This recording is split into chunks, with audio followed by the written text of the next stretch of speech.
Hey guys, welcome to my channel, and today we're going to take a look at another horrible case with you. Ebolia Ryan, 47, a mother of 3, had been anticipating spending the holiday season with her kids on December 1, 2014. Her plans were tragically derailed, and she was never able to spend her favorite season with her loved ones.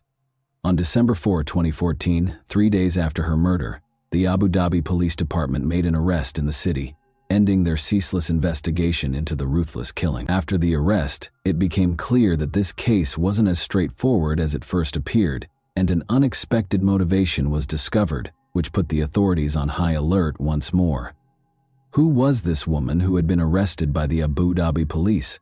What may she have done that would have put the investigators under a time crunch? The woman who was taken into custody was Alaa Badr Abdullah al-Hashemi, age 38. Her husband, Mohammed al-Habashi al-Hashemi, and their 6 children resided in the United Arab Emirates, where she was born in Yemen. When Alaa chose to carry out a terrible act, her youngest kid was just 10 months old and her oldest was 10 years old. All of her children, young and naive, were ignorant of the evil plans their mother harbored. Alaa began implementing her ideas on Monday, December 1, 2014. In accordance with one understanding of hijab, she put on her black gloves and covered her face with a veiled niqab, a typically black covering worn by Muslim women to cover their faces. Just before 1 p.m., she left her home. Alaa went to the well-known boutique mall on Al Reem Island in Abu Dhabi that same day. Alaa was very unconcerned, even though she knew that the mall had fully operational CCTV cameras and that security was keeping an eye on her. She refused to go back or leave the mall without completing her tasks. Around 1:13 p.m., Alaa went into the mall and rode the elevator. Alaa spoke briefly with a security guard after stepping out of the lift and making her way to the mall's restroom, where she ran into Ebolia Ryan, a 47-year-old lady. After some waiting, Alaa struck with full power and fatally stabbed Ebolia while she was by herself. Shortly after leaving the restroom, Alaa ran back to the lobby and climbed into the elevator. The mall patrons quickly became aware of what had transpired in the restroom. Alaa fled the building as they came out in the foyer, still reeling from the horrific murder that had just occurred. Even though boutique mall security was typically strict, Alaa was able to evade the guards. Fortunately, the security footage had caught every step she made. The terrible incident was reported to the Abu Dhabi Police Department by the mall security, and as soon as investigators got on the site, an investigation into Ebolia Ryan's murder was started. Born and raised in Romania, she was a kindergarten teacher who was Hungarian-American. Before going through a divorce, she and her husband Paul Ryan moved to Sopron, Hungary in 2006 with their twin sons Adam and Aiden and daughter Tamaya. Ebolia followed her career wherever it took her when she and her spouse parted ways. Ebolia had a varied teaching career over the following few years, working in 4 different countries including the US. She had been living in Abu Dhabi for about a year, with Abu Dhabi being her final destination. In addition to teaching there, she also played the role of a loving mother to her twin boys, ages 11 and 12, who shared their Abu Dhabi home with her. Tamaya, Ebolia's 13-year-old daughter, was then residing in Vienna, Austria, with her father, her ex-husband Paul Ryan. In the United Arab Emirates, Ebolia had dedicated her life to the field of education. Despite being in an unfamiliar place, she adapted to her new surroundings rather well. In addition to the traditional duties of teaching, she also took on the role of mentor, greatly advancing the professional development of her colleagues. She was well known for her unwavering commitment to her career, and it was clear from her actions that her primary goal was to guide her students toward a brighter future. Ebolia was a lighthouse of compassion and generosity, embodying a feeling of purity in our world. She led a life filled with a deep sense of purpose, constantly working to improve the lives of those she came into contact with. As the holidays drew near, Ebolia had made plans to visit the boutique mall for some shopping on December 1, 2014, before returning home to her twins. She had no idea, however, that fate had other ideas for her. The suspect was fully hidden from head to toe, making it extremely difficult for officials to identify him during the early phases of the investigation. This also prompted them to speculate that the offender might be a man wearing a disguise. Abu Dhabi police released a public statement on December 3, 2014, a few days after the terrible death of Ebolia, stating that they were still working to identify the suspect's gender. Due to the totally enveloping clothing, which included a black abaya, black gloves, and a face cover, none of the several witnesses to the murderer were able to provide any distinguishing characteristics, such as facial features or build, regarding the suspect. In order to disseminate additional information, the Abu Dhabi Security Media Department posted a video on its official YouTube channel. This film, which included CCTV footage, showed the murderer known as the Reem Island Ghost. It also showed the responses of those who were on the scene when the horrific event took place. Notably, a lady with a small child was seen hurriedly removing the child as security guards rushed into the hallway to respond to the situation. The video demonstrated that spectators were more alert, paying close attention to activity in the toilet area. An important piece of evidence was the surveillance film, which also showed the shrouded suspect picking up a newspaper, likely to hide the weapon, and walking toward the bathroom. About 90 minutes later, the suspect in the assault rushed back into the lobby, causing chaos among the customers who quickly scattered. As a security guard headed for the bathrooms, the accused assailant ignored a woman's attempts to obstruct her in the middle of the tumultuous event. After racing into the elevator, the suspect eventually ran away.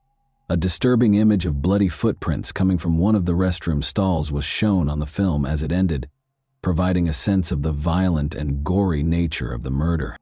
Ebolia, the unfortunate victim, was fatally stabbed, according to law enforcement sources. At the crime site, detectives also found a kitchen knife, which they verified was the murder weapon. When the detectives questioned the witnesses, they discovered that the two ladies had also argued violently before the murder. However, none of the detectives could tell if the attack on Ebolia was premeditated or the product of an argument gone too far. Both the official police reports and the CCTV film gave a thorough description of the culprit after the initial offense was committed. The suspect, wearing a niqab, was observed going back to her car before leaving the area. Detectives were shocked to discover that the suspect had then moved on to a residence in the Abu Dhabi Corniche, where another disturbing series of events took place. The suspect entered the premises with a tiny black luggage, as seen by the surveillance cameras at this position. She continued on to the apartment of a 46-year-old Egyptian-American physician living with his wife and 3 children, who was only known as MH. She dropped the suitcase outside their house and hurried out of the building. Additional information about the suspect was disclosed by the police footage. Detectives could see blood on the suspect's driving wheel and the black suitcase, which was the same one she allegedly brought to the doctor's apartment in the video. This terrifying visual evidence underscored the seriousness of the suspect's conduct as she moved from one murder site to another, adding still another level of intricacy to the story as it developed. Luckily, the bag was discovered by the doctor's son on his way to the mosque for prayer in the evening. He informed his family that he had noticed something odd in front of the house. They requested assistance from a security guard, who then called the police. It was a bomb, and the cops were able to identify it and disarm it before it exploded. A woman wearing gloves had entered the house minutes prior to the event, according to the security guard. She had a black luggage in tow. She went to the floor where the doctor's family resided, he said, and a few minutes later she hurried out of the building. Detectives claim that the improvised device was constructed from readily available basic materials.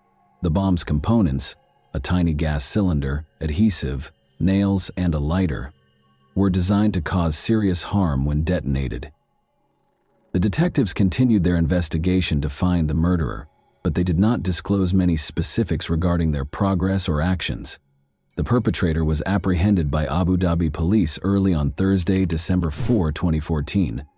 The murderer was found to be Ala Badr Abdullah al-Hashemi, 38. General Sheikh Saif bin Zayed Al Nahyan, the UAE's Deputy Prime Minister and Interior Minister, announced that the suspected niqab killer had been taken into custody by security and law enforcement for the savage murder of American teacher Ebolia Ryan. He emphasized that the perpetrator was apprehended within 48 hours after being identified in less than 24 hours, but the investigators wouldn't reveal how they were able to identify Ala. It was clear from looking through Alaa's search history that she had developed radical views as a result of the things she viewed online and the individuals she followed. She wanted to harm someone from another nation at random, but she had no explicit plot to harm any American. Allah didn't try to conceal any information and was very direct when stating the cause of the attacks. Allah acknowledged that the only reason she picked Ebola and the doctor was that they were Americans. In addition, Allah informed the case's detectives that she had done such heinous crimes because her husband, Mohammed al-Habashi al-Hashemi, had been arrested and detained by the police for interrogation on suspicion of having ties to terrorist organizations. She intended to avenge the police for stealing her spouse and instilling fear of danger in outsiders, particularly Americans, British, and French residents. These horrific events followed earlier assaults on Saudi Arabian citizens from Western nations. These attacks were widely publicized, which caused concern in the commercial and international security groups. Furthermore, U.S. embassies in the region had issued warnings just weeks prior to Ebola's stabbing because certain websites were inciting attacks, particularly against American teachers. Due to its extremely rigorous anti-terrorism security, Abu Dhabi was mostly seen as a safe area for foreigners to work. However, as a result of these incidents, foreign residents of Abu Dhabi started to get concerned about the rising crime rate against foreign nationals. According to the Emirates authorities, Ebola's death was the result of a terrorist attack carried out by a single individual who was swayed by extremist ideologies found online. Allah didn't know either of her victims, the police stated. She didn't have any personal issues, she just carried out those acts because of the victims' nationalities. Since terrorist strikes are rare in the United Arab Emirates, this caused anxiety among Abu Dhabi residents, both locals and visitors from other nations. When investigators discovered a statement from Abu Muhammad al-Adani in September 2014, speaking on behalf of the organization identifying itself as the Islamic State of Iraq and the Levant, they discovered even more concerning detail regarding Ebola's murder. Abu Muhammad al-Adani called on the Muslim community to target Westerners and those from any other nation who were responsible for the attacks on their group. Specifically, he said, "Hurt them in any way you can." Instead of being a clear directive from militant organizations, the attacks that followed this menacing speech were viewed as a part of a trend of violent acts motivated by ideas. The killing of a French tourist named Hervé Gordel in Algeria, the 2014 ramming attack in Saint-Jean-de-Luz, and other assaults on Americans and Danes in Saudi Arabia were more examples. Abu Dhabi officials did not take terrorist incidents lightly. A significant portion of the city's operations depended on the labor of several foreigners, and tourism sustained its economy. Security officials sent a clear warning to any other prospective terrorists in the UAE about the dire consequences of any planned strikes, in order to ensure that the violence stayed isolated.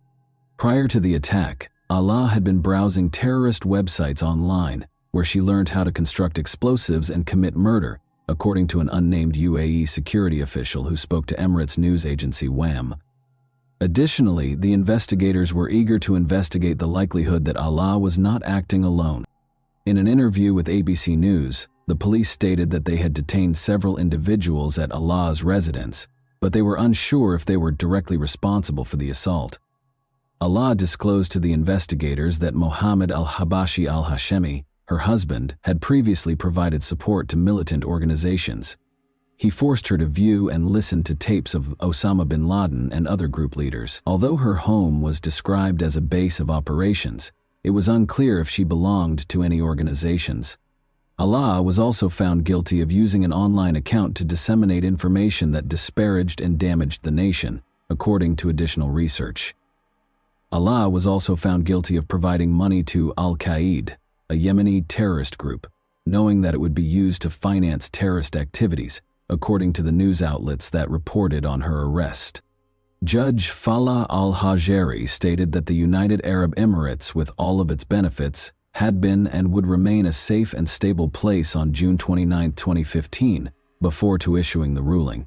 It is an illustration of how people can coexist peacefully and harmoniously. Some new criminal methods that have not been seen before in the UAE have been used in recent years to scare and hurt people, he said.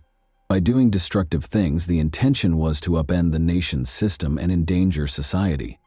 It was crucial to examine and handle these acts as strictly as possible when they posed a threat to the country's general stability. In order to combat and eradicate terrorism, a new anti-terror law was created. The judge directed law enforcement to shut down the online account Allah had been using to contact with terrorist groups and to seize all of the evidence in his case. Later, on June 29, 2015, the Federal Supreme Court in Abu Dhabi found 38-year-old Ala Badr al-Hashemi guilty of killing 47-year-old Ibalia Ryan and condemned her to death. The decision could not be appealed because it was rendered by the Supreme Court. Ala's destiny was thus predetermined. Ala asked the court to give her psychological support during her trial. She claimed to have been seeing ghostly figures and experiencing weird experiences. Taking this into account, the court ordered that Ala undergo psychiatric testing. The findings, however, demonstrated that Ala was fully conscious of her acts and that her mental state had no bearing on them. Surrounded by 4 police officers, Ala remained emotionless when the court announced the verdict and sentence. She waved to her brother and father and smiled as she left the court. Ahmed al-Dahani, the State Security Prosecution's Attorney General, declared on Monday morning, July 13, 2015, that the Federal Supreme Court's State Security Circuit's decision, number 73 of 2015, regarding Ala Badr Abdullah's execution, had been carried out with President Khalifa bin Zayed Al Nahyan's approval. The officials did not, however, reveal the manner of Ala's execution. In remembrance of Ibalia Ryan, members of the expat community in Dubai attended a candlelight memorial and talked about the impact her untimely passing had on them. For Ibalia's friends, family, and the teaching community, finding closure was a challenging process. Her ex-husband Paul Ryan, with whom she had 3 children, also expressed his opinions about the decision. In order for Paul to take Ibalia Ryan's body back home and pay for their kids' school, a recruitment agency that assisted in getting her to Abu Dhabi launched a fundraising effort. A few weeks later, the fund was taken over by the Ryan family, who used it to support Ryan's family in Romania. Ibalia's murder, according to General Sheikh Saif bin Zayed Al Nahyan, was incompatible with the UAE's core principles. The teachings of Islam and the authentic Arab heritage were the sources of these ideals. He said that the UAE firmly believed in these moral principles, both domestically and internationally. He also expressed his sadness at witnessing such acts in a nation that is renowned for its safety and security. Mohammed al-Habashi al-Hashemi, Ala's husband, was later charged with major crimes in 2015 for allegedly plotting to bomb tourist destinations and assassinate a local politician. During a hearing at the Federal Supreme Court in December of that year, the identity of the leader Mohammed intended to kill was kept a secret. Mohammed adamantly maintained his innocence and denied any involvement in the charges against him. 2 attorneys, one selected by the government and the other by Mohammed's family, were representing him. When asked to comment on Mohammed's circumstances, both attorneys sidestepped reporters. Mohammed faced 7 charges, one of which was plotting to destroy the capital's Yas Marina Formula One racetrack and an IKEA close. He allegedly had plans to assault an American military base and tourists. Additionally, police discovered information that connected Mohammed to the terrorist groups ISIS and Al-Qaeda. Although his case was postponed until January 18, 2016, the public was unable to learn the outcome of the court proceedings or the verdict, since it did not receive adequate media attention. Do you believe that Ala would have carried out even more terrorist attacks if it weren't for the investigators' prompt measures that resulted in his timely arrest? Ala showed neither sorrow or guilt for her crimes during her trial.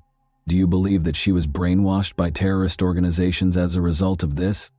And that wraps up today's chilling story. If you enjoyed this video, don't forget to like and subscribe so you never miss a new upload. Also, let me know in the comments, what part of this story shocked you the most? Thank you for watching, and I'll see you in the next video.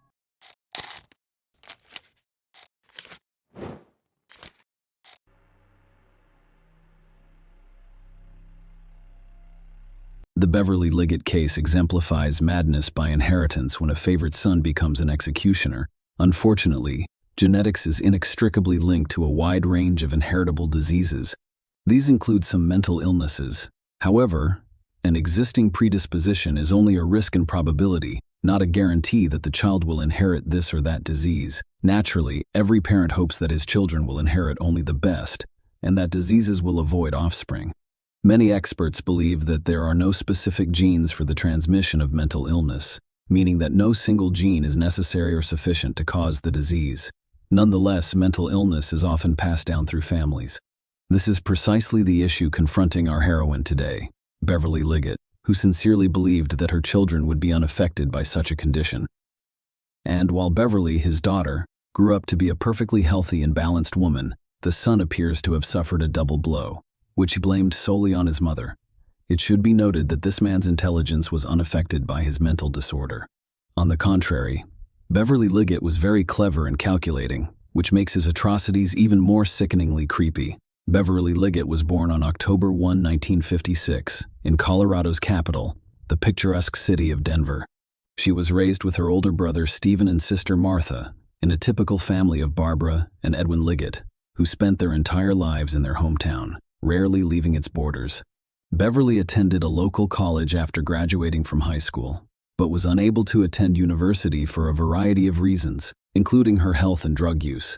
The girl worked as a salesperson but married at the age of 26 and had 2 children.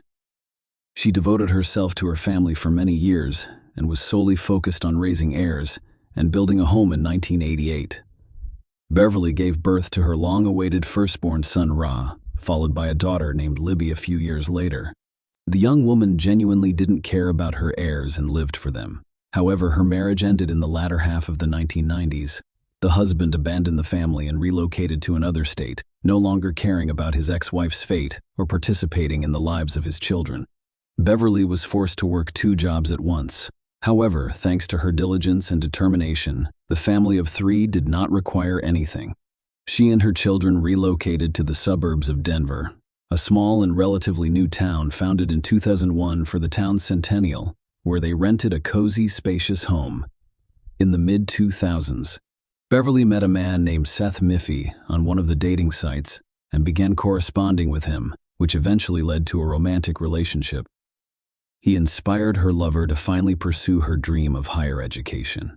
Liggett chose medical school because he'd had always wanted to help people and felt that helping others was her calling in life. At the time, she was over 50 years old, and she was twice the age of her classmates. However, she quickly found common ground with them and is remembered as a sociable, attentive, and responsible miniature brunette nicknamed Caring Angel. Beverly's incest romance lasted approximately 5 years before the couple decided to officially legalize their relationship. For the 2 of them, the step was serious, but they were prepared. Beverly was overjoyed because she finally had a college degree, a higher-paying job, and was about to marry the man she loved. Her children had reached the age where they could live independently. However, her son's area was a source of genuine concern and apprehension, and there were several good reasons for this. A hereditary disease. The Liggett family had a sensitive issue that they tried to keep hidden from others and never discussed with outsiders. Beverly and her sister Martha were diagnosed with bipolar affective disorder at a young age, which is characterized by frequent mood swings from manic to depressive states. The disorder occasionally worsened. However, Martha experienced minor discomfort associated with this disorder, and the prescribed medication quickly produced positive results.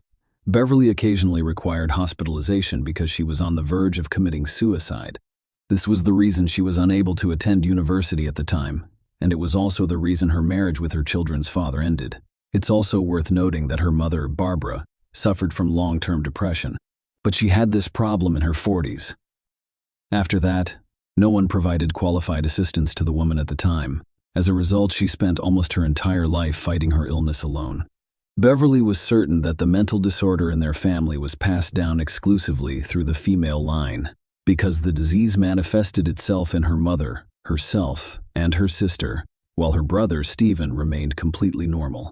In this regard, Beverly feared for the health of her daughter, Libby, but just the daughter of the disease bypassed, hitting with redoubled force on Ra, the special child from early childhood area with a rather strange withdrawn boy prone to tantrums at the age of 5. He was diagnosed with autism, and later a whole host of other mental disorders and abnormalities were added. He could withdraw into himself and completely abstract from what was going on around him. But he was particularly fond of chemistry and physics. The boy solved complex problems quickly, performing the majority of his calculations mentally.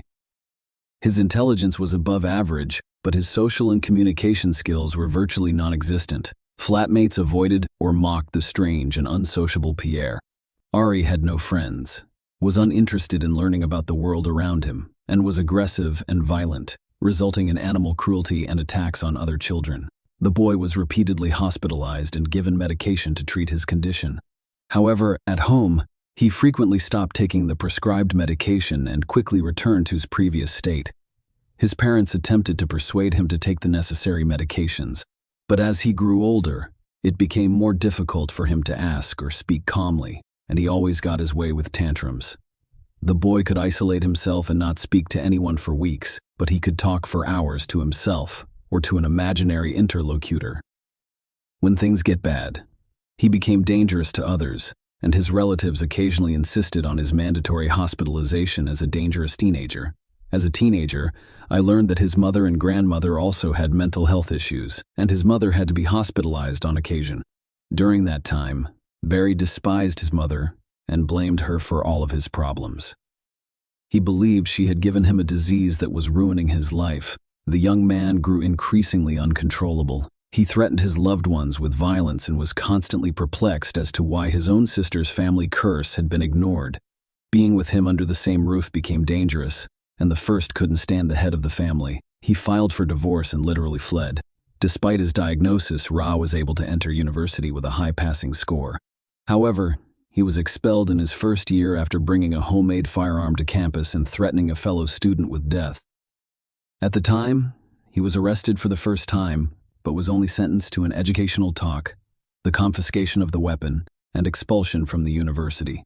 Beverly contacted the police about a year later and requested that they come to their home right away to apprehend her son, who was threatening to kill her and her daughter, and appeared to be very serious.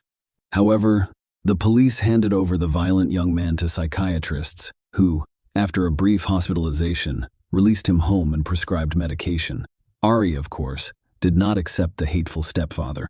Ari was 18 years old when Beverly met and started dating Seth. The couple quickly decided to live together, but Ari immediately took his mother's new chosen one in the bayonet. He tried everything he could to get him out of the house, including threats, scandals, and even fights. The appearance of another man in the house, which his mother perceived as a personal insult and betrayal, prompted him to do his best to support his beloved. He looked for a specialist who could assist the young man in paying for his clinic treatments, but the more he tried, the longer he despised him. The thought of this man becoming his stepfather and a member of their family, combined with his fear and depression, makes him aggressive and dangerous. That Missy repeatedly told his wife that her son was old enough to live independently. He could study or work normally if he took his medication correctly. Beverly Leggett was well aware of this, but she loved her son and could not abandon or take him mount, so she continued to endanger her own life through her obsession with guns. The young man's hobbies evolved over time, becoming increasingly bizarre, sophisticated, and dangerous. He had a weakness for weapons, and more specifically, he was obsessed with them. In the basement of his own home, he gathered homemade firearms, literally from improvised materials, on his knees, demonstrating once more that the man was very smart, clever, and enterprising. However, Ari was not limited to a single weapon, and came up with the idea of creating an explosive device. He found all of the information he needed on the internet and purchased or ordered the components he required, as well as the substances he couldn't find. He made the decision to synthesize at home himself. Using his extensive knowledge of chemistry, Beverly was suspicious when she found her son in the backyard of the house, and because he refused to answer questions and behaved strangely, she immediately called the police. As it turned out, she did it just in time, because the police discovered an almost ready bomb in the house during their search. In addition, they discovered and seized a modified rifle, several pistols assembled from various model parts, a silencer, and a large number of spare weapon parts. Our computer search history from the previous few months was reviewed and studied. The FBI became seriously interested in the young man because they suspected he was planning a large-scale crime. In Ari's room, there were also numerous jars of poisonous substances on the shelves, such as arsenic and potassium cyanide. He could not explain why he bought them. The young man was arrested the same day, but he was only charged with misdemeanor possession of weapons and careless handling of dangerous chemicals that could result in death or serious injury. However, he pleaded guilty, cooperated with the investigation, and received only a 1-year suspended sentence, after which he returned to his home and resumed terrorizing his mother and sister, citing the threat of reprisal and the medical profession's indifference. Ari became enraged and hateful following his arrest and suspended sentence. Not a day went by without him threatening to kill his family in their sleep or burning down their home after locking everyone inside. He was then hospitalized again, this time for 3 months, in a psychiatric hospital. In addition to previous diagnoses, doctors found signs of schizophrenia and acute psychosis in the young man. Following another course of treatment, the young man became quiet for a while before returning to himself. He didn't talk to anyone, spent most of his time in his room on his computer, and appeared to take his prescribed medication faithfully. However, only a month later, he had another breakdown, triggered by the news of his mother and Seth's impending wedding. Ari also overheard his mother and stepfather discussing their plans to buy a house in another state, relocate, and restart their lives. Libby's sister had already moved out with her boyfriend, leaving Ari on his own. The 25-year-old man was upset about it. The young man went completely crazy. He threw a tantrum at his mother, screamed her, waved a knife in front of her, threatened to kill her, and ensured that the body was never discovered. Beverly immediately called the psychiatric hospital, told them everything, and asked for her son to be forcibly hospitalized again. But the attending physician dismissed her request, believing that there was no reason to do so and that the previous course of treatment had yielded positive results. So he did not believe that Ari posed a threat to others. Beverly had one last conversation with Seth that evening, who was working in another city and couldn't get to her right away. Beverly Hill's mystery disappearance occurred on October 14, 2012, less than 2 weeks after the woman celebrated her 56th birthday. She failed to report for hospital duty that day, which had never happened before.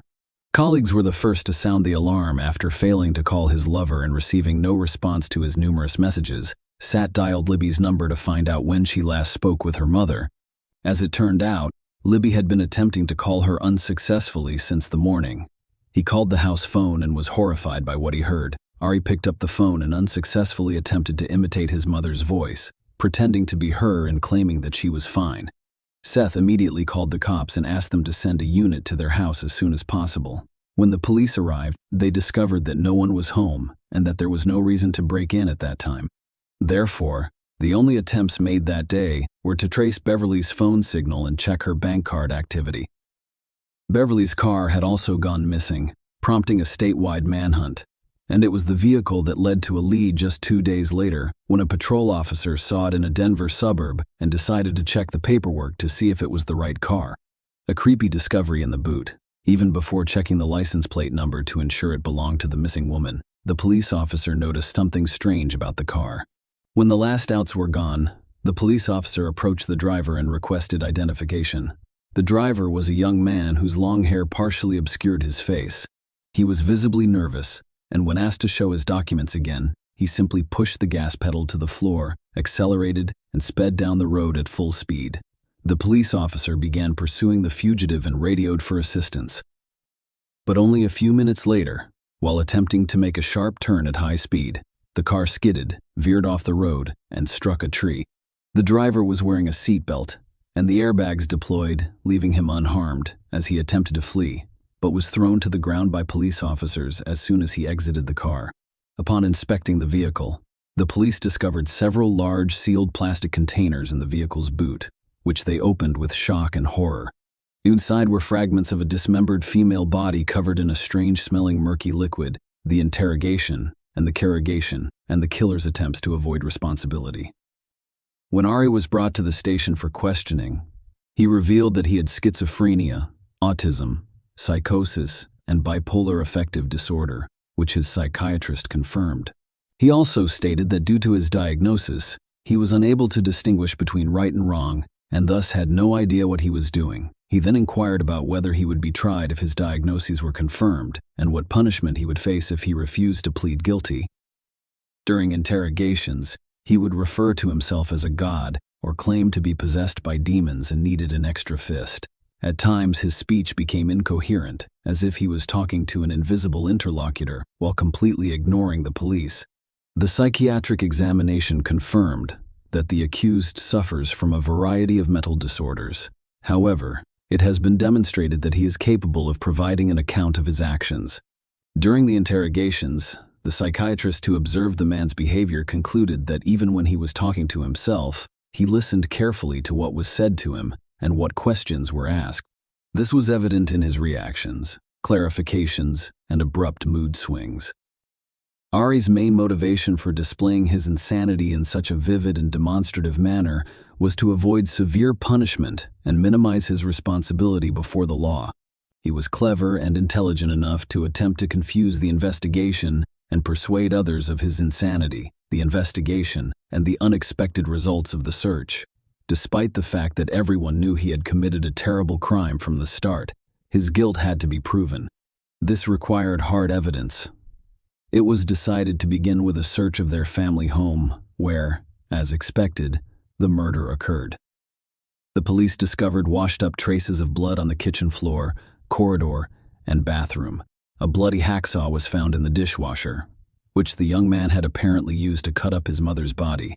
The bathtub, with its jagged edges, served as the setting for this heinous act.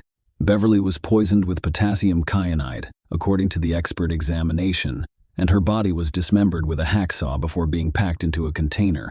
Vials containing the aforementioned poisonous substance were discovered in the kitchen of Ari's room, as well as in the basement of the house, where the man had a sort of chemical laboratory. In addition, under the bed in his bedroom was the corpse of Beverly's favorite cat, which had also been poisoned.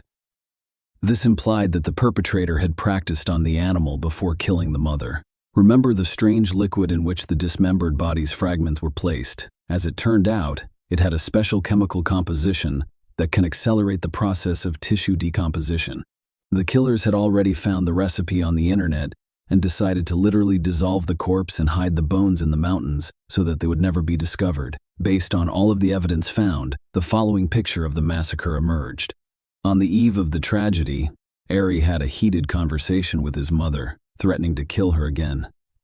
He was so convincing, but Beverly, terrified for her life, called her son, the psychiatrist, with a request to immediately hospitalize him. However, the specialist ignored the request, believing that his patient posed no threat to others. In the evening, after testing the poison on a cat, the young man poisoned his mother, took her body to the bathroom, and began cutting it up with a hacksaw. It's still unclear how he got his mother to take potassium cyanide. It probably took me all night to finish the gruesome job because when Sass called the house phone in the morning, the perpetrator was still in the house. Aries and carelessly cleaned up the blood stuffed into the saw into the dishwasher and packed the body into several chemical-filled containers. He placed the containers in the boot of his mother's car, which he used to leave the house. The following events are already known to you. When this version was presented to the defendant backed up by hard evidence, he began to justify himself and change his testimony. He claimed that his mother committed suicide by voluntarily ingesting the poison and that he only discovered her lifeless body. According to the guy, he was terrified of being left without a source of income because he did not work and lived at her expense. He then decided to dispose of the body so that she could be considered missing. According to his plan, he would continue to live in the house and use the deceased's bank cards and accounts. The young man's story sounded crazy, and no one doubted that he was mentally ill, but it was also clear that he had meticulously planned the crime in advance. It was not a temporary insanity, a state of affect, or an outburst of rage. He had carefully planned each step and carried it out. Arias's possession of chemicals that accelerated the decomposition of the body, which he had purchased in advance, was one of the most compelling evidence that the crime was premeditated. Furthermore, according to his search history, he thoroughly researched them months before the crime, trial, and sentence. As I previously stated, the psychiatric examination confirmed our diagnoses. However, experts concluded unequivocally that he was aware of his actions and had carefully planned the massacre of his mother. He continued to insist on his insanity, despite realizing that it was pointless to pretend to be insane. The trial was held in November of that year, a month and a half after the crime that shocked the entire state. Lawyers worked tirelessly to demonstrate that the defendant cannot be held criminally responsible due to his illness and requires treatment. Ari claimed that his mother hated him and therefore passed on the hereditary disease to him, whereas his sister was completely normal. He also described himself as a victim of crazy Beverly and blamed all of his problems on his parents. Seth testified in court, saying that his late lover and he were both afraid of Ari because they didn't know what to expect from him. He was extremely cruel to others, exhibited sadistic tendencies, and refused to take prescribed medication to control outbursts of aggression. He also stated that Beverly's fear for her son had evolved into her fear of her own son. The court convicted every Liggett of first-degree premeditated murder and sentenced him to life in prison without the possibility of parole. The jury unanimously concluded that his actions were cold-blooded and calculated. The 26-year-old defendant listened to his verdict in silence, his head down and seemingly unconcerned. Following the trial, Libby Liggett admitted that she believed her brother was completely guilty of what he had done. However, she noted that the tragedy could have been avoided if the specialists to whom the family repeatedly turned for assistance had performed their duties and responded to the alarming messages in a timely manner. Beverly, as of today, Ari Liggett is serving his life sentence in a Colorado state prison. All of his attempts to appeal and challenge the court's decision have been unsuccessful. Share your opinion with us in the comments and subscribe to the channel for more.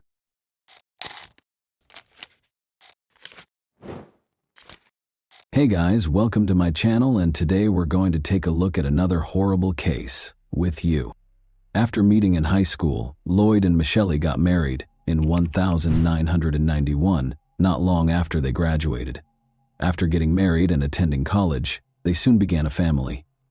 Prior to landing a job as an engineer in a factory, Lloyd Neurotter served as a professor of exact sciences at a college. After earning his engineering degree in the mid-1990s, Michelle was a professor of English and also held a college degree. Their first daughter was born at about the same time. 2 more daughters were later born to Michelle.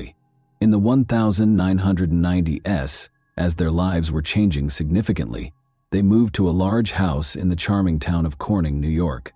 The two seemed happy. In addition to working hard, Lloyd spent a lot of time with his family, particularly his 3 daughters. Michelle was cheerful and energetic, keeping occupied with housework and the children. She homeschooled the kids in addition to being a teacher. Many of their friends looked up to them as an example of the perfect family. But Lloyd's actions changed significantly over time. He changed from being a devoted husband and father to a despot who aimed to rule the whole household. He insisted on complete obedience and following the guidelines he established. In order to get his wife and kids to comply with his wishes, Lloyd was willing to use force if needed. Relationships within the family consequently quickly deteriorated. The only daughter with whom Lloyd had a positive relationship was Carrie, the middle daughter. She was different from her sisters in that she was devoted to her father. By taking her to events like the ballet, doing her hair and makeup, and giving her extra attention, Lloyd showed her how much he valued her loyalty. He brutally imposed order and control over the rest of the family, though, and showed them no such kindness. Carrie was compassionate and kind as a child. She was involved in many humanitarian endeavors and especially loved working with the homeless. Up until 2008, when America went through a serious financial crisis, the family was able to get along. Millions of Americans experienced financial and employment difficulties during this period. After losing his job, Lloyd started looking for another one right away, but his efforts proved fruitless. Michelle began looking for work as well, but she found it difficult to juggle her search with taking care of their daughters and the house. Lloyd eventually secured a reputable position in New Jersey. The fact that her husband had at last found work pleased Michelle. She continued to take care of the kids while finding part-time employment in Corning, her hometown. Michelle found it more and more challenging to run the family alone after Lloyd moved to New Jersey on his own. When Lloyd demanded a divorce a few months later, things took an odd turn. The decision was unexpected because there were no urgent grounds for separation. No serious arguments between the couple were known to friends or acquaintances. Michelle found herself in a challenging situation after Lloyd's decision caught her and the kids completely off guard. She had been a great wife and mother, but she was in a difficult situation because of her husband's behavior. According to Lloyd, he no longer wanted to get back together with Michelle because they had become estranged during their separation. After landing a job teaching English at a college, Michelle started raising her kids by herself. The divorce lasted for a number of years. After she and her kids relocated to a new residence in the same city, Michelle's life became a little simpler. By that time, her daughters were old enough to help out around the house, giving Michele more time to concentrate on her work. She was establishing herself professionally and earning a good living. She still had to deal with Lloyd, though, who wanted sole custody of their kids. Additionally, the two were embroiled in a savage argument about child support. Lloyd repeatedly tried to defame Michele in court to obtain full custody during the protracted divorce process, which lasted more than 5 years. Michele retaliated in spite of the challenges, defending herself and filing counterclaims against her ex-husband. Their family's ongoing legal troubles started to come up in court and among their friends. Master manipulator Lloyd was. In the years after 2010, the middle child, Carrie, moved in with her father. She loved and missed her father very much, so she thought it was her decision. The judge, however, disagreed with Carrie's decision and supported the other children's decision to remain with their mother throughout the trial. To pick up the youngest daughter for swim practice, a family friend drove to Michele's house on August 28, 2017. He caught a glimpse of Michele through the living room window, but she was standing strangely close to the stairs. He exited the vehicle and walked toward the house, but when he knocked on the door, nobody answered. The dog was barking non-stop, and Michele was standing where she was. He went in and stepped closer, as if the door were open. He was horrified to see that Michele was hanging from the railing rather than standing. Her hand was cold and stiff when he felt for a pulse. He reported that it looked like Michele had killed herself, and promptly dialed 911. Emergency workers confirmed that Michele, 46, could not be saved when they arrived. She was dead already. When police searched the house, they discovered that Michele and her 14-year-old daughter were the only occupants. The oldest daughter, Carrie, had gone off to college and was living with her father. Initially, it appeared that Michele had committed suicide, but as police looked into it more, they found a number of irregularities. It appears that the scene was staged because Michele had facial marks that were incompatible with suicide, and there was no sign of the youngest daughter, who was supposed to be at home. In addition to considering the possibility of kidnapping, police started looking into the possibility of murder. Michele's husband and daughters were contacted by detectives. It turned out that Carrie, who was the first to reply, was accompanied by her younger sister. Since the younger sister had not missed her swim lesson and had no justification for being with her father and sister, the police thought this was suspicious. When asked, Carrie disclosed that she had gone to spend the night with her mother. She said that because Lloyd was attempting to take away her youngest daughter and the court appeared to be siding with him, Michele had been upset and crying all night. Carrie claimed that just before the family friend found Michele's body, she and her sister left their mother's house. She clarified that she was afraid to leave her with Michele, who had been acting strangely and inappropriately all day, so she brought her younger sister along. But this account didn't seem likely. Michele's friends and acquaintances gave the police a different account. 2 days prior to her passing, Michele had gone back to court for a custody hearing concerning her youngest daughter, according to one friend. Despite being involved in a contentious custody dispute, Lloyd did not show up for the final hearing.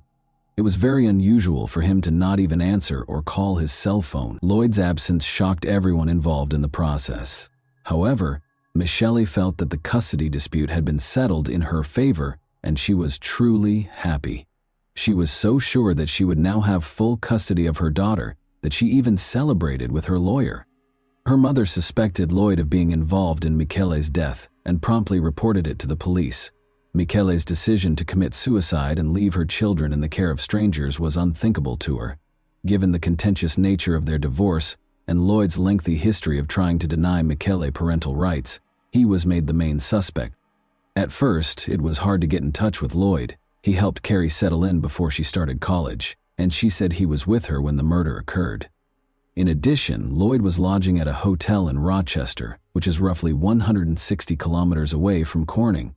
After that, he made the roughly 4,000-kilometer journey to California for a job interview. Lloyd didn't seem very upset when investigators finally got to him and told him about Michele's passing. He just took a plane to Corning and went directly to the courthouse to stop paying alimony, which seemed very suspicious in the situation. He confirmed Carrie's claims at the police station after the hearing, saying he had been assisting her with her move and was in a different city when Michele died. Lloyd never followed through on his promise to take a polygraph test. Detectives did not have enough evidence to charge Lloyd despite his evasive behavior, but as their suspicions grew, they started looking into his whereabouts. Through the examination of CCTV footage and cell phone records, they found inconsistencies in Lloyd's alibi. He seemed to have occasionally forgotten his cell phone, perhaps to conceal his whereabouts. According to the video, the younger sister was with Lloyd and Carrie when they left the Rochester hotel the night of the murder, and did not return until the following morning. This ran counter to Lloyd's assertions. A closer look showed that Lloyd was in serious financial trouble. He was in dire need of money and owed more than $100,000 on his credit cards. He had purchased a more than $200,000 life insurance policy on Michelle, which would pay out to him after she passed away. Investigators' suspicions were raised by this discovery, and they started actively looking for Lloyd as a suspect. Investigating further, investigators discovered that Carrie continued to show up at crucial points in the case. They made the decision to listen in on Lloyd and Carrie's phone conversations, which showed that they were concealing something. Carrie was frequently rudely interrupted by Lloyd, who seemed to sense that they were being watched. He stressed during these calls that they should not discuss certain topics over the phone, and suggested that they speak face-to-face instead. The police believed they were headed in the right direction. The medical examiner's report added credence to the murder theory. Michelle had been attacked from behind and strangled, as evidenced by the marks on her chin and the bruises around her eyes. It was almost impossible for her to resist the killer's use of a rope to squeeze her throat. To make the scene appear to be a suicide, it had been sloppily staged. Armed with this evidence, investigators once again focused on Carrie. Detectives confronted her after her college classes, despite her repeated refusals to come to the police station for interrogation. Carrie initially denied any involvement, but after being coerced, she acknowledged that she and Lloyd had spent the morning of the murder at her mother's house. She said that after an argument between her parents, Lloyd and Michelle went upstairs, after which Michelle fell silent. But when the investigators dug deeper, Carrie told a far more sinister tale. While making sure her younger sister didn't see the crime, Carrie admitted that Lloyd had killed Michelle. She had actually been involved in the murder. She clarified that Lloyd had been outlining how to set up the scene to appear as though it was a suicide, a week prior to the incident. Although she was unable to provide a clear explanation, Carrie's startling admission made it clear that she had publicly detested her mother. She acknowledged that her feelings had been impacted by her father's continual disparaging remarks about Michelle. Because of Lloyd's manipulation, Carrie had turned against her mother and was prepared to help him commit the crime. Police moved to arrest Lloyd, and Carrie was taken into custody as an accomplice, but there was no sign of him. When police finally caught up with him in Princeton, he threatened to jump from a fifth-story parking garage railing. Officers were able to subdue and arrest Lloyd Neureuther, who was 45 at the time, after 2 hours of negotiating. Carrie and Lloyd were both charged with Michelle's murder. Lloyd was charged with tampering with evidence, conspiracy to commit murder, and first-degree murder. He strongly refuted the accusations, saying he was at a hotel when the murder took place. On the night of the murder, however, security footage showed him leaving the hotel with Carrie and coming back the following morning with her younger sister. Furthermore, GPS data indicated that Lloyd was close to Michelle's residence at the time of the crime, and his DNA was discovered on her pajamas. Carrie was accused of conspiracy to commit murder, concealing evidence, and second-degree murder. She entered a guilty plea and consented to cooperate with the prosecution in exchange for a reduced sentence, as she faced the prospect of a life sentence with the possibility of parole after 25 years. It was anticipated that she would testify against her father. The prosecution emphasized the case's unsettling aspects throughout the trial. Carrie had helped her father plan and carry out the murder, so she had been a willing participant in the crime. Despite having numerous chances to prevent the crime, she assisted Lloyd in killing her mother. There was proof that Carrie and Lloyd had gone to Michelle's house early in the morning. Unaware of their intentions, Michelle opened the door out of trust. Carrie made sure her younger sister didn't wake up and find out what was going on, while Lloyd attacked her from behind and strangled her with a rope.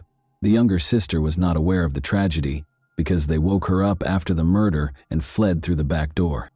More than 26 folders of evidence were presented by the prosecution, showing how Lloyd had tricked Carrie into detesting her mother. He had disparaged Michelle on numerous occasions over the years, severing Carrie's connection with her mother and presenting her in a negative light. Carrie's hatred and willingness to commit the crime were fostered by Lloyd's persuasion that Michelli posed a threat to her and her siblings. The prosecution claims that Lloyd's desire to avoid sharing custody of his youngest daughter and financial gain were the driving forces behind the murder. Lloyd and Carrie thought they could claim Michelli's death as a suicide and use the money from the life insurance policy to live comfortably. Carrie testified that because of his crippling debt, which included $6,000 in monthly child support payments, her father had threatened to kill him or commit suicide unless they killed Michelli. Carrie tragically decided to help her father because she was influenced by him. In the end, Lloyd entered a guilty plea to charges of murder and forcing his daughter to assist him. He tried to defend his actions, though, by saying that he killed Michelli to keep the kids safe from her, but no one took him seriously. The court acknowledged that Carrie had suffered from her father's moral abuse and manipulation. Lloyd was given a life sentence without the possibility of release after being found guilty of first-degree murder and other offenses. Supported by her maternal grandmother, Carrie received a prison sentence ranging from 1 to 3 years for her role in concealing evidence. On January 16, 2020, she was released early after completing a portion of her sentence. And that wraps up today's chilling story. If you enjoyed this video, don't forget to like and subscribe so you never miss a new upload. Also, let me know in the comments what part of this story shocked you the most. Thank you for watching, and I'll see you in the next video.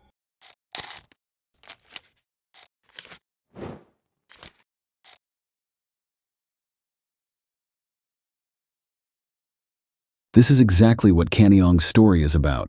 You might ask, is this really possible? How could a simple family dinner lead to a brutal murder that will shock everyone in Malaysia? The law will even be looked at by the local government. Let us look at this case. Princess Kanyong Lake Yang is her full name. She was born in 1974 in Ipoh, Malaysia, into a big family. People from all over the world visit the city, but Kani had her sights set on something else: a better job and traveling. What else could a girl want? That being said, she knew that she had to work for her dream and that nothing good could just happen. First, Kani got a gold medal in high school. Then she went to the University of Hawaii and got a degree in economics here. After the start, more work had to be done to make things better. She went to Los Angeles and got a job at an advertising agency. She was already living on her own. The city of dreams helped the girl see herself as an expert in her field. In 2001, Kani met Brandon Ong there. He was born in Singapore, like her father, but moved to the United States with his family when he was a child, and was now legally an American. Young Kani and Brandon quickly got married and moved to San Diego, which is right next door. But after only 2 years together, something bad happened. Kani's dad got liver cancer. The surgery her father was going to have in Malaysia was very serious, and it wasn't clear if he would live or die after it. She quickly packed her things and flew to her father on June 1st, leaving her husband in the United States. The surgery went well, the disease got better, and the doctor said that Kani's dad, who they called Bijen, would live a long time and definitely have grandchildren. Kani let out a sigh of relief. At last, she could go back to her husband and her favorite job. In the morning, she took a plane to Los Angeles. That night, Kani invited her whole family to a farewell dinner at Montes, their favorite restaurant that they used to go on vacation when Kani still lived with her parents. During dinner, Kani's mom got sick out of the blue and her sweet daughter offered to drive her home. She spent a long time looking for a parking ticket in her purse in the parking lot. When she couldn't find it, she realized she had left it in her car and forgotten about it. Kani then ran to the car and told her sisters to watch her mother. She wasn't seen for a long time. Her mother went to the car to check on her, but neither Kani's nor her daughters were there. When one of the sisters tried to call Kani's phone, it was even scarier to see that it was turned off. Her family knew her very well. She couldn't just disappear, and she would always call to let them know what had happened. But what could have happened in a parking lot that was locked up, only 300 feet from her family? The father of Kani asked the security guards to show him the video footage. His daughter was walking toward the car and checking her pockets and purse for her keys. At first, there was nothing strange about it. When they looked back, they saw a stranger moving behind Kani. He was speeding up and slowing down, just like Kani. The guards and Canny's worried father watched her car leave the parking lot from a different camera. There was a man behind the wheel, most likely the one who had followed her in the parking lot.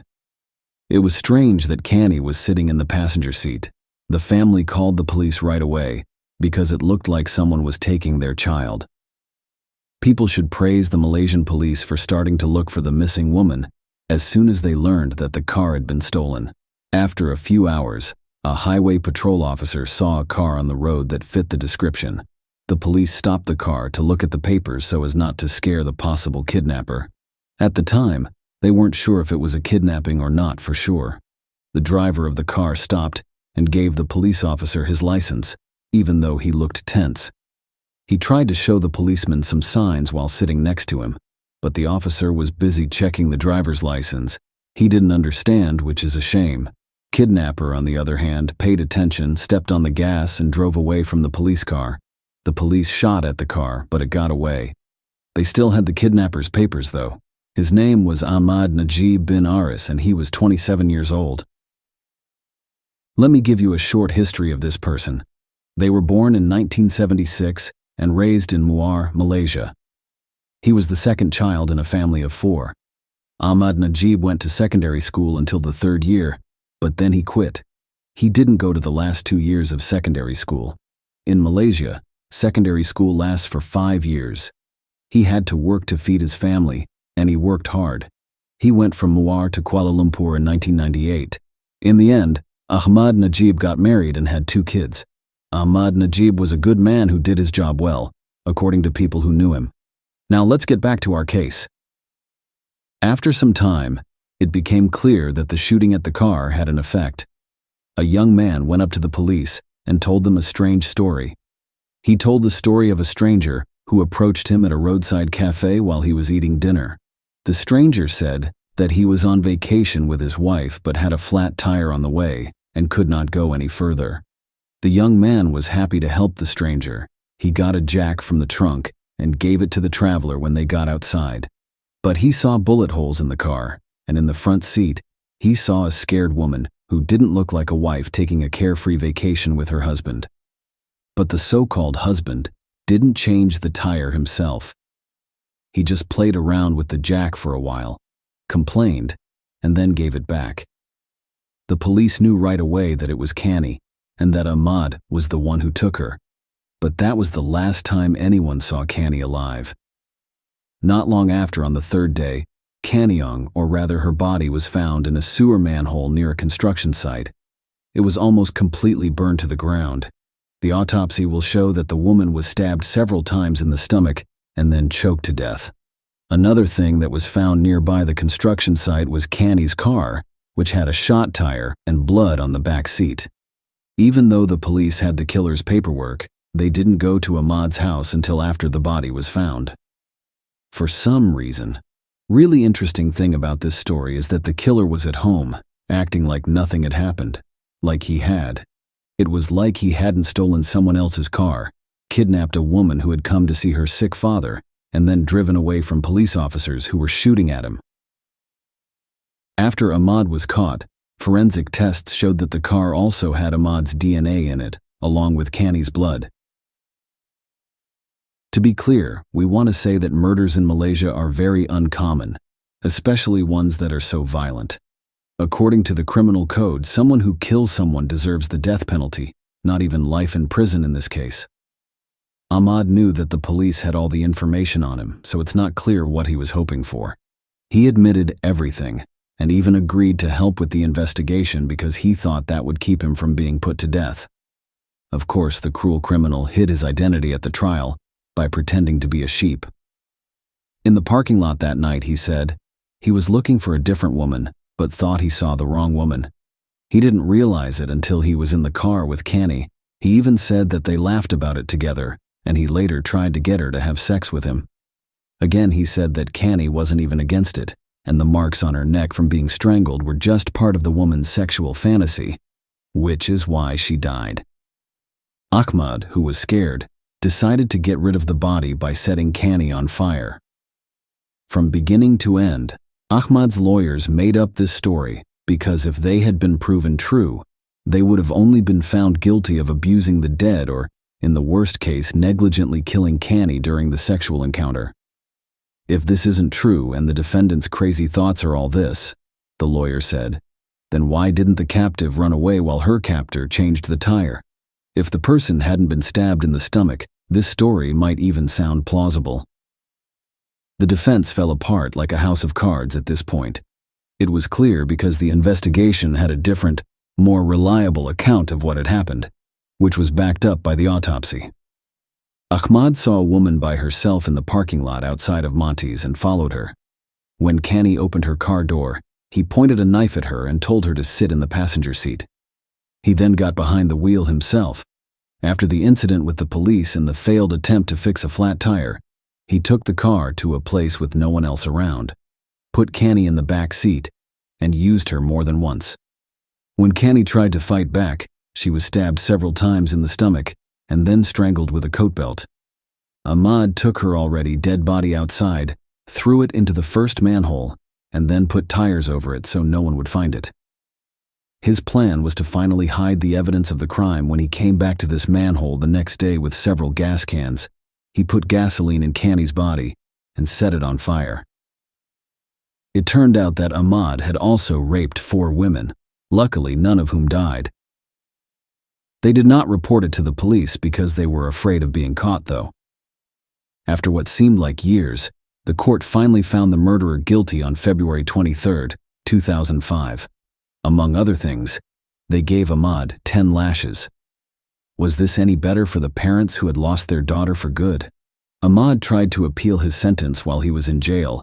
He even wrote a letter to Selangor, the head of state, asking him to release him, but he was turned down. Ahmad got what was coming to him just 13 years after killing Canny. He was hanged in his cell on September 23, 2016. As I already said, this case got a lot of attention in Malaysia.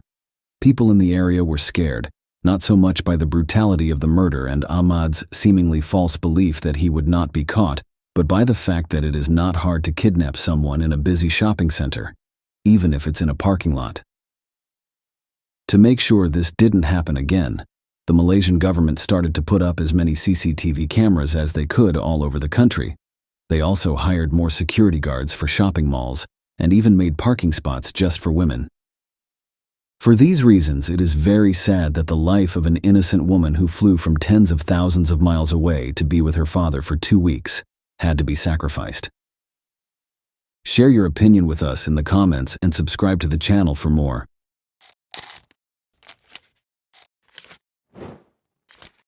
Hey guys, welcome to my channel, and today we're going to take a look at another horrible case with you. We examine the events that occurred in the U.S. state of Florida today. On October 16, 2018, 28-year-old Laura Picher was last spotted having dinner at a bar in Sebring. An employee at the Tampa restaurant called 911 3 days later after noticing something odd close to a dumpster. The case was solved by detectives using surveillance footage. Laura Picher was an extremely beautiful and consistently upbeat woman. She was gregarious. In remembrance of his daughter, her father, an art teacher, said this: "In 1989, Laura Picher was born on a chilly day in Michigan. She had 2 nephews, one of whom she never met, a sister-in-law, an older sister, and a brother. She was born with 2 fingers and a thumb on her short left arm. Throughout her life, she struggled with discrimination due to her physical differences. She worked with individuals with physical and mental disabilities as a job coach at Goodwill. She was disabled, but that didn't stop her. It was a feature of her distinct character. Growing up, Laura lived in Michigan. She relocated to Sebring, Florida when she was 26 years old. Her grandmother was getting too old to care for herself, so she moved to Florida. With a big heart, Laura left her job to visit her grandmother in Florida. The incident started with a 911 call on the morning of October 19, 2018, when staff members at the restaurant reported discovering the woman's body hidden under a wood board and wrapped in a plastic bag close to a dumpster behind the establishment. In a restaurant parking lot, a woman reported a bad smell next to a dumpster by calling 811. She initially believed it to be a dead animal, but upon closer inspection, she discovered what she initially believed to be a dead woman. Investigators showed up on the scene. Face down, the victim was discovered. She was half naked. She was discovered wearing a dress, and a plastic bag was placed over her before the bed's headboard was placed over her body, but the gown was lowered beneath her breasts. Her hands were tied behind her back by the criminal. They discovered a wallet that eventually held an ID card and a clear plastic bag filled with personal belongings, the most crucial of which was mail, by using a purse strap inside the dumpster. Laura Peitcher was identified as the victim. She lives in the city of Sebring, Florida, which is roughly 2 hours' drive from where she was discovered, and investigators concluded that she is not truly from Tampa. After more research, it was discovered that Laura owns a silver Toyota Tundra pickup truck. Her pickup truck was not in the parking lot close to where Laura's body was discovered, even though she may have driven it to Tampa. In case it was spotted anywhere, the truck was registered as a stolen vehicle and added to a law enforcement database. In the meantime, the restaurant manager was interviewed by investigators. The body was found on Friday morning, 2 days after the establishment's owners had cleaned the parking lot on Wednesday. This implied that the body had to have been there from Wednesday through Friday. Laura was strangled with a thin rope-like object, as evidenced by the obvious marks on her neck discovered by the medical examiner who conducted the autopsy on her body.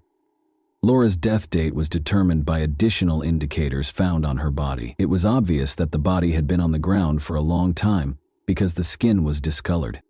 2 days before she was discovered, on Wednesday, the medical examiner came to the conclusion that Laura had passed away. Meanwhile, police in Michigan, 1,200 miles away, informed Laura's family of her passing. Her parents were taken aback. In order to allow investigators access to Laura's trailer, Laura's parents drove 20 hours from Michigan to Sebring.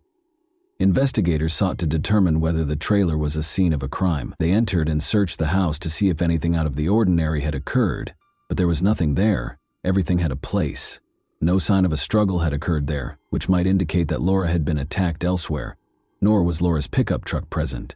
The investigators were aware that reconstructing the timeline of Laura's final hours would be necessary to solve this case. They wanted to know who Laura had met, why she had come to Tampa from Sebring, and what had happened to her pickup truck. On Wednesday, investigators looked through Laura's cell phone logs. She stopped answering calls between 1 and 5 in the morning. It is a clear sign that something has occurred. According to the records, Laura called a man named Vidal Cortez twice on Wednesday morning. Detectives wanted to speak with a man named Vidal Cortez, who became the first possible suspect after Laura's friends disclosed that he was Laura's boyfriend. They needed to know if there had been any issues in their relationship and when he had last seen Laura. However, the police learned that Laura's pickup had been seen outside a Tampa convenience store before they could locate Cortez and speak with him. 3 miles from the scene of Laura's body, the detectives visited a convenience store. Laura's pickup truck was gone when they arrived. Nonetheless, the detectives hoped they could obtain some answers from the surveillance cameras that were placed both inside and outside the store. They saw a pickup truck arrive at the store and park after viewing the footage from those cameras. Although they attempted to zoom in, the video quality was subpar, making it impossible to identify the driver. A man exited the passenger seat of the pickup truck after it had parked. This indicated that the pickup truck had a driver and a passenger, or at least 2 people. It seems that the man who exited the pickup truck was aware that the cameras were recording him. He wore a baseball cap and kept his head down. He went into the store, but as before, detectives couldn't see his face on the videotape due to its poor quality. The picture was excessively grainy. The employees of the store stopped him from stealing the beer. The man went back to the pickup truck and sat in the passenger seat after leaving the store. Neither did the driver exit the pickup truck, nor did he appear on any of the cameras. Patrol officers found Laura's pickup truck about an hour later. It looked like it had been in a small collision and was parked in the street. At the time of his arrest, investigators noticed the same man sitting in the passenger seat on the surveillance footage. He introduced himself as Calvin Gary. He wore a tracking monitor on his ankle and was on probation. In the driver's seat was nobody. The pickup truck's driver had clearly run away, as only a pair of shoes remained. The detective started questioning Calvin Gary while Laura's pickup was turned over to forensic so they could thoroughly inspect it for any evidence. He claimed that a man named Hot had given him the truck. They were going to steal beer from a convenience store, and Hot had just moved into the area. Calvin Gary was asked by detectives if he was aware of how hot the pickup truck got. "I don't know anything about Laura," he said, adding that, He didn't know the answer to that question. "I don't know what happened to her," he said. He informed detectives that Hott was a short African-American man. Calvin Gary also provided detectives with Hott's location. When they spotted them, they proceeded to the designated address. The short man hid in a bushy grove. He was mistaken in his hope that the detectives hadn't noticed him. They invited him to approach them. The man had on a shirt and pants but no shoes when he came out of the shrubbery. He refused to give his name when detectives asked him to do so because he was uncooperative. The detectives then requested that he approach the car. They were able to quickly identify fingerprints thanks to specialized equipment. Detectives discovered a match in the database when they scanned the man's fingerprint. Gary Daniel was his real name, and he had a long criminal history. He was already a 3-time prisoner. The fact that Gary Daniel was from Sebring was another noteworthy detail. Be mindful, Laura was a resident of Sebring as well. Detectives assumed Danielle was the driver of Laura's pickup truck because he was shoeless. Remember how the police discovered shoes inside the pickup truck when they located it? Gary Danielle was therefore a suspect in the Laura Peacher case, due to all of these factors. Nevertheless, the detectives had to release him because there was insufficient evidence at that time for the police to bring any charges against him. Because Calvin Gary had an ankle monitor, they focused on him and the fact that he, Gary, and Daniel used Laura's pickup truck. But the police were able to follow him around. They learned that Calvin Gary had never visited Sebring where Laura lived, or the dumpster where her body was discovered. Following the discovery and interrogation of Laura's boyfriend, Vidal Cortez, detectives ruled out Calvin Gary as a suspect. However, he told detectives that Laura had gone to a Sebring bar on the evening of Tuesday, October 16, since she had been there the night before she died. Detectives were intrigued by this information and went to the bar to talk to the establishment personnel.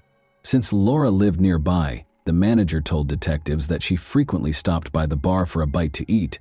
Her most recent visit was on the evening of Tuesday, October 16. There was nothing unusual about her manner. She was smiling and friendly as usual.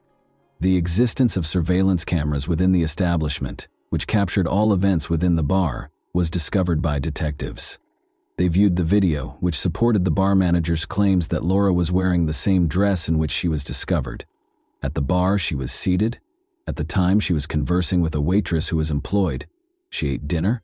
Nothing odd was going on, and she hadn't ordered any alcohol. Around 11 p.m., she left without meeting anyone and only talked to a waitress. Subsequent investigation revealed that the witness saw Laura with a man he described as Shorty at 2:45 a.m., approximately 4 hours after she had left the bar. She was spotted by the witness at a gas station outside a convenience store across town. At that moment, Laura was sitting in her pickup truck and appeared to be in good health. There was no sign that she was having problems or that she needed assistance. In addition, the witness stated that Laura and Shorty took off in their car.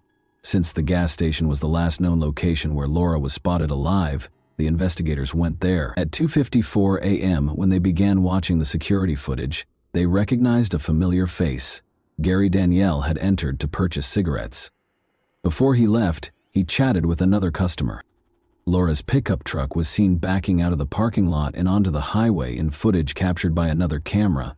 The footage supported an eyewitness's account that he unquestionably saw Laura Peacher and Gary Daniel together at a gas station near Sebring, but it was impossible to determine whether Laura was inside the pickup at the time, whether she was okay, or whether Gary Daniel was with her. Investigators searched the dumpster for clues that might connect Gary Daniel to Laura's murder early on Wednesday morning. Although the ATM receipt was partially torn, it contained information that helped law enforcement identify that it was a specific ATM at a Lakeland gas station. The receipt states that the transaction took place on Wednesday at 3:30 p.m., 12 hours after Laura was last observed in Sebring. In order to locate the ATM of interest, the detectives proceeded to the gas station. With any luck, the surveillance footage would help them solve the case. They could see Laura's pickup truck in the video, but they couldn't make out who was sitting in it. Fortunately, there were several cameras. The detectives watched Gary Daniel exit the pickup and go to the store after it had been parked. After taking out cash from the ATM and purchasing a soda, they departed the establishment. Detectives believed Laura was dead by this point because she was not seen and did not exit the pickup truck. Gary Danielle returned to the pickup truck and headed toward the location of Laura's body. They located him. For interrogation, Gary Danielle was brought to the police station. The only proof the police had at that point was that Danielle had used Laura's pickup truck, so they started interrogating him about it. The only thing he did, Danielle said, was to use an unlocked truck that had keys inside for that purpose. He didn't know who owned the pickup. The pickup truck's interior was fine, he said. He saw nothing out of the ordinary. After showing him a photo of Laura, the detectives asked him if he recognized the person in it. "I don't know the woman," Danielle said. He was asked if he had ever met Laura in Sebring by detectives. "No," he said. Then they told him that a recording had been made at a Sebring gas station. He's on the tape, and Laura's pickup truck is on the tape. He refused to answer any more questions after Danielle learned that the police suspected him of killing Laura. There was no tangible evidence available to detectives at the time to convince a jury that Laura Peicher was murdered by Gary Danielle. A person has a set amount of time to stand trial. The clock begins to run as soon as the suspect is taken into custody. The detectives chose to release Gary Danielle because they were still awaiting the forensic findings. Naturally, there was a significant risk that Danielle would flee, but the investigators determined that the risk was warranted in this instance. Many questions were addressed by forensic analysis. Drops of Laura's blood were discovered by the experts in the rear seat of her pickup truck. This suggests that Laura's body was either in the back seat of the pickup truck when she passed away, or that the crime was committed inside the vehicle. A forensic report on the objects discovered close to Laura's body has been obtained by investigators. Gary Danielle's DNA was discovered under Laura's fingernails, and it matched the DNA on the strap that was used to bind her hands. Gary Danielle was taken into custody after the DNA evidence found in surveillance footage was sufficient to file charges. Danielle used his right to silence and remained silent when he was arrested. He was accused of carjacking, tampering with evidence, and first-degree murder. The investigators attempted to create a timeline of Laura's final hours based on the evidence. They were aware that Laura was in a Sebring bar.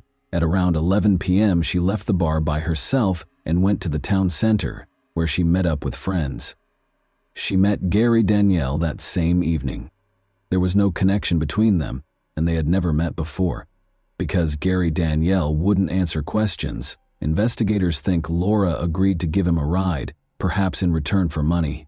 Investigators don't know how he and Laura met, but they do know that she was found alive and unharmed in a pickup truck by an eyewitness at a gas station, where she and Gary Danielle ended up. After they left the gas station, it seems that something happened. Laura was strangled in her own pickup truck, though it's unclear where the truck was when she passed away.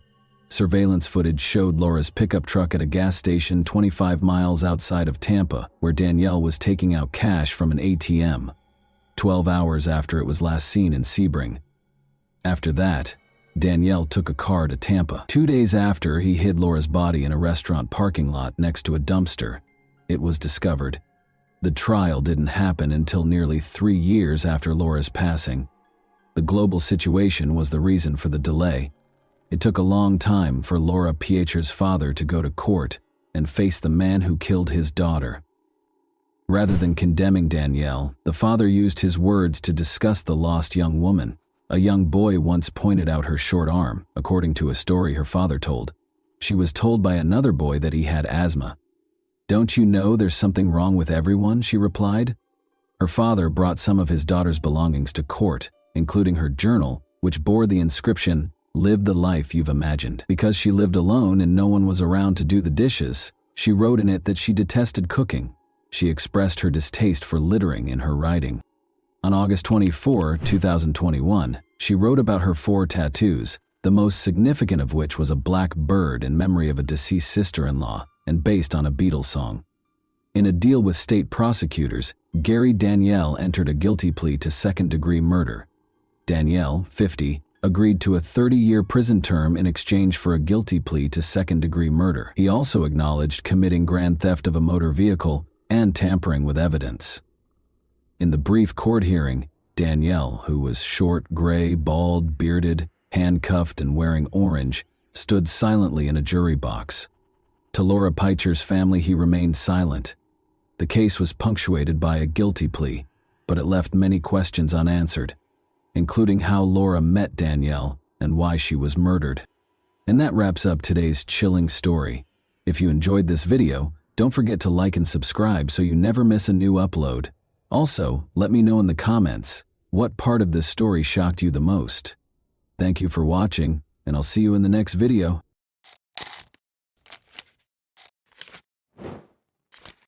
Hey guys, welcome to my channel, and today we're going to take a look at another horrible case with you. Have you ever pondered how one choice, one accident, and all you knew and loved can suddenly turn life into a nightmare? I'll tell you about a day that began normally but ended in a way that nobody could have foreseen. Consider this. At 3 in the morning, the doorbell rings. You expect to see a neighbor or perhaps a courier who has the wrong address, but instead you see the man you believed was forever gone from your life. The air in the room is suddenly heavy, his hands are clenched into fists, and his eyes are filled with anger. What are you doing? Will you freeze, knowing that this is your final error? Or will you scream and flee? Alina Shiket's journey started when she came to the conclusion that love shouldn't be painful. She moved on from everything, but when he returned, everyone who knew her was shocked by what transpired. In 1997, Alina Shiket was born in Russia. When she was 7 years old, she and her family relocated to Pennsylvania in the United States. She was a lively and curious youngster from birth. She picked up English fast and developed an interest in science and the arts in school. She was regarded as a gifted and driven young woman who consistently pursued her objectives. Her responsiveness and friendliness were her defining traits. She frequently assisted her peers and took part in charitable activities. Alina enrolled in the University of Pittsburgh to study biology after graduating from high school.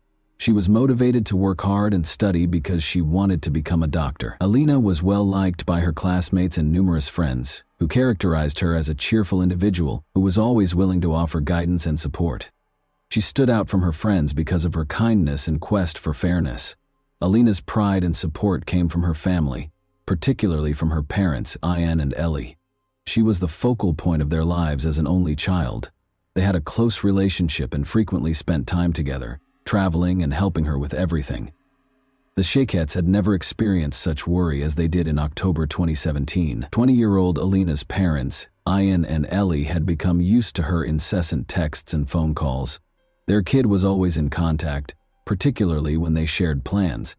However, the quiet that's surrounding their house on this particular day took on a new, ominous color. Even the morning before they were to be brought together for a significant occasion, the annual charity marathon in which they took part, Alina had just vanished from view. They were passionate about the breast cancer campaign, and Alina was constantly at the center of these gatherings. She had a genuine and profound compassion for people. She seemed to find power in helping others, as though she were attempting to shield her family from the dangers of the outside world. But she didn't arrive that morning. There were no missed calls or messages. Every minute seemed like an unending torment. Unable to control the mounting worry that was coursing through her body, Ellie was always scrolling through her phone. The automobile seemed to be moving at a snail's pace, and Jan, who was seated behind the wheel, tried to maintain composure, but his quivering hands and fixated gaze revealed his growing concern. They were on their way to Alina's apartment rental on the University of Pittsburgh campus. Long hours of waiting for something unthinkably awful grew out of what should have been a 30-minute drive. Without even looking back at her husband and their dog, who were silently staying in the car, Ellie hurried to the home. As though it were trying to escape, her heart thumped in her chest. She pressed the doorbell quickly, her hands shaking. The few seconds of waiting seemed to drag on forever. The house was so quiet that it seemed as though the walls were closing in on you.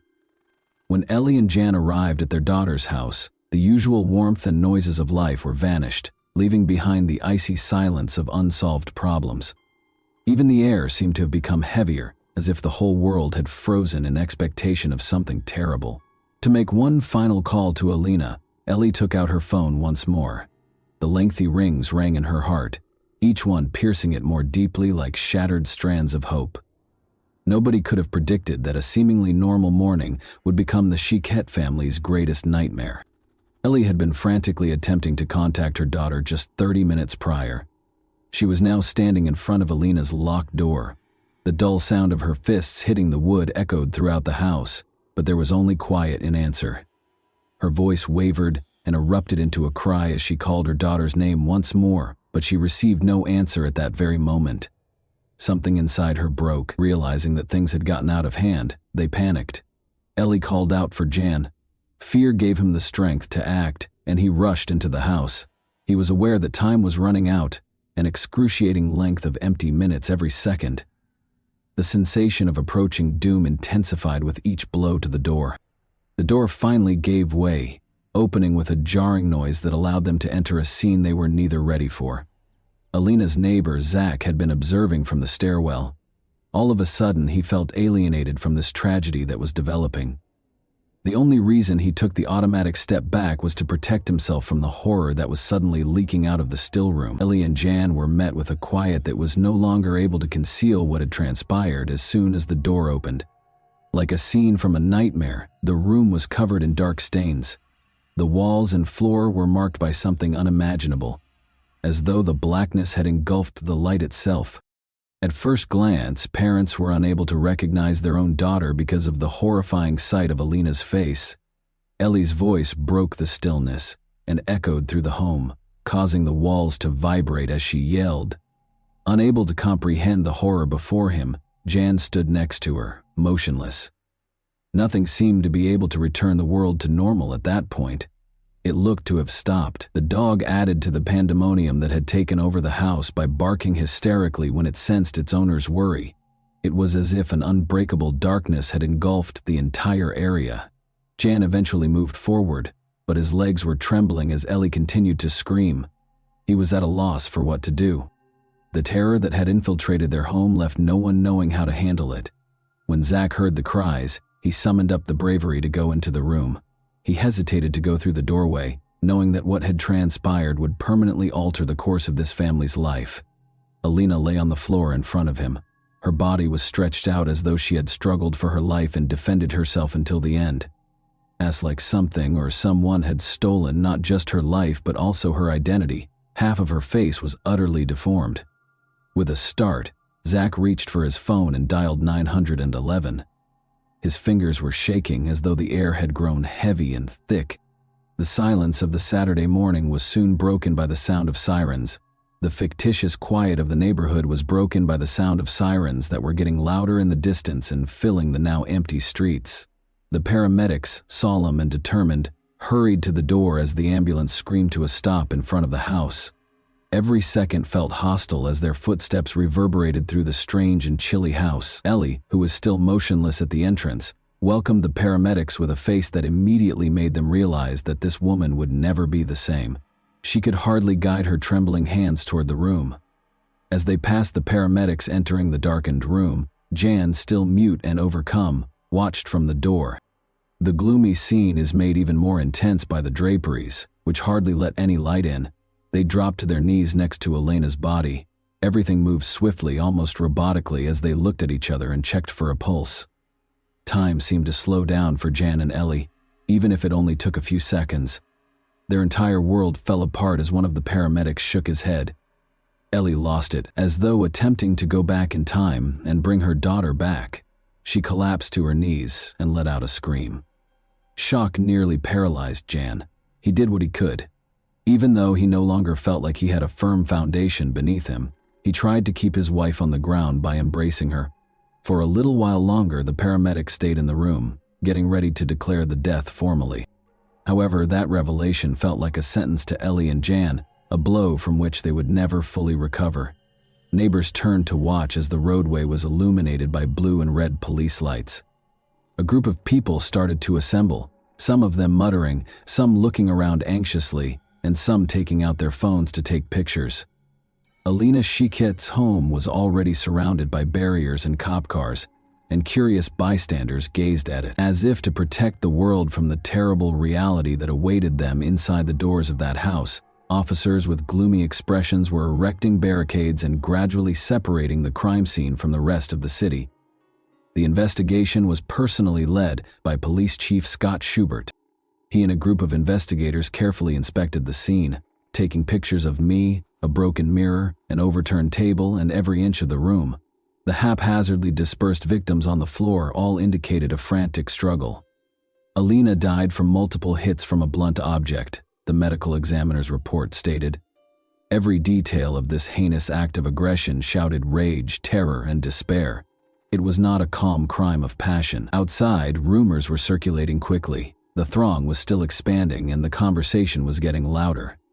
While some had heard about her lover and others were aware of the tumultuous nature of their relationship, nobody could have foreseen how horribly it would end. A crime that would soon dominate conversations around the area had upended the customary tranquility of this suburban neighborhood. Matthew Darby, a young and talented basketball player and Alina's ex-boyfriend, was already a prime suspect in the police's eyes. Matthew's attractiveness with women was as well known as his performances on the collegiate court. He was always surrounded by prosperous, self-assured, and charming people, but beyond that polished facade, particularly with regard to Alina, were deeper, harmful impulses. Beginning at a Greensburg University, their friendship swiftly developed into a passionate romance, but jealousy and control gradually replaced the pleasure. After she moved to a different university, things began to shift. Alina made an effort to put her education first, make a fresh start, and break free from the toxic attachment. She ended the relationship, but Matthew was unable to cope. When Alina was gone from his life, his confidence collapsed, and his fury became overwhelming. On September 20, 2017, he began calling her non-stop and finally went too far. Hands shaking, Alina reported it to the police. Like a scene from a horror film, Matthew had climbed through a second-story window to break into her house. Even in her worst dreams, she couldn't have guessed that it was him. Yet she had heard someone scaling the drainpipe. With rage in his eyes, he stormed into her room and accused her of betraying him, ignoring his calls and leaving him. Roughly pushing her into the bed, his hands clamped down on her shoulders and squeezed her wrists until the bruises lasted for days. Feeling both relieved and afraid, she submitted the report, thinking she could finally stop him and that justice was on her side. She went to court with Jan and Ellie. Although the restraining order against Matthew seemed like a positive move, the courtroom tranquility was all too short. As the judge ordered his arrest, Jan and Ellie clutched her hands tightly. Alina's family believed that the horror that had plagued their daughter in recent months would come to an end when he was arrested for unlawful entry, but their dreams were quickly dashed. Alina was forced to confront her anxieties alone after Darby was released on $10,000 0 bail, a negligible amount in the legal system. Ellie and Jen were unaware that this would be the sign of impending doom. The house where they had sought solace became the scene of a tragedy a few days later. The oppressive feeling of dread that had pervaded the atmosphere for so long came to pass in the most terrible manner. Every action the detectives performed that day was tinged with the knowledge that crucial opportunities had been lost, and that Alina had not received the proper protection. Ellie had stopped crying as she stood behind the police tape. A mask of shock and disbelief froze her face. Jan held her hand as he stood by her. Alina's world never really left Matthew Darby. Every step she took was obscured by his shadow, which seemed to follow her. Zach, Alina's neighbor, subsequently acknowledged that he frequently witnessed Darby loitering outside her home. He felt like he belonged there. Zach recalled that he had been watching the catastrophe unfold without comprehending it, but he realized it too late. As if stalking Alina, he had witnessed Darby lurking in the shadows for hours on end, silently observing through the windows, never letting her leave his gaze. She blocked his number and changed passwords in an attempt to get away from him, but he always managed to get into her life. Once more, Matthew's jealousy was unquenchable, tearing apart anything that didn't comply with his demands like a ferocious animal. Zach once saw Darby yelling at Alina outside her windows in the middle of the night. There was mad jealousy and anger in his words. Every altercation seemed planned, and he became more vicious with each blow. Darby had taken over Alina's virtual world a month before to the catastrophe, hacking her accounts and removing likes she had given to other guys. The virtual world had to be exclusively his. Alina made an effort to establish limits with Virtue, but it wasn't enough, Matthew. Nobody was aware of what was going on behind closed doors on the evening of September 20. A weird sound, as if something had snapped, reached Zach's ears.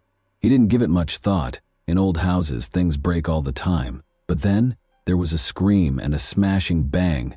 It was a terrified, despairing cry that broke through the night's silence. Zach was unsure of what to do. Hoping for a response, he posted a message to the house's group chat, but nothing came up.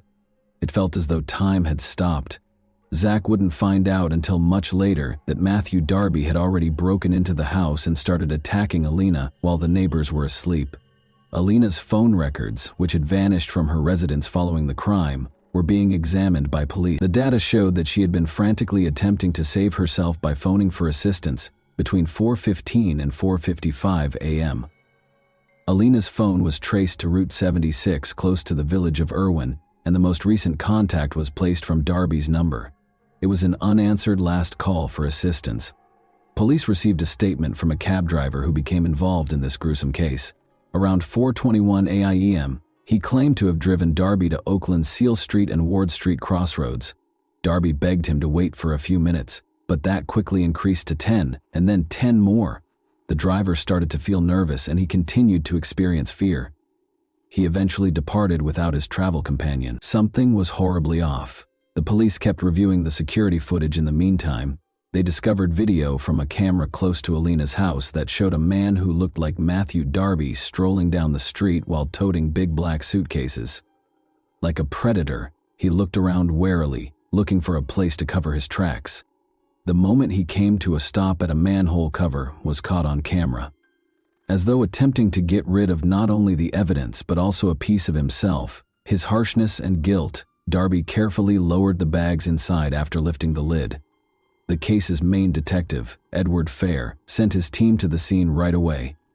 There was no room for error on the part of the forensic investigator. After gently removing the manhole cover, they discovered a hammer and 2 knives within, all of which were smeared with dried blood. There were fragments of skin and hair on the hammer. Everyone working on the investigation was profoundly impacted by this revelation, which served as a silent testimonial to the ruthless and untamed aggression. The identification of the material would confirm the worst, and now everything depended on the forensic analysis. The system, which ought to have shielded Alina, failed her with every new fact. Only a trail of agony and misery remained after Matthew Darby had disappeared, as if vanishing into thin air. The police had enough proof to take action, even though they knew they wouldn't have much time to apprehend him. It was impossible to dispute the evidence gathered at the crime scene. Everything suggested Darby was the culprit, including surveillance footage, traces found at the scene, and the objects dumped in the manhole. An arrest warrant was issued right away, but Darby had already left Pennsylvania and vanished into the wide United States by the time the police began their thorough hunt. The search for Darby became a national manhunt. Although the search was conducted with unwavering resolve, the sense of urgency increased with every hour that went by. In the small South Carolina town of Myrtle Beach, Darby's luck finally ran out after a few days. A bystander alerted the police right away after spotting a suspicious individual trying to enter a property through a window. A man whose look matched the description given by witnesses was discovered by officers as soon as they got on the scene. Darby attempted to flee, his fear showing in every step, but the officers outran him. He provided false identification after being caught, which only made matters worse. His identification was verified by security footage and witness statements after his attempt to pose as a fugitive failed. Darby was charged with giving false information to the police, which added another charge in South Carolina and further compounded his case. He tried to persuade the judge of his innocence, but his request for bail was turned down. Fearing that he would try to escape again, the judge decided to keep him in detention and delayed his request for extradition so that he could speak with his lawyer. Another drama involving Alina's memory and the suffering of her loved ones was taking place in Pennsylvania while Darby was still being held. In Pittsburgh, Alina's friends and classmates organized a protest.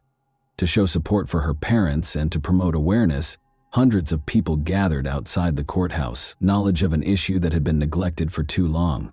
Signs with the words, "Say no to domestic aggression," and "Love shouldn't kill," in strong letters, were held by people. Many participants donned purple shirts, which are symbolic of the fight against domestic abuse, and the words, "Our Russian princess," which Alina's friends had given her, were printed on the back. This was a painful and unifying gesture that conveyed their rage at a system that had let their friend get hurt. Along with the demonstration, campaigners and Alina's family worked to have a new bill passed. Domestic abusers would be subject to electronic monitoring under Alina's law. In addition to paying tribute to their daughter, they did this in an effort to stop future tragedies of this kind. Already on the table for consideration, the bill became a symbol of hope that no one else would have to deal with such a harsh reality. Prosecutors were now providing more thorough evidence in the courtroom, all of which pointed to Darby's deliberate acts. Duquesne University security camera footage from the night before the crime was one of the most important pieces of evidence. It was evident from the video that Darby was trembling as he walked across campus and looked over his shoulder. According to a policeman on patrol that evening, Darby appeared anxious, probably even a little drunk. Using the excuse that he needed to charge his phone, he tried to enter the student union building. However, there was something concerning about his actions. The officer had a strong suspicion that Darby was hiding something, since he kept looking around as though he was frightened someone was following him. With each new piece of evidence and every videotaped moment, the court was getting closer to its inevitable conclusion. The name Matthew Darby had come to represent suffering, unfairness, and the pursuit of truth. The time a picture of him in a beer-lagered striped shirt on the campus elevator was revealed in court. His doom was all but certain. When he was arrested, the same clothing was discovered with him. There was not much space for doubt because of the prosecutors. Around 4 in the morning, Darby got a cab and left the university campus to go to Alina's neighborhood. The evidence left at the crime scene, the spooky traces of a fight, and the late-night break-in all made sense. The defenders, however, refused to give up. David Sri, Darby's attorney, attempted to refute every piece of evidence. He maintained that someone else might have called the cab using Darby's account, and that the security camera footage was insufficient to prove his identity. Is there any chance that this will result in an acquittal? Not likely. Soon after, Darby was apprehended while trying to break into a house near Myrtle Beach, South Carolina. His use of phony identification simply served to bolster the evidence against him and further expose his flight. Darby decided to continue fighting in spite of everything. He went back to court with a new attorney, Joseph Haddock, a year after the conviction. Darby claimed that at his prior trial he had not been given adequate legal representation. According to Haddock, Darby was not completely aware of the trial's possible hazards and consequences. This was a new attempt to overturn the conviction on the grounds that Darby was not given a fair trial because of the lawyer's mistakes. In a prompt response to Darby's appeal, the Allegheny District Attorney's Office asserted that all of Darby's rights had been completely upheld. The concept of coordinating jurisdiction, which basically states that judges from one district shouldn't reverse the rulings of another without good reason, was debated. Nevertheless, the matter might still be reopened for a new hearing in the courtroom. The process might be slowed down but not completely stopped by this procedure. Despite the fact that his life sentence already appeared certain, Darby persisted in fighting for his freedom. His attorney put forth a lot of effort, gathering fresh information and looking for any way to overturn the verdict. Like a dying man clutching at straws, Darby clung to each attempt as if it were another lifeline. The problem is that this story isn't over yet, even though you're undoubtedly eager for the conclusion. Matthew Darby received a life sentence without the chance of release. Although it seemed that justice had been done, a new chapter had begun. He appealed, saying his last attorney had not done everything he could to protect him. Years after the initial sentence, Darby is currently battling for his freedom once more. Any chance to contest the case is being seized by his legal team. Despite her untimely death, Alina left behind more than just memories. She became a source of motivation for reforming a system that had for too long kept women at risk. Her friends and family have taken every possible action. Make sure it wasn't a pointless death. I would like to take a moment to speak to each and every one of you who is listening to this tale. How do we stop disasters like this from happening again? How can we ensure that Alina's parents' experience doesn't happen to any other family? We can't keep quiet. Thousands of women worldwide must deal with the realities of domestic violence. Every aspect of the issue needs to be addressed, from raising family awareness to taking legislative action. We must all realize that love should never be hurtful, and that caring should never become dominating. Together, let's help those who are in need. If we work together, we can make this world a safer place. And even though Alina is no longer with us, her influence endures because of the people she touched. And that wraps up today's chilling story. If you enjoyed this video, don't forget to like and subscribe so you never miss a new upload. Also, let me know in the comments, what part of this story shocked you the most? Thank you for watching, and I'll see you in the next video.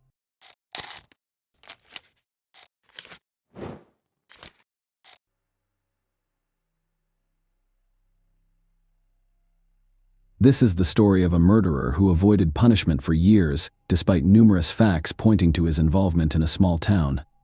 A 13-year-old girl vanished, and it was not discovered until 24 hours later. This case remained unsolved for over 10 years, and it was finally resolved in the summer of 2021. In this video, we'll explain what happened to Haley Dunn. This story was set in the American town of Colorado City, Texas.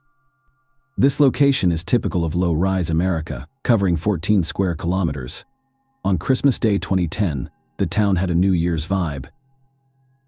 Haley Dunn, a 13-year-old girl living with her mother Billy, boyfriend Sean, and older brother David, had a happy Christmas. Her mother divorced her father, Clint, when she was 10 years old, but they never stopped communicating. Her father lived across the street from Haley's house. On December 26th, the girl spent the majority of Christmas at her father's house, unwrapping presents before returning home to play video games and go to bed. The following day, her stepfather and mother went to work as usual. Billy left her cell phone at home so that the kids could reach her. Before leaving, she peeked into her daughter's room while she was still sleeping. Sean worked in another town, about a half-hour drive away. According to him, he had an argument with his boss that day, which led to him being fired and leaving work only 10 minutes after arriving. He then drove to his mother's house, where he spent some time before returning to Colorado City around 3 p.m. Sean went to pick up Billy from work that evening. When they arrived home, Billy noticed that her daughter was not there. Sean informed her that the girl had gone to her father's house and planned to spend the night at a friend's house. Haley frequently stayed overnight at friends' houses, so her mother took this information calmly. Small towns like this often have the illusion of safety, so parents are less worried about their child's safety. On December 28th, Haley did not return home. She went door to door, but no one saw the girl that day. Billy went to the police around 2 p.m., but they chose the easiest route. The police's main theory was that she had fled from home, which initially hampered the investigation. A voluntary escape is not investigated to the same extent as a missing minor. They searched Billy and Clint's houses and brought search dogs to the scene. The next day, they followed Haley's trail from the house to a nearby motel. It was extremely strange. None of the motel employees had seen this girl. She was not captured on any security cameras, and a thorough search of the premises yielded no results. Trained dogs pointed to a motel, but the girl apparently never arrived. As word of Haley's disappearance spread throughout the city, dozens of concerned citizens joined the search. Some looked around the area, while others printed and distributed flyers. And now we come to another strange moment. Clint, the girl's father, almost never left the street. He looked in every corner, nook and cranny, including dumpsters. He said he couldn't sit at home and wait. Meanwhile, Billy and Sean were less enthusiastic. The mother distributed flyers but refused to go around the neighborhood looking for her daughter. She stated that searching gave her the impression that they were already looking for her body, and that there was no hope of finding the girl alive. Sean didn't participate at all, which isn't the strangest thing. Billy and Sean hosted a New Year's Eve party on December 31st, 4 days after the girl had gone missing. They had friends over to listen to music, drink, and party. Without a trace seemed completely absurd. On January 3rd, a week after Haley vanished, the police officially declared her missing. This meant that more serious agencies, such as the FBI and the Texas Rangers, could become involved, and representatives from both arrived in Colorado City and began their investigation. Volunteers continued to search the area, and over 100 billboards about the missing girl were posted across Texas and beyond.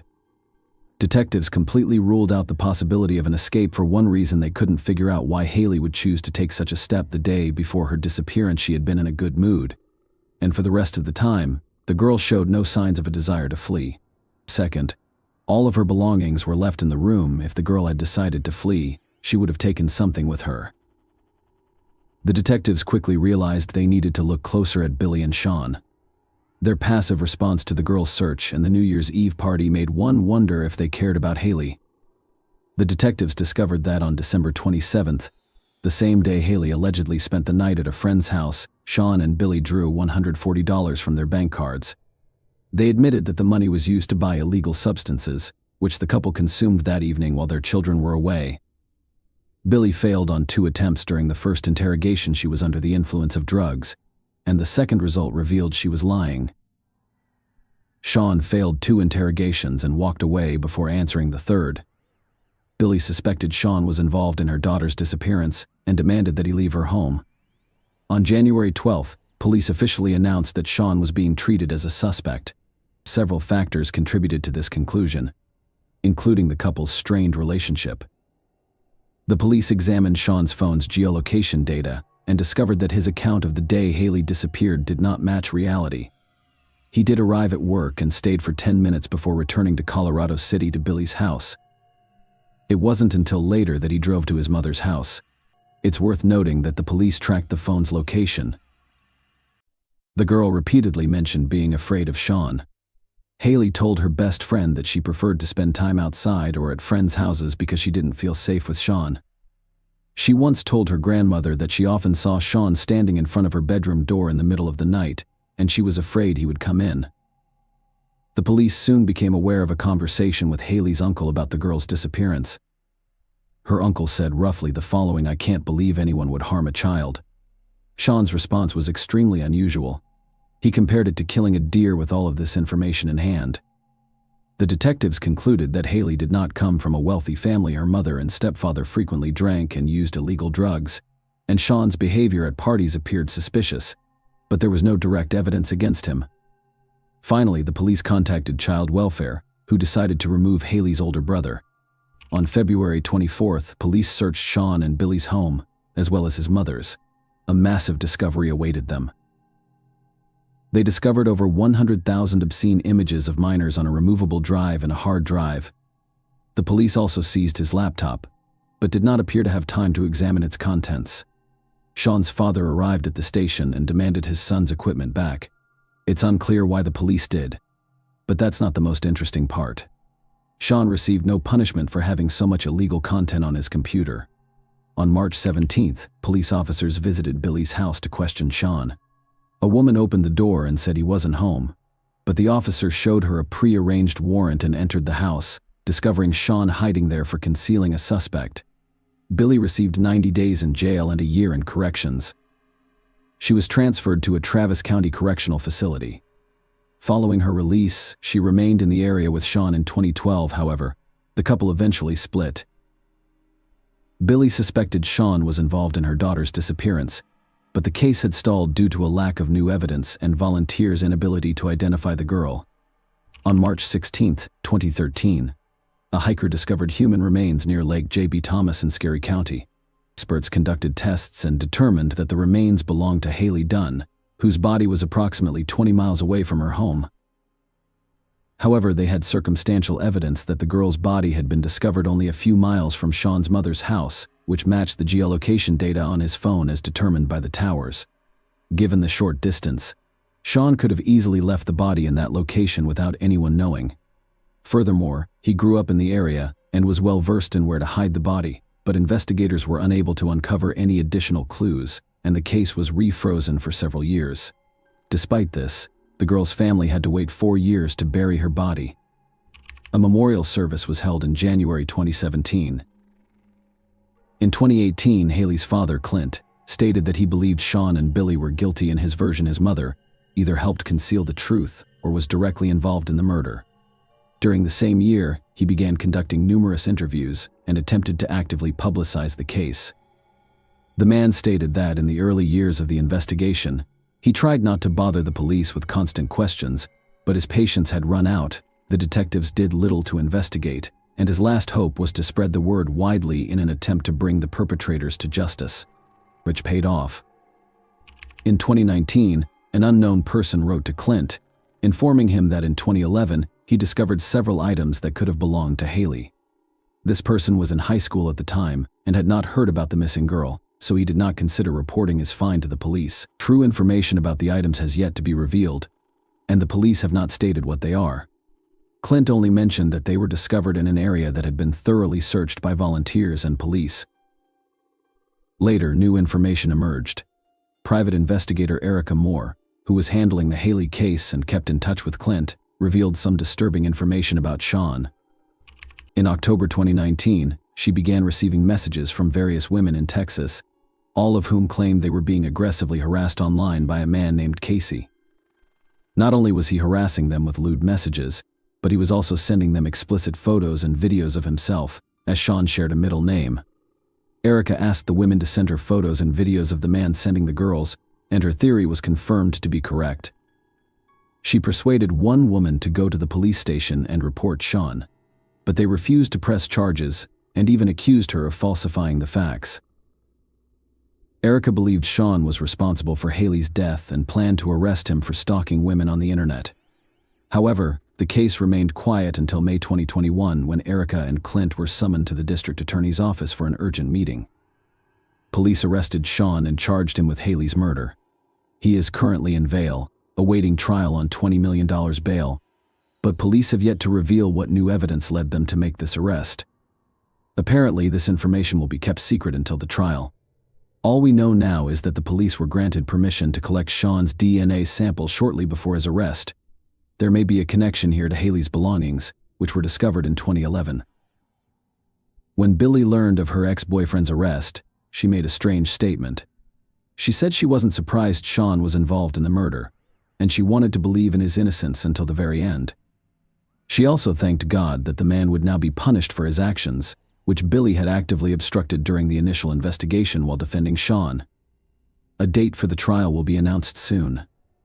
At this point, it is difficult to predict whether a conviction will be obtained. It will be determined solely by the significance of the evidence, which police are now withholding in any case. Sean remained at large for over 10 years, despite the fact that all evidence pointed to his involvement in the murder. Haley's complaints to friends and relatives, the use of forbidden materials with children, and the man's constant lies during interrogations raised suspicions on all sides, as did Billy. She initially expressed no desire for justice for her daughter, Clint, but, unlike her, he worked hard and got his way. In one interview, Erica Moore hinted that the case would not have been solved without his participation. She did not provide any details, but we can recall the story of Haley's found objects. The person who discovered them only learned about the entire story through Clint's social media posts. More information about this case, including a court decision, will undoubtedly be released in the near future. Right now, all indications are that Sean will be convicted, and in Texas, that means only one thing: he will face the death penalty for his actions against the child. Unfortunately, there is no way this will help Haley Dunn live a long and happy life anymore. Please share your thoughts on this story in the comments section, and thank you for watching.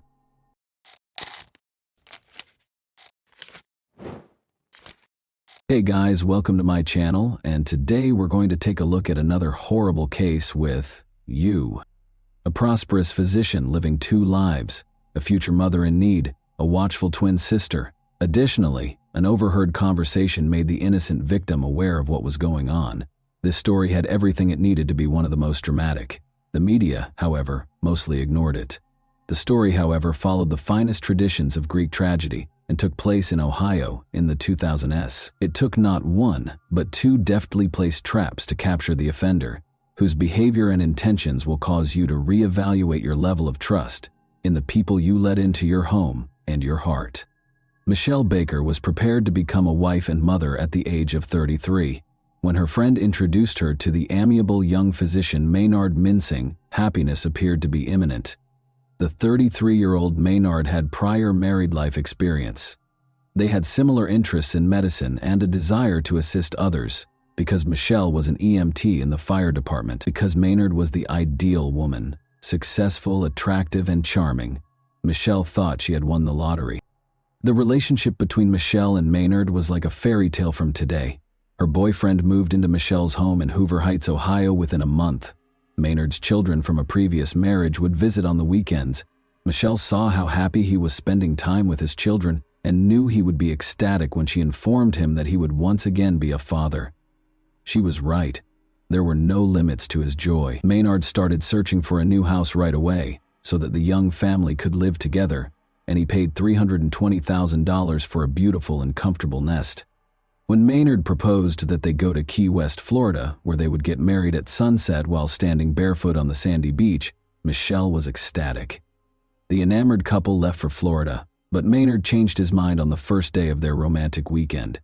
In order to have a traditional ceremony with his family present, he requested that Michelle postpone the impromptu wedding. Michelle ignored this obviously fabricated justification because she still fervently desired to start a family.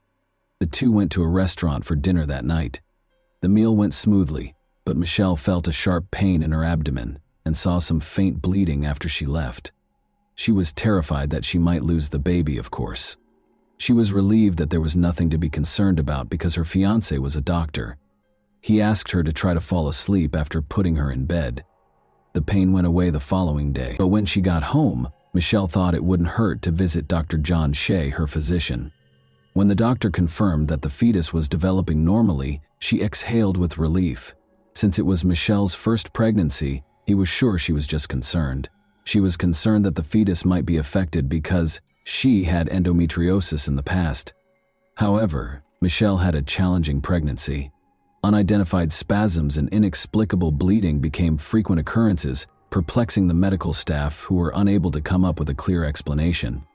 Maynard, who would soon marry Michelle and be the father of their child, thought it would be the ideal opportunity to confess his lingering feelings for his ex-girlfriend, Tammy Wynn, as if the physical suffering wasn't enough. To all of their friends, Maynard had painted Tammy as a horrible person, despite their complex past. As it happened, he was unable to forget her. After realizing that this was the true cause of her boyfriend's wedding postponement, Michelle valued his candor and chose to put even more effort into their relationship rather than break it off. But on July 1, 2000, Michelle's confidence in her future husband swiftly dwindled. Michelle stayed at home taking care of her own chores while Maynard went out of town to go fishing with a friend. Michelle switched on the radio and tuned into a local station, lost in her activities. She heard her beloved order a song for another girl, and it hit her like a ton of bricks. Maynard's voice sounded exactly like the caller. Michelle stood frozen, listening to the discussion with great interest. Michelle's heart fell when the DJ asked the man his name and he said, "Maynard." She was suspicious of her fiancé's true location. She requested a ride from her neighbor to Maynard's ex-girlfriend Tammy's house. When she saw them together on the street, her suspicions were validated. Michelle went up to the man and told him she was ending their relationship. When Tammy entered the discussion, she disclosed that she was unaware that Maynard was living with Michelle. "I'm staying with a friend," he had been telling her. The unfaithful fiancé was immediately evicted from Michelle's house. However, the man wasted no time in attempting to regain Michelle's favor. He called her a few days later and asked her to join him for a picnic so they could chat. He asked Michelle if they could reconcile and expressed regret for his error. She pardoned him because he seemed so sincere, but when Michelle became really ill, the picnic had to be called off. She was in such terrible shape that she was unable to even leave the park restroom. Her bleeding and cramps came back, but this time she also experienced the inability to keep food down. The doctor, who Michelle rushed to see, found nothing alarming. The doctor determined that stress was the cause of her symptoms after the ultrasound revealed that the baby was healthy. Michelle's twin sister, however, saw a fascinating coincidence. She asked Michelle if she found it odd that she was in excruciating pain whenever they were with Maynard. Michelle's sister's suggestion appalled her. She recalled that Maynard had poured her drink at the picnic before the second severe pain episode, and that he had brought glasses from the bar during their dinner in Florida just before she became ill the first time. With her drinks, though, what could he have done? Even though they had discussed the wedding once more and their relationship appeared to be back to normal, Michelle couldn't deny her sister's sensible observation. She also couldn't get rid of the impression that Maynard and his ex-girlfriend weren't entirely over. Michelle once again followed her gut and drove to Tammy's house, where her fiancé's car was parked, when Maynard informed her that he would take the kids to Florida for the weekend. Through an open window, she could hear a conversation between two people she saw inside. She was stunned by what she heard. Maynard responded that he thought he had already dealt with the child when Tammy asked him what he intended to do about it. Michelle came to the conclusion that the only way to keep Maynard as far away from the child as possible was to call the police. Michelle went to report her suspicions to the police. The detectives, however, were dubious after hearing her story and found it hard to accept that someone would try something so unbelievable. They had never seen anything like it in all the years they had worked as police. Although department rules forbade testing pregnant women, the police wanted Michelle to take a lie detector test. As a result, they rejected the notion and told her up front that, given Dr. Minsing's professional status, they would require strong evidence before they could arrest him. Michelle had to handle things herself because there wasn't much they could do in the interim. Michelle demonstrated her abilities as a true detective. With the assistance of a friend, she concealed a tiny video camera inside a fake plant on the kitchen counter and arranged the flowers so that it recorded everything that took place behind the kitchen table. Then, like all famous spies, she asked her boyfriend to join her for dinner and asked him to pour her a soda as she grilled steaks outside. Michelle excused herself under a false pretense and proceeded to the bathroom to pour the soda into a bottle after Maynard handed her her glass. She was horrified to find residue of some substance, not a tiny bit but a noticeable amount of some sort of drug at the bottom of the glass. She calmly poured the soda from the hidden bottle into the glass and went back to the table, trying not to show that she was in shock. However, Maynard kept getting calls from Tammy, so Michelle was unable to continue dinner in a composed manner. "Do you know why Tammy is upset?" he asked Michelle over the phone after he finally left.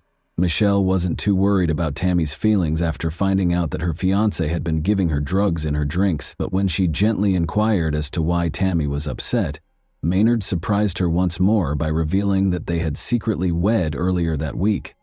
Michelle's determination to protect her unborn child outweighed her feelings of hurt and rage over her beloved's betrayal. She immediately took the soda bottle to the police. An expert concluded that Cytotec, a drug used to treat stomach ulcers and induce labor, had been added to the soda. When used carelessly, though, it can also have lethal effects on the fetus. Legally speaking, the detectives had a problem even though they believed Michelle. They didn't have any proof that Maynard put the substance in the glass. In court, a skilled attorney would contend that Michelle falsified it in order to frame her cheating fiancé. The police therefore set up a trap for themselves. When the detectives asked Michelle to inform him that her pregnancy was going well during one of Maynard's phone calls, he invited her to dinner and gave her another dose of the drug. On August 14, 2000, two police officers hid in the garage while hiding a small camera inside a firefighter figurine that was placed on Michelle's kitchen counter. The police stormed into the kitchen and arrested Maynard for attempted murder as soon as they saw him trying to serve Michelle one of his special cocktails. "I hope these are prenatal vitamins," one of the officers said to Maynard, gesturing to the enigmatic material he was holding. The police discovered even more of the same substance in Maynard's vehicle. The doctor was forced to confess after laboratory tests revealed that Cytotec was present in the beverage. Maynard provided an apologetic justification for his horrible act, effectively acknowledging that he had poisoned his ex-fiancée in order to solve the issue. Maynard responded in the affirmative when asked if he thought the child was a problem. Michelle kept going to the doctor once a week and getting ultrasounds once a month. The fetus appeared to be growing normally in spite of multiple doses of the drug, but Michelle went into labor just before Maynard's trial, at 28 weeks of pregnancy. She gave birth to a stillborn daughter, whom she named Michaela. Michelle was surrounded by family and friends in the hospital room, where they were able to bid Michaela farewell and give her one last hug. It was impossible to ascertain whether Michaela's death was caused by Cytotec's effects, because the coroner could not detect any traces of the drug in the placenta. Prosecutors reached agreements with Tammy and Maynard to spare Michelle and her family from a torturous legal process. Tammy was given a 5-year probationary period and 100 hours of community service after acknowledging her guilt about getting the medication with a prescription while working as a nurse. Maynard received a 5-year prison sentence. In the United States, the two spouses would never again be able to work in the medical industry. Maynard startled the people in the courtroom during the trial by declaring that the child's death was the result of a higher power's intervention. In addition to displaying no remorse during the sentencing, and without pleading with Michelle for forgiveness, Maynard asserted that their daughter's death was the will of a higher power, and that the experience would make him stronger. His statement shocked even Judge Barbara Gorman. Judge Gorman said to Maynard, "I must say it was one of the strangest statements I have ever heard. You are a disgrace to your profession, in my opinion. All of this is the consequence of what you did. You must accept responsibility for what transpired." Although the spouse's sentences may be viewed as being rather light, Michelle is aware that Maynard will eventually face consequences for his actions in the afterlife. She made the decision to strike him where it hurt the most, his wallet, in the interim. Michelle Baker sued Tammy Mincing and Maynard Mincing for $3,500,000 in August 2002 over what had happened to her daughter. Orally and in writing, Maynard made it clear time and again that his goal was to get rid of the child. His spouse did not want him to be involved with the child in any way. Michelle's attorneys were therefore certain that they would prevail in the case. The success of Michelle's lawsuit is unknown, but it was made public in 2007 that Maynard filed for bankruptcy. In 2013, the Mincing name reappeared in the obituary of Maynard's father, a prominent local youth organization founder. Tammy and Maynard Mincing were still married and resided in Ohio, according to the note. Whether or not Maynard meant to murder Michelle is unknown, but at least he chose to end her pregnancy against her will. However, Michelle made it clear to Maynard that she did not ask him to be involved in the child's life or to provide financial support, so he could have accomplished his goals without his heinous scheme.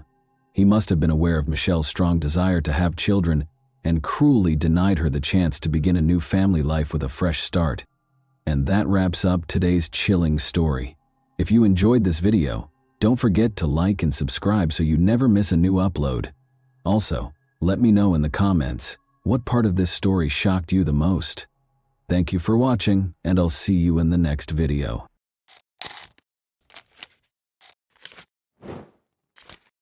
Hey guys, welcome to my channel, and today we're going to take a look at another horrible case with you. Today we'll talk about what happened in Maine in 2016. While her husband Luke was shopping at Walmart, Valerie Tiemann, 34, vanished from the parking lot. There was no sign of Valerie when he got back in the car. The police opened an investigation as soon as they heard about Valerie's disappearance, but it soon took a surprising turn. Sarah Jean Sampsarmanen and Jean Allharman welcomed Valerie Jo Harmanen into the world on December 3, 1981, in Salem, Virginia. Valerie attended Hampton Park Christian School and graduated in 2000. She was born and raised in Greenville, South Carolina. She graduated from Bob Jones University with a degree in cosmetology. She was well known for her gregarious demeanor and warm smile. Valerie was well known for her passion for speech and theater. She played the flute and piano and loved music. Valerie worked in pageants, spas, and salons using her cosmetology skills. She helped people look and feel their best in order to support them. Valerie had been seeing a man named Matt Guccio. When Valerie was around 22, they met through a mutual friend. In many ways, they were too dissimilar. Matt was more reserved, but Valerie was gregarious and happy. However, they did not find this difference problematic. Valerie and Matt were married in 2004. They moved into Matt's tiny house after the honeymoon, and while everything was great at first, Valerie's parents started to notice behavioral changes over time. Matt was very frugal with his money. To have some personal savings, Valerie had to open a different bank account. Matt's behavior changed more and more over time. He attempted to exert total control over Valerie's life and held her responsible for all of his and their family's issues. She endured a great deal of emotional suffering and a lot of things, but patience has its limits. Matt and Valerie got divorced 10 years later. Valerie wanted a new chapter in her life, and Luke Tiemann opened it. He helped Valerie move past her past issues. Luke spent 10 years in the army. Valerie saw him as a trustworthy man who cared for her family while he was in Iraq and Afghanistan. Valerie was starting to look happy again. Valerie was once again smiling and full of joy as she had been 10 years before. Luke and Valerie entered into marriage on June 6, 2014. They relocated to the Fairfield home of Luke's parents. Luke was living in Maine at the time, and Valerie's parents were in South Carolina. After visiting Valerie's family in South Carolina, Luke and Valerie returned to Maine in August 2016. The final text message exchange between Valerie's mother, Sarah Jean Harman, and her daughter took place on August 18, 2016. Luke was spotted with a woman he had begun chatting with on Facebook a week prior, on August 24, 2016. This woman and Luke Tiemann had sex on the evening of August 24, 2016, and it appears that Valerie learned of it that evening. In 5 hours, Valerie called Luke 31 times. A mutual friend of Luke and Valerie reached out to the latter through Messenger on August 26, 2016. Valerie was told by a friend that Luke was getting sucked into other women and claiming that they were no longer together. Valerie replied in multiple messages that, although it was heartbreaking, everything would work out because God has a timing and he would never find a better woman than her. She also said that he had lost her the following month in 2016. Luke Tiemann moved into the home of a woman with whom he was having an affair and told Valerie, his wife, that Valerie had fled with another man. Every week, Valerie would call her parents in South Carolina, but now they were unable to get in touch with their daughter for over a week. They couldn't get in touch with their daughter because she didn't answer their calls or texts. Luke was decided by Alan Harmon and Sarah Harmon. Speak with Luke. They texted him to inquire about his and Luke's well-being. The following day, Luke replied, "We are good. Thank you, love her so much." Another 13 days have passed, but Valerie's parents still can't contact Luso. They call Luke's father. They were shocked by the man's response. Valerie had been missing for approximately 2 weeks, according to Luke's father. In addition, he consulted Valerie's parents about what to do with her belongings. After that, Luke Tiemann was questioned about why he hadn't informed them about their daughter. "I was waiting for her to get in touch with you because," Tiemann said, "I never speak poorly of her. I still adore each of you." Luke said Valerie had run off with another man, and he thought she would tell her parents that they had broken up. Sarah Jean and Alan knew it wasn't true. It was a far cry from their daughter's behavior. Valerie couldn't have done that, they were certain. They also thought she would have called them, since she was aware of their concerns. Alan reported a missing person to the Fairfield Police Department the following day, September 9, 2016. Investigators began by visiting Valerie's parents, who were the residents of Luke Tiemann. They spoke with Laurel Tiemann, who told them she didn't know where they were. Since Valerie was, the detectives left without finding out where Laurel Tiemann's were. Because of Laurel Tiemann's domineering behavior, Valerie's parents felt it was difficult for their daughter to share a home with her. Laurel packed everything she owned in trash bags after Valerie was gone for 2 weeks. It was a clear representation of Laurel's daughter-in-law. She wasn't worried about Valerie at all. All she wanted to do was get rid of her things so they wouldn't occupy space in the house. The police looked men to find Luke Tiemann and ask him a few questions, but they couldn't locate him. He didn't show up at his home, and his parents said they didn't know where their son might be. However, 5 days after Valerie's disappearance, Luke took the initiative to call the police himself. He claimed to have heard that the detectives were interested in speaking with him. When and under what circumstances he had last seen Valerie was one of the questions the detectives asked him. About 2 weeks ago, he and Valerie went to the local Walmart to buy some food, and he said that the response was really strange. While he went shopping, Valerie remained in the car in the parking lot. He finished his shopping and went back to the car, but Valerie was gone. According to Luke, he tried to find Valerie and promised to take her back by calling and texting her after leaving the store and realizing she wasn't there. Luke also disclosed that Valerie and he were approaching the end of their marriage. He claims that Valerie once brought up another man in a conversation, and he thought she was having an affair with him. Luke didn't know the man's name or where he lived. He believed Valerie had fled with him. The police appealed to the public through the media because Valerie's family was not aware of Luke Tiemann's existence. They asked anyone who has seen Valerie in the past few weeks to report it to detectives by posting a picture of her. From Valerie's disappearance from the Walmart parking lot to the disposal of her possessions in garbage bags, the whole story seems strange. The fact that Luke Tiemann did nothing to find his wife was another intriguing element of the narrative. He might have been too preoccupied with another woman. On the day that Valerie vanished, investigators visited Luke Walmart, where Luke and Valerie were. There were surveillance cameras inside the building as well as outside. Consequently, it was simple to verify Luke's story. Examining the CCTV footage took the investigators over an hour. They were in for a surprise. Lucy did not see Valerie or Luke Tiemann in any of the recordings. Luchin implied that Luch had lied to the police.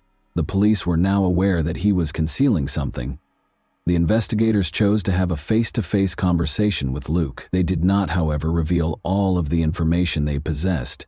They thought he would embellish or alter some of Lucci's testimony. It was no secret that Lucci was seeing another woman, Billie Jo Goodman. The fact that he was unfaithful to Valerie was not denied by him. He claimed that his relationship with Billie Jo was an effort to move on from Valerie's breakup. She was in a number of failed relationships. She thought she could start a future with Luke Tiemann when they first met. Another question now faced the investigators. Is it possible that Valerie acted as a mediator between Lucas and Billie Jo? Maybe these two chose to get rid of everything that might interfere with their plans in order to begin a new life. Billie Jo spoke with the police. She thought Louis had already separated from his wife. She claimed to investigators that she had no knowledge of Valerie Tiemann's disappearance. Meanwhile, one of the residents gave the police a tip. In one of the parking lots, the man had discovered a driver's license in the grass.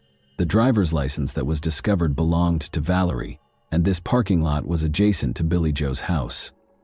Many people were suspicious because Valerie's driver's license was located close to her husband's new girlfriend's home. Few people think that on September 19, 2016, 10 days after Valerie's father, Alan, reported her missing to the police, Valerie fled with another man, leaving behind all of her possessions and discarding her documents. Luke Tiemann spoke with the news center Maine about the police. When he got back, Valerie wasn't in the car.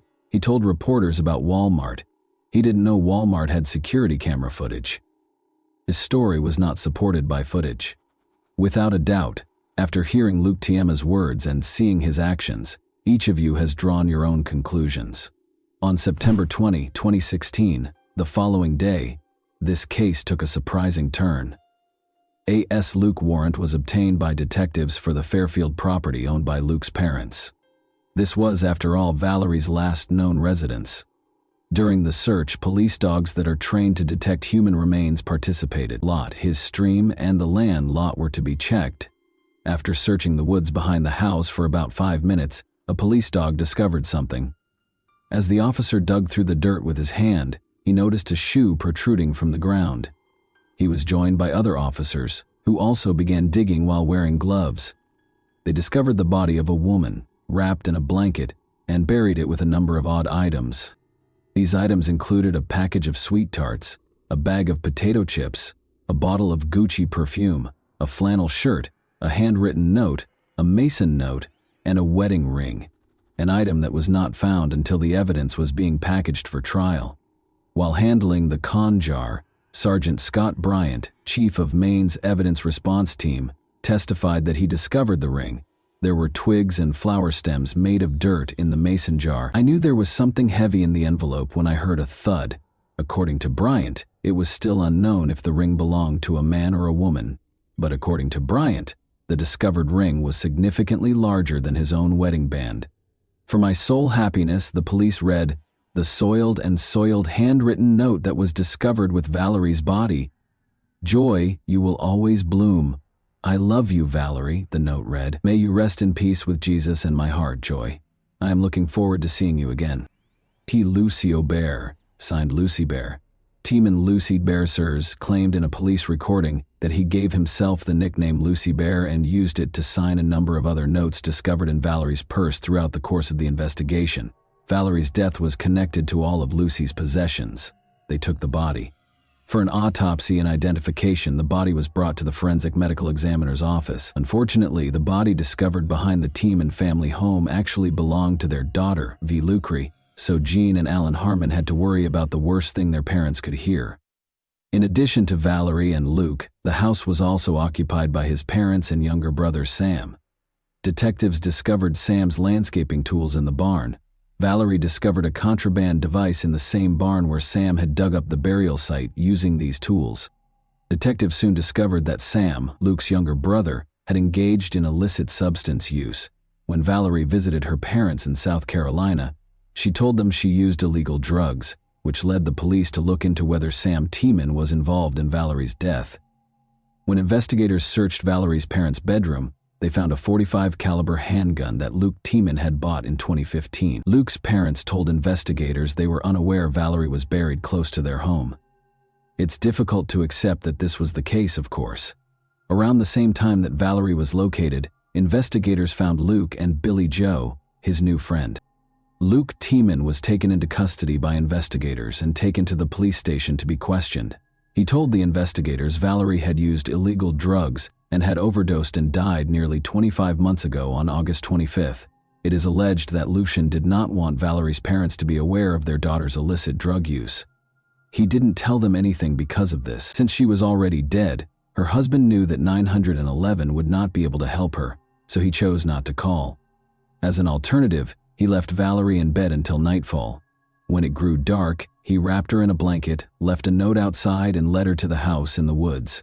After that, Luke Clary was buried in a hole that Luke and his brother Sam had dug. Valerie had no physical wounds prior to her passing, according to Luke. Luke Tiemann was lying, though, according to the autopsy results, which showed that Valerie's blood had no traces of illegal substances. Only traces of prescription medications were found.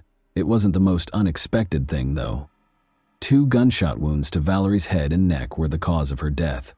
According to the results of the ballistics analysis, investigators used a .45 caliber handgun to fire the bullets that were taken from Valerie's body. When investigators searched Luke's parents' bedroom, they discovered the same gun.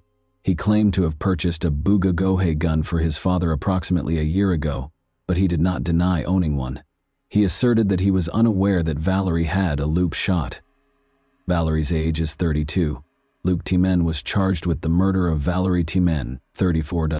The police were unable to uncover any proof that her brother was involved in Valerie Tiemann's death when they were investigating her death at the age of 4.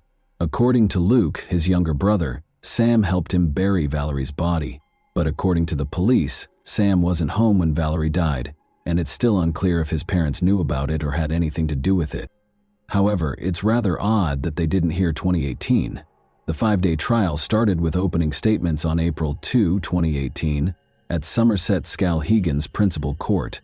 Luke entered a not guilty plea and claimed that he had been set up. Although he insisted he wouldn't have left incriminating objects like a note and an engagement ring close to Valerie's body, the investigation linked Luke Tiemann to every item discovered there. After looking over the data on both Luke's and Valerie's phones, a computer forensics specialist also testified. The last time Valerie's phone was used, according to the records, was August 25, 2016, the day authorities think she died. The majority of the detective's time was devoted to outlining the process for monitoring cell phone usage and how it can be used to ascertain an individual's location at the time of a call. According to the documents, Valerie allegedly spent time with his friend Billy Joe while making 31 calls in a single day. Valerie only took the final call, which lasted a little more than 13 minutes. By the end of the call, police think he was at home. Another woman accused him of cheating on her in a message that Valerie received the following morning. After that, she refused to be with Tiemann again, and his defense questioned these phone logs. Luke's younger brother, Sam Tiemann, testified against his brother in court. Sam told the jury that he had no relationship with the 28-year-old, despite Luke's claims to the police that he helped him bury Valerie. Saways, 28, had his work log to prove that he was actually working 2 hours away. Sam testified in court that he overheard his brother confess to being an accomplice, and that Luke chose to confront him about it. He asked Luke why, and he responded with claims. Luke said, "What else do you do with a dead body?" in response to what he said. Luke kept asking questions about Luke, pointing the finger at Sam's parents and accusing him of shooting Valerie. Tiemann said that neither she nor Sam's parents could Luke anything like that. The officer questioned whether PTSD was the reason behind Luke's blackout. He had previously admitted to police that he occasionally had flashbacks due to his PTSD.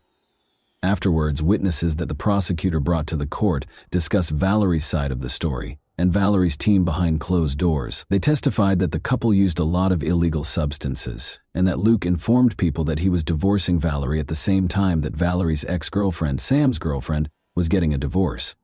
Sam Jackie Spencer, the older brother, told jurors that she and the couple had a wonderful relationship.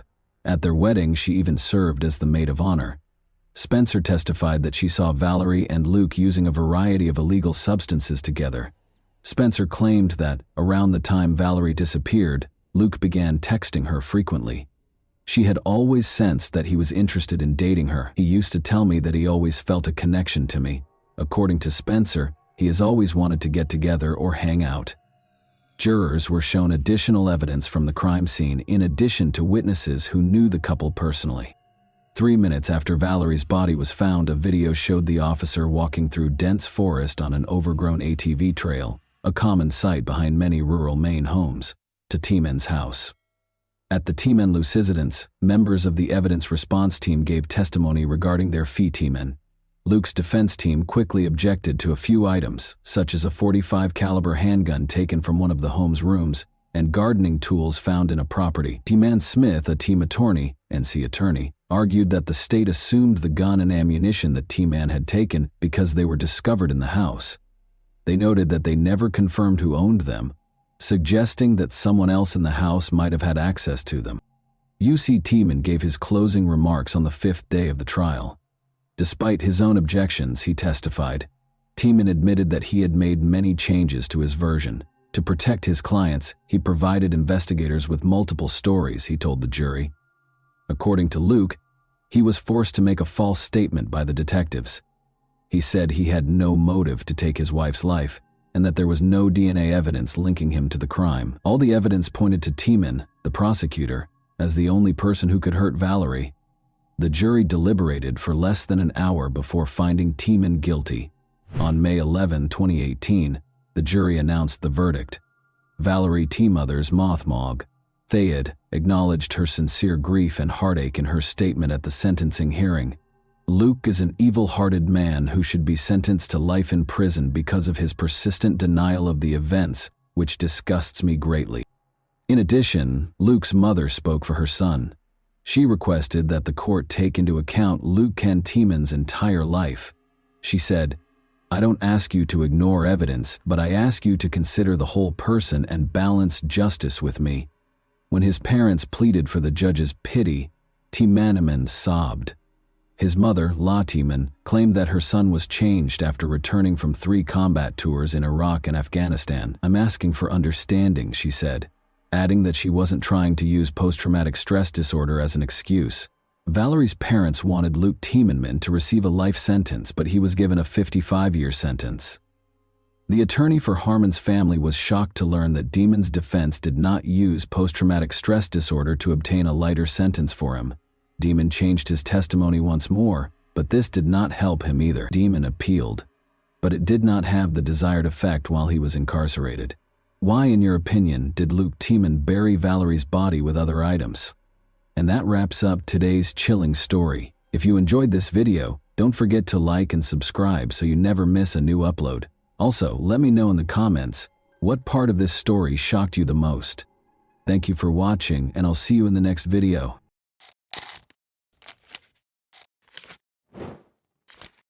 Hey guys, welcome to my channel, and today we're going to take a look at another horrible case with you. I'll see you in the morning, Mom.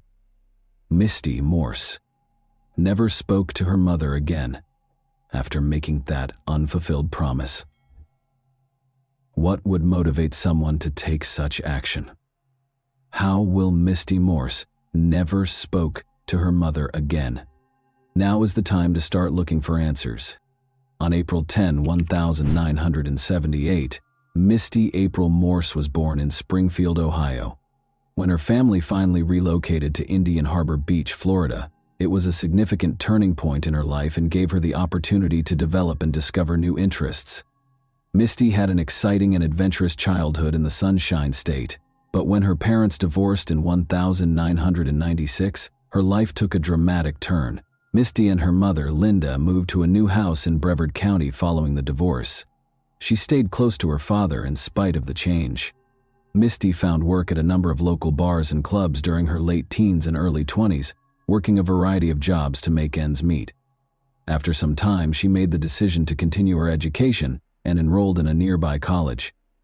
Misty was characterized by friends as an adventurous, carefree young lady who never took life too seriously. When Misty got home from work early on July 22, 2000, she started preparing for a night out with a friend. Linda, her mother, was also up, getting ready for her 3 a.m. shift. Misty got a few brief phone calls while she was chatting with her mother. Misty promised to see her in the morning, as she said goodbye after the call. She had no idea that this would be her final farewell. Misty wasn't home the following morning when her mother got home. At first, she didn't give it much thought, assuming Misty must have spent the night at a friend's house. Misty had not returned or gotten in touch after another day. Her mother started calling Misty a lot out of concern. Misty rarely checked in, especially if she was going to be gone for a day or two. Fearing that no one had seen or spoken to her, her mother contacted Misty's friends and then her father. The more days went by, the more she worried. A retired judge went for a peaceful walk on July 24, 2000, to see how his boat, which was moored in the lagoon behind his house, was doing. He had no idea that a somber discovery would soon upend this serene moment. He was walking along the wooden dock when he noticed an odd object floating in the water below. His eyes widened in surprise as he leaned in to get a better look. When he followed the strong odor to the edge of his property, he initially believed he had discovered a dead manatee that had washed up in his backyard. Then, to his surprise, he soon discovered that it was a young woman's body. The man, appalled, hurried back to his home, picked up his phone and dialed 911 telephone. Upon their prompt arrival, Brevard County Sheriff's Office officers immediately began their investigation. They observed that the body was in a highly decomposed state, indicating that the woman had been dead for a number of days.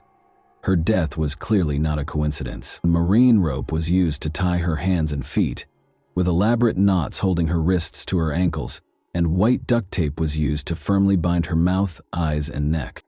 Rolls of spline, a rubbery black substance, held the Publix plastic grocery bags strapped around her body. To sink the body, investigators thought these bags might have been weighted with sand or rocks. Due to the body's decomposition, detectives were unable to find any clues along the shoreline, including a wallet, phone, or purse that could be used to identify her. Medical examiners suspected asphyxiation but were unable to determine the cause of death. After that, investigators looked for any recent missing persons reports that might be related to the unnamed woman, but they were unable to find anything. The police had not yet been notified of Misty's disappearance. Finally, they attempted fingerprinting. She was eventually identified through the database, after forensic specialists used a technique known as degloving to lift fingerprints despite the skin's deterioration. Officers called Misty's mother, Linda, to break the terrible news after verifying the identity of the body. The harsh reality of her daughter's fate completely broke Linda's heart. Her voice trembled and broke into screams of anguish as she called a family friend, her grief echoing in every word. Investigators later showed up at Linda's house to conduct an interview. She tried her best to relive those last moments, now permanently altered by loss, as she described the events of the last night she saw Misty, her voice laden with grief. Although Misty had not disclosed her intended date for the evening, Linda saw her daughter's casual attire and deduced that Misty was probably meeting someone with whom she was totally at ease and with whom she didn't feel the need to impress. Linda remembered that early on July 20, Misty got 2 calls. Investigators quickly subpoenaed Misty's phone records just before she left, but in 2000, it could take weeks to get such information back. They continued interviewing Misty's closest friends and co-workers in the interim. Brought up the possibility that Misty was pregnant, which investigators couldn't ignore as a possible lead. Was her pregnancy a contributing factor? Linda also provided some names to the authorities, including Teddy Underwood, Misty's boyfriend. Investigators questioned whether Teddy might have reacted negatively to the news of Misty's potential pregnancy, given that they had only been dating for 2 months at the time. When Teddy was brought in for interrogation, it soon became clear that he didn't think their relationship was serious. Additionally, he stated that he was unsure if Misty was pregnant. He gave an alibi for the early hours of July 20 by claiming to be at work, which investigators subsequently verified, exonerating him from suspicion. The intricate knots that bound Misty's body caught the attention of detectives as they combed through the crime scene's evidence. This degree of specificity implied that the murderer may have had knot-tying experience, which made them think about careers as a Coast Guard member, a boat captain, or a person with Navy training. They hoped that this clue would bring them one step closer to the truth. Misty's hands and legs were tied with a rope that featured a cow-hitched knot, which isn't something that most people are familiar with. Investigators focused on the numerous layers of tape that were wrapped around the victim's hands, limbs, and face. She had a hat on. Her freedom of movement was limited. The head had tape wrapped around it. She was under control, She was tied up and bound. Despite having the appearance of duct tape, this tape was unique because it was white instead of the usual metallic gray. Because white duct tape was so uncommon at the time, the authorities were more interested. Their hopes were dashed when no trace evidence, such as DNA or fingerprints, turned up on the tape's adhesive. Another dead end, it seemed. They then discovered a few short black hairs adhered to the tape, almost by accident. Given that the victim's hair was a distinctive shade of brown with a hint of red, the detectives knew these couldn't be hers. This finding raised the possibility that the hairs belonged to the murderer. All of the evidence was sent for testing after the crime scene was carefully examined. Unfortunately, this lead could not be fully pursued in 2000 due to the lack of precise DNA analysis technology. As they met with the medical examiner the following day to discuss the autopsy results, their frustration increased. The body had been submerged for less than 72 hours, according to the examiner's report. However, it was impossible to determine the precise cause of death due to exposure to the weather. There were no visible signs of trauma, no broken bones, and no gunshot wounds. Detectives were left with two terrifying options. Either the victim had been thrown into the water while still alive, or the tape covering her mouth and nose had strangled or suffocated her. In an effort to reduce the number of suspects on their list, investigators continued to interview people. Linda recommended that they investigate Bobby Cooper, whom Misty had recently met at a house party. Given that Bobby had visited their house only a few days prior to Misty's passing, Linda was especially wary of him. Bobby, though, was promptly disqualified as a suspect. He didn't match the murderer's description. He didn't own a boat, he hadn't been in the military, and he had no criminal history. Bobby's interview, however, proved to be a pivotal moment in the investigation. Brent Huck, Misty's ex-boyfriend, gave the detectives a name that appeared to fit the profile they were looking for, even though he wasn't the murderer. Investigators tracked down Brent Huck, who resided on South Merritt Island, just south of the location where Misty's body was found. After receiving a tip from Bobby Cooper, Brent accepted their invitation to participate in an interview. Brent disclosed in the interview that he was a charter boat captain and that he was from a wealthy family. He also acknowledged having been a member of the Navy SEALs.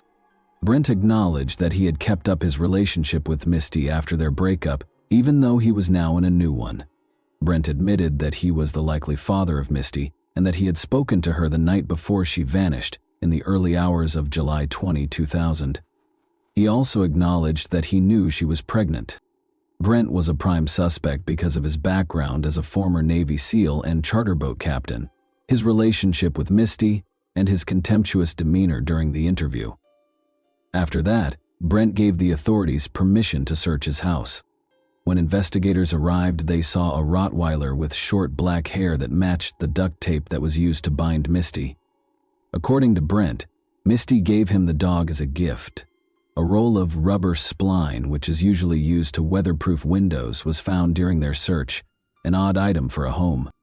Red flags were raised by this and other items discovered in Brent's bedroom and kitchen that matched evidence from the crime scene, such as white duct tape and Publix bags. Outside, Brent gave officers permission to search a boat he claimed was his, which was anchored in the nearby waterway. They discovered matted hair next to a fishing rod holder and 2 hair strands on the floor. The boat's ropes were identical to the kind that were used to restrain Misty. When investigators questioned Brent after gathering the evidence, he said something startling. There couldn't be an explanation for a woman tied up and thrown in the river. He was further implicated by this statement, which disclosed knowledge of information that had not yet been made public. The state attorney was reluctant to file charges because, in his opinion, the circumstantial evidence was not strong enough. He maintained that commonplace supplies like rubber spline, rope, and duct tape could be found anywhere, and that Misty's hair on the boat might just indicate that she had paid Brent a visit. Both the investigators and Misty's family were extremely frustrated by this setback. Authorities persisted in their investigation in the hopes of a break, unfazed. Pet DNA became admissible in court in 2002 after a landmark decision in a California case. The black dog hair discovered on the duct tape was compared to Brent's dog's DNA by investigators, and the results verified that they were a match. The state attorney's office decided to move forward with the prosecution, after receiving this crucial piece of evidence along with the mounting circumstantial evidence. Brent Huck was taken into custody and accused of killing Misty Morse on October 23, 2002. Prosecutors claimed during the trial that Brent killed Misty because he was afraid her pregnancy would jeopardize his new relationship. They described in graphic detail how he used the pretense of reconciliation to entice Misty to her demise. The crucial DNA match from the dog hair discovered at the crime scene was among the strong circumstantial evidence gathered by detectives and presented by the prosecution. It was time to decide Brent's fate after all the arguments and supporting documentation had been presented. Brent Huck was found guilty of first-degree felony murder and felony kidnapping in May 2003. He received 2 consecutive life sentences without the chance of release. He is presently incarcerated at the Apalachicola Correctional Institution in Florida.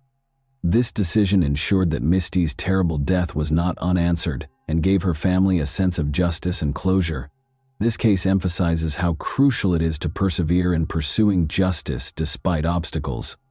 It also reminds us how important it is for communities and committed investigators to hold people responsible for their actions. Even though Misty's life was tragically cut short, her story would live on thanks to the pursuit of justice. And that wraps up today's chilling story. If you enjoyed this video, don't forget to like and subscribe so you never miss a new upload. Also, let me know in the comments what part of this story shocked you the most. Thank you for watching, and I'll see you in the next video.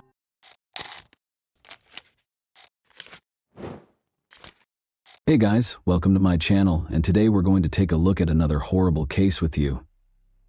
After making a late-night roadside help call in January 2013, 26-year-old Texas father Brandon Mason Lawson disappeared. When his car was discovered abandoned, what had started out as a typical night took an enigmatic turn. Brandon's voice shook in terror as he called 911 in a panic, whispering that he was being pursued and desperately needed assistance. Brandon remained a mystery despite a great deal of searching and investigation, leaving his friends and family in a desperate search for answers. What actually transpired that evening, and who was he fleeing from? Let's investigate the enigma. Brandon Lawson was an oil field worker from San Angelo, Texas at the time of his disappearance.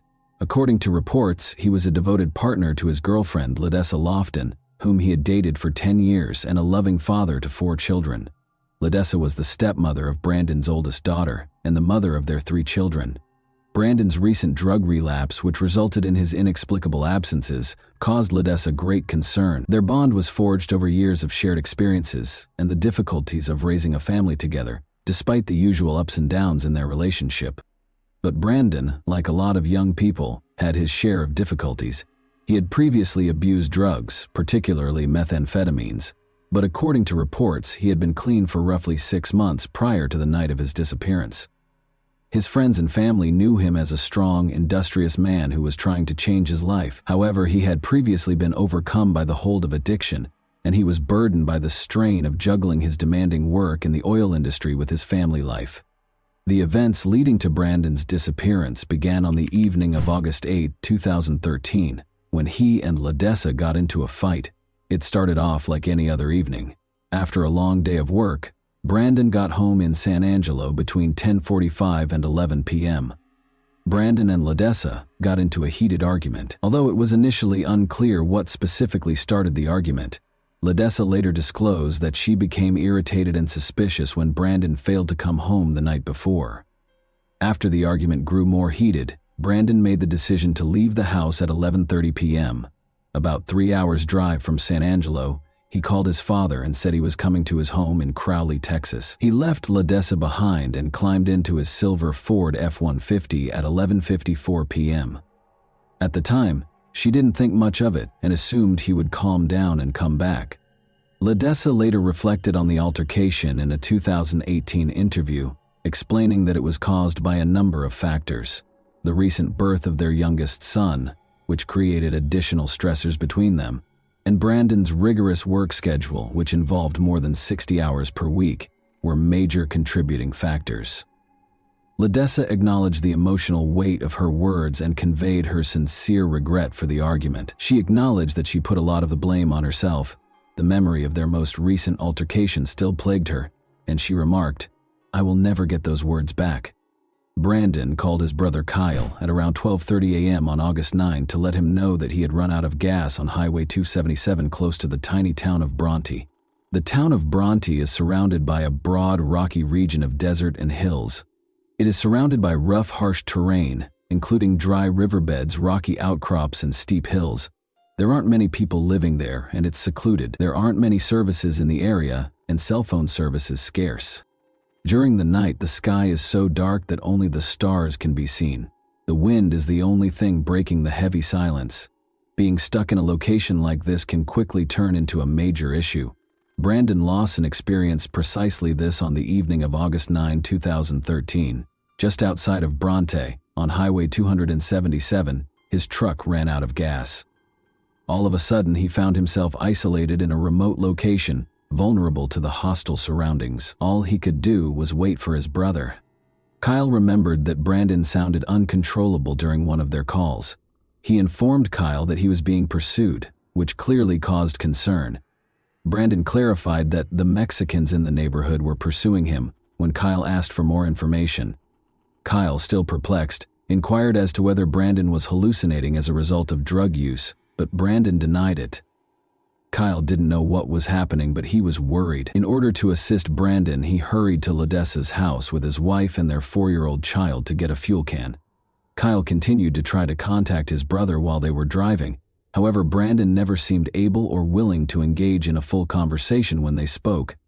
Kyle tried his hardest to communicate and gain a comprehensive understanding of Brandon's predicament, but their brief and fragmented exchanges added mystery to an already perplexing situation. One of the most important and perplexing pieces of evidence in the case is the distressing 911 call that Brandon made at 12:50 a.m. Due to routing errors, the 911 call was sent to a nearby nursing home in Robert Lee, Texas.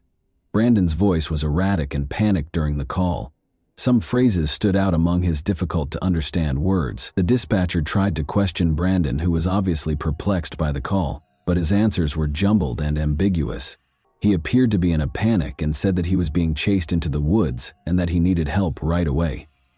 Even though the call was unclear, it was clear that Brandon was upset and thought someone was chasing him. The phone logs that precede Brandon's disappearance are broken down as follows. Kyle left a voicemail at 12:51 a.m. after Brandon claimed he was being pursued. After their argument, Brandon attempted to call Ledessa, but was unsuccessful because she had left her phone in her car. When Kyle's wife called Brandon as well, and Kyle called him again without getting a response, the urgency increased. Brandon called his neighbor at 12:57 a.m., but this did not provide any answers. Brandon was contacted by a nursing home dispatcher regarding his previous 911 call at 1:04 a.m.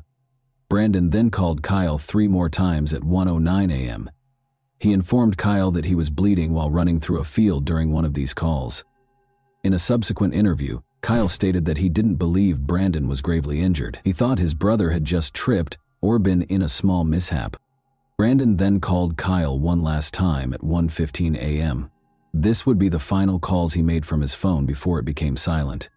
That night is depicted as chaotic by this series of calls. Brandon was obviously in distress and was attempting to contact his neighbor, brother, girlfriend, and even 911. However, meaningful communication was almost impossible because of bad cell reception, his panic, and perhaps the hazardous and dark terrain. The uncertainty surrounding his last moments was further compounded by the confusion between his calls and his family's efforts to find him. When a truck driver called to report that Brandon's truck was parked dangerously on the side of the road, a Coke County Sheriff's deputy arrived at the scene at around 1 a.m. Kyle had also arrived at the scene by the time the deputy did, but Brandon was nowhere to be seen. During a phone conversation with Kyle at 1:18 a.m., Brandon claimed to be able to see both Kyle and the deputy from his hiding place, saying, "I can see you. I'm right here." However, neither Kyle nor the deputy were able to see Brandon anywhere near the truck or the surrounding area, which further complicated the situation. Kyle believed Brandon was attempting to elude the police because he had an active warrant for his arrest in Johnson County on a charge of drug possession with intent to deliver. Brandon didn't want to be caught, he reasoned, especially since the deputy was already there. Kyle and the deputy didn't have all the information necessary to comprehend what was actually going on, because they were unaware that Brandon had called 911 earlier. Later, Kyle stated that he didn't believe he was in danger. Kyle made the decision to drive a short distance up the road after speaking with the deputy. After the deputy left, he parked farther down in the hopes that Brandon would emerge from hiding. After waiting there for 30 to 45 minutes, Kyle decided that everything was okay and departed for San Angelo. When Brandon failed to appear, Kyle went back to the location where his truck had run out of gas at around 5 in the morning on August 9. Once more, Brandon failed to show up when he called for his brother. A deputy reported that a small private search team had been assembled to find Brandon on August 11. A few days later, they searched until about noon without discovering anything significant, having begun at about 8 a.m. The only hint they found was a tiny spot beneath a tree where it appeared someone had taken a seat. This location was visible from his truck and near the road. There were no additional indications of Brandon or his whereabouts, despite Kyle and the search team's best efforts, leaving his family with more questions than answers. Many theories have been proposed in the years following Brandon's disappearance. Some stem from the peculiarity of his last phone conversations, while others are based on the case's facts. The notion that Brandon might have been the victim of foul play is one of the most talked about theories. There has been conjecture that Brandon came into contact with someone or something dangerous on the evening of August 9, 2013, after he reported being chased into the woods in his 911 call. Some have even proposed that drug use may have played a role. People question whether Brandon was in danger, possibly a drug deal gone wrong or a run-in with violent people while stuck on the highway, given that he had used methamphetamines just before the incident. But this theory is called into question by the paucity of evidence. There were no reports of other cars in the vicinity at the time, and no evidence of a struggle was discovered close to his truck. Many people were left wondering whether foul play was involved, where it occurred, and who was involved, because the scene surrounding the truck was oddly undisturbed. The idea that Brandon may have intentionally vanished is another theory that has gained some traction. At the time, his life was complicated. Maybe he took extreme action because of his tumultuous relationship with his girlfriend, personal problems, and legal troubles. According to some, Brandon might have taken advantage of the circumstance to flee his life and start over somewhere else. There is some circumstantial evidence to support this theory. The key to Brandon's pickup truck, which had been left partially over the white line on the road, was in his possession, alone. Law enforcement started looking into the incident shortly after the truck was towed on August 9, 2013, at around 8 a.m. Assigned to the case, Deputy Neal looked for indications of activity at a number of nearby properties. The deputy wanted to find out if Brandon might have sought shelter or water on any of these properties, many of which were only used during certain seasons, but Neal couldn't find any evidence that Brandon had been there. After LaDessa formally reported missing on August 13, Texas Ranger Nick Hanna, who was now in charge of the case, searched the area in a helicopter. Brandon was nowhere to be seen when they flew over the area close to Highway 277 and the Colorado River. One intriguing finding from the helicopter search was that there was enough exposed ground for someone who was lying down or hiding to have probably been seen from above. Deputies came to the conclusion that Brandon Lawson had left Coke County as a result of this. The deputy wrote in his final report that he didn't think Brandon was hiding or lost in the area. He based his conclusion on several factors. According to Kyle Lawson, Brandon was probably hiding in the brush close to his truck so the deputy wouldn't find him. Nevertheless, the truck and its surroundings showed no indications of foul play. Above all, Brandon and LaDessa's text messages from the night of his disappearance suggested a furious dispute. Neal thought Brandon most likely walked back to the road and hitched a ride from a passing car after he and Kyle left the scene.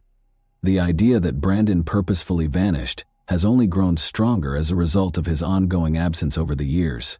The region was going through a serious drought when he vanished. They were able to identify small items like corn sacks from the air during aerial searches. They could have easily seen Brandon if he had been on the ground. In addition, the river in the region was incredibly low, only reaching knee-deep in its deepest sections. These circumstances implied that Brandon would have been discovered during their searches if he had been in the region. Brandon's active warrant for possession with intent to deliver was also mentioned by the deputy as a potential explanation for his disappearance. He surmised that Brandon might have chosen to flee in order to stay out of legal hot water. The fact that Brandon cashed in his $401,000 with Renegade Oil Services shortly before going missing, potentially as part of a disappearance plan, lends more credence to this theory.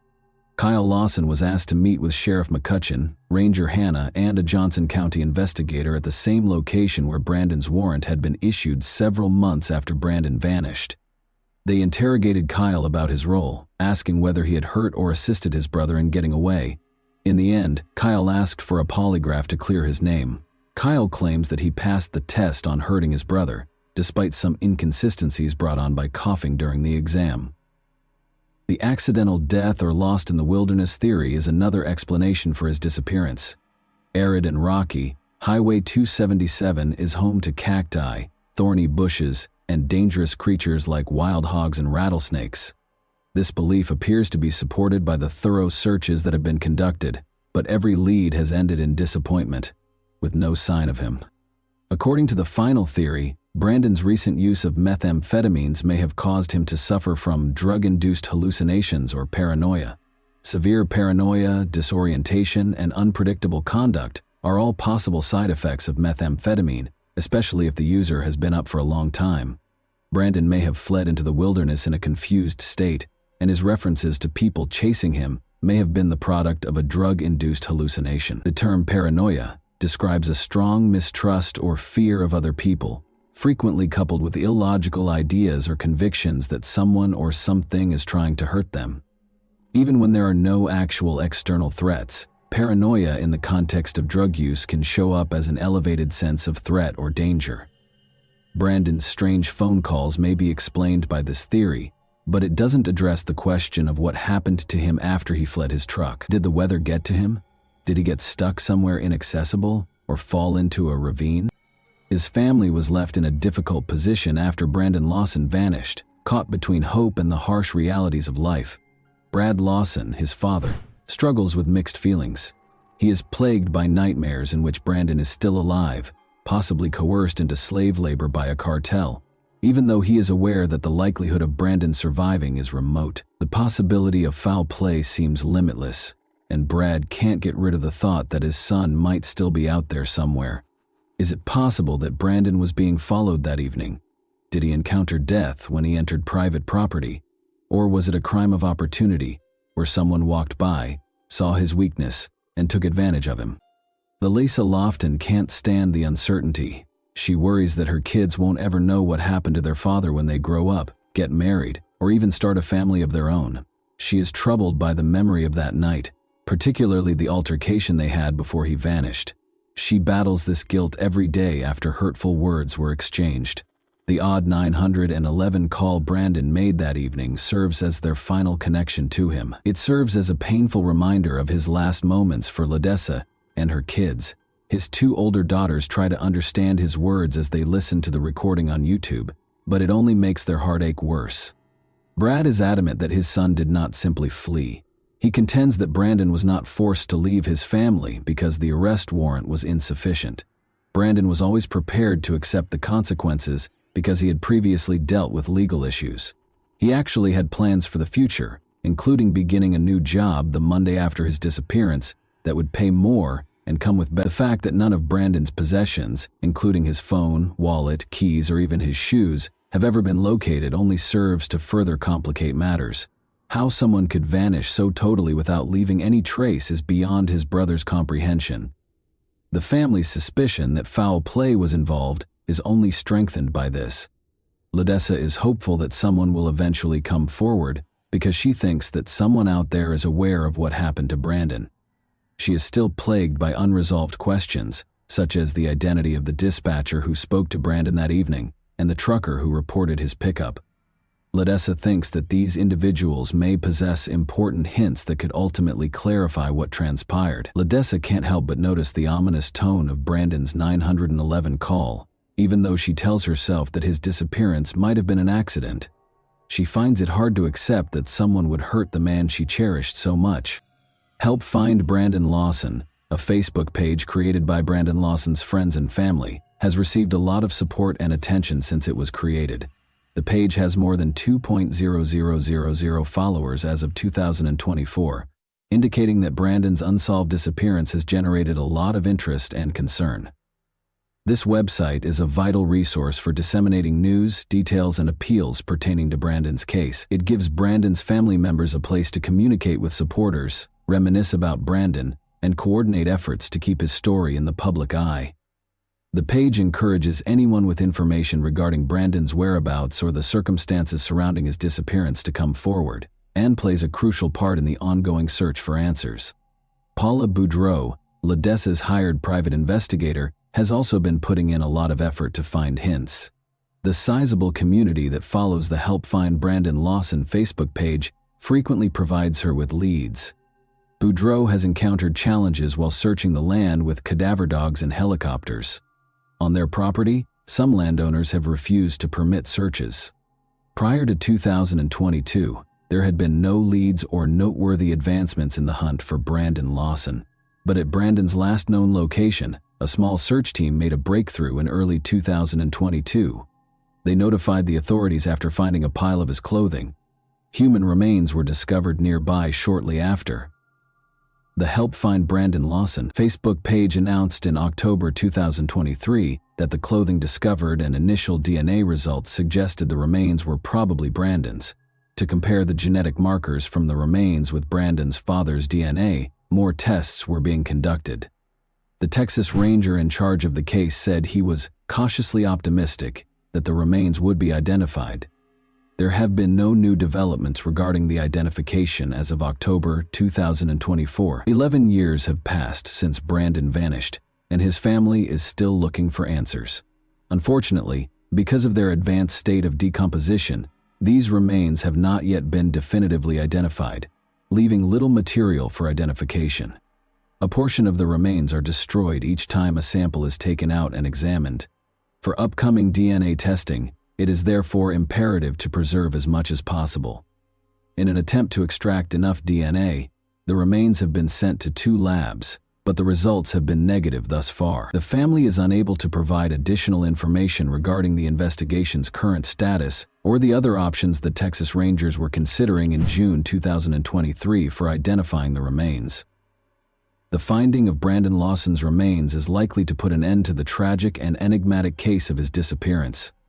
Even with this possible resolution, there are still a lot of unsolved questions regarding what happened that evening. Even though they are thankful for some closure, his family might never find all the answers they are looking for. The anguish of not knowing a loved one's fate and the unpredictability of life are both highlighted in Brandon's story. It highlights the necessity of continual enhancements to search and rescue operations, particularly in isolated regions such as West Texas.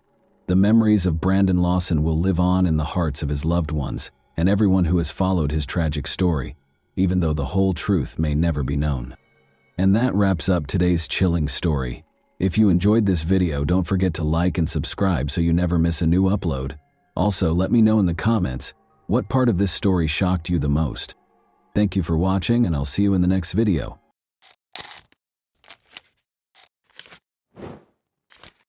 Hey guys, welcome to my channel, and today we're going to take a look at another horrible case with you.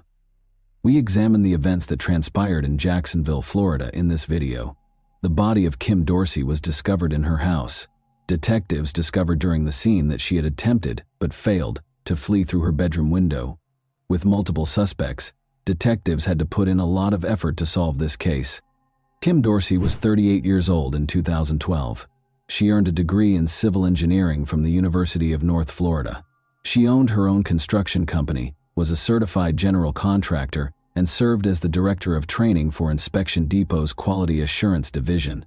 She and her husband, Derek Dorsey, occupied a lovely home. Derek was a respected member of his community and had been a firefighter for 20 years. Everyone believed that Kim had the ideal marriage and that she was a lovely person.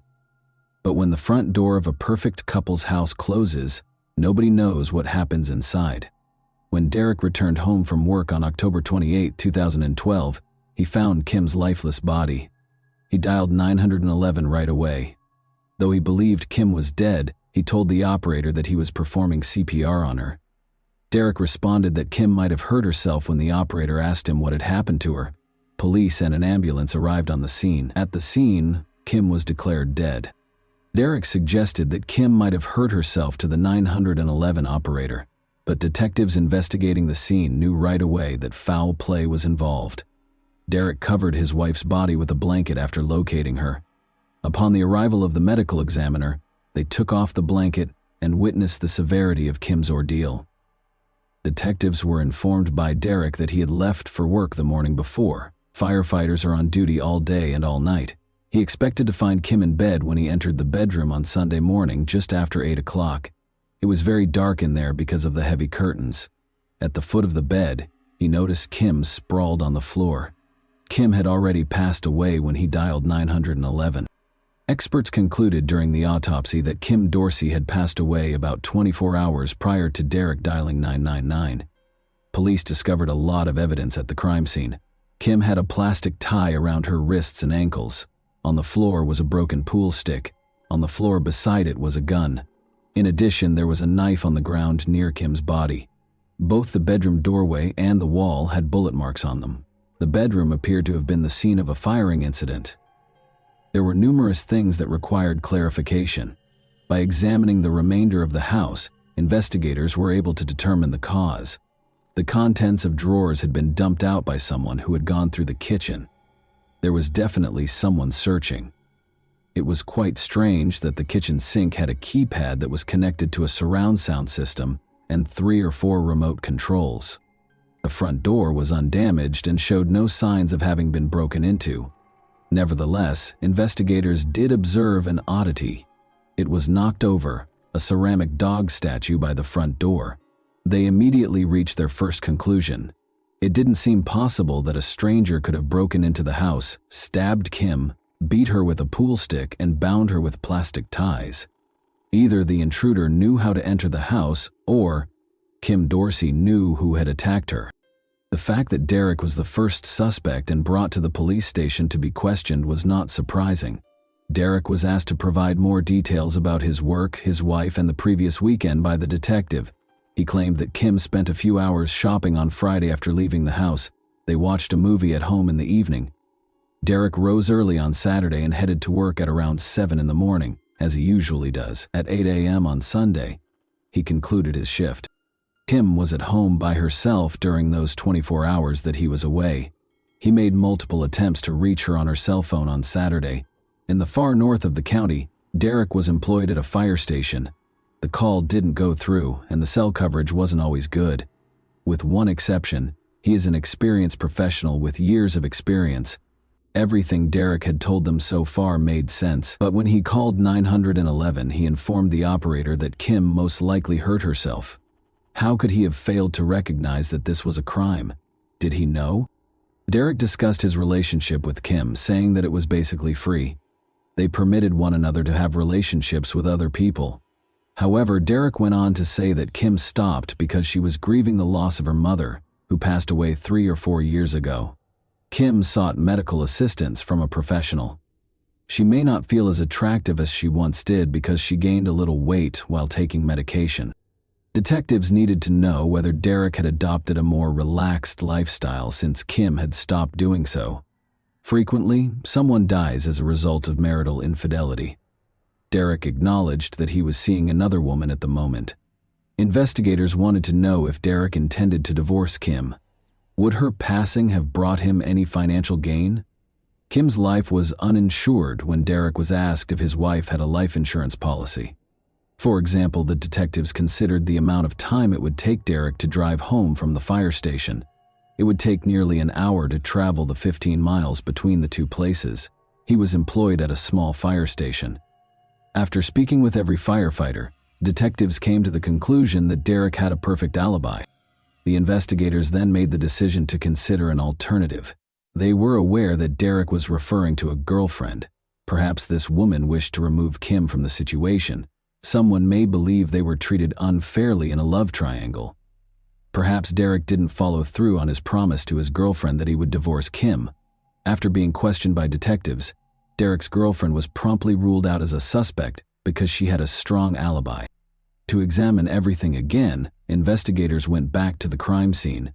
Investigations may involve experts like blood spatter analysts in specific situations where it is unclear what happened and who was involved. They are able to elaborate on the specifics of what transpired. It was crucial to comprehend the events that led up to the fight, its beginning, and its conclusion. Experts concluded that Kim was hurt close to the bedside table in the first place. The left side of the bed was heavily covered in blood. She spent a considerable amount of time there after suffering severe injuries. Kim then regained consciousness and started to fight back, according to the evidence. She managed to reach her gun storage area. It was a revolver with 5 shots. She shot at whoever might have been standing in the doorway, using all 5 shots. Kim fired 5 shots, but she never hit her assailant. Kim must have been sitting or lying on the bedroom floor when she fired the shots because, as you can see, the bullets flew from bottom to top. She missed 5 shots, as I mentioned. The offender came back into the room with a pool stick and hit her until the stick broke after realizing she had run out of ammunition. The pool stick was broken against Kim's body, and it would take a lot of force to break one. Additionally, the offender stabbed her in the neck. New information about the crime and its possible perpetrator was revealed by the thorough investigation. A pool stick kept on the second floor was the most obvious murder weapon. Kim had plastic ties on her wrists and ankles, which investigators were able to find were also kept in an upstairs office. It was one of a set of knives in the kitchen. All of this suggested that the person who committed this crime knew the house well. He knew Kim well enough to enter her house and was aware of its contents and location. Investigators believed this suggested that the crime was committed by a family member. Kim had contact with a man prior to her death, and that contact was against her will, according to injuries discovered on her body during the autopsy. You understand what I mean. Thus, the police had the offender's DNA sample.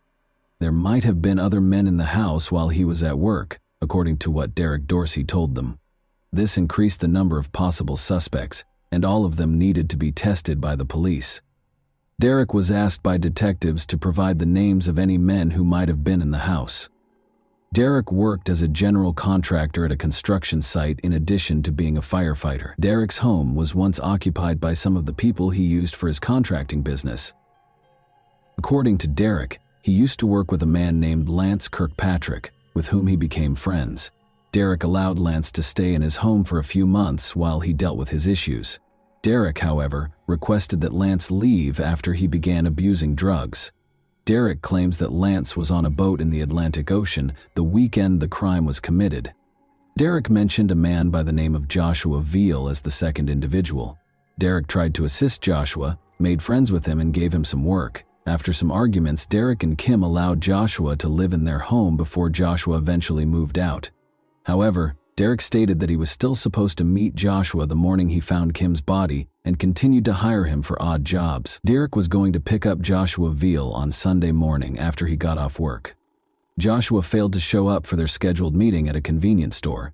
If he wanted to earn money, why wouldn't he attend this meeting? Joshua thus turned into a suspect.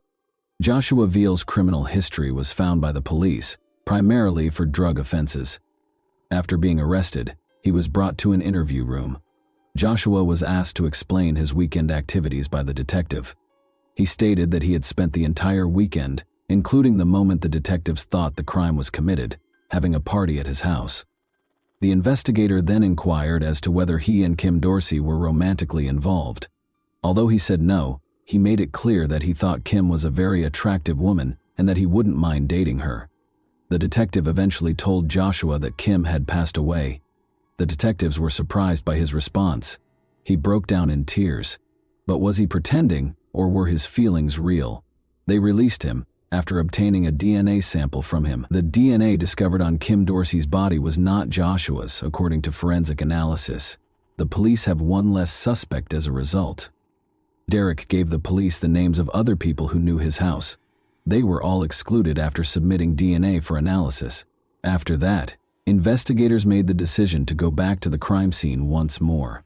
But this time, they wanted to take Derek on a tour of the house. It was quite odd that they discovered 4 remote controls for the surround sound system in the sink. When they first inspected the kitchen, water had been poured into the remote controls, most likely to remove the DNA. When Derek managed to turn on the television, an adult film started right away. According to Derek, it wasn't his film. Is it possible that the offender was watching television? Derek recalled that the house had recently been occupied by another man. They were experiencing issues with both their television system and the remote control. An employee of the business that sold them the system stopped by on Friday afternoon and adjusted the surround sound. About 12 hours prior to Kim's death, this man was in the house. What would happen if he chose to return while Derek was at work? Detectives found this man quickly and started interviewing him. They saw that his hands were cut. He claimed it was nothing out of the ordinary that he had injured himself at work. He consented to give his DNA and denied any role in Kim Dorsey's ordeal. The DNA that was discovered on Kim's body did not match it. When an officer came across a routine police report of temporary unauthorized use of a vehicle, things quickly started to go south. That's a pretty fancy way of saying that you let someone take the car even though it was stolen. Just 17 hours prior to Kim's passing, the theft took place. A police report was filed by the girl who claimed the car was stolen. Lance Kirkpatrick was the man she let use the car, and he never came back. Early in the investigation, Derek Dorsey was recalling who had visited his home when he heard the name Lance Kirkpatrick. However, Derek thought Lance was in the ocean at the time of the crime, on a boat. Detectives were informed by the girl who reported the car stolen that she, Lance, and other people were at a party on Friday night. She let him use her car, and Lance consented to go get a drink at the store. Lance Kirkpatrick departed at that point and never came back. Investigators made the decision to learn whether the vehicle ever came close to Kim Dorsey's house. Neighbors were interviewed by the police when they arrived on the scene. Dorsey's neighbor first told one of the patrol officers that he had spotted a small blue SUV there that day. It was identical to the vehicle Kirkpatrick had taken. The SUV was reported to the police a few days later. They discovered surveillance footage that verified the blue SUV was outside Kim's house at 6:30 a.m. on the day of her death. Lance Kirkpatrick was the top suspect after police saw this surveillance footage. They contacted the woman from whom he had stolen the car in order to locate him. Although she didn't know Lance's location, she claimed to know where to look for Brian Kiefer, one of his friends. After being brought to the police station, Brian was questioned about Lance Kirkpatrick. Brian was at the same party when the SUV vanished, investigators discovered. Being one of the people who allowed Lance to use the car, Brian claimed to have spent the entire night driving around in a taxi in an attempt to find out where Lance was. It took him until the following day to locate him. According to Brian, Lance appeared unkempt and he saw that one of his arms was injured. What Brian went on to say was totally surprising. Lance informed him that he was going to jail because he had killed a man. It was a beating, he said. There are a number of reasons why someone would confess to a crime. To begin with, due to guilt. They are unable to tolerate it. They are unable to conceal it. Keeping it to themselves is not an option. Alcohol and illegal substances may be the cause of reason number 2. When an individual loses self-control and begins babbling. Lance gave Brian information that only a criminal would be aware of. He claimed, for instance, that he used a pool stick to attack Kim. In addition, Lance claimed to have been shot 5 times. It was a 5-shot revolver, so he waited for the 6th shot. But it never came. Because he was aware of the specifics of the crime, there were 2 possible suspects in this case, Lance Kirkpatrick or Brian Kiefer. Brian informed investigators that Lance was hiding in his home's attic. An arrest was made for Lance Kirkpatrick. Throughout the interview, he remained composed. He was questioned regarding his relationship with Derek Dorsey and the last time he visited his home. "I was there a week or a week and a half ago," Lance said. Derek and Lance had communicated long enough. He did a lot of work with him. He was aware that Derek would be gone for 24 hours due to his schedule. Kim would be home alone, he knew. Lance was questioned by detectives regarding her relationship with Kim Dorsey. He claimed that their relationship was trouble-free, but the interview ended there because Lance insisted on having a lawyer and would not respond to any questions. Investigators had to find another way to prove Kirkpatrick was at Kim's house because he refused to cooperate. Numerous questions could have been addressed by DNA testing. Lance's father provided a DNA sample which investigators compared to Kim's body. The parallels were striking. It cleared Brian Kiefer, another suspect, in addition to confirming Kirkpatrick as the murderer. Investigators think Kirkpatrick had some sort of evil scheme based on his actions in the hours leading up to the murder. As you are aware, Lance drove away in someone else's vehicle that Friday night and returned. He was aware of the route to Kim's home. He was aware that Derek would be gone for 24 hours due to his schedule. Kim was alone at home, and he knew it. He was aware that the spare key was stored beneath the statue of the dog. Taking that key, he went inside the house. Kim Dorsey most likely heard him at that point. The specifics of what transpired next, however, remain unclear. Lance Kirkpatrick first entered a not guilty plea in spite of the overwhelming evidence. However, Kirkpatrick acknowledged that he was responsible for Kim's death during a trial that took place almost 2 years after her passing, but he maintained that he had no intention of killing her. Kirkpatrick claimed that Kim Dorsey was training him and that he was good friends with the Dorseys. He claimed that after going to the gym 3 or 4 times a week with Kim Dorsey, they occasionally got together for drinks and flirted, which occasionally resulted in intimate contact. It wasn't anything constant. It was random. It wasn't planned, Kirkpatrick remarked when discussing his private meetings with Kim Dorsey. According to Lance, on the day of Kim's passing, they had intimate, consenting contact. He acknowledged that he was the owner of the adult film's DVD. He asserted that after they were done, Kim Dorsey was upset with him for assisting her husband in meeting other women. She snatched up a gun in her anger and began shooting him. He claimed that everything that transpired after that was because he was essentially attempting to defend himself by fighting back. He claimed that after leaving the pool stick in the kitchen, he fled and hid there.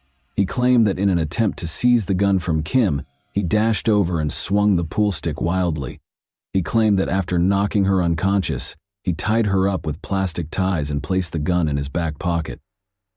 He claimed that after the shooting, he decided against tying her up because he believed it would look bad when the police showed up.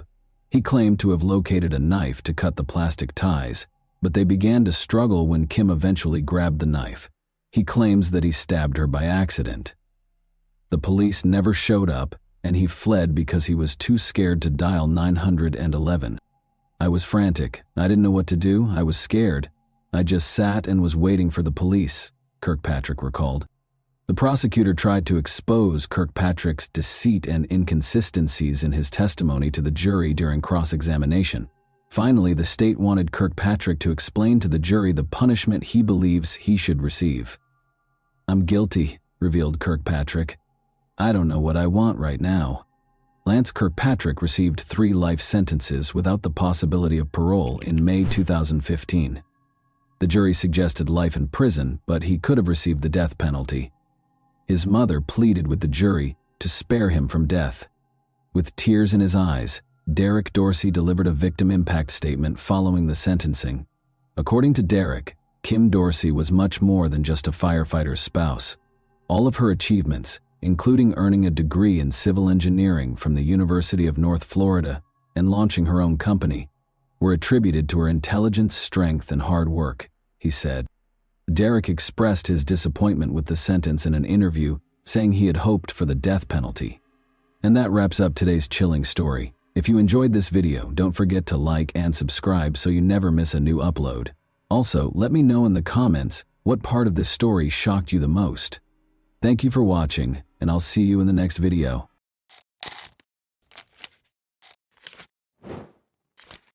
Hey guys, welcome to my channel, and today we're going to take a look at another horrible case with you. When 9-year-old Charlotte Senna abruptly vanished in the middle of the crowded park in Greenfield, New York, a fun and laid-back day in the park turned into every parent's worst nightmare. Charlotte appeared to disappear into thin air, but dozens of people immediately began looking for her. In a matter of seconds, the nation's attention was drawn to the Charlotte disappearance case, a terrifying story of a kidnapping, endless searches, and an amazing turn of events that left everyone in shock when the kidnapper gave a crucial clue to solving the case. Possibly more than one, this thriller is full of unexpected twists and events that unfold before our eyes. Charlotte Senna, a 9-year-old 4th grader, lives in Greenfield, Saratoga County with her 2 sisters ages 4 and 10 and her parents, David and Trish. Her mother is a food inspector for the Stewart Shops chain, and her father, David, is a pipeline mechanic. Charlotte's parents are a typical working family, and they never would have thought that their daughter would be the object of a repeat criminal who wants to use her to help him out financially. Evidently, though, nobody is immune to the nightmare that has become reality. Charlotte was having a picnic with her family and friends on Saturday, September 30th, 2023, at Morrow Lake State Park, which is only a 15-minute drive from their house. The 6,250-acre park is named for Morrow Lake and is located 70 kilometers north of Albany, New York. It is a well-liked recreational destination with boating and fishing opportunities, a sandy beach, 158 picnic areas, walking trails, and amazing dense forested areas. Its easy access to other resort towns draws tourists from all over the state. David and Tricia Senna, Charlotte's parents, made the decision to unwind with a sizable gathering here. Charlotte and her friends went cycling around lunchtime. She was about to head back to the camping area after a few rounds when she promised her friends that she would complete one more lap alone before joining the others. The time was around 6:15 p.m. back then. Her parents, however, became aware of her absence 10 minutes later. Other park visitors quickly joined them as they started looking for her and addressing her by name. To assist in finding the child, people got up from their tables and left their food. The area where she vanished became chaotic. They eventually located her daughter's bicycle at 6:45 p.m. That was the beginning of every parent's worst nightmare. The parents had already called the police at 6:47 p.m. They were appalled that they had already lost 30 minutes and were positive that Charlotte had been kidnapped. How were the girl's parents made aware of her abduction? They got a clue from her bicycle. Charlotte wasn't the type to just up and start walking instead of riding her bike. She could ride with the breeze, so why would she get off? If the bike had malfunctioned, things would have been different, but it was in perfect operating order. Besides, it was standing on its kickstand, not lying on the path. In other words, something, or probably someone, managed to attract the girl's attention, stop her, and then kidnap her. Police officers reached the park by 7 p.m. There were definitely severe worries about Charlotte's safety, because the bicycle was located, but she was nowhere to be found. But the police could not rule out the possibility that the child had just lost their way. As a result, both directions were pursued. Information regarding the missing child was quickly disseminated by the media. Numerous individuals looked for her, but as night fell, the situation deteriorated. Over 100 people had already begun searching the park by Sunday, and another 300 joined them the next day. They looked through a number of phones near the park. Luckily, visitors had to register and pay an entrance fee, which allowed the police to interview everyone who had come to the park for recreation. But this took time, and when the officers searched diligently and failed to locate the girl nearby, they began to suspect that she had been kidnapped. Furthermore, Charlotte's scent trail was lost nearly at the same location as her bicycle. If it was a kidnapping, the kidnapper probably had a car, took the girl inside, and drove off. As a result, the stakes were much higher. The likelihood of finding the kid alive drastically decreased just 3 hours after the kidnapping. This is due to the fact that most of the time a criminal views the victim as an object to satiate their personal desires rather than as a child. The victim becomes a witness, evidence of their crime that must be removed. Once they have accomplished their objective, of course, this discussion is about a situation in which the abductor is an unrelated individual who targets the victim, not about a parent kidnapping a child because of a custody dispute. The police put an officer at Charlotte's family's home immediately after she vanished. As David and Tricia Senna, Charlotte's parents, were still looking for their daughter in the park on October 1st, very early in the morning, even before dawn, a car pulled up close to their home. At 4:20 a.m., the policeman observed an unidentified man placing something in the family's mailbox. The man hurriedly got into the car and drove away as the officer started to approach him. Despite noting the car's model, the officer was unable to apprehend him. The police were shocked to discover a ransom note in the mailbox. For Charlotte, the man demanded $50,000. He allegedly made her write the note by force. For failing to stop the stranger, the officer was criticized. It was a chance to save the child and apprehend the kidnapper. Although he witnessed the man leaving the letter, the officer was unable to determine what the man had left in the mailbox.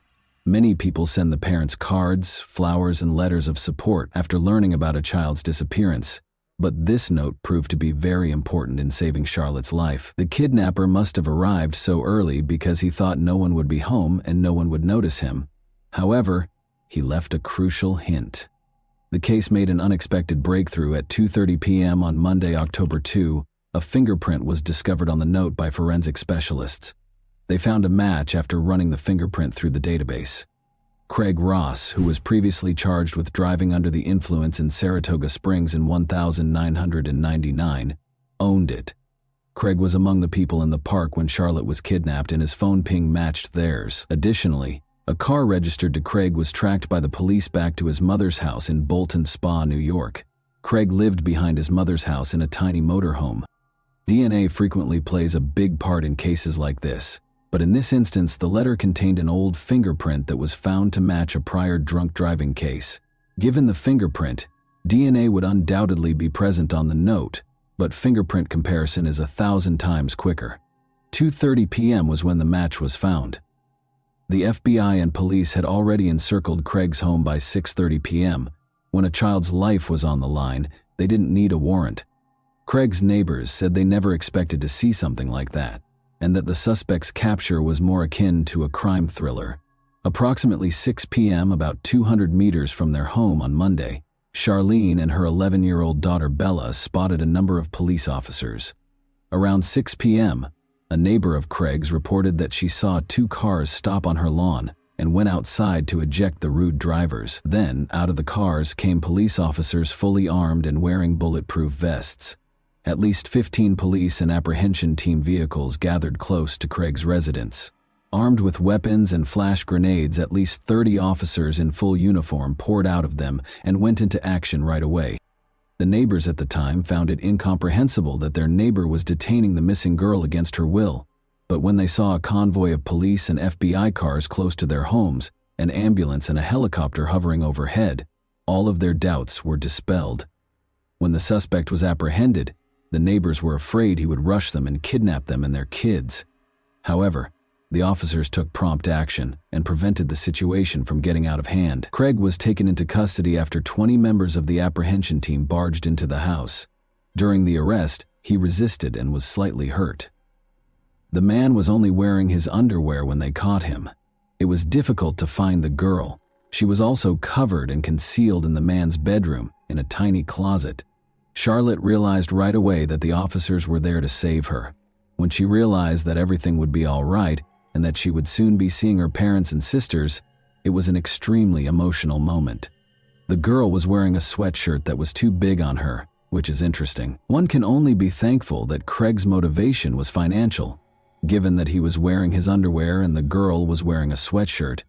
Even though he had complete control over her, he could have done anything he wanted with the girl, and the rescue effort would not have ended as happily. The authorities notified Charlotte's parents that their daughter had been saved, was alive and unharmed at 6:32 p.m. According to Craig's neighbor, she saw Charlotte's face and exclaimed, "It's her! She's there!" as she watched Charlotte being loaded into the ambulance. The woman acknowledged that until her mother showed up and reassured her daughter that Charlotte was safe, she longed to embrace and hold her. Over the course of these few days, the girl became like family to everyone who had been worried about her. Everyone, including the police officers, prayed for her and hoped she would return home safely. As everyone saw the successful operation to free kidnapped Charlotte, they all exhaled, celebrated, gave each other pats on the back, and congratulated one another. The police officers' discovery of the potential kidnapper was a startling moment. Their 2 objectives when they stormed the house were to capture the kidnapper and save Charlotte's life. In this instance, things turned out better than anyone could have imagined. The criminal has been apprehended and the girl is safe and unharmed. But what if money hadn't been his motivation? It would have been too late by the time they recognized him. The mere thought of it is terrifying. Charlotte was taken to the hospital right away, and following a medical examination, her family was allowed to return home. Charlotte is in excellent health, aside from the evident shock following the kidnapping. She will still have to respond to inquiries regarding the kidnapping and her experiences during her captivity, so it's not quite over for her. To prevent Charlotte from experiencing more trauma, investigators will enlist experts who are trained in communicating with young victims. A significant development in the 3-day search for the girl was revealed to the media at a press conference on October 2. Craig, 47, faced first-degree kidnapping charges on October 3, the very next day. He had previously dealt with the police. First of all, he was arrested for driving while intoxicated in 1,999. His fingerprints were taken at that time and added to the police database, allowing the authorities to connect him to Charlotte's kidnapping. After he was arrested for second-degree stalking in 2016, his girlfriend sought a restraining order against him a year later, after he tried to strangle her by grabbing her by the neck. The police were looking into his involvement in violence against his 12-year-old relative just 1 month prior to Charlotte's abduction, but the case was closed. According to reports, the man, who has multiple sclerosis, moved into a trailer on his mother's property. Due to missed payments, his condition became so bad that he was unable to stay in his previous home in Porter's Corners, New York. Craig has an 11-year-old daughter and 2 grown children. He is characterized by his neighbors as a reclusive individual. They did, however, occasionally catch him working in his home's yard and interacting with his daughter, who is 11 years old and lives with him most days of the week. In reference to the man's older children, Craig's son said he doesn't want to get involved with his father, doesn't want to hear anything about him, and finds his behavior disgusting. Craig is currently detained without the possibility of bail on a first-degree kidnapping charge. He will be represented in court by a free attorney who has been given to him. Although the motive for the kidnapping is not officially stated, based on the ransom note, it is reasonable to assume that money was a major factor, even though the police are not very forthcoming with information. Craig's former girlfriend, Amanda Priest, had a lot to say. According to her, Craig hated his job and was constantly looking for people he could trust to help him.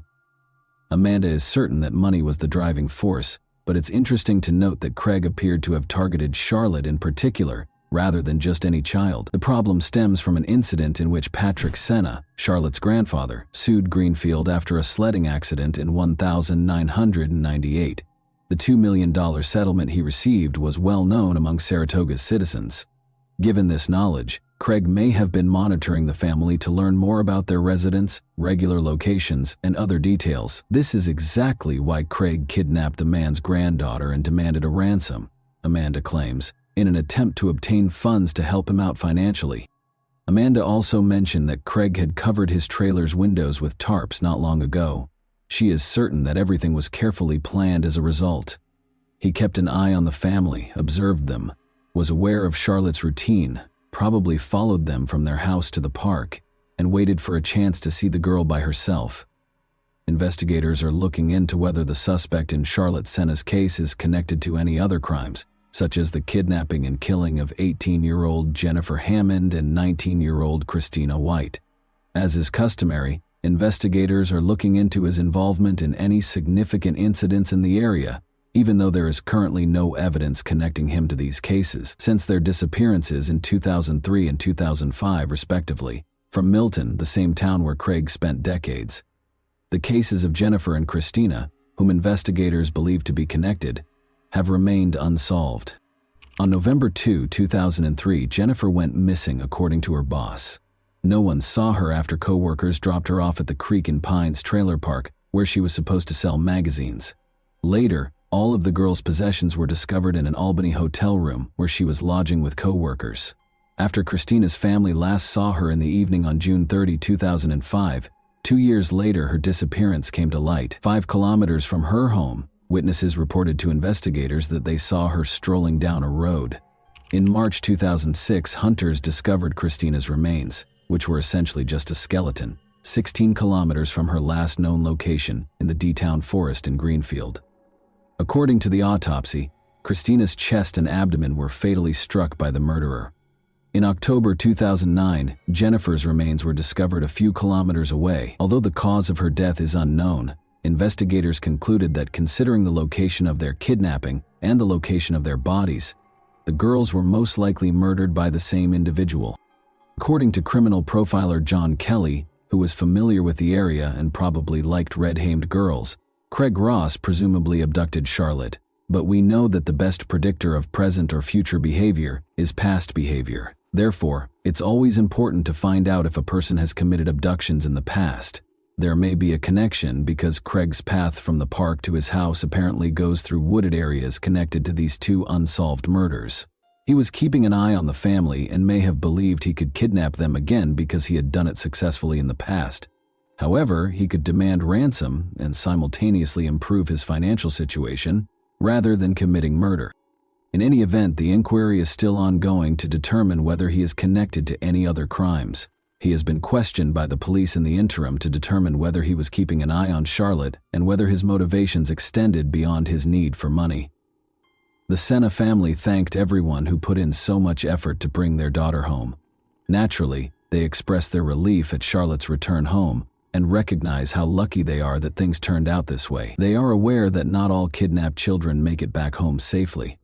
And that wraps up today's chilling story. If you enjoyed this video, don't forget to like and subscribe so you never miss a new upload. Also, let me know in the comments what part of this story shocked you the most.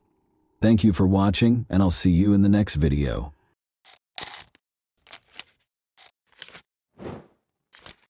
Hey guys, welcome to my channel, and today we're going to take a look at another horrible case with you.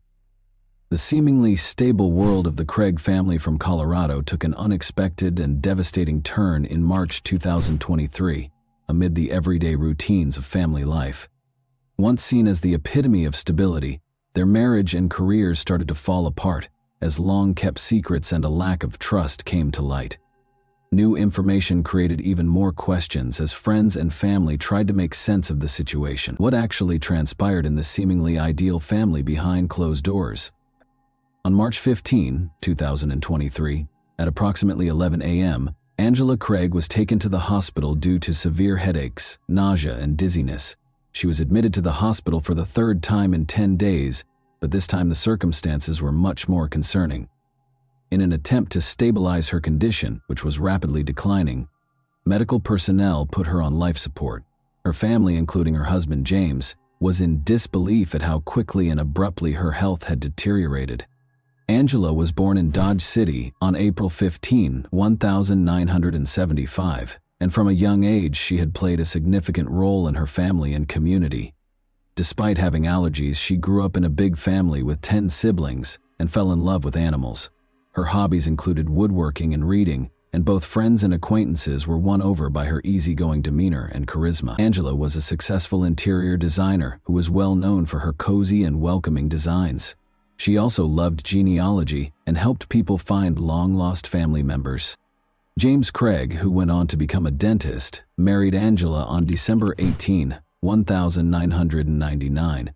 After earning his degree from the University of Missouri, Kansas City in 2006, James started participating in dental programs abroad. They established a life together in Colorado, where James opened an Aurora dental office. Despite her hectic schedule, Angela remained close to her siblings, especially her sister Toni, with whom she spoke on a daily basis. The couple had 6 children together.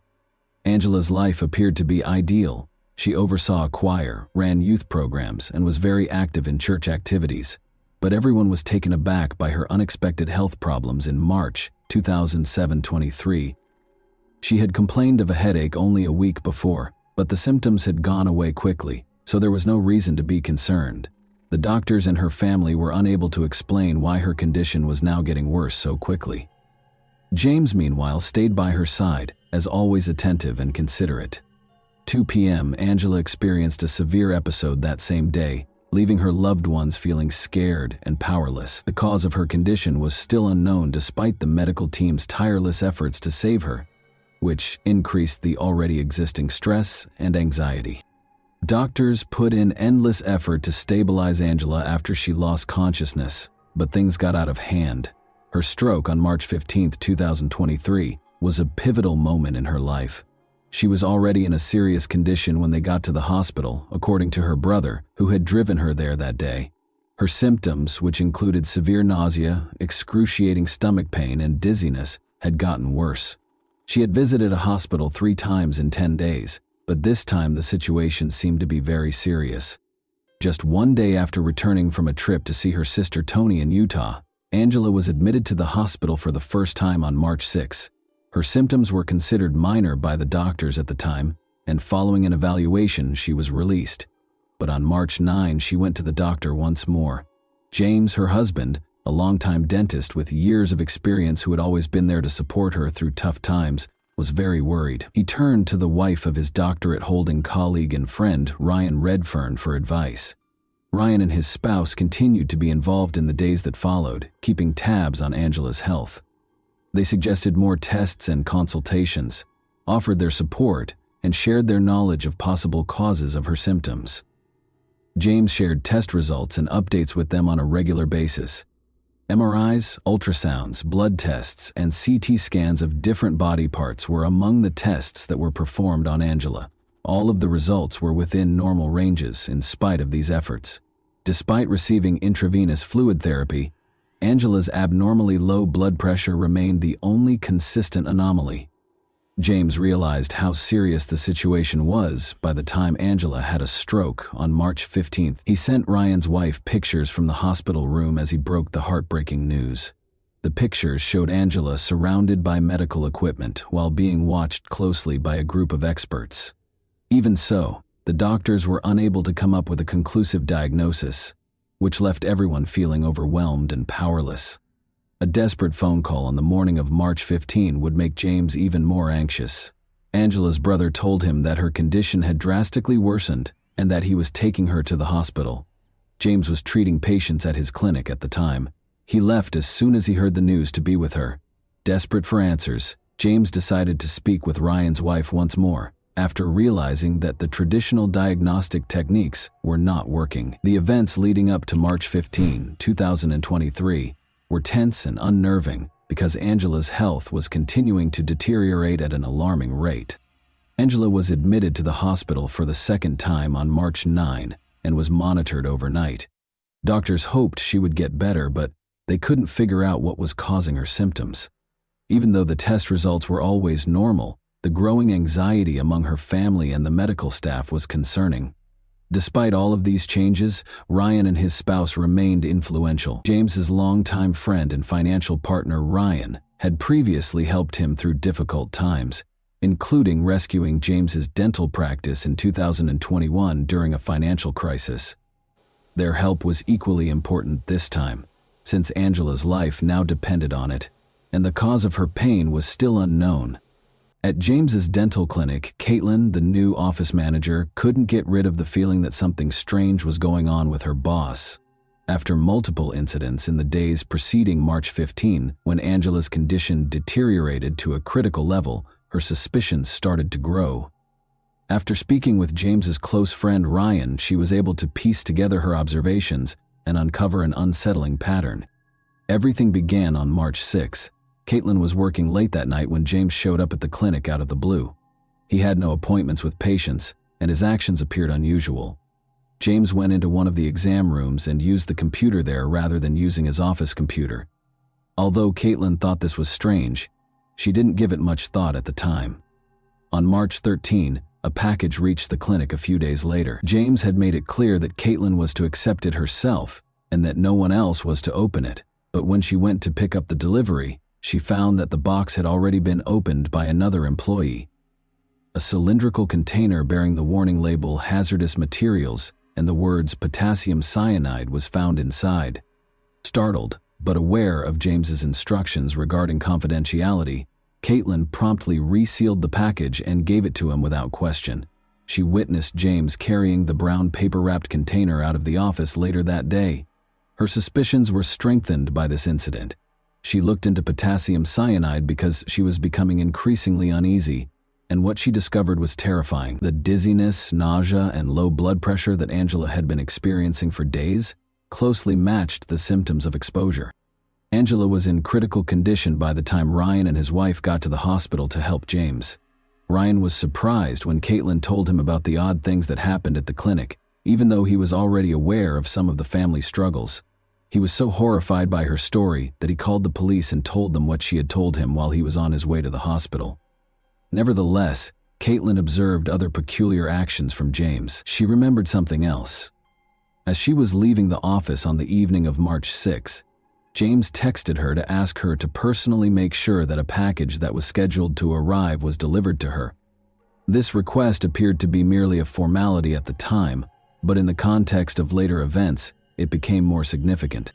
Ryan made the decision to speak with James when he got to the hospital. James asserted that Angela had requested the order for the aforementioned chemical, potassium cyanide, but his explanation sounded tentative. which made Ryan even more suspicious. Ryan shared this information with investigators out of concern, and they started to suspect that this case was much more complicated than it first seemed. Angela was taken to the hospital once more on March 15. Her symptoms, which included sharp abdominal pain, nausea, and extreme dizziness, had gotten critically worse. By the time police arrived, Angela could hardly stand, according to her brother, who had driven her to the emergency room. James now appeared to be aware that things were rapidly getting out of his control. James was questioned by police later that day. Investigators focused on a crucial question even before the official interview began. How would James explain the link between his purchase of potassium cyanide and Angela's abrupt and serious health decline? Interviews with the hospital's medical staff, where Angela was receiving treatment, marked the start of the investigation. Ryan's worries alerted a nurse, who confirmed that Angela's test results revealed odd markers. Her symptoms, which include seizures and rapid deterioration, may be consistent with exposure to a toxic substance, according to her attending physician. Investigators turned their attention to the circumstances surrounding Angela's hospitalization as a result of these statements, which turned into crucial pieces of evidence. Detectives went to James's dental clinic the next day. The office manager, Caitlin, made a number of observations that added to the mystery. She remembered James talking about looking after Angela and making her a protein shake on March 6. Angela's health started to deteriorate shortly after, which was a coincidence that investigators noticed and led to further inquiries. In the days that followed, Caitlin added, James frequently seemed nervous, shunned social interactions, and talked on the phone a lot. She was especially drawn to his request that she sign documents pertaining to the purchase of clinic equipment. Investigators suspected possible financial misconduct after examining these documents and finding that the amounts listed were significantly greater than the equipment's true cost. James regularly used the office computer for personal purposes, according to one of the clinic staff members. The employee remembered in February that James had visited a website about chemical reagents that contained references to potentially very dangerous substances. These findings were consistent with the identification of James's potassium cyanide purchase.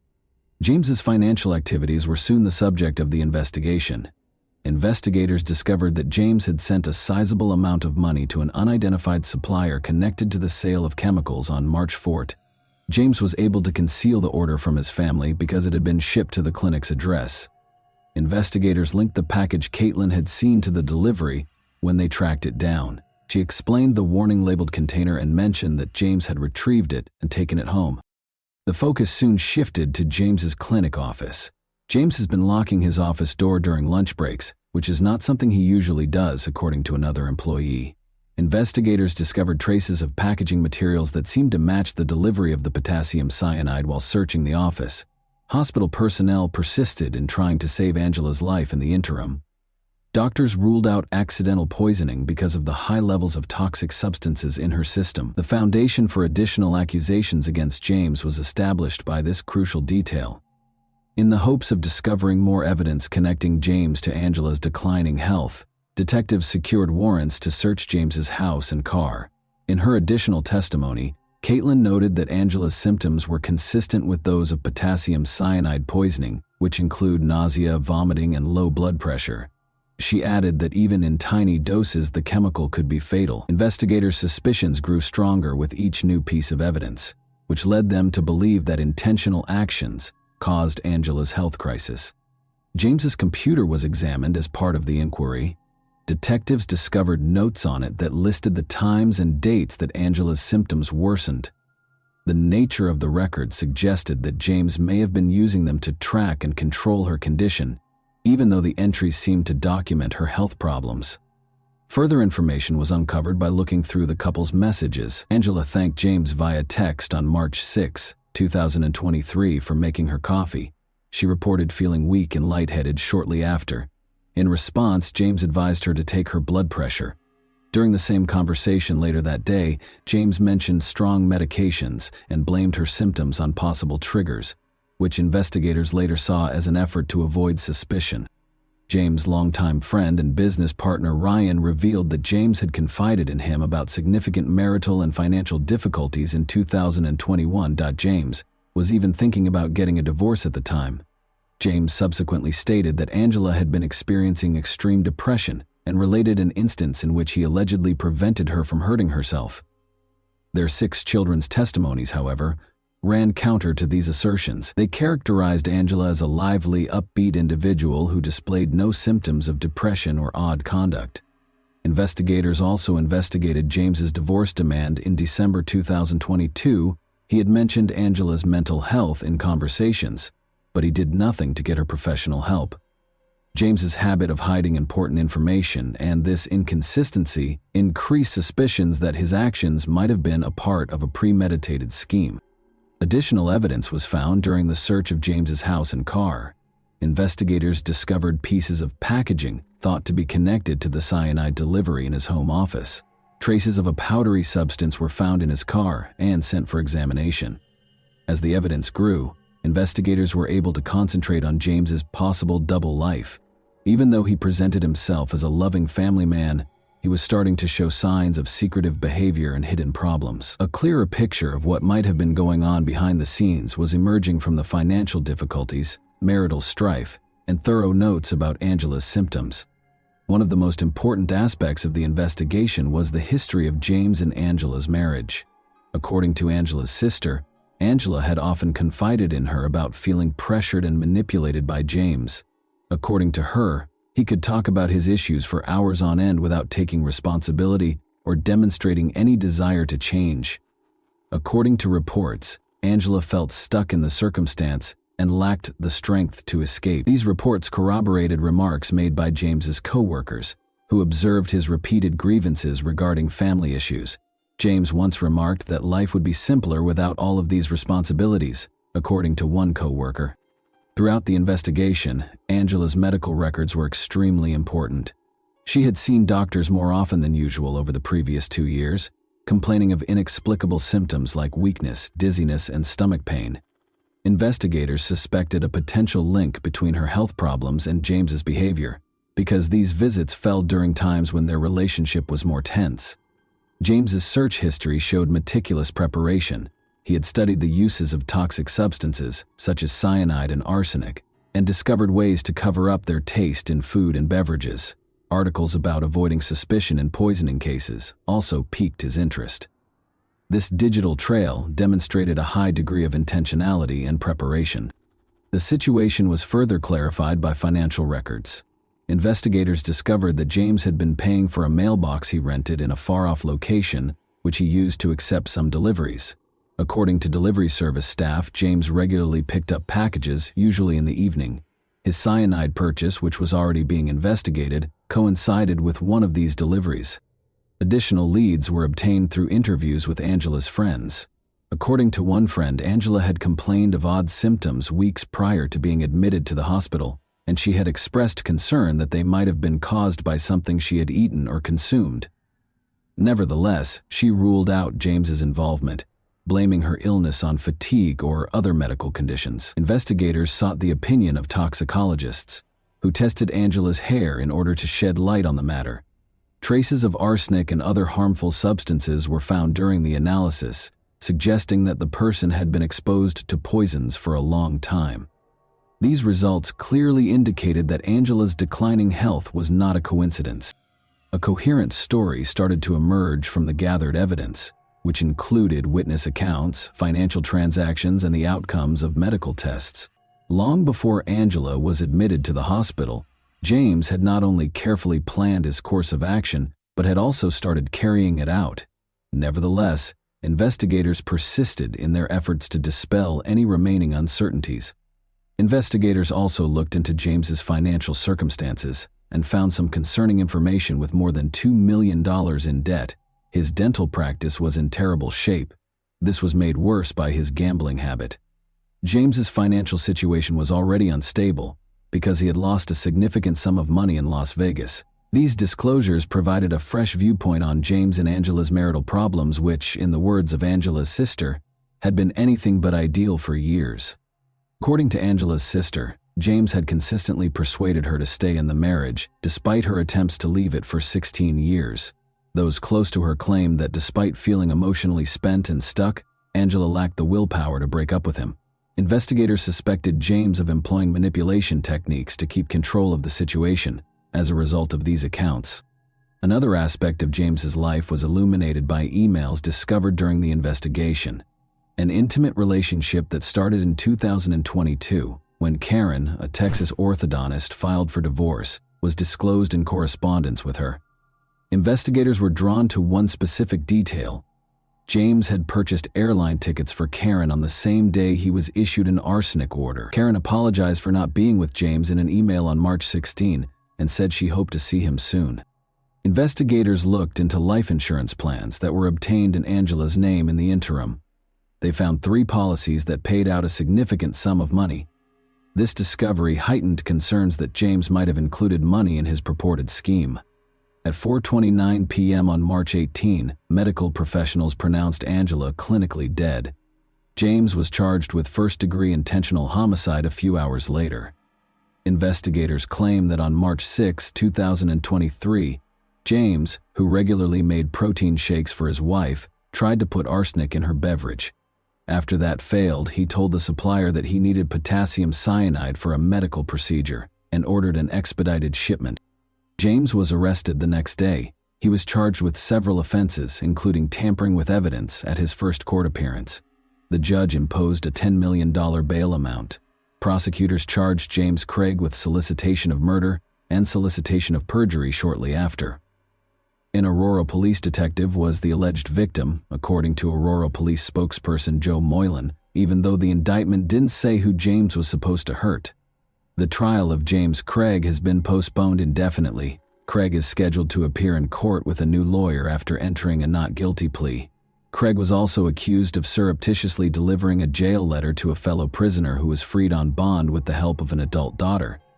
The letter, according to the prosecution, included a request to produce a fictitious video that allegedly showed Angela Craig requesting that James get her some toxic substances. Angela's family made the decision to donate her organs after she passed away on March 18. Knowing that her life could save others gave her loved ones some small comfort in this choice. Her family wrote her obituary, which omitted the terrible circumstances of her death and instead highlighted her generosity, love for her family, and commitment to helping those around her. Angela's 6 children were thrown into the middle of these terrible circumstances in the meantime. Angela's family took custody of them after James was arrested in an effort to protect them from the consequences of his alleged behavior. During this trying time, Angela's family put in a lot of effort to make sure the kids got the help and attention they required. The dark secrets that James Craig had meticulously hid behind the facade of a prosperous career and an apparently contented family life were exposed by this case. The tragic result of his painstakingly planned actions devastated not only his own life, but also the lives of his loved ones, family, and children. This story is a sobering reminder that appearances of success and stability can conceal deep conflicts and hidden agendas, leaving many lives forever altered and many questions unanswered. And that wraps up today's chilling story. If you enjoyed this video, don't forget to like and subscribe so you never miss a new upload. Also, let me know in the comments what part of this story shocked you the most. Thank you for watching, and I'll see you in the next video.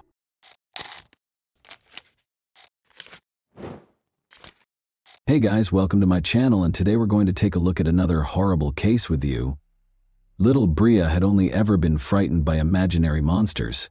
She called her mother, Michelle, on November 20, 2000, claiming to have seen someone outside the window. The day before, 3 armed men wearing masks broke into her house. Michelle looked out and saw no one, so she dismissed her daughter's words as the product of her young imagination. The difference with this incident, though, was that Bria saw them. They had looked through the window. Michelle and Bria were being held at gunpoint in their own home's living room by the same individuals who had been there the previous evening. In a peaceful San Diego, California suburb, it was November 2009. Michelle Renee was 35 years old and had just returned home from her job as a manager at the bank. She and her 7-year-old daughter, Bria, resided in a rather remote home. Michelle had been a bank manager for more than 13 years, putting in a lot of time and effort to advance through the ranks and land a job where she was respected and trusted. She was happy to be home with Bria after a long day. The two of them were playing Game Boy on the couch when a loud noise suddenly burst from somewhere behind them. Michelle saw 3 people when she turned around. As though they were a takeover squad, they stormed into the house. This was obviously not a SWAT team, though. The strangers wore all black clothing and were armed. Bria and Michelle screamed. When Michelle was grabbed by her hair, a gun aimed at her face and flung to the floor close to the couch, she was able to see her daughter running into another room. After securing her with duct tape, they turned the woman to face her daughter, who was lying face down close to the door with her hands and legs bound. "Are you going to kill Mommy?" Bria asked. "Do you intend to murder me?" The stranger said, "No, if the mother does everything we tell her to Michelle's belief that they had broken in to kill them. Michelle was told bluntly by the illegal intruders, "You will rob the bank for us, or we will kill you, and your daughter will be first." The intruders told Michelle that they had been watching her for months and had a plan because they knew she was a bank manager. They would stay with her all night to give her instructions and make sure she understood exactly what she was supposed to do. As they held her and her daughter bound on the couch with tape, the gang leader gave her explicit instructions throughout the night, stressing what she needed to do repeatedly. He told Michelle that 6 more gang members were standing guard outside, waiting to murder her if she did anything stupid. Around 11, a female voice on the radio caught his attention, as if to reaffirm what he had just said. He was told by the accomplice that a car had pulled into the driveway. The neighbor of Michelle and Bria had shown up. She lived in the same building and was named Kimbra. She was obviously very drunk after returning from a night out. She shocked the criminals by resisting their attempts to grab her. One of the criminals shouted at Kimbra not to move while pointing the weapon straight at his face. In an attempt to shield her friend, Michelle pushed his arm away, but he pointed the gun at her and hissed at her to never touch him again. Kimbra was finally restrained, and they all waited for dawn.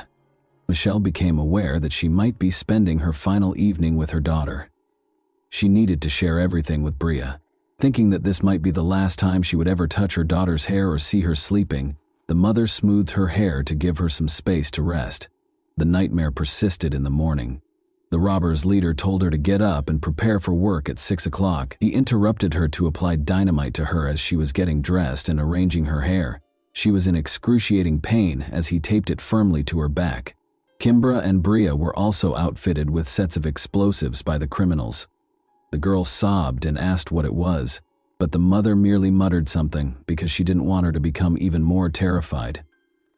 Then they showed Michelle something that looked like a lock on a door. According to the man, it was a detonator, and he would press the button if she made even the slightest mistake. The detonator had a 10-meter radius, he added. Bria was placed in her bedroom closet by the criminals. The mother reiterated that everything would be all right and that she would be back shortly. "Mom, have courage," her daughter said. 2 men remained inside the house as Michelle left, and the gang leader gave her a suitcase containing a sports bag before hiding in the backseat of her Jeep. As she always did, she was headed to work in a minute, but this time she had a gun pressed against her side and dynamite strapped to her back. She parked in her usual spot when she arrived, and the man told her she had 5 minutes to come out with the money after the cash collector arrived before she got out of the car. He had his finger on the detonator in case something went wrong. Around 9 o'clock, the cash collector showed up and handed over the cash.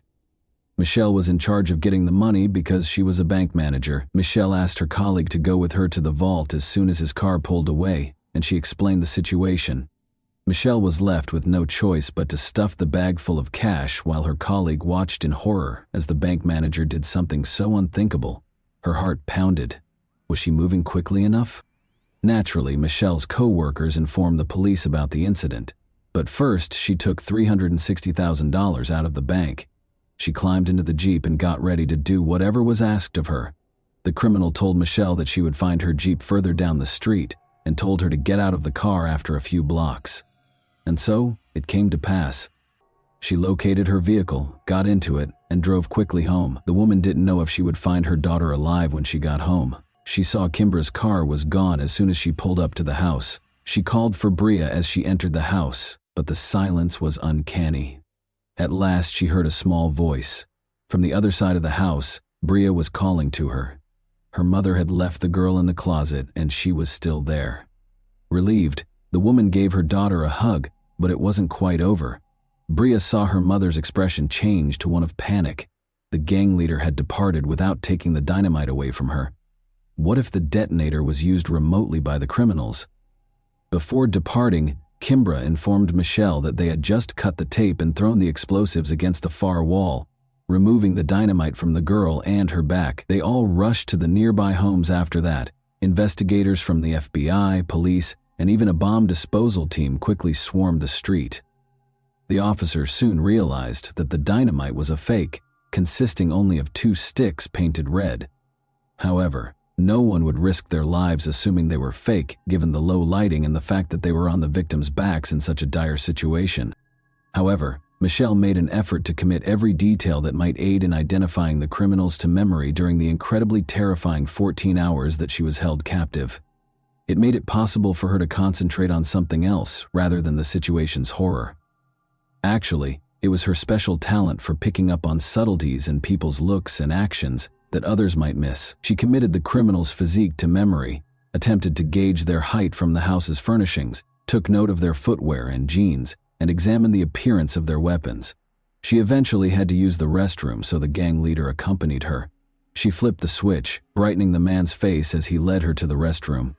He was still wearing a mask, of course, but Michelle could see his eyes clearly.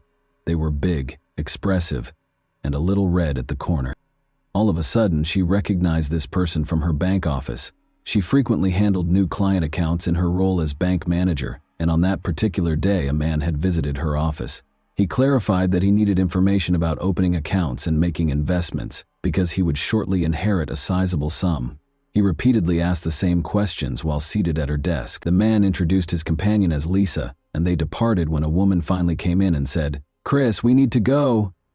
However, he gave Michelle his business card before he left. She put it in her desk's top drawer.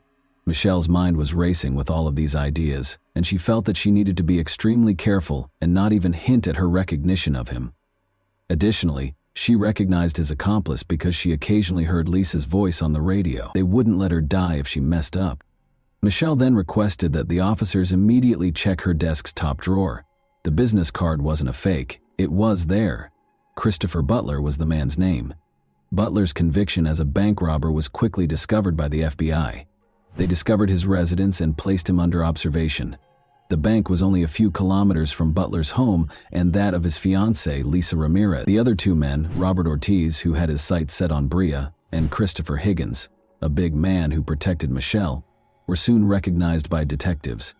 The decision to arrest Christopher and Lisa was made on December 1.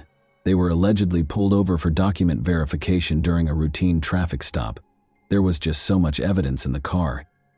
In a stressful situation, the pneumatic gun in the glove compartment appeared completely real. In addition, the officers discovered a black bag Michelle had described, gloves, homemade masks, Michelle's credit cards, banknote adhesive ribbons, and even a door lock that the criminals had managed to pass off as a detonator.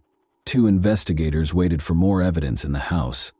Officers discovered a sample of dynamite bearing Christopher and Lisa's fingerprints, along with all the ingredients needed to make fake dynamite. Because they were sure they wouldn't be linked to the crime, the accomplices left a ton of evidence. The $360,000 that was stolen, however, was not discovered by the officers in the house or the car. On that same day, they took $93,000 and arrested Higgins. Higgins admitted to everything and talked about going to Vegas for a few $1,000s. Ortiz fled, but he had $32,000 from the bank when he was apprehended in Wisconsin 3 months later, and he admitted to everything. Christopher Butler, however, denied everything, even in the face of indisputable proof. His fingerprints on the dynamite. Lisa rejected his attempt to place the blame on her. She acknowledged that she was the woman Michelle had heard on the radio. She even acknowledged that she came up with the plan to steal the bank manager using fake dynamite. Lisa disclosed that although they divided the funds into 3 sections, over $100,000 of their portion with Butler was pilfered. To the surprise of all, she said Michelle was part of the plot. Everything had to be confirmed by the police. Michelle acted exactly like a real victim of the crime would have when they recreated the events of that day. Every detail of the victims, Higgins, and Ortiz's accounts lined up, and investigators were unable to uncover any proof linking Michelle to the plot. All 4 suspects were in custody awaiting trial. By the spring of 2001, But Michelle and Bria were still processing that terrifying night. The girl thought the criminals would eventually find them and kill them, so she desperately wanted to hide somewhere. She changed from a joyful, fearless, and energetic youngster to a terrified being who feared solitude. Michelle took Bria to stay with her grandmother in Alaska in June because of this. She went back to finish things up and moved to Alaska with her dog, essentially no money and a camera, leaving the child with her grandmother. She drove off on a 9-day journey. Since she had committed to returning for Bria's birthday, she was only on the road for 9 days.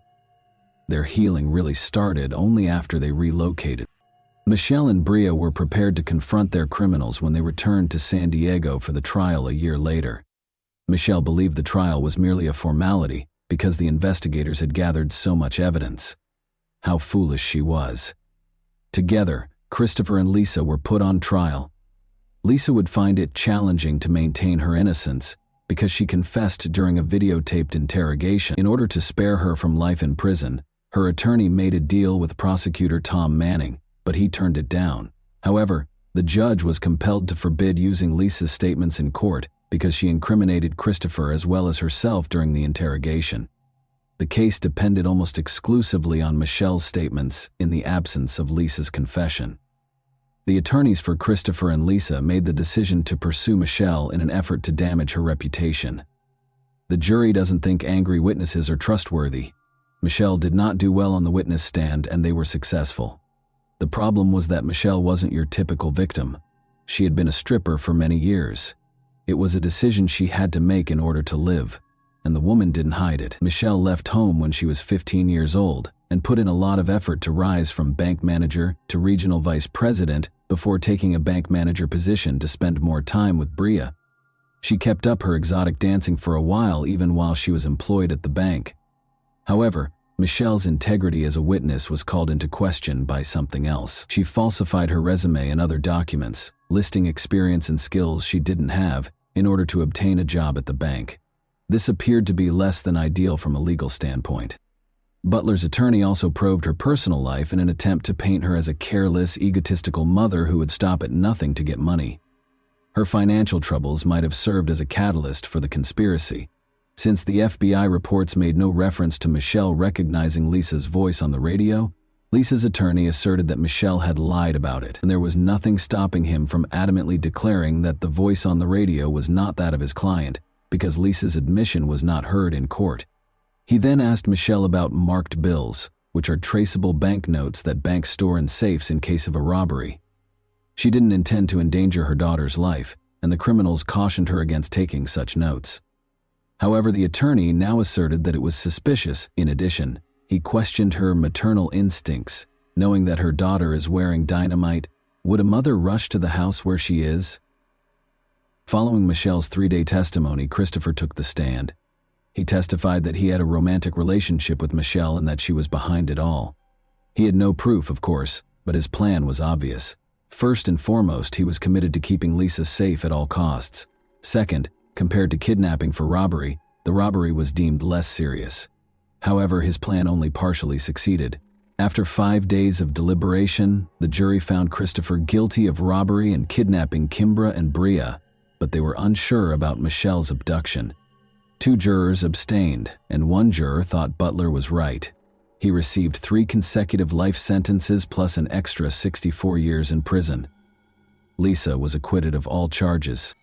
Both Higgins and Ortiz were swiftly convicted in the second trial, which proceeded completely differently. Each received a 32-year sentence. There was never any trace of the remaining $260,000 in bank funds. Therefore, while the guilty were incarcerated to serve their sentences, Bria and Michelle saw it as only the beginning. It was a difficult road for them to heal, but eventually Michelle understood that she could either take charge and set an example and support system for her daughter, or she could become angry and blame the kidnappers for all of her life's shortcomings. So she did. She began her own public relations firm from the beginning, gave numerous speeches in public, told other assault survivors her story, and penned a book that was made into the movie In Captivity. Bria followed her dreams after being inspired by her mother.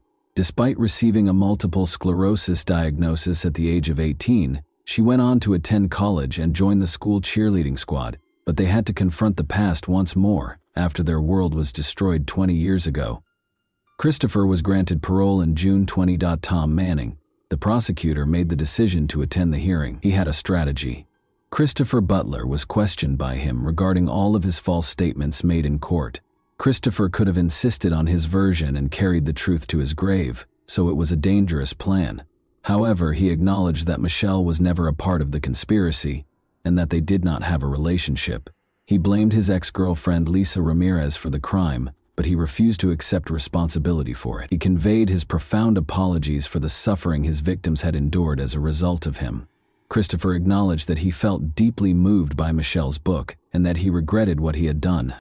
Despite their forgiveness, Michelle and Brea opposed his release and repeatedly refused to let him go.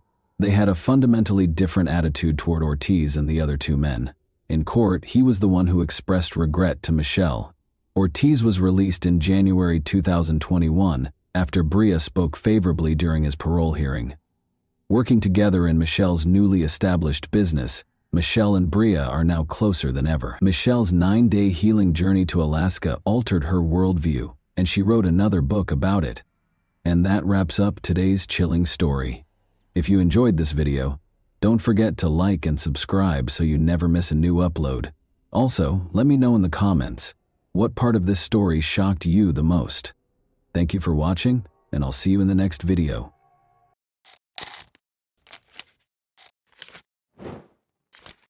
Hey guys, welcome to my channel, and today we're going to take a look at another horrible case with you. One gloomy autumn evening, Ayaz Kara vanished, leaving only a trail of unresolved questions and unsettling suspicions. His wife, Sevda, looked extremely shaken and his family was in shock. However, neighbors soon noticed something strange. A certain Dr. Levant was regularly seen at Sevda's house, and his interest in the Kara family appeared to be much more profound than one might anticipate from a typical doctor. It was the beginning of a somber tale that would soon come to light and was full of treachery, deceit, and ulterior motives. Ayaz Kara and Sevda, a married couple, appeared to be leading a stable life in 2015 in a small town in southwest Turkey. At the age of 37, Ayaz Kara operated a construction company that generated a consistent income. The house was run by 33-year-old Sevda. They had first met in college, where Sevda was pursuing a degree in literature and Ayaz Kara was studying engineering. With the exception of one major challenge, the inability to conceive, their lives were comparatively calm and devoid of major crises. This reality had turned into a very personal heartbreak. They made many attempts and sought advice from a variety of experts, but their dream of parenthood never came true. Their marriage was constantly strained as a result of this failure, leading to arguments and continuous disappointment. Despite the painful realization that their happiness was lacking children, Sevda and Ayaz Kara tried every medical treatment without success. They were both on the verge of emotional exhaustion as a result of the additional strain from their family members. They first learned about Dr. Levant during this trying period.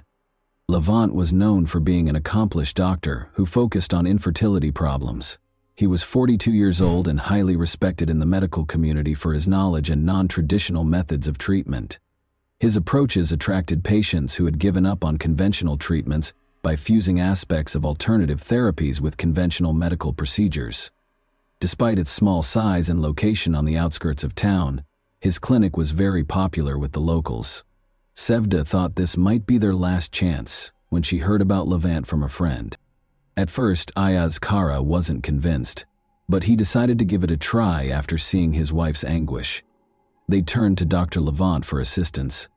After carefully listening to their story and performing comprehensive examinations, the doctor presented a treatment plan that included both medication and lifestyle modification. After several months of treatment, Sevda finally found out she was expecting a child. For the couple, this news was nothing short of a miracle, and they were incredibly appreciative of Levant. But the doctor stayed active in Sevda's life, keeping an eye on her health and offering constant support. He was more than just a medical helper. He helped Sevda deal with the difficulties of her pregnancy by coming to their house on a regular basis. His visits became more frequent over time. Sevda and Levant's relationship gradually started to conflate the characteristics of a normal doctor-patient relationship. Ayaz Kara was devoted to his job and did everything in his power to provide his expanding family with a secure future. Levant, meanwhile, was there for Sevda when she most needed assistance. His visits became routine, and his presence in the house felt almost natural. Sevda had grown used to having him around, and what began as professional interactions gradually transformed into something more personal. Ayaz Kara first grew suspicious when he unexpectedly returned home one day and found Levant in their living room. The doctor explained that he had stopped by to check on Sevda's condition. Although the explanation made sense, a nagging feeling lingered in Ayaz Kara's mind.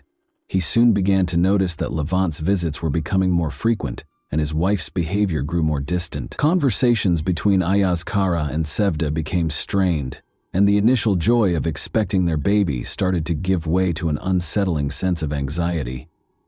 Sevda and Levant continued to meet. Their interactions became increasingly secretive, and their encounters often happened when Ayaz Kara was away at work. Levant visited under various pretexts, checking Sevda's health, bringing medications, or providing follow-up advice. Even during her pregnancy, Sevda and Levant managed to find moments of seclusion. The visits grew longer and more frequent, and Sevda made no effort to stop them, as their connection only deepened.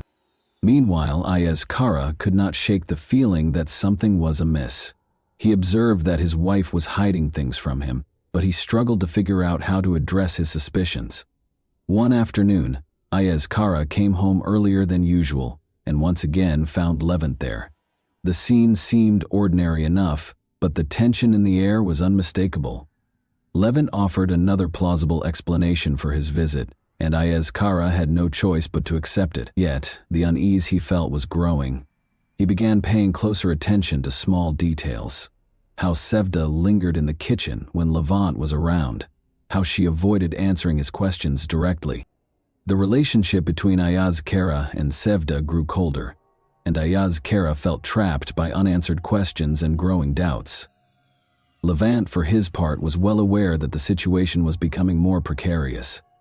He could see that Ayaz Kara was getting increasingly suspicious, yet Levant had no intention of backing down.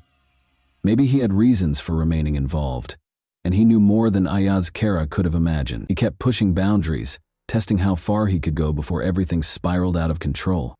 Ayaz Kara, on the other hand, became more consumed by his suspicions. He started watching his wife's every move, desperate to uncover the truth of what was unfolding in his own home.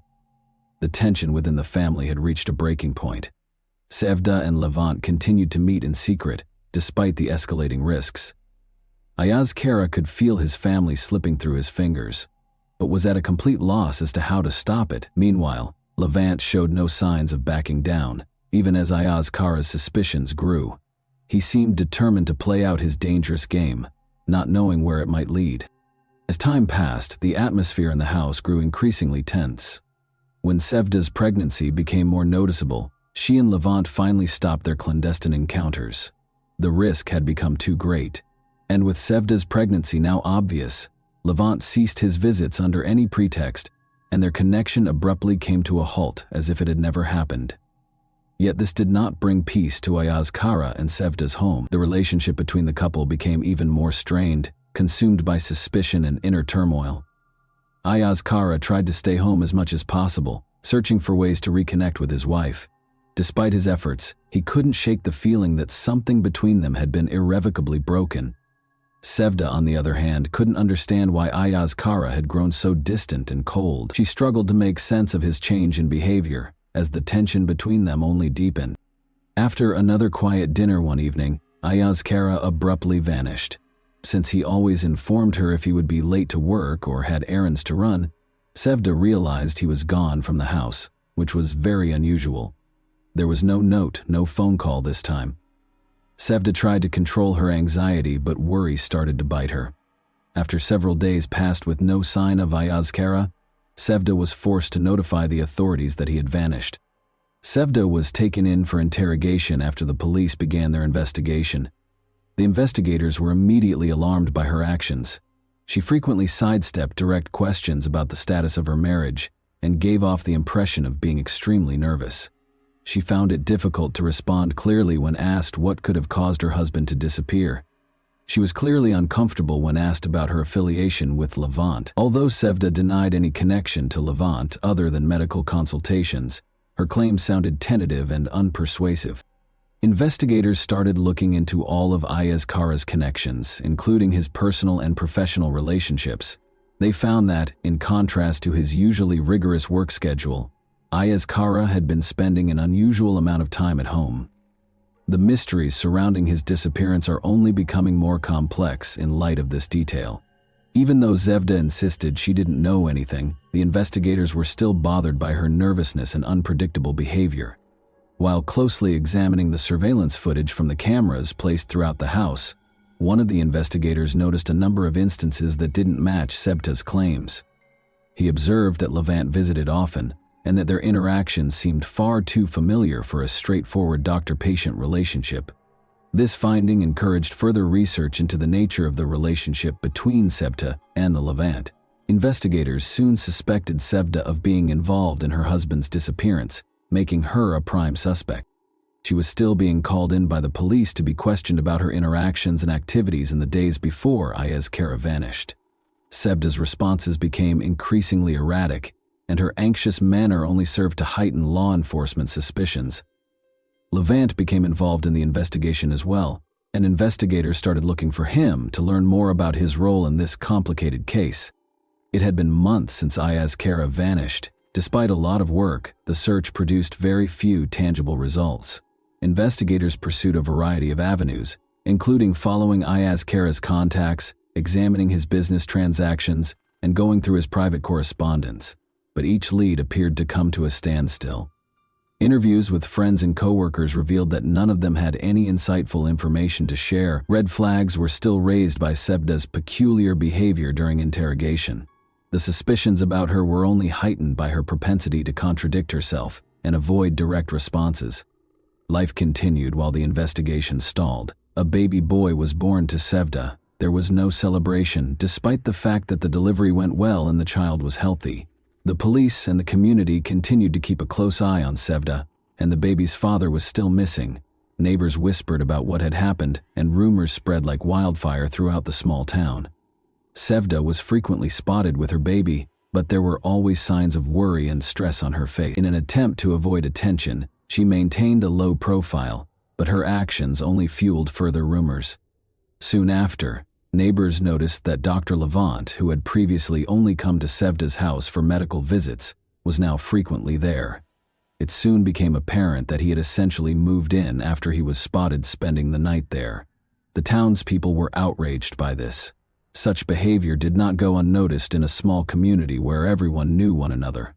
The relationship between Sevda and Levant was suspected to have begun long before Ayaz Kara vanished. Rumors spread, and before long everyone knew that Levant was her lover, and not just a friend who helped her through a tough moment.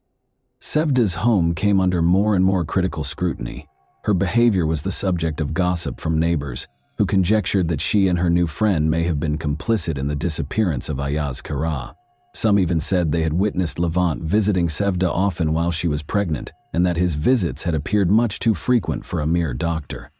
However, Levant continued to live openly in Sevda's house, seemingly unaffected by the circulating rumors. He took on many of the duties of a family man, including helping to care for the infant. He was regularly observed by neighbors doing household repairs, grocery shopping, and trash collection. He pretended to be the legitimate head of the household, which only served to increase the indignation in the town. When Levant and Sevda were seen together at the neighborhood market shopping for things for the baby, the disapproval peaked. They were seen holding hands, which sparked a wave of condemnation. Levant's increasingly noticeable presence at Sevda's house became a crucial piece of the puzzle as the police investigation into Ayaz Kara's disappearance continued. Investigators started closely observing the property, following Levant and Sevda's every step and every visit. Although there was growing suspicion that they were somehow connected to Ayaz Kara's unexplained disappearance, authorities were unable to establish a direct connection that would link them to the case in the absence of any hard evidence. Sevda made an effort to keep things somewhat normal, but it was almost impossible. Her residence was continuously monitored by both the police and nosy neighbors. Every action she took was closely watched, and rumors about her were constantly spreading. She could not avoid the judgment. Women who once greeted her warmly and engaged in conversation about daily life now completely avoided her when she took her infant for walks. Families that had previously been friendly with her started to distance themselves from her after some even made mean comments, such as, "Her husband's barely gone, and she's already found his replacement." Levant, on the other hand, avoided any conflicts. He carried on with his life as though nothing out of the ordinary had occurred. He never bothered to defend himself, he never engaged with the neighbors, and he ignored the whispers. The situation became even more tense because of his disregard for public opinion. His assurance was evident, and Sevda found herself depending on him more and more as she drew courage from his unwavering poise. Meanwhile, the police kept reviewing the home security footage taken prior to Ayaz Kara's disappearance. They found growing evidence that Levant had seen Sevda far more often than a normal physician would have. This made Levant a prime suspect, especially since he was now residing in the missing man's house. Investigators started getting the paperwork ready so they could call Levant in for formal interrogation. Sevda insisted that Levant stay, but Levant began to consider leaving town for a while to avoid attracting any more attention. Not with the intense and inevitable looks of suspicion and condemnation from those around her. She could no longer handle it all alone. There was a knock on the door one evening. The police were involved. To answer some questions, they invited Levant to come down to the station. He had been aware that this day would eventually arrive. He composed himself and assured Sevda that he would return shortly before stepping out to meet the officers. With 1,000 concerns racing through her head, she watched as the police car drove off. She was aware that life would never be the same and that they would be constantly monitored. Levant tried to remain calm at the police station. The detectives questioned him about his frequent visits to Sevda, his relationship with Ayaz Kara, and why he was now residing in her home. According to Levant, he was merely a medical professional who had been supporting Sevda during a challenging pregnancy and the months that followed. Although he denied any involvement in the disappearance of Ayaz Kara, his answers did not satisfy the investigators. They persisted, looking for contradictions in his account. Meanwhile, fresh rumors started to spread around town. There were rumors that Levant might even be arrested and that the police were finally taking the case seriously. Some neighbors said that Sevda's actions had long struck them as strange, and that they had always suspected something was wrong. The community's judgment became more obvious.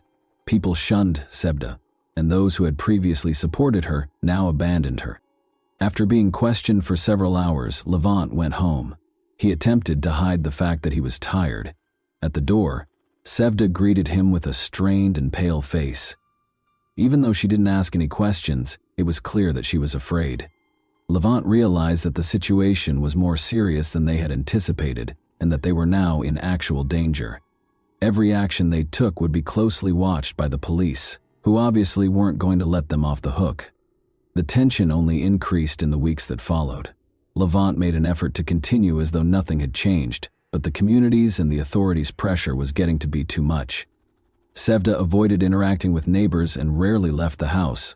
She was aware that their lives had devolved into a never-ending anticipation of catastrophe. They no longer felt safe, and their fear only grew with each new encounter with the police. Levant and Sevda came to the conclusion that there was no use in continuing to deny their relationship after weeks of incessant interrogation. Their lives had become intolerable due to the police pressure, the critical looks from their neighbors, and the never-ending barrage of suspicions. They made the decision to come clean.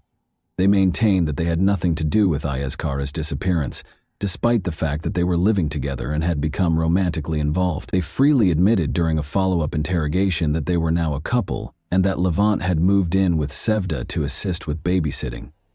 They denied any involvement in Ayaz Kara's disappearance and stated that their feelings for one another had become too intense to ignore. They also asserted that their relationship had only started after Ayaz Kara disappeared. Their admission was met with suspicion by the police. Though there was no basis for criminal charges connecting the two to Ayaz Kara's disappearance, investigators were still certain that they were concealing something, However, the case became even more tense after Sevda and Levant came clean about their romantic relationship. Every action they took was now closely monitored as the investigation grew more intense. Sevda and Levant were all too aware that their life together had devolved into a never-ending nightmare, with new questions and suspicions emerging every day. Ayaz Kara's family, meanwhile, refused to wait around.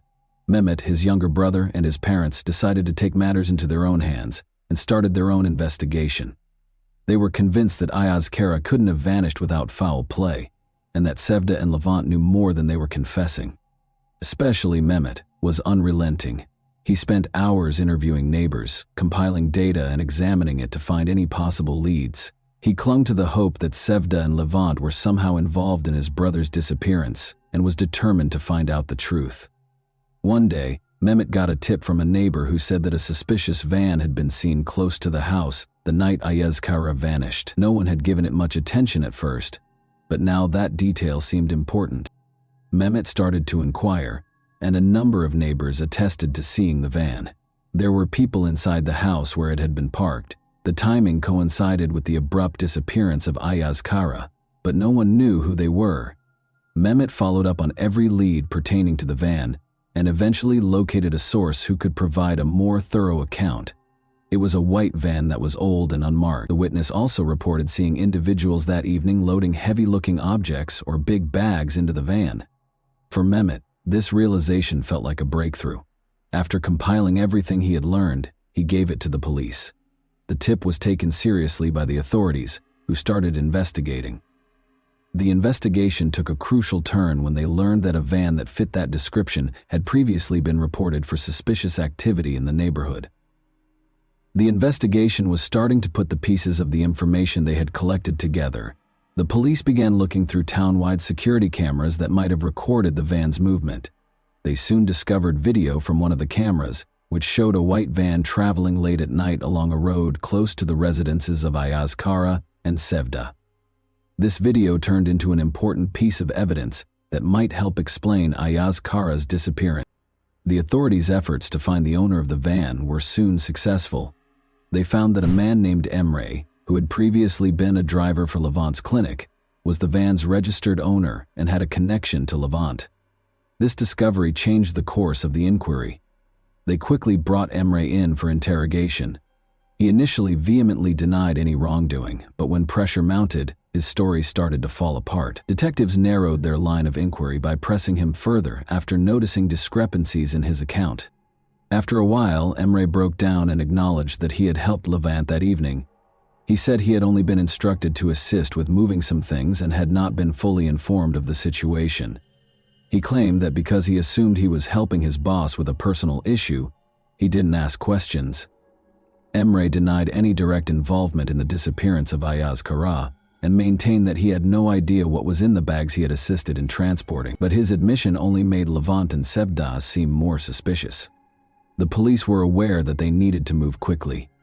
They obtained arrest warrants for Sevda and Levant so they could be questioned further, as well as a search warrant for their residence. Law enforcement showed up at Sevda and Levant's house late at night when it was quiet. A startled Sevda answered the door when they knocked, utterly unprepared for what was about to happen. She was shown the search warrant by the officers. As the police started their search, Levant was immediately taken into custody, handcuffed before he could speak, and arrested. The noise alerted the neighbors, who gathered outside the house. They whispered and murmured, trying to figure out what was going on. It appeared that the long-held suspicions of many that something was wrong were now validated. In search of any clues linking Sevda and Levant to the disappearance of Ayaz Kara, the officers searched the house. Hours passed during the search, but no concrete proof was discovered right away. One of the officers kept a close eye on Sevda as she sat in the living room. Her eyes were filled with fear, and she appeared confused. She was aware that things had gotten really bad, and that nothing would ever be the same. After Levant was brought to the station, Sevda realized he would now have to answer a flurry of questions. Levant came to the conclusion that lying was pointless after he was arrested. He eventually admitted to everything that had transpired during the subsequent interrogation while seated in the police station.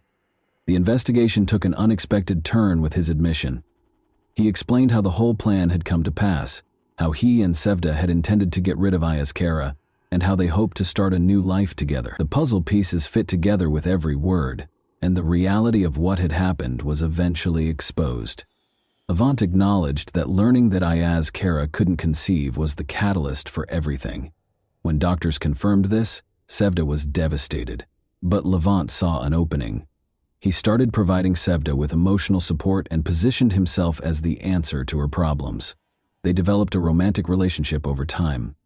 Sevda told Levant she no longer wanted to live with Ayaskara after she became pregnant with his child. Levant agreed to assist in getting rid of her husband because he was obsessed with Sevda and wanted to start a new life with her. Everything had been meticulously planned for the night Ayaskara vanished. Levant had made arrangements for Emre, his old driver, to help with the ride. They had picked a night when Ayaskara was returning home later than normal, and the van was parked close by. They moved quickly after Levant entered the house, pretending to check on Sevda. Levant hit Ayaskara in the head while he was in the living room, knocking him out. Ayaskara was never given the opportunity to comprehend the situation. Then Emre arrived at the house, and he and Levant loaded the body of Ayaskara into the van. Sevda watched over them in the meantime, making sure no one saw what they were doing. To conceal Ayaskara's body and prevent any evidence from being discovered, they wrapped it in big plastic bags. Levant and Sevda had already prepared a shallow grave in an abandoned area on the outskirts of town, which they drove to. There, they buried Ayaskara's body in a secluded wooded area as part of their disposal.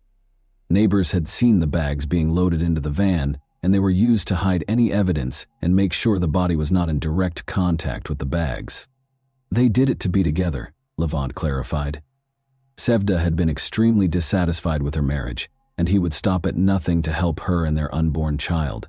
He believed that there was no other way to get rid of Ayaskara. He and Sevda both wished that no one would ever connect them to the crime, and that Ayaskara's disappearance would go unsolved. The police started getting ready to arrest Sevda as soon as they heard Levin's confession. Levin appeared resigned, realizing that the instant they made the decision to commit the crime, their lives were over. Knowing that there was no defense for what they had done, he made no effort to defend himself. After he confessed, Sevda was arrested after the police searched her house once more. The neighbors gathered outside to watch the events as Sevda was arrested just outside her home. Sevda couldn't handle the pressure and ended up confessing as well when she found herself at the police station. She talked about how she had become increasingly resentful of Ayaskara and how their relationship had soured after she found out he couldn't conceive. She disclosed that her child was actually Levant's, and she acknowledged that she wanted to start over with him. Sevda explained how they had meticulously planned to kill Ayaskara, narrating how Levant offered several ideas to get rid of her husband before they ultimately agreed on a scheme that included kidnapping and a last violent act.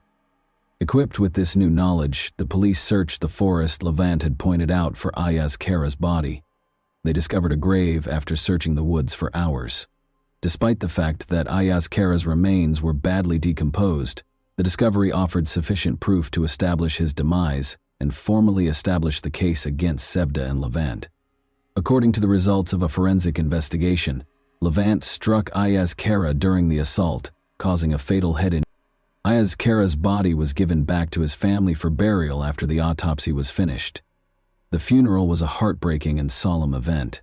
The younger brother and parents of Ayaskara were unable to contain their tears.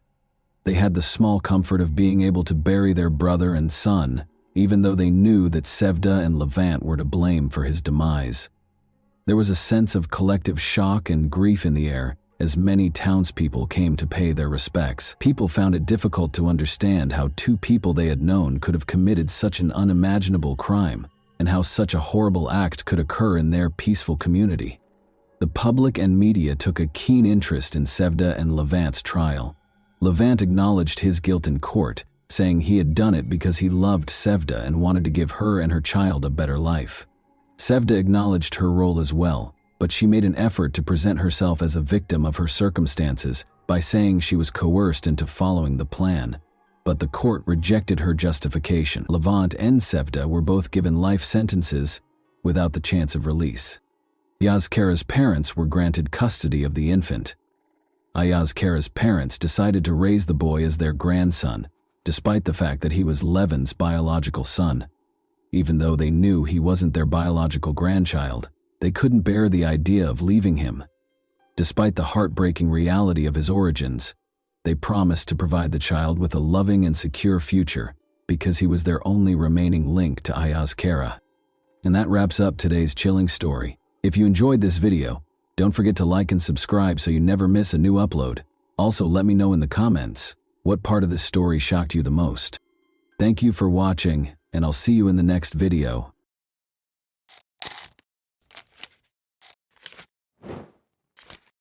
Hey guys, today we're diving into another truly horrifying case. If you want to support my channel, make sure to subscribe and stay active. It really helps me out. I'd be super grateful for that. Let's get started. Sometimes it is hard to embrace the truth, so people make up a lie that they genuinely start to believe and persuade others of. Truth is something that exists in reality and corresponds to the actual state of circumstances. To celebrate the new year, 11 young men and 1 girl gathered in a hotel room. You'll think, strange collaboration, and you'll be correct.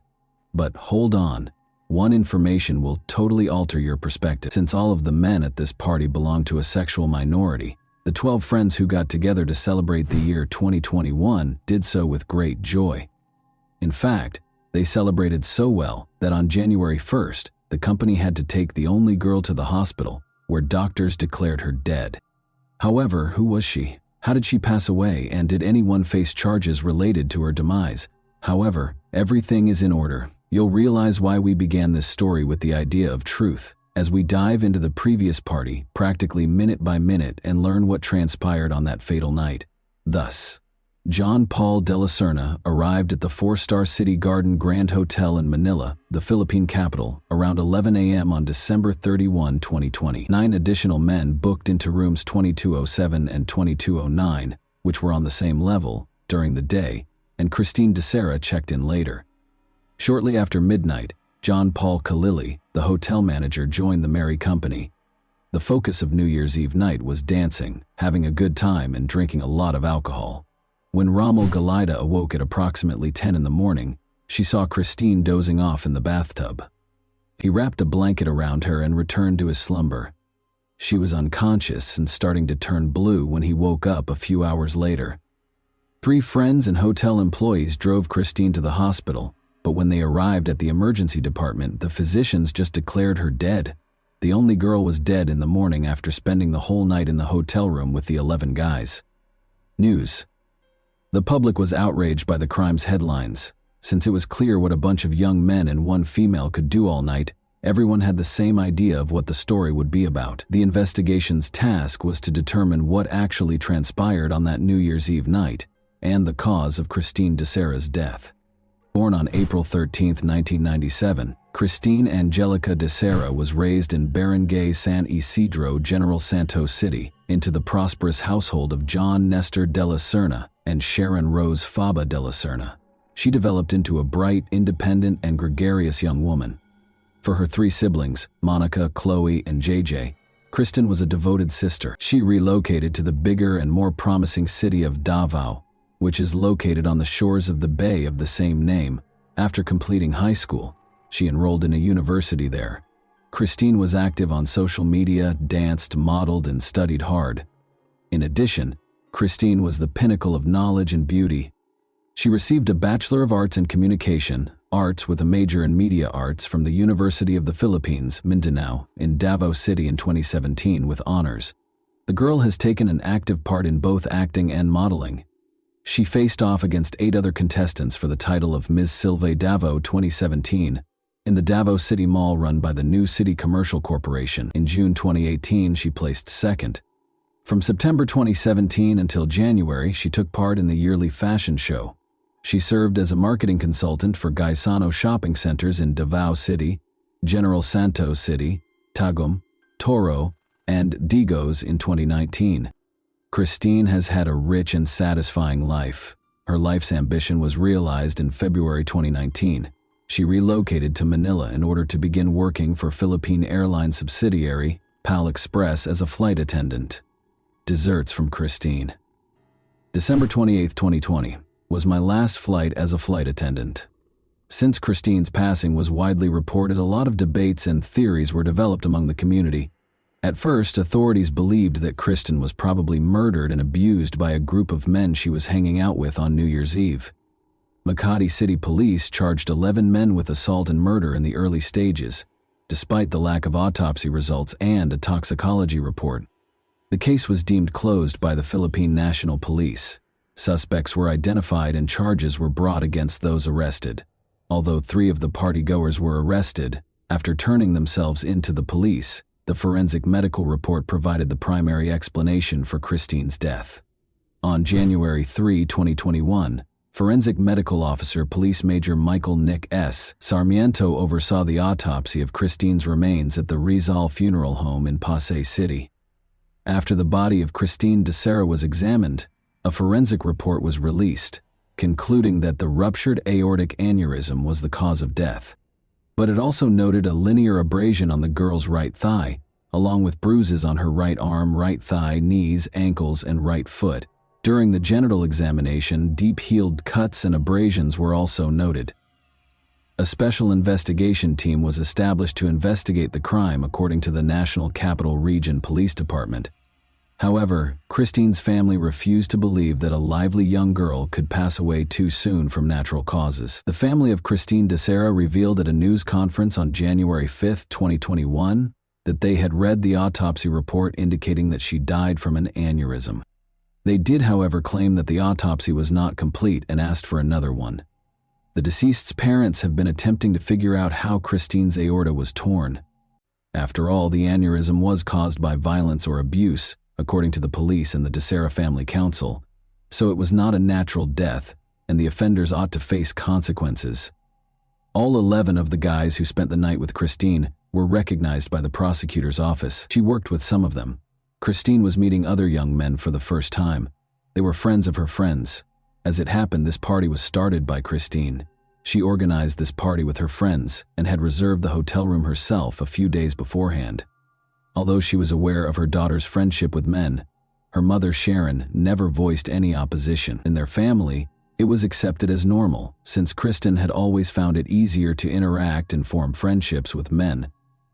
It also became customary for her and her pals to meet up because they rarely took holidays at home. Kristen was able to call her family shortly after midnight each year to wish them a happy new year and to let them know about the event that was going on at the Makati Hotel. The family was able to observe Kristen's pals in the festive setting during the video conference. New rumors regarding the abuse claim have surfaced, though. The authorities were able to piece together the events of the case virtually minute by analyzing the hotel lobby footage, which served as the primary evidence of the occurrence. Note that Christine de Serra reserved room 2209, which was the designated location for the party. In the late afternoon, the major action starts to take place. Christine moves from room 2209 to room 2207 at 11:21 p.m. The company goes back to their accommodation around 11:38 p.m. At 2:50 a.m., Christine goes last and is seen holding her shoes in a glass. Christine enters room 2207 while holding Valentine's hand, a new acquaintance. A hotel worker brings an extra mattress to room 2209 at 2:52 a.m. while they are at a neighbor's house, and Valentine goes with Christine to her room. Valentine is clearly intoxicated based on her demeanor. She is carrying a bottle in her hand and has an overly easy walk. The couple enters around 3:15 a.m. after the companions pause at the door and Christine gives Valentine a short kiss before the man swiftly pulls away. 6 minutes after Christine had rushed out of her room and into her neighbor's room, one of the guys departs. He goes to 2209, presumably to give his pals a call at 3:22 a.m. In the next room on the right side of the corridor, Christine de Serra is seen talking to another man, while 2 more males pass by. She appeared distressed. After giving one of her friends a sudden embrace, Christine and her friend vanish completely from the camera's field of view. John Della Serna is seen escorting Christine back to the first room at 4:13 a.m. The camera catches Christine at the room's entrance once more, at 4:22 a.m. At 27:07, what brought her back there is unknown. After she nearly collapses, a man who resembles John Della Serna grabs her by the waist and brings her to room 2209. At 5:05 a.m., Christine appears to be somewhat inebriated. As Christine flees from a man who resembles Louis de Lima, the camera records her giggling. Later, they are outside of room 2207. At 6:23 a.m., Christine walks inside room 2209 with him and appears normal. For the final time, Christine appears on video alive. She is cognizant as Valentin carries her from room 2207 in his arms. Although the night was undoubtedly filled with events, the most significant reality is still hidden behind the scenes. The party went on until dawn, at around noon when Christine was discovered comatose in the bathtub. Her buddies continually tried cardiopulmonary resuscitation while carrying her to the ground. They tried unsuccessfully before calling the front desk for assistance. The head of security and the hotel management entered the room a few minutes later. Christine was lowered to the hotel's first floor using a wheelchair. Christine was escorted to the hospital by Romel Galita. Regretfully, the doctors simply mentioned the girl's passing.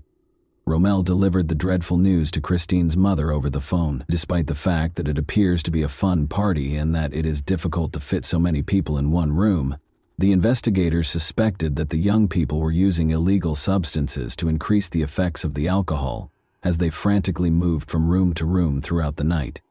Some of the inmates stated, when questioned, that just whiskey and tequila were used during the party and that no other illegal substances were present. It is important to note that the investigation's initial focus was illegal drugs because, according to one of the detainees' testimony, Christine had concerns about the drink's composition and hypothesized that someone might have added an unidentified chemical to spike them. Guests were instructed to bring their own food and beverages, it turned out, though the post-mortem report indicated that neither alcohol nor illicit narcotics ingested the night before her death would produce this type of aortic dilatation or defect. There was conjecture that Christine's drink was poisoned and might have caused the aneurysm that ultimately resulted in her death. Since there were no illegal substances or evidence of them in the room or the suspect's personal items, the substance information was ultimately deemed unsubstantiated. The 2009 search for possible evidence in the two rooms and the adjacent room did not produce the expected results, which at least partially demonstrated Christine de Serna's brutal death. When questioned, Mark Rosales and John de la Serna declared that they would never harm Christine and openly acknowledged their unusual orientation. John further disclosed that early in the morning, Christine was already throwing up, so they had to take her back from room 2207. According to Romel Galita, he discovered Christine in their room's bathtub at around 10 in the morning. Assuming she was asleep, he just covered her with a blanket. However, he discovered the girl was blue and not breathing around midday after he woke up and went back to wake her. He hurried to his pals for support. She was taken to Makati Medical Center per the hotel's recommendation, where she was declared dead upon arrival, allegedly as a result of an aortic aneurysm rupture. The Makati City Police were notified of the death by the hospital. By that time, other men from a nearby hotel room had departed. In a separate statement to the public on January 4, the Philippine National Police stated that, despite some missing information and contradictory claims, the case involving Christine de Serra is nearly resolved. According to Police Chief Debold Sinas, 3 individuals have already been identified and taken into custody. The Makati City Prosecutor's Office ordered the release of the 3 males who are in detention on January 6 owing to a lack of evidence, even though other suspects were still being sought. The prosecution maintained that there was not enough evidence to prove Christine had been molested. They added that the police have not yet established that Christine de Serra's death was due to abuse, even if it occurred. In addition, Christine was an extra lady at the party, which was a get-together of males with unconventional sexual orientations who were all flirting with one another. Most of the people at the party, including Romel Galita, were Christine's co-workers and stewards. Sarah, at PL Airlines, demonstrating her familiarity with these individuals and their sexual orientation. The Makati City Prosecutor's Office opened a preliminary investigation on January 13, 2021, after an official autopsy verified that the 23-year-old's cause of death was a ruptured aortic aneurysm. Additionally, the prosecutor's office demanded that the police make public the findings of the victim's toxicological report, histopathic research, and DNA analysis. The claim that her daughter was not abused, however, was disputed by Christine's mother, Sharon de Serra. She stated during an appearance on a news program that a gang of men were abusing her daughter. If you're a mother and you see Christine's body, you'll likely understand the suffering she endured as a result of them. But my daughter is no longer able to speak because she is no longer alive. During the TV show, the woman voiced her opinion. As proof that the autopsy report was erroneous, Sharon pointed to the cuts and bruises on her daughter's body that were not included. Later, Christine's relatives stated that they wanted a second autopsy to refute the authorities' initial conclusion that she passed away naturally.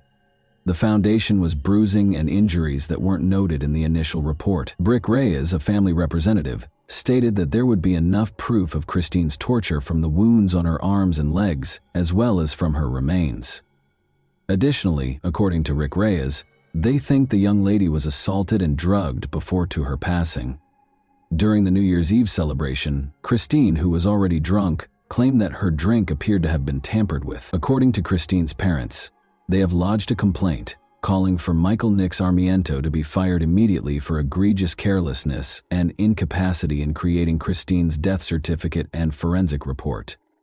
Reporters were informed by Dr. Maurici Ramos, a friend of the Dosser family, that a second autopsy was performed on the deceased.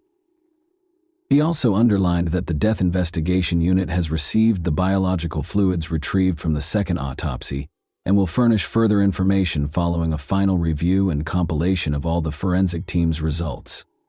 The cause of death was consistent with a ruptured aortic aneurysm, according to the pathology post-mortem results from the Southern Police District Crime Lab Division's forensic report, which was then circulated on social media. According to the official autopsy, Christina was not mistreated the night before she passed away.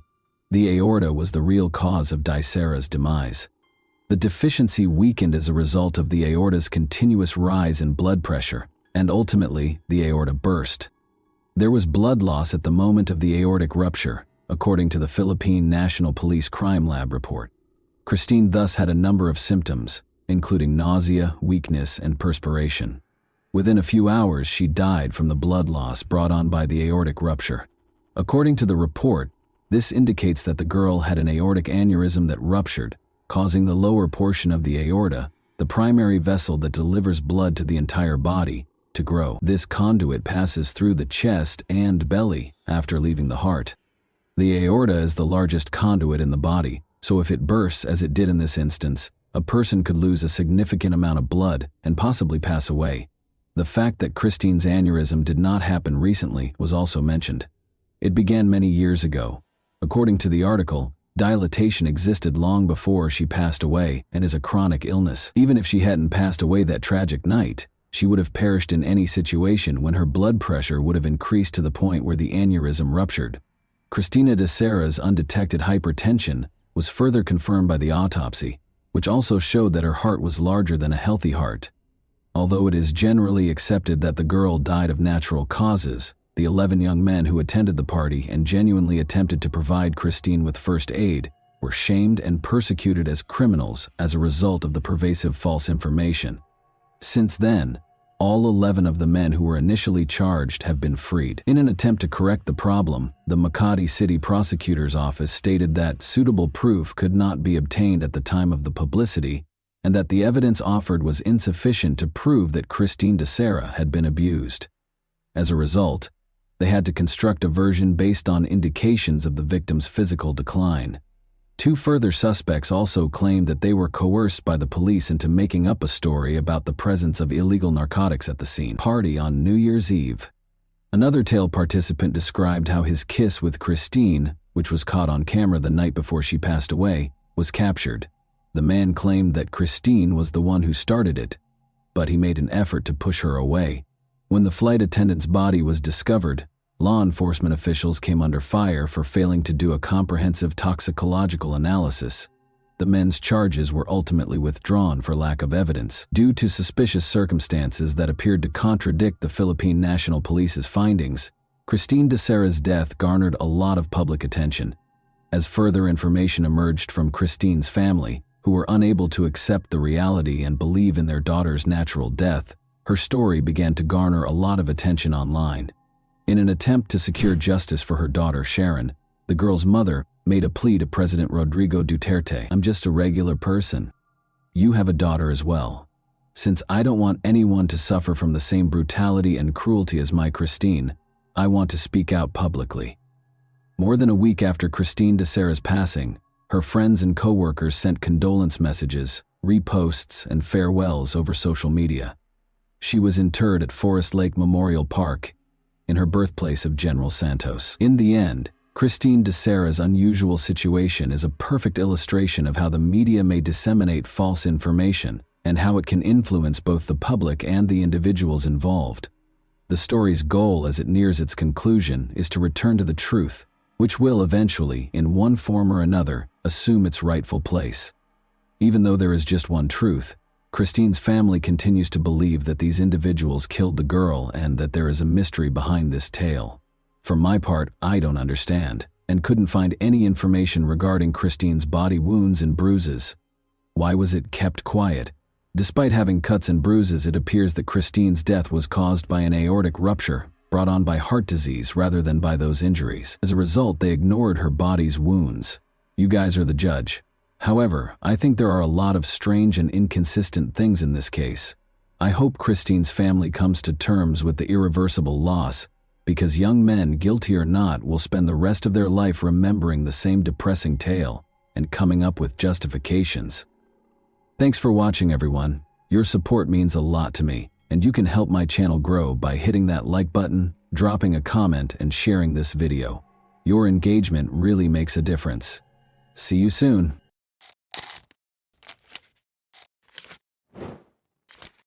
Hey guys, welcome to my channel, and today we're going to take a look at another horrible case with you. On a calm street in the Grapevine Hollow neighborhood early on January 1, 2012, the joyous mood gave way to fear and terror.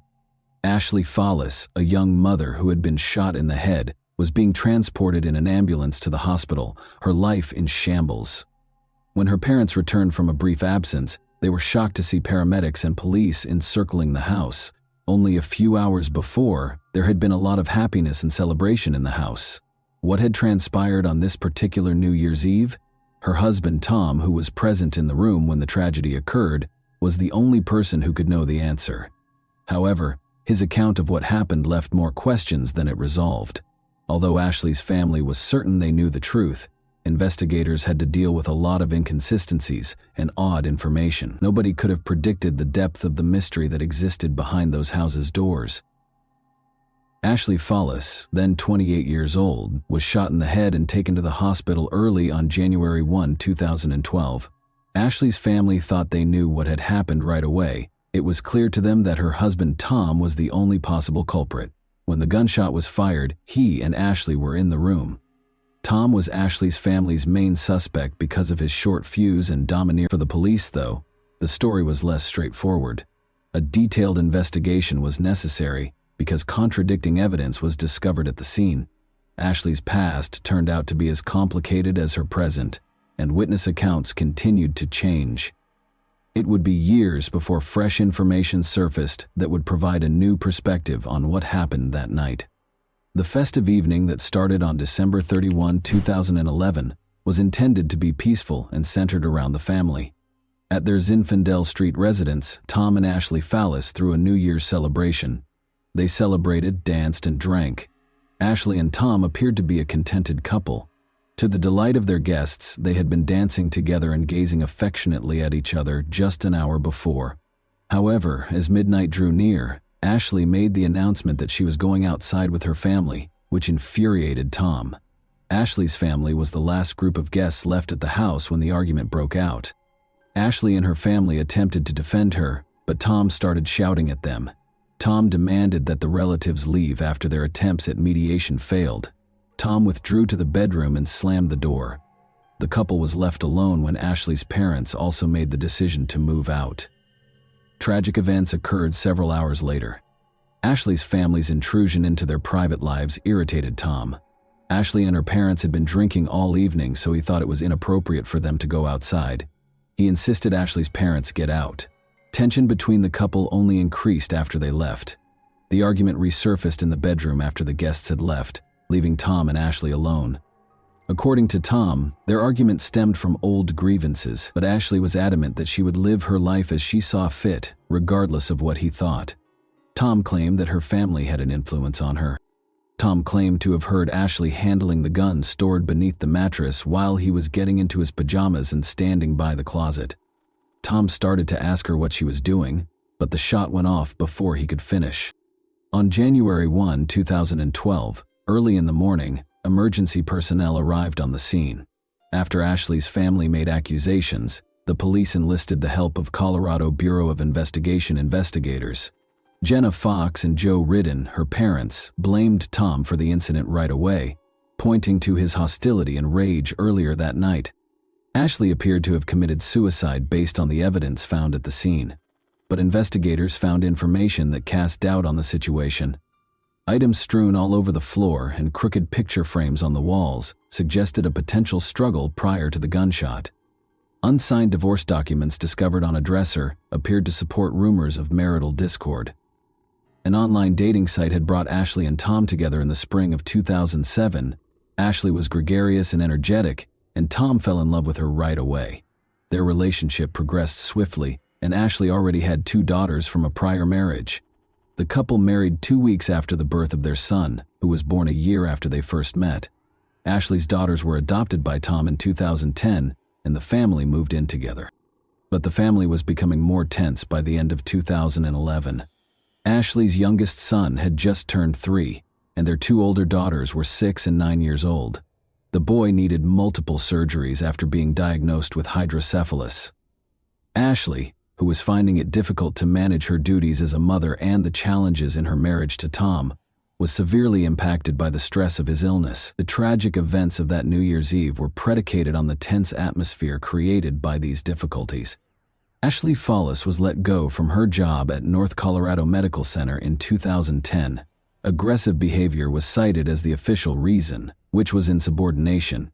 Despite winning a settlement in her wrongful termination lawsuit, the legal victory did little to address her other issues. She had a brief affair with a high school sweetheart the following year, which made her already shaky marriage to Tom even more strained. At the same time, Ashley went to a psychiatrist for assistance. Since she was having up to 4 or 5 panic attacks a week, she was prescribed medication to lower her anxiety and stabilize her mood. Her relationship with Tom was severely strained as a result of these difficulties. Even though Tom knew about her affair, he decided against filing for divorce. Ashley herself created the divorce documents that investigators later discovered in their bedroom in 2009 when the couple was thinking about divorcing because of their divergent work schedules. But in the end, they made the decision to remain together and improve their relationship. According to Tom, their relationship had begun to improve in the months preceding the tragedy. He had found a stable job as a corrections officer with the Weld County Sheriff's Office. Ashley, meanwhile, discovered her own method of handling life's challenges. She started giving talks at conferences, offering support to other parents facing similar challenges, and sharing her experiences of raising a child with hydrocephalus. Ashley tested positive for pregnancy at home a few weeks prior to New Year's Eve. This was unexpected because she had been sterilized to avoid getting pregnant again after the birth of their youngest child. Ashley thought she might be pregnant in spite of the odds. She stopped taking her mood-stabilizing and anxiety medications to protect the unborn child. However, Ashley started her menstrual cycle just hours before guests arrived on December 31, 2011, the day of the party. She and Tom were devastated when a second pregnancy test revealed a negative result. A conversation about the possibility of trying to conceive another child and undoing the sterilization process had started that day. Years before, Ashley's mother had proposed the procedure, but now they had complete control over the choices. Tom and Ashley both stated that they would like to have another child, so the abrupt change in circumstances caused a great deal of emotional strain. All of this served as the background for what happened that night. Even though the day was emotionally taxing, the party at Ashley and Tom Fallis's house was exciting. Ashley tried her hardest to look happy. She danced, drank, and gave her loved ones hugs. Ashley appeared content and resilient, as she always did, according to her parents Joe and Jenna. It was difficult for them to accept that she would have voluntarily abandoned her family. However, Tom asserted that Ashley's family was unaware of the intense emotional struggles that were concealed behind her apparent composure. Tom's account of what happened that evening was carefully considered by investigators. He started his interview by narrating the events of the day, including how Ashley's decision to go outside with her family members escalated a minor argument and how the negative pregnancy test result had set the tone. Ashley's propensity to follow her mother's advice too frequently became the topic of the argument. Tom stated that he just wanted things to calm down and didn't want to argue anymore. Investigators observed scratches on Tom's neck and chest during his police interview. Given that they might have been signs of a struggle, these marks sparked suspicions. Tom clarified that the red marks were caused by him scratching his skin because he was itching after shaving his chest for the first time. He claimed that stress might have been the cause of the scratches on his neck. As the interview went on, the level of questioning increased. Tom insisted on his innocence because he believed he was being accused of a crime. He insisted that he wasn't in the room when the gun went off, and that he didn't shoot Ashley. Investigators were inspecting the house and interviewing neighbors in the meantime. Chelsea Arriga, a neighbor, claimed to have heard Ashley yell, "Get off me," just prior to the gunshot. This story ran counter to what Tom had said. Tom denied that he ever made Ashley do anything against her will when investigators questioned him about the yelling. He clarified that he only requested that she cease following her mother's advice because it was straining their marriage. Investigators pressed him further, pointing out that Ashley was unlikely to have shot herself because of the wound on the back of her head. To prove his innocence, Tom insisted on having his hands tested for gunpowder residue. In order to ascertain whether Ashley was capable of firing the gun, he also demanded that her hands be examined. Because of the peculiar circumstances and contradicting evidence, investigators remained doubtful despite his explanations. Ashley Follis was in the hospital, where medical professionals battled to save her life, while Tom was at the station. Unfortunately, they declared her dead a few hours after she was admitted. Tom was devastated to hear of her passing. After the incident, he said, he saw her breathing and thought she might have a chance to live when he held her in his arms. Despite not getting a confession from Tom after 3 hours of interrogation, investigators were unable to rule him out as a suspect.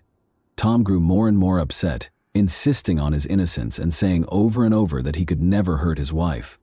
Ashley's death was declared a voluntary act 4 days after the incident. The medical examiner came to the conclusion that she killed herself, even though lab tests were not yet finished. Ashley's family was shocked and incredulous when the case was closed. They felt that the investigation was hurried and that Tom's employment in the county's correctional system had given him preferential treatment, which they felt affected the investigation's conclusion. It was challenging to demonstrate that Tom had any ties to the detectives working on the case, though, because of his employment with a different law enforcement organization that was unrelated to the investigation. Almost immediately, the Colorado Bureau of Investigation was called in to guarantee impartiality. However, errors were made. In contrast to standard procedure, Tom was not kept apart from possible witnesses at the scene. Furthermore, he did not cover his hands to protect any gunpowder residue that might have been important evidence. Tom's interrogation was handled poorly, according to Ashley's family, who felt that 3 hours was not enough time for the main person of interest in a case involving a suspicious death. They felt that until Ashley's parents, Jenna and Joe, pressed for it, investigators did not take Tom seriously as a suspect. Detectives changed their strategy only in response to their adamant demands. Even so, the investigation was only cursory. In the end, Tom was free to go. In order to be nearer to his sister, Tom relocated to Indiana after the tragedy, taking the kids with him. He seemed to be attempting to start over when he enrolled in college to obtain a bachelor's degree. Ashley's parents, Joe and Jenna, on the other hand, were uncompromising. They made a plea for justice to the media. They stressed that Ashley loved life and would never have voluntarily ended it, and they talked about Tom's short fuse in interviews. Nick Glover, a 17-year-old neighbor of the Follis family, was a crucial new witness who was discovered by reporter Justin Joseph. Nick disclosed that he witnessed emergency vehicles pull up to the Follis residence on January 1, 2012, while he was at home with friends. Additionally, Nick stated that he told Detective Michael Yates in an interview that he had heard Tom tell Ashley's parents, "I shot my wife." However, the police reports did not include a record of his statement. New accusations against law enforcement were sparked by the lack of documentation, which suggested potential corruption and a cover-up. Detective Yates was suspected of purposefully ignoring this crucial testimony in order to keep Tom safe. The Evans Police Department reopened the case in April 2014, over 2 years after Ashley's passing. According to new accusations, Yates had changed a witness's testimony and left out important evidence to bolster the story that Ashley had committed suicide. The investigation was carried out fairly, according to law enforcement officials, who denied any favoritism.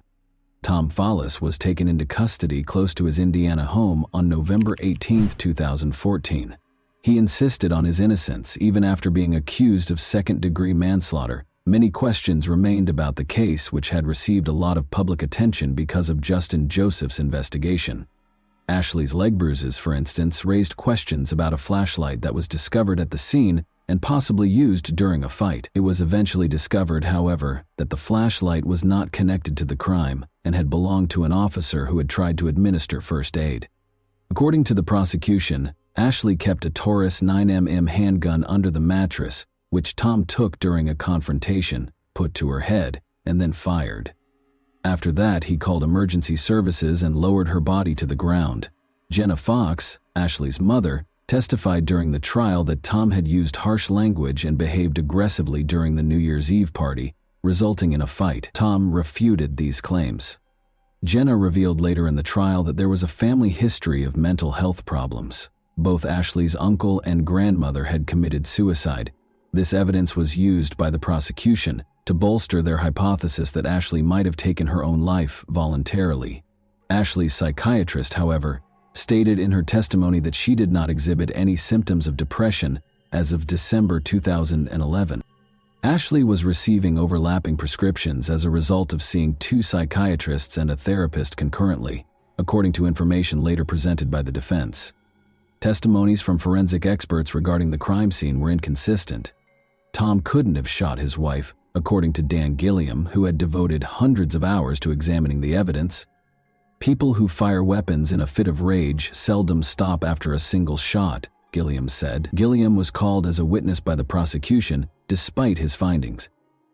Jonathan Priest, another expert, visited the crime scene and went over the case materials. He deduced that Ashley had been in close proximity to Tom at the time of the shot. There would have been more blood all over the room, Priest thought, if Tom had been farther away. The chronology of when Tom arrived at Ashley and started helping, as recorded by the first responders, served as the basis for his analysis. This argument was used by the prosecution to refute the defense's assertions. Ashley's failed attempts to conceive, according to the prosecution, added to her emotional problems. Although she was not pregnant at the time of her death, an autopsy showed that she might have become pregnant following a tubal ligation. Ashley's emotional distress was exacerbated by reports that she thought she was pregnant 3 times in the 9 months before she passed away. The trial's psychiatrists emphasized how these conditions could have had a substantial effect on her mental health. A key component of the prosecution's case, particularly after Nick's friend Chelsea Arrigo provided her own account, was Nick Glover's testimony that he overheard Tom tell his parents, "I shot my wife," the night Ashley Fallis died. Chelsea also reportedly heard Ashley yelling, "Get off me!" according to Nick's mother, Kathy. However, Chelsea said during the trial that she was too drunk to remember the argument distinctly. Nick, however, emphasized that such a confession was unforgettable and insisted that he remembered everything that happened that night. Investigators took notice of his claims, and Detective Michael Yates, who had spoken with Nick the day Ashley died, was subject to internal review for neglecting to record this purported confession. Yates insisted that Nick had never said such a thing to him, but the investigation revealed no wrongdoing on his part. Defense lawyers pointed out various contradictions in Nick Glover's testimony during his cross-examination. They noted that Nick kept up a cordial relationship with Tom following his purported confession, taking part in family events like Christmas celebrations and camping excursions. Nick gave the same response more than 90 times when asked why he behaved in this manner. "I don't remember." Chris Graves, a former deputy for the Weld County Sheriff's Office, later came forward and said he had heard Tom confess. The defense cited contradictions in Graves' story, claiming that when he arrived at the scene he heard Tom yelling, "I can't believe I shot her, I can't believe she's dead."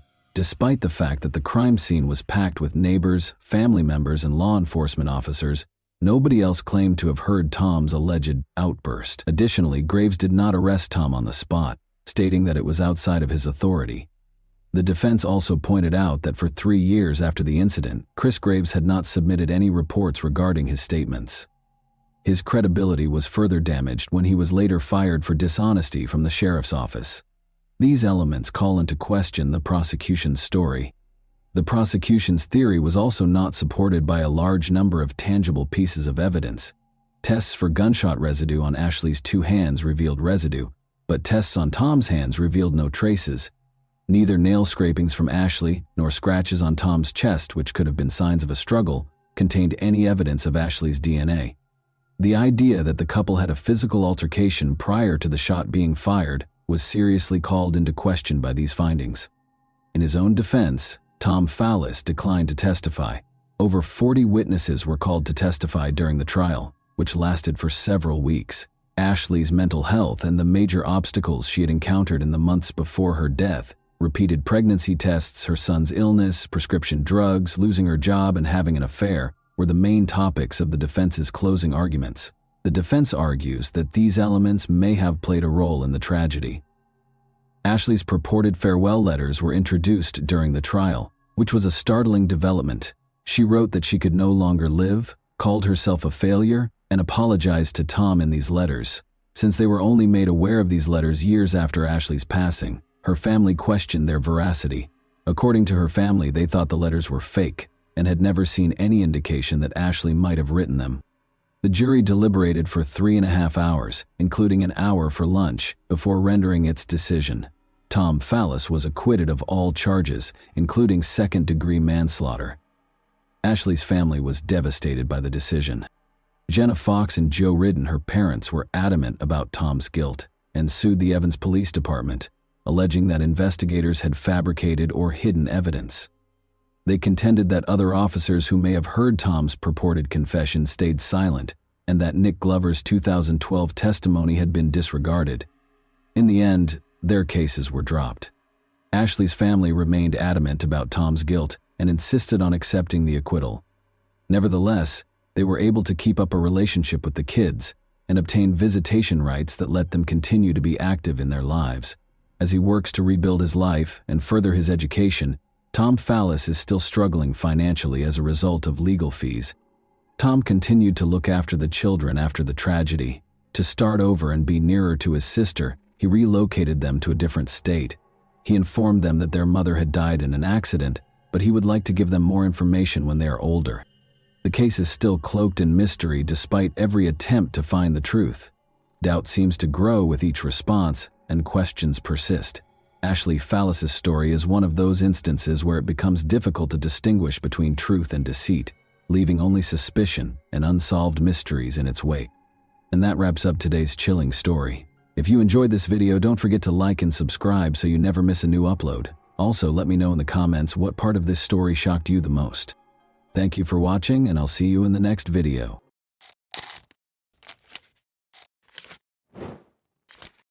Hey guys, welcome to my channel, and today we're going to take a look at another horrible case with you. Crime is frequently associated with a particular motivation. Acts by people with mental health conditions, those under the influence of alcohol or other controlled substances, or incidents that happen during periods of severe emotional upheaval may be exceptions. Although the phrase motiveless crime is used, criminologists contend that the majority of these cases have unidentified hidden motives. Ohio as a whole was rocked by the disappearance of college student Emily Murray in 2000. The individual who caused Emily's terrible demise had been hiding in plain sight, helping law enforcement with their investigation and even providing tips to implicate others, until she was discovered dead a few weeks later. Authorities encountered a bewildering dilemma when they eventually took him into custody. There didn't appear to be any clear reason. Many theories were put forth, but none of them were supported, to explain why he did this. To make things even more confusing, the suspect seemed to like Emily and even to be protective of her, but then something changed and he became a predator. The perpetrator has never disclosed the reason behind his killing of a helpless young woman, even though it has been almost 25 years since the incident.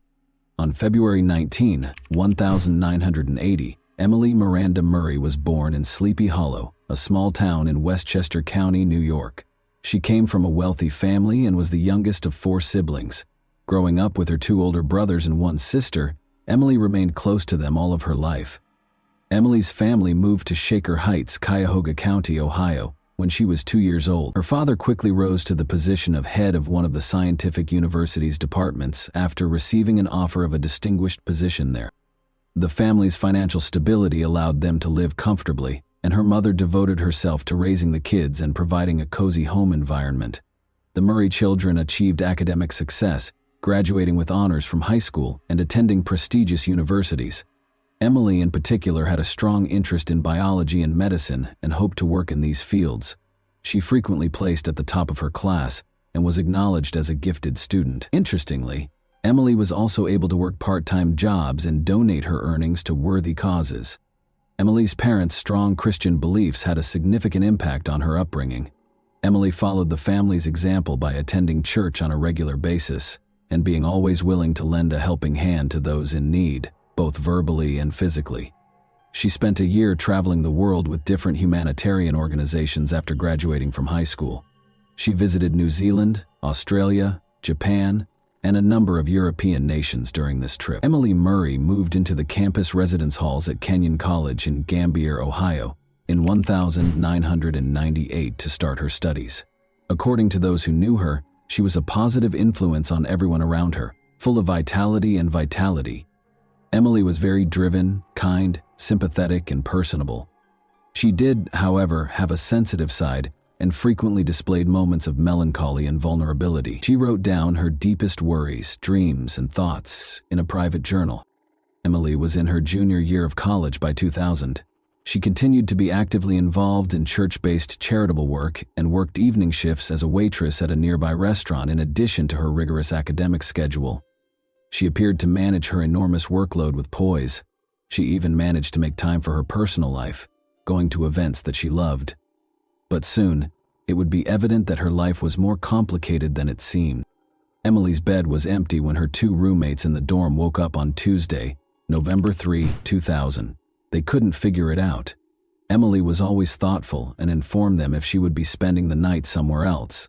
They thought she might have gone straight to class or stayed late at work because her restaurant shift had ended at 2 in the morning.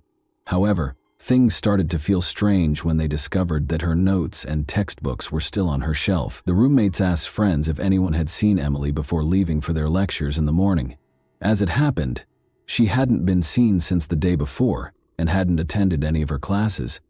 Her friends initially attempted to explain the situation in the hopes that there would be a plausible explanation, even though her absence was disturbing. Emily had been anticipating the celebration of a close friend's 20th birthday for weeks, and it was scheduled for that evening. She had picked out a thoughtful present and even assisted in planning a surprise for the birthday person. Emily could not imagine missing the party, but her friends became increasingly concerned when she failed to appear. They contacted Emily's family in a desperate attempt to get answers, believing that she might have returned home because of an emergency. When her parents learned that she had disappeared, they became very upset. Desperate to learn what had happened to their daughter, they drove to Gambier that same evening to participate in the search. The Murrays and their older children had reached the campus by morning, and they were desperately attempting to determine what might have happened to their youngest daughter. By then, the college community had become aware of Emily's disappearance. She was not found despite the efforts of several volunteer groups, friends, and classmates. She appeared to have disappeared completely. Emily's car, a dark green Subaru Outback that her father had given her for her 20th birthday, was also found to be missing. The Murrays immediately contacted campus security to report the missing student and ask for assistance in setting up a search, but their worries were dismissed with indifference. Security personnel waved away their concerns, speculating that Emily was probably hanging out alone with a boyfriend and would be back shortly. The family was told to wait a bit longer, even though they insisted Emily would never leave without telling anyone. Emily had not been seen for over 24 hours, and her family was becoming more and more desperate. They reported a missing person to the local police after realizing that campus security would not be able to assist. They were shocked to learn that police initially appeared to minimize the incident as well, assuming Emily might have taken an unplanned break or gone off on her own. She was a 20-year-old college student after all, and they didn't have to explain her every action. Nevertheless, the police finally consented to check Emily's dorm room. At that point, they learned she had forgotten her identification, bank cards, and personal items. It appeared that she hadn't changed since leaving her job because she had last been spotted in her restaurant shift uniform. This cast doubt on the notion that she had taken an unplanned break or gone off to hang out with a boyfriend. It was improbable that Emily would depart without cash or necessities. Emily was officially listed as missing on the second day following her disappearance, which was also her last day of employment. By that point, her friends, family, and community members who were worried were already searching on their own, distributing flyers featuring her picture throughout the town and searching the neighborhoods. The investigation started at the eatery across the street from the campus where Emily was last seen. The Pirates Cove was a well-liked hangout for students because of its convenient location and reasonably priced menu. Emily's shift that night turned out to be her final one. Overburdened by her demanding schedule, she had resigned from her job that evening. She had made the decision to reduce her workload. She had been finding it difficult to balance her rigorous coursework, her part-time evening shifts, and her volunteer work at the church. Her personal life had suffered as a result of her hectic schedule. She had broken up with her boyfriend Adam just a month prior because they hardly ever had time together. Many of Emily's friends came to the Pirates Cove that night to cheer her on her last day of work. However, since they had classes the following morning, nobody stayed up too late. Emily stayed for an extra half hour to complete some tasks, even though her shift ended at 2 in the morning. As a result, her coworkers were the last to see her, and the police would use their testimonies to piece together what happened that night. During those last moments at the restaurant, Emily wasn't by herself. She was assisted in closing up by her friend Olivia, who was also a waitress, and a bartender named David Cale. Around 2:45 a.m., they completed cleaning the dining area together. Everyone started to head home shortly after that. Gregory McKnight, a 24-year-old cook who was the last to depart and shut down the restaurant at 3:15 a.m., confirmed this. Nothing out of the ordinary caught the attention of her colleagues. Emily was being kind, happy, and courteous as usual. She told them she was just going back to her dorm to get some sleep before her morning classes, without mentioning any plans for the rest of the evening. Investigators discovered Emily's personal journal, which had disturbing entries, when they searched her dorm room. Emily had been fighting a protracted bout of depression, which she had kept a secret and attempted to handle on her own, despite her cheerful and amiable manner. Emily was well known for being sensitive and sympathetic, and she frequently internalized other people's suffering, which made her both emotionally vulnerable and incredibly compassionate. Emily was frequently exposed to the harsh realities of life, such as tales of cruelty and injustice, through her charitable work. She gave her all to helping those in need, but she felt helpless in the face of the world's more powerful forces, which frustrated her. She described in her journal how difficult it was for her to handle the weight of her empathy and how overwhelming these feelings could be. Detectives were unable to completely rule out the possibility that Emily may have made the decision to leave her life, even though the journal made no explicit mention of plans to harm herself or take extreme measures. Emily's close friends and family were extremely offended by this theory. They vehemently denied the notion, stating that Emily would never entertain such an act because her faith was so important to her.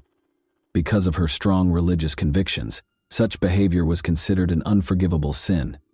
In addition, Emily had detailed her aspirational plans for the future in her journal. She drew a picture of her ideal life in one entry, which included a big house, her future spouse, their 5 kids, and a dozen dogs.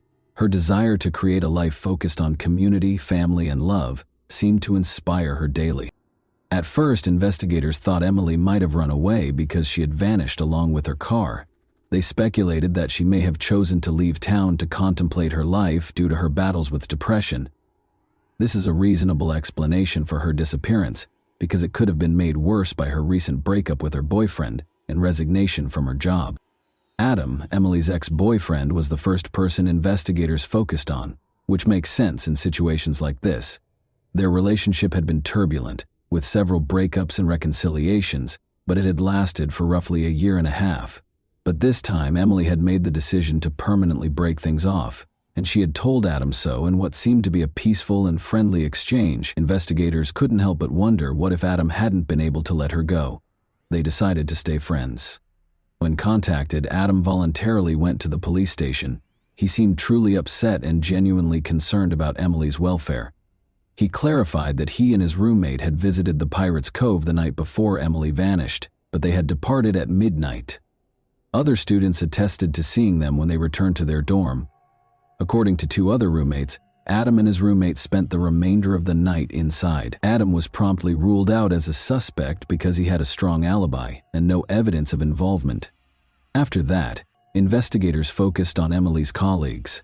In the course of their investigation, one of the Pirates Cove's cooks revealed an unexpected fact. Emily was rumored to have rejected the romantic feelings that the bartender David Cale had for her. Emily and Cale worked the same shift, stayed late to close, and left the restaurant 10 minutes apart on the night of Emily's disappearance. After she turned him down, could Cale have waited for her outside and hurt her in some way? They brought David in for another round of interrogation. He acknowledged that he had once asked Emily out, but he had never brought up the subject again after she declined. He insisted that their relationship was merely cordial and business. In addition, David gave what investigators considered a very strong alibi. He was picked up from the restaurant by his father after his shift, and they immediately drove to another state to attend his sister's wedding. Investigators had no evidence to connect him to Emily's disappearance after the alibi was confirmed. The same cook, Greg McKnight, gave detectives a new lead after the bartender was ruled out as a suspect. He implied that Dave Yoakum, another cook, was also strangely attracted to Emily. Dave had a reputation for having trouble relating to women. When rejected, he was prone to losing his temper and was awkward and rude. This behavior was corroborated by other waitresses, who also reported that Dave had awkwardly approached them. He frequently made scathing comments in response to his attempts being rejected and acted in a generally disrespectful manner. Additionally, investigators found it highly suspicious that Yoakum was fired from the restaurant after a heated argument just 4 days after Emily vanished. Yoakum had not been at the restaurant the night Emily disappeared because he was off work, but detectives had to question him and find out where he was. When asked, Dave said he was genuinely shocked to be named as a suspect in the case. He gave a convincing alibi by claiming that he had gone to a rock band concert in a nearby city that evening with friends who corroborated his account. The investigation came to a standstill after all suspects were exonerated and no fresh evidence surfaced. Emily's friends and family prayed for her safe return home and clung to hope, but seasoned investigators suspected she was dead and feared the worst. Let's go back to an incident that at first glance appeared to have nothing to do with Emily's case, which occurred around a month prior to her disappearance. A small car accident happened on the outskirts of Harrison, a small town in Vinton County, Ohio, on October 1, 2000. Ronaldo Hopkins was on his way home when an old Buick swerved into his lane and collided with him. When Hopkins exited his vehicle to inspect the damage, he discovered a gun in the trunk of the other car, which had exploded from the collision. He was so alarmed that he reported the incident to the police right away. Authorities permitted the other driver to depart, even though he was fined for the collision, and the gun was seized. That same driver was accused of participating in a theft on December 9, 2000, more than 2 months later. He lived in a remote trailer park according to the case documents, so 2 officers were sent to deliver a court summons demanding that he come in for interrogation. Officers discovered the trailer in a remote location, far from the other homes in the park. When they got there, 2 rusted, damaged cars that looked unlikely to ever run again were parked in front of the property, which gave the impression that it was deserted. But the officers found a dark green Subaru Outback behind the trailer, which didn't fit the scene. They verified that it was Emily Murray's car, which was reported missing along with its owner, after searching the license plates through their database. The name of the resident of the property where Emily's car was found, as well as information about the car's discovery, were promptly forwarded to the Gambier Division looking into her case. The cook from the restaurant where Emily had worked, Gregory McKnight, was that person. In the past, McKnight had tried to deflect suspicion from his colleagues while evading personal scrutiny. In record time, a police team was sent to the scene and a search warrant for McKnight's trailer was obtained. 2 officers went inside to start their search because the door lock was broken. The foul stench of decay overcame them almost immediately. They located the source of the smell, a young woman's body covered in a carpet. By following it to the rear of the trailer, Emily's remains were immediately thought to be hers, and forensic analysis quickly verified this. A gunshot wound to the head was the cause of death. The weapon had been pressed against the right side of her skull, and the bullet had been fired at close range. The fact that there was a large amount of blood and spent shell casings at the scene suggested that the crime had been committed inside the trailer. Detectives now focused on apprehending and interrogating McKnight, their main suspect. Later that day, Gregory McKnight was arrested on suspicion of participating in an armed robbery, which was initially unrelated to Emily's death. But when they told him about the discovery in his trailer, he fell silent, refused to comment, and asked for a lawyer right away. Police detained him pending additional investigation, even though there was no concrete evidence at the time connecting him to Emily's death. Investigators were informed by the trailer park's neighbors that they had not heard or seen anything strange. Considering how far away McKnight's trailer was from the other houses, this wasn't shocking. The property itself was in poor condition, with rusted, dilapidated cars all around it and trash all over it. Investigators searched the area extensively in the hopes of finding more evidence. They soon discovered a small, overgrown well beneath a sheet of metal that was weighed down by a fallen tree. After draining the well, researchers found a human skeleton at the bottom that seemed to be that of a man. Other bone fragments were discovered nearby, dispersed throughout the property. All of the remains belonged to a single person whose identity was still unknown, according to forensic analysis. Police quickly linked the discovery to a 6-month-old missing person case, though McKnight's friend, a 20-year-old student named Glenn Julius, had disappeared. According to Glenn's girlfriend, he was planning to go to a party with McKnight the last time she saw him. Following the start of the Glenn Julius search, Gregory McKnight emerged as the main suspect, but according to McKnight, Glenn and he got into a fight at the event, and Glenn drove off with a few new friends. No one saw him again after that. Although they couldn't find any hard evidence to link McKnight to the disappearance, investigators also couldn't find any evidence to back up his story. Thus, he was set free. Later, pieces of Glenn's belts and clothes that were found in the well were recognized by his girlfriend. Dental records from his family attested to the fact that Glenn's remains were present. Inside McKnight's trailer, a number of his personal belongings were also found. Shortly after Glenn vanished, McKnight sold his car illegally, according to additional investigation.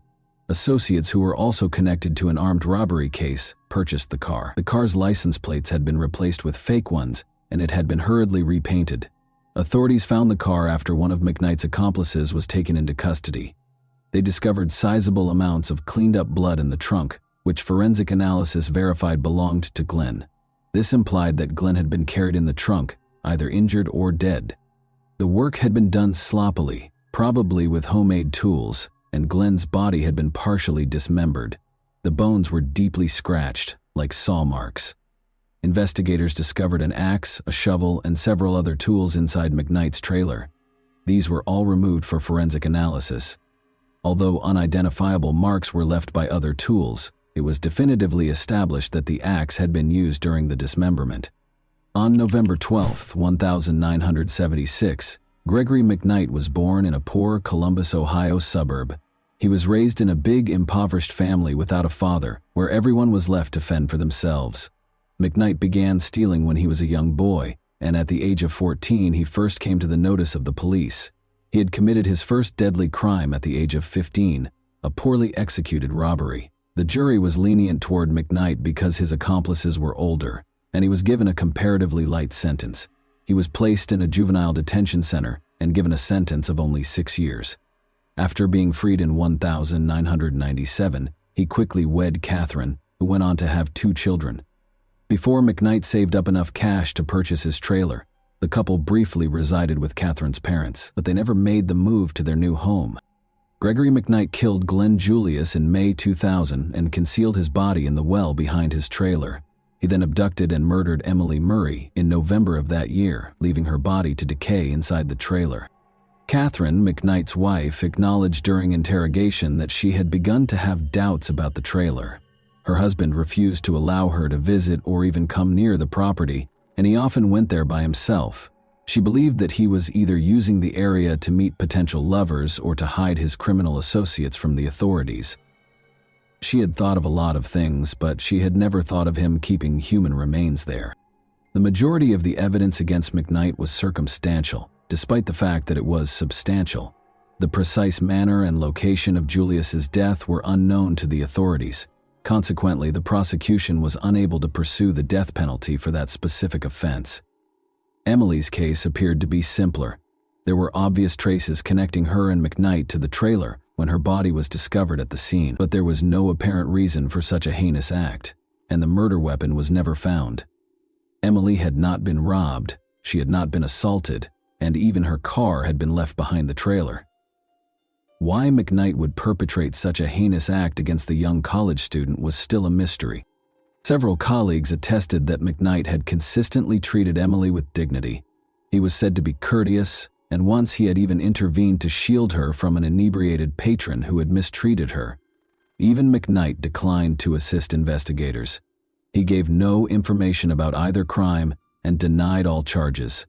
The prosecution contended that McKnight had tricked Emily into falling into a trap following her work at the restaurant. Given her kindness and trustworthiness, he may have asked her for assistance, and Emily, oblivious to the danger, was powerless to refuse. He may have shown romantic feelings for her once he was inside the trailer, but he went into a rage and committed the crime after she rejected him. A psychiatric evaluation found that McKnight was fully aware of his actions and could be held accountable, despite the defense's attempt to claim that he was mentally unfit. By changing strategies, McKnight's lawyers attempted to portray Emily as a suicidal person with severe depression, alleging that McKnight only helped her carry out a purported death wish. Emily's loved ones were incensed by this argument, but it didn't change the court's decision. Gregory McKnight was convicted of 2 indictments of first-degree murder, kidnapping, and armed robbery in 2002. He was placed on death row to await execution after being given a death by lethal injection sentence. Every appeal and clemency request was turned down. Gregory McKnight, who said in 2015 that he would sooner die than rot in prison while awaiting execution, asked that his sentence be carried out. He quickly had second thoughts, though, and made another unsuccessful attempt to appeal the sentence. McKnight filed a lawsuit in 2020, claiming that he was subjected to unfair treatment and racism during his trial. He maintained that the punishment was unduly severe because the jury and the judge were both white and had acted biasly against him. Gregory McKnight is still waiting to be executed on death row as of right now. And that wraps up today's chilling story. If you enjoyed this video, don't forget to like and subscribe so you never miss a new upload. Also, let me know in the comments what part of this story shocked you the most.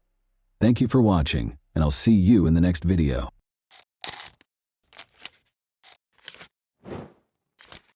Hey guys, welcome to my channel, and today we're going to take a look at another horrible case with you. It was a very pleasant evening for the Solis family on Friday, April 20, 2012. Their 6-year-old sister, young Isabel, was present at a baseball game between Rebecca and Sergio's 2 sons. The family went home after the game, which lasted until 10 o'clock. Rebecca braided the girl's hair to save time before work the following morning, when she was scheduled to play baseball. After saying goodnight to his daughter, Sergio departed at 11 o'clock. Isabel frequently slept in her brother's room, even though she had her own bedroom. This night, however, she remained by herself. Becky and the boys soon fell asleep, and Sergio dozed off on the couch as he watched a baseball game that he had previously recorded. The man woke up at 5 and walked slowly to the bedroom. When he went to sleep beside his wife, the house was calm and quiet. Rebecca left for work at the medical center 2 hours later. The woman heard nothing and saw nothing out of the ordinary in the house. She left for work without visiting her daughter's room. Isabel wasn't in her bed when Sergio went to get her up for the game at about 8 in the morning. No one answered when he asked his sons if they had seen their sister. He called for Isabel and searched the house with the boys, but she didn't answer. Then, at the age of 14, Sergio Jr. saw that his sister's room had an open window and that the protective screen was on the ground in the yard. While Rebecca was hurrying home and the sons were desperately looking around the neighborhood for their younger sister, Sergio called his wife. Sergio dialed the emergency number. This was the call that ultimately led to a great deal of controversy and backlash against him. Sergio was remarkably composed throughout the call, despite the fact that people react differently when under stress or panic. In addition to his composure, many found it odd that he announced his daughter's kidnapping right away. The idea of telling his wife to come home even made him laugh. Sergio clarified that he was only attempting to maintain composure so that he could give the police all the information they required. It's interesting to note that Sergio Jr.'s neighbor also dialed 911. He was obviously upset and trembling, unlike his father, but he also said right away that his sister had been abducted and that they would not be able to locate her. Rebecca, who had also been in a state of panic and despair upon arriving at her house, was then given the phone. She was able to provide a detailed account of the attire her daughter was wearing prior to going missing. In fact, the girl's bedroom window had a protective screen on the ground in the yard when the officers arrived. It had a big hole in it, like it had been made with a tool. Soft toys that were always lying in the room beneath the girl's window were now strewn about. Isabel's shoe prints, which were found on the electrical box beneath the family's high fence and on the alley behind the house, were found on the floor next to blood. When he kidnapped the girl, the criminal most likely climbed over it. The police conducted extensive door-to-door searches, dismissing the possibility that the 6-year-old girl had escaped because they thought the case was one of kidnapping. Around 6:30 a.m., Alicia Stardevant, the Solis family's neighbor, reported being awakened by a noise. The girl's room is right across the fence from her bedroom. Alicia claimed to have heard the barking of the Solis family's dogs as well as her own. She heard men's voices outside of them, as if they were coming from her side of the fence rather than the Solis family's house. However, she ignored the fact that it was already becoming light outside and went back to sleep. The men didn't whisper or lower their voices, according to Alicia, and she didn't even consider the possibility that there was a small child present. Only locals were permitted to pass through the checkpoint that the police had set up around the Solis family's home.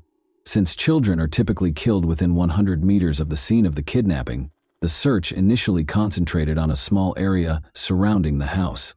After that, they interviewed residents and broadened the search area to include multiple apartment complexes. Officers used underwater cameras and sonars to examine the lakes and ponds, the local garbage dump, and the stadium where Isabel's baseball game was scheduled to take place.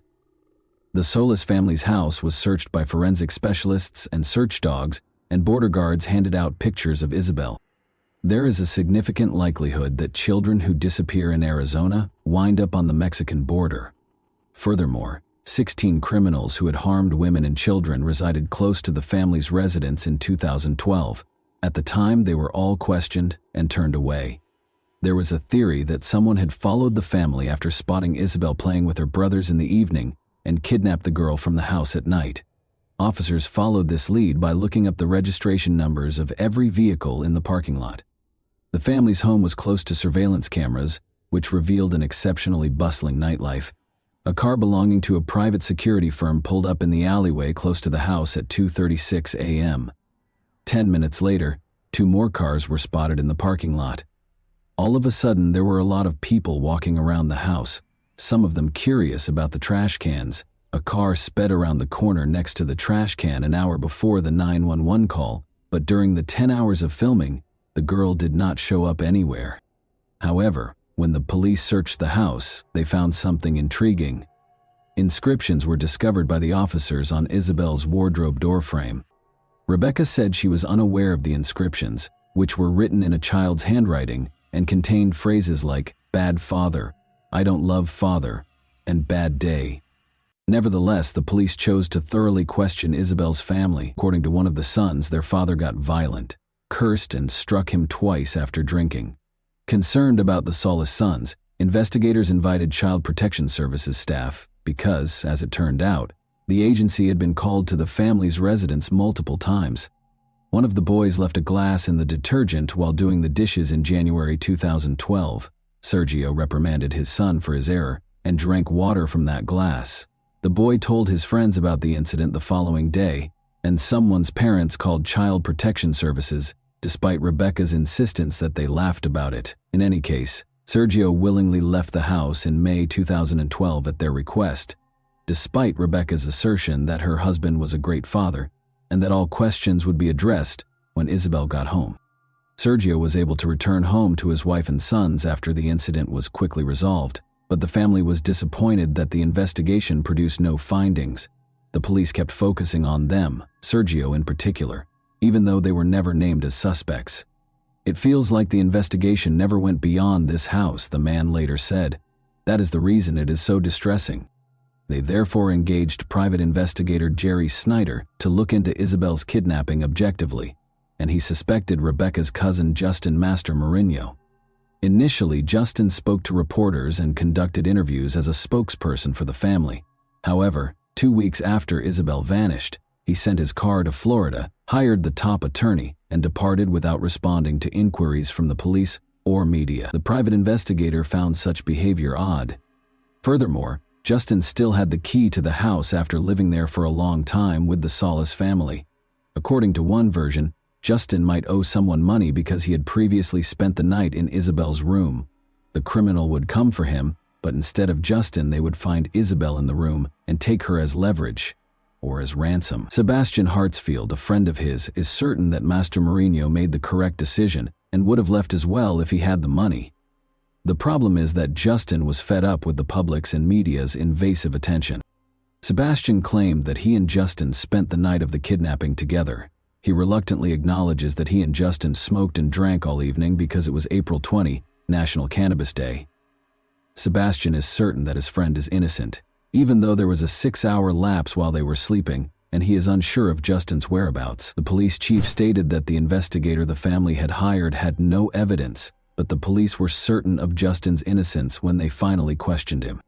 It is noteworthy that Sergio's daughter was abducted for ransom and that he was also suspected of owing money to criminals. Isabel was at the age when family members most frequently kidnap children. Sergio kissed her goodnight at 11 o'clock, the last person to see her after she was abducted from the house where only her family members were present. He failed the polygraph exam. Furthermore, the dog's nighttime barking serves as an indirect indication that a family member was involved. How could an outsider be aware of the girl's room location, the fact that she wouldn't be sleeping in her brother's bedroom, and the fact that her room would be dog-free? Her bedroom was usually where at least one of them slept. How could the kidnapper have known exactly how to get past the street security cameras? However, aside from suspicion, neither Justin nor Sergio were connected to the crime. Isabel was where? Rewind to the morning of July 23, 2012, when 3 distress calls were received by the rescue service. A young girl called to report that she had been kidnapped. "He's coming," she said, mentioning Isabel's name and identifying the district in which she was located. Before the call ended, the officers searched the designated district but were unable to locate anyone. 2 sisters, ages 9 and 11, lived in the apartment complex where they traced the call. The sisters had just chosen to pull a practical joke. Despite the commotion, the calls were promptly released. However, the city had to pay $4,700 in officers' wages for the search in the district the girls had designated because of their joke. The police made multiple attempts to raise awareness of the case after this incident, such as posting a picture of Isabel's potential appearance years later. However, the case remained unresolved for years in spite of all efforts. Who took Isabel hostage? Was she taken by someone the family didn't know who came in through a window? Did Justin think about kidnapping Isabel in order to demand a ransom because he was in debt, but the kidnapping didn't work out? Are there relatives hiding what happened to her? And was one of her brothers complicit? Or is the biological father of Isabel more knowledgeable than he claims to be? Unexpectedly, the case made a breakthrough on February 8, 2017. Melissa called the FBI and said they should talk to her fiancé, Christopher Clements, regarding Isabel's disappearance. They should speak with him because, allegedly, he might know something about the girl's disappearance. But Melissa was unable to elaborate. It was easy to find Christopher because he was incarcerated on robbery charges. Christopher assured the agents that he was aware of Isabel's location, but he insisted on a bargain in return for information on her whereabouts. In Isabel's case, he demanded complete immunity, the dismissal of his charges, and the return of his seized Acura Honda. He reassured them that only he and a member of the Solis family are aware of the girl's fate. He made hints that Sergio was aware of and complicit in his daughter's kidnapping. Christopher informed them that at a nearby pawn shop, Sergio was observed giving Mexican gold coins to a customer. After an alleged altercation, Isabel was taken to collect the money her father owed for the pilfered coins. Regardless of how much the agents probed him, Christopher stayed away from specifics and spoke in general terms.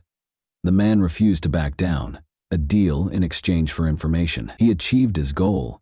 After negotiating, the prosecutor's office dropped the robbery charges and gave the car back. On March 3, 2017, the police and FBI discovered Isabel's remains after the man gave them the location. Rebecca and Sergio Solis had to confront the sobering realization that Isabel had permanently departed. Any hopes they had of a joyful reunion were dashed. Christopher Clements did not, however, get the freedom he had hoped for from the agreement. He was instead taken to the Maricopa County Jail, where he was accused of committing another robbery. Full immunity, which Christopher insisted on in Isabel's case, was not provided by the agreement. Investigators started looking into the man's past in greater detail. He committed first-degree violence when he was 16 years old, beginning his criminal career. Ever since, he had been in trouble on several occasions. The man's ex-wife claimed that Christopher was compelled to sleep in the car until they left, frequently brought girls home from strip clubs, and was obsessed with adult films.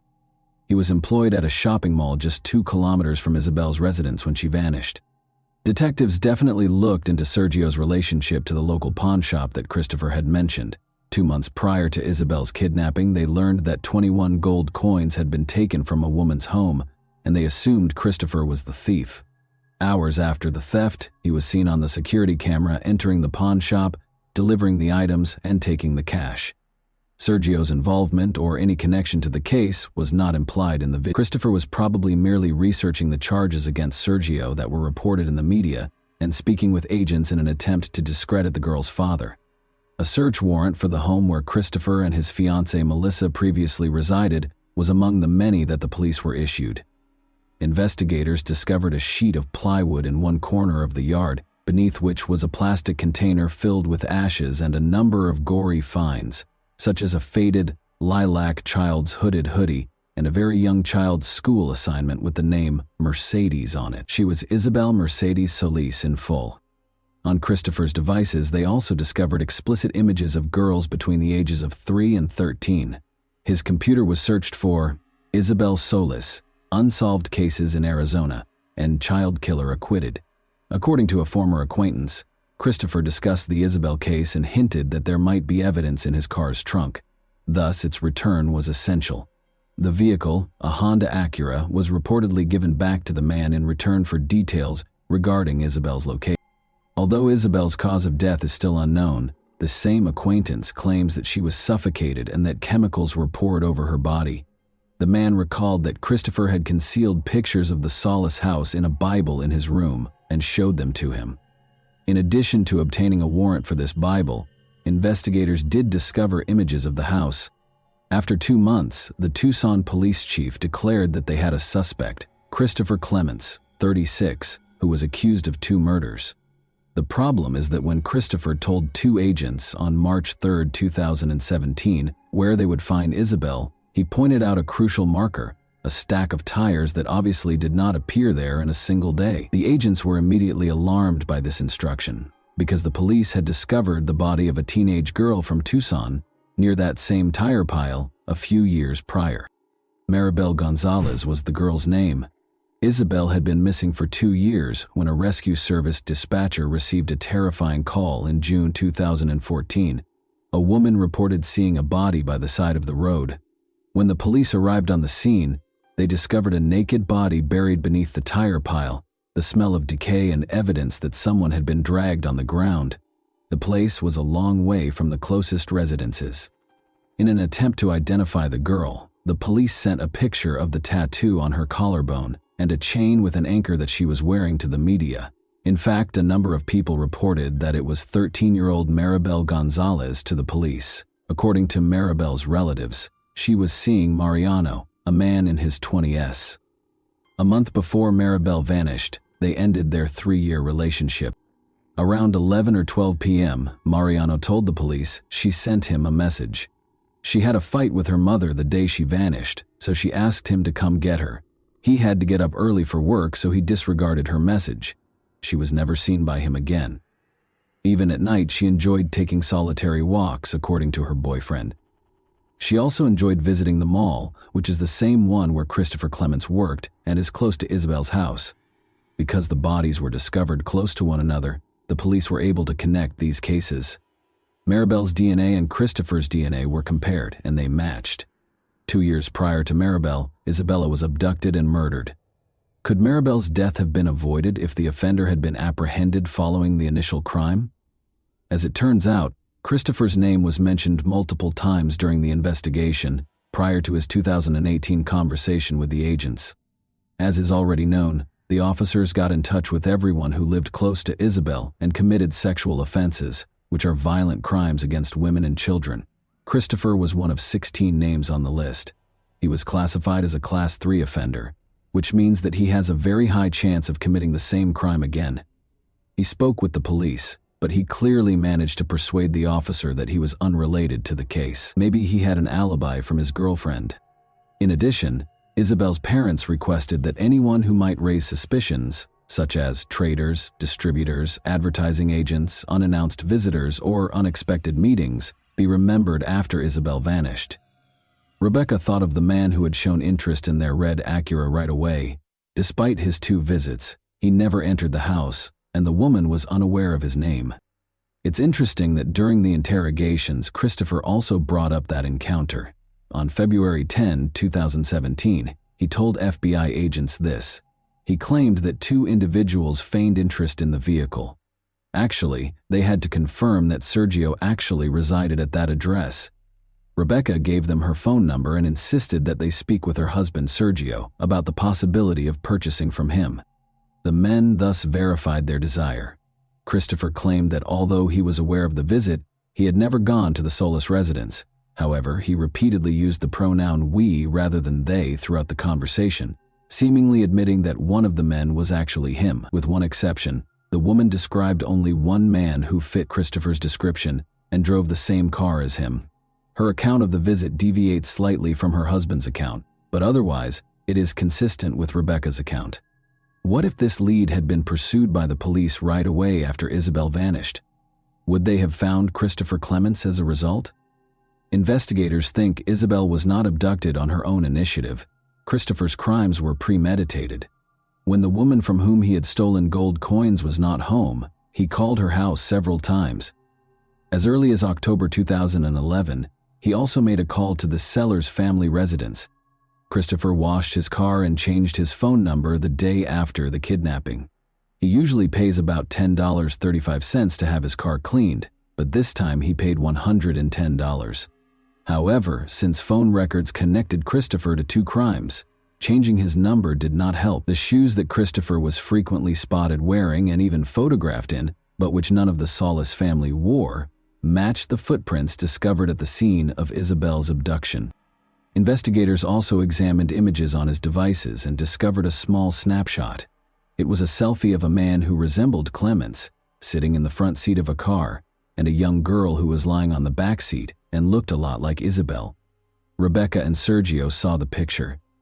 The woman acknowledged that the girl looked like Isabel, but the poor quality of the picture prevented her from being certain.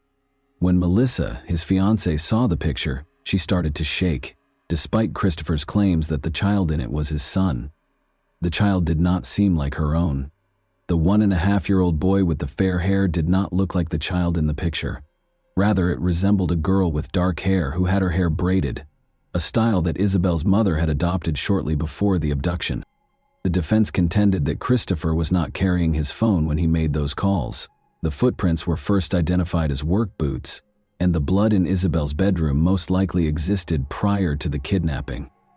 In order to prevent the prosecutor from presenting evidence for both crimes at once, Christopher's attorneys were successful in their efforts to have the Isabel case and the Maribel case tried separately. But since he had already been convicted of Maribel Gonzalez's murder, this did him little good.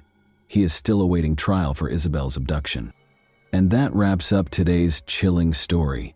If you enjoyed this video, don't forget to like and subscribe so you never miss a new upload. Also, let me know in the comments what part of this story shocked you the most. Thank you for watching, and I'll see you in the next video.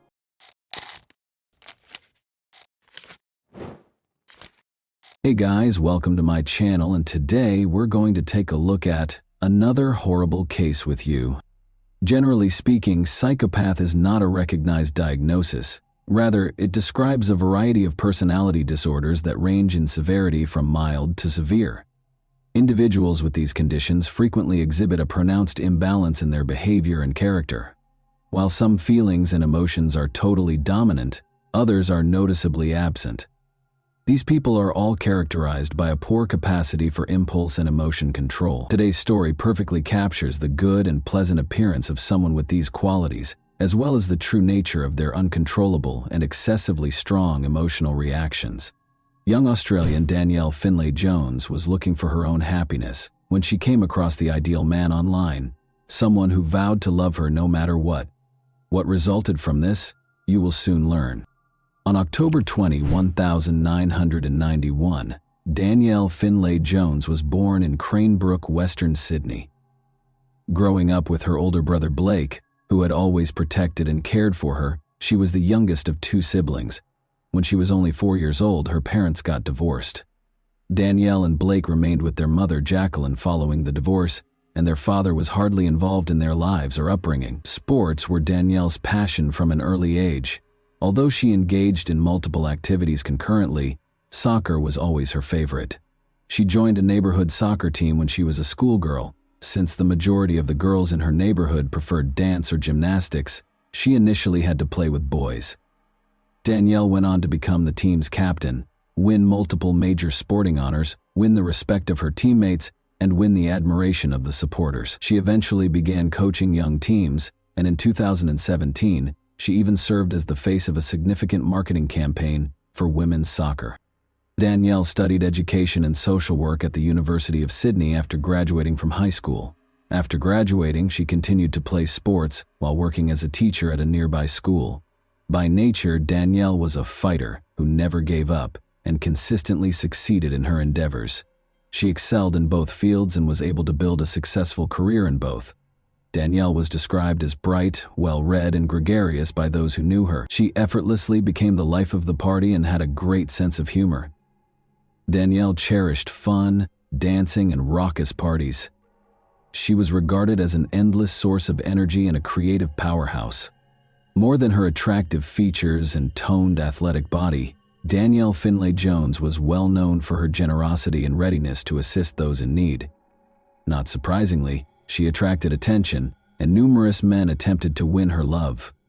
But Danielle put her work and fitness above her personal life, putting relationships not only on the back burner, but also far behind her athletic and professional goals. Danielle remained in her mother Jacqueline's house even after she became an independent adult. They behaved more like best friends than mother and daughter because they were so close. They were verbally compatible, spent almost all of their free time together, and shared everything, including going to concerts, social gatherings, and even club nights. They never had significant arguments or secrets. Danielle started giving having children serious thought by the time she was in her 30s. Despite having a good job, a stable income, and a wide network of friends, she was still very lonely.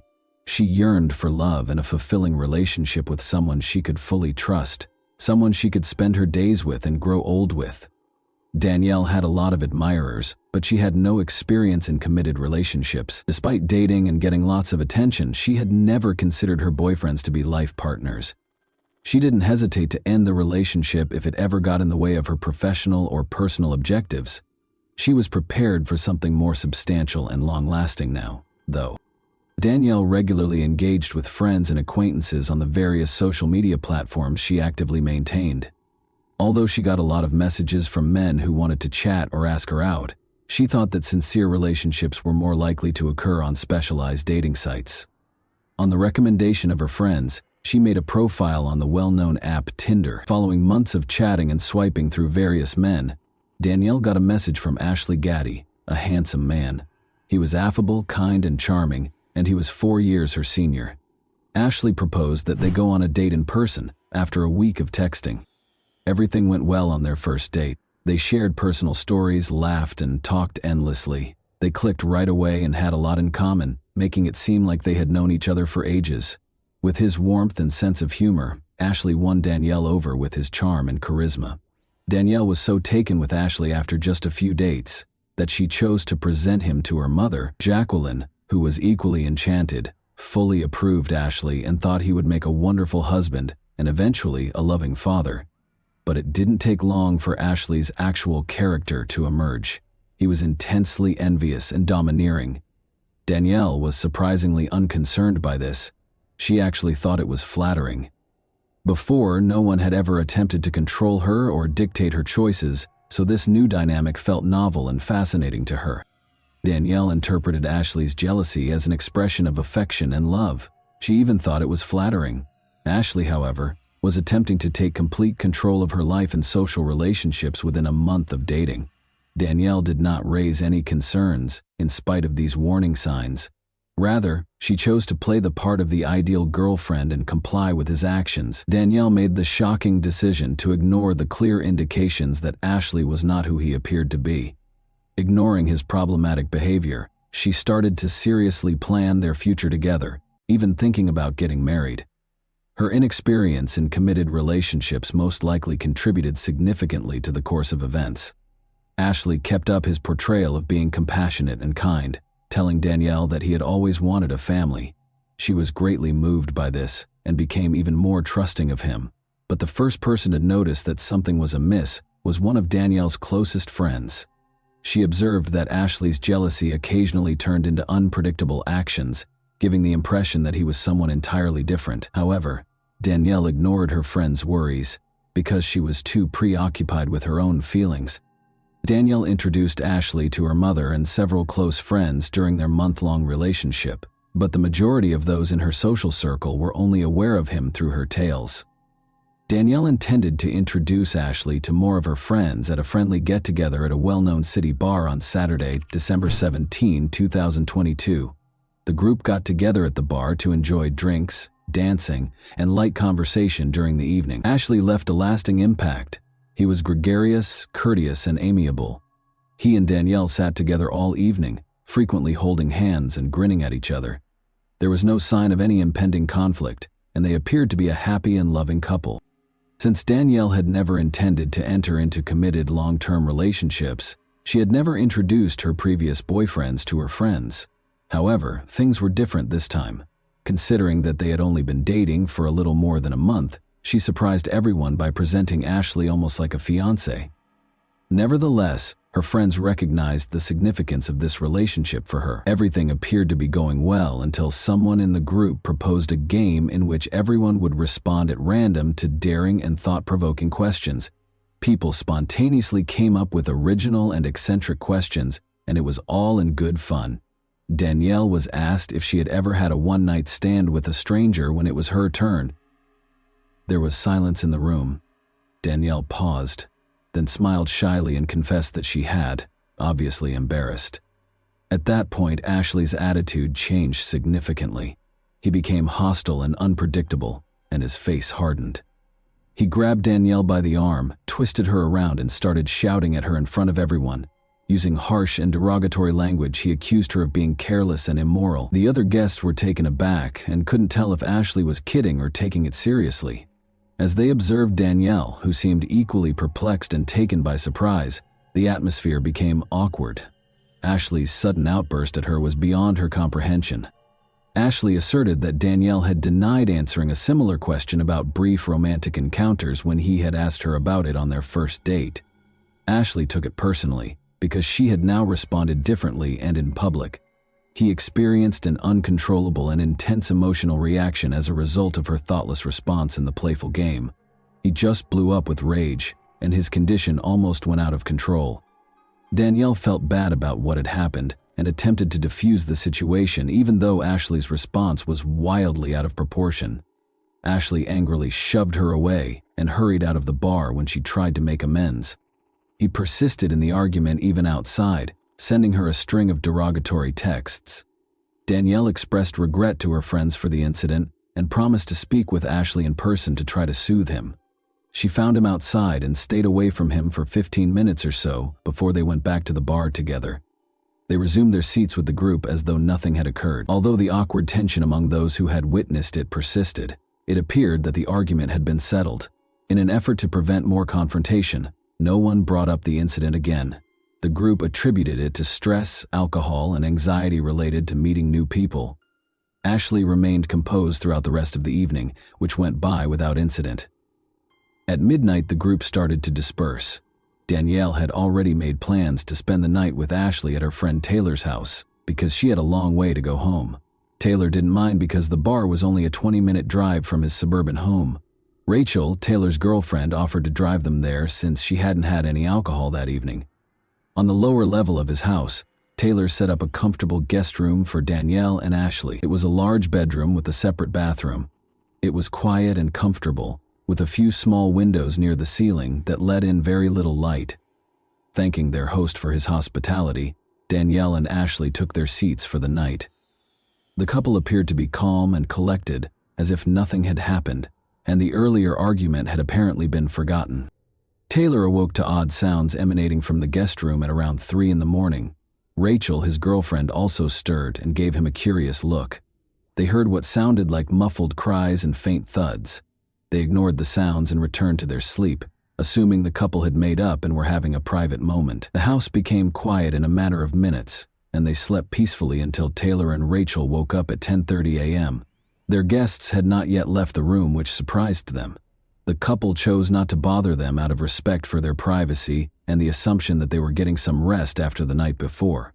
However, as 2 p.m. drew closer, and Taylor went downstairs to see how Danielle and Ashley were doing, since they were still nowhere to be seen, he gently rapped on the door but received no answer. He knocked more loudly after a brief pause, but nothing changed. Taylor cautiously opened the door and took a quick look inside out of concern. It looked like the room was empty at first. There was no bed made. Danielle's shoes were carefully laid out on the floor and her clothes were slung over a chair. But there was something unnerving about the room's strange silence. A blanket on the floor close to the wall caught Taylor's attention as soon as he entered. He could see the outline of a body beneath it. Taylor hurried over and lifted the blanket in panic. Danielle was brutally attacked and strangled, and her lifeless body was found on the floor, naked. Her face had been reduced to a terrible jumble of blood and wounds, so badly deformed that it was nearly unrecognizable. Her body was cold and stiff, and she had no signs of life, as if she had been dead for hours. Ashley was nowhere to be seen, but the guest room's partially open window suggested that he might have gotten away undetected. Taylor told Rachel everything as she fled the room in terror. The couple called the police and emergency services right away because they were frightened and shaken. But for Danielle, it was too late. Only her death could be confirmed by paramedics. They initially determined that she had passed away at around 3 a.m, which coincided with Taylor and Rachel hearing the odd sounds coming from the guest room. They might have been able to save her life if they had checked on her at that time. After Danielle's body was removed for forensic analysis, the horrific severity of her wounds was discovered. She had been severely beaten with bare hands, as evidenced by the multiple wounds she had sustained prior to her death. In addition to having multiple brain hemorrhages and a closed skull fracture from the vicious beating, she also had fractures to her nose, jaw, and cheekbone, as well as several teeth and one eye destroyed. The assailant seemed to have pinned her under his weight to keep her from fleeing, pushed her to the ground, and covered her mouth to silence her screams. Then he pounded his fist repeatedly, methodically hitting her head. Danielle probably passed out at some point, but the attack went on. With unrelenting aggression, the attacker alternated between fists and strikes. Mechanical asphyxiation was identified as Danielle's cause of death. Bare hands had been used to strangle her. Ashley was unquestionably guilty of the crime based on the evidence. He didn't try to hide his identity. He just washed his hands in the restroom after the act, changed into his clothes, and fled through the window, leaving his fingerprints on the frame. Investigators quickly found a witness who reported seeing someone leave Taylor's home at 4:30 in the morning. The neighbor described the man as a white man wearing clothing that matched Ashley's outfit that evening, but she was unable to get a clear picture of his face. Investigators were pursuing the suspect when they contacted Ashley's cell phone provider and acquired a recording of a call he made to his mother shortly after the crime, at around 4 a.m. Ashley was still in the room with Danielle's body when the call came in. His frantic state was evident in the conversation. He kept saying that he had done nothing wrong while sobbing uncontrollably. He claimed to have only found Danielle's body, while Ashley insisted that someone else had entered the room and hurt her. He sounded as though he was making a valiant effort to persuade himself and his mother of this made-up story. Luckily, authorities were able to track Ashley's location because he neglected to turn off his phone after the call. He had apparently tried to hide in a remote mountainous area where he had fled. Eventually, police found him by a precipitous cliff close to a picturesque overlook. Ashley jumped over the safety barrier and clung to the cliff's edge as they got closer, threatening to jump if anyone got too close. Psychologists and negotiators with specialized training were sent to the scene. They tried to reassure Ashley for hours that he had nothing to fear if he was really innocent. Ashley continued to sit on the edge of her seat for almost 12 hours of the negotiations. Officers caught Ashley, who was tired and distracted, as midnight drew near, and they were able to pull him back to safety. Ashley exhibited unpredictable behavior. He cried, screamed, resisted, and made repeated threats to commit suicide. It was impossible to question him in his unstable state. After being transported to a mental health facility, experts stabilized him and determined that he had been in such a heightened emotional state that, had the officers not intervened in time, he probably would have jumped. Ashley was subsequently diagnosed with a number of mental illnesses, including excitable psychopathy, which is characterized by unprovoked violent episodes and abrupt outbursts of rage. The investigators looked into Ashley Gaddy's past after his arrest, but they were appalled by what they found. He had many victims before Danielle. More than 10 women have reported him to the police in the last 2 years alone, alleging physical assaults, attempted harm, and requests for protection from his harassment and stalking. It turned out that Ashley was fatherless, had serious mental health problems from an early age, and was extremely violent toward other people. His own mother and 2 sisters were his first victims. They endured his violent outbursts and physical aggression in silence, without reporting him, because they were afraid of what would happen to their family. Ashley could seem perfectly normal and sensible when he was at ease. However, this facade could be broken by the slightest trigger, revealing what could only be described as a monstrous side. Ashley experienced abrupt and severe fixations during his adolescence, especially in his relationships with women. His attractive appearance and endearing nature made it easy for him to find new romantic partners. However, he soon saw these women as his property after becoming involved. He would become violent if a girlfriend attempted to argue with him. When a partner broke up with her, he would start stalking and attacking her whenever he had the chance. At least 11 women reported Ashley for harassment, assault, and threats of harm between 2015 and 2021. In 4 of these cases, the victims withdrew their statements after the matter was somehow settled amicably, but the other women were able to get restraining orders to prevent him from coming. Ashley brutally attacked and almost strangled one of his girlfriends at the beginning of 2021. Ashley was found guilty after the woman brought the case to court. However, he only had to deal with a fine, community service, and a restraining order that forbade him from getting in touch with the victim. Ashley severely injured another woman in an attack later that summer. She filed a police report accusing him of attempted harm after barely escaping. Ashley was mandated to have a mental health assessment this time. He was given a lenient sentence by the court, which included 3 months in jail and an order to reimburse the victim, even though it was determined that he posed a high risk of reoffending. Ashley targeted a second ex-girlfriend in 2022. He tried to strangle her after she left him by breaking into her room late at night. Her parents were awakened by the woman's scream, and they stepped in, called the police, and prevented her from suffering any more injuries. The court was lenient even in this case, giving Ashley a prison sentence of only 6 months.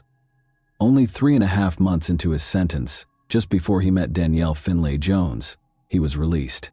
The horrific crime committed against Danielle Finlay Jones received a lot of media coverage, with news broadcasts and newspapers both devoting sections to the case. 14 more women came forward to police during the investigation, stating that they had also been harmed by Ashley Gaddy at different times, but had kept quiet out of concern for reprisals. There were notable parallels between their stories. After a few dates, Ashley changed from being a nice and charming guy to a predator who attacked, beat, and tried to strangle them. Interestingly, the offender only ever used his bare hands and never used any weapons. Many of these women testified as victims in court, expressing fear that Ashley would once more get away with little punishment be freed and seek retribution against them.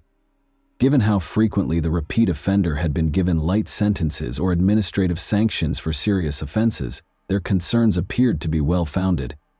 Justice might finally catch up to Gaddy this time, it seemed. He was the direct target of overwhelming evidence that he had committed a horrible act. But before the formal sentencing could happen, Ashley was discovered hanging in his jail cell on April 6, 2024. Although it appeared that he had committed suicide, his actions raised suspicions. Ashley was certain that he would be deemed insane and placed in a more comfortable mental health facility rather than a jail cell, because he displayed no remorse for his actions. Given these facts, some believed that Ashley's cellmates may have contributed to his demise, especially since he had allegedly attacked them several times. Danielle's murder devastated her family. Her brother and mother found it difficult to deal with the loss and turned their sorrow into activism. They started advocating for more stringent laws governing dating apps, suggesting background checks that would automatically flag users with significant criminal records. By enabling people to recognize possible dangers before entering into a relationship, they aimed to assist others in avoiding unintentionally running into dangerous people. And that wraps up today's chilling story. If you enjoyed this video, don't forget to like and subscribe so you never miss a new upload. Also, let me know in the comments, what part of this story shocked you the most? Thank you for watching, and I'll see you in the next video.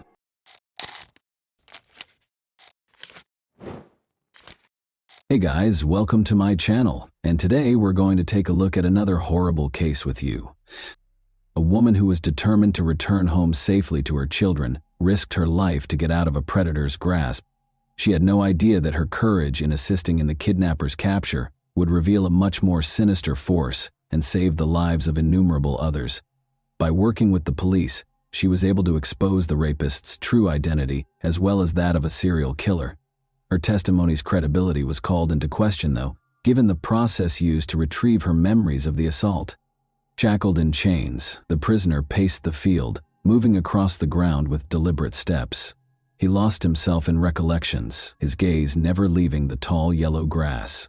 The simple clothes he used to wear, jeans, a shirt, and a cap, had become luxurious, and his once dark auburn beard had gone completely gray since his last visit. He was now with police officers, the very people he had avoided for almost 20 years. The prisoner had recently broken his lengthy silence by confessing to the disappearances of multiple young women in the 1990s and agreeing to help the police locate their bodies, which were buried in a field outside of Houston, Texas. Families in Texas and Oklahoma had been tormented for years by the loss of their daughters, who had disappeared in the middle of routine situations, like going for a morning run, getting washed, or coming home from a theater group party. There were no answers for a long time. Finally, the man who had caused their pain, a 56-year-old Texas prisoner who was charged with violence and kidnapping but not murder, spoke. At least 7 victims, including 4 girls who did not survive their interactions with him, were connected to him by the police. When taken as a whole, these cases depicted a serial killer posing as a good Samaritan who preyed on a particular kind of young brunette who was discovered on the streets.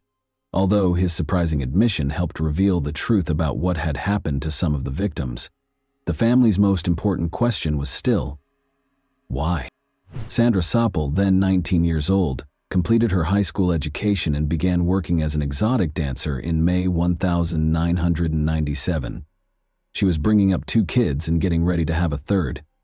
Sandra's intelligence and determination, which would ultimately save her life and open a Pandora's box of horrific crimes, were characterized by those who knew her. An frightened young woman called the police on May 17, 1997. Sandra was the one.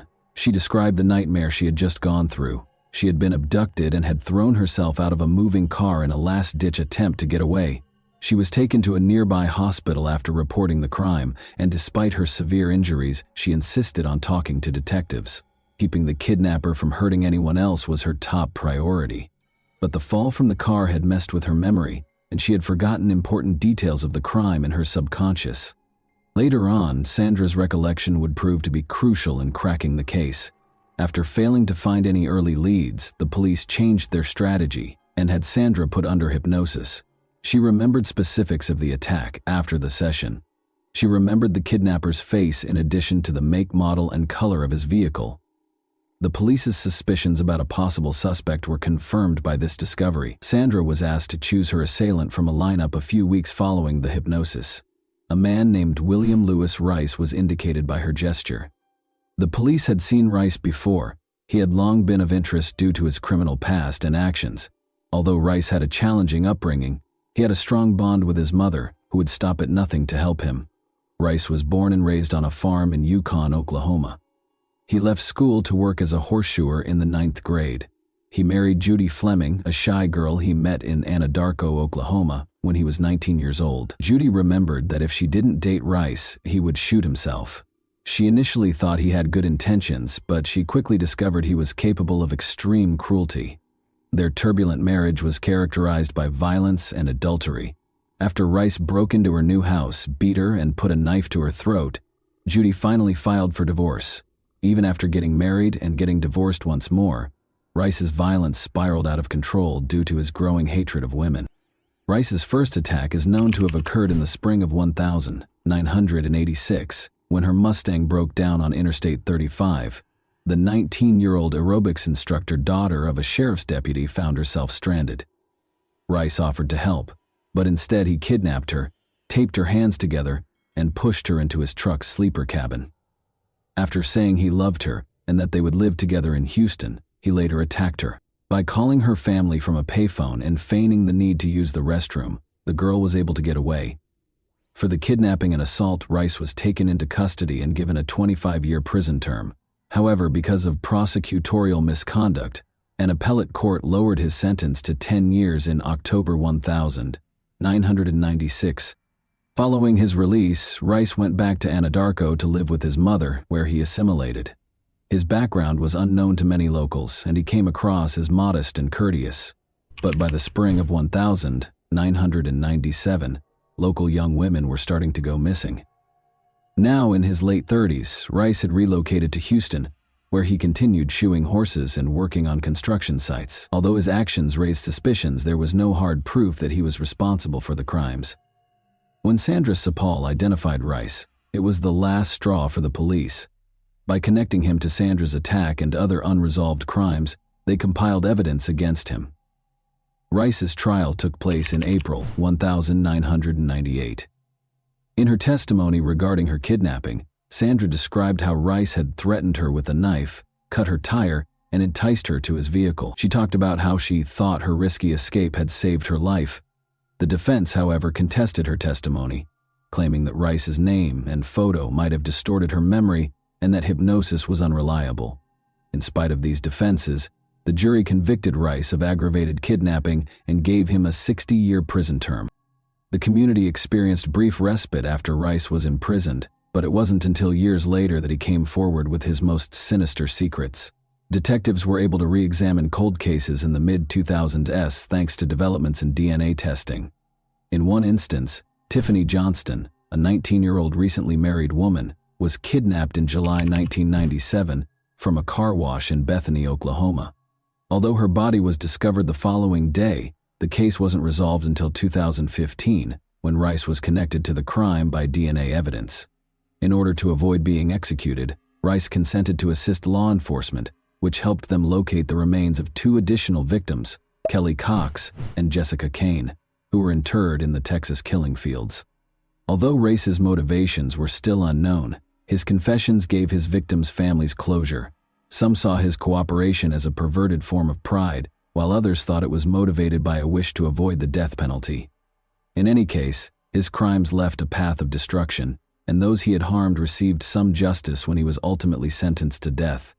In addition to saving her own life, Sandra Sapal's courage and tenacity helped expose a serial killer who had been terrorizing communities for years. Her story serves as a testament to the tenacity of people who are not intimidated into silence, and her bravery made sure that Rice could no longer prey on innocent lives. And that wraps up today's chilling story. If you enjoyed this video, don't forget to like and subscribe so you never miss a new upload.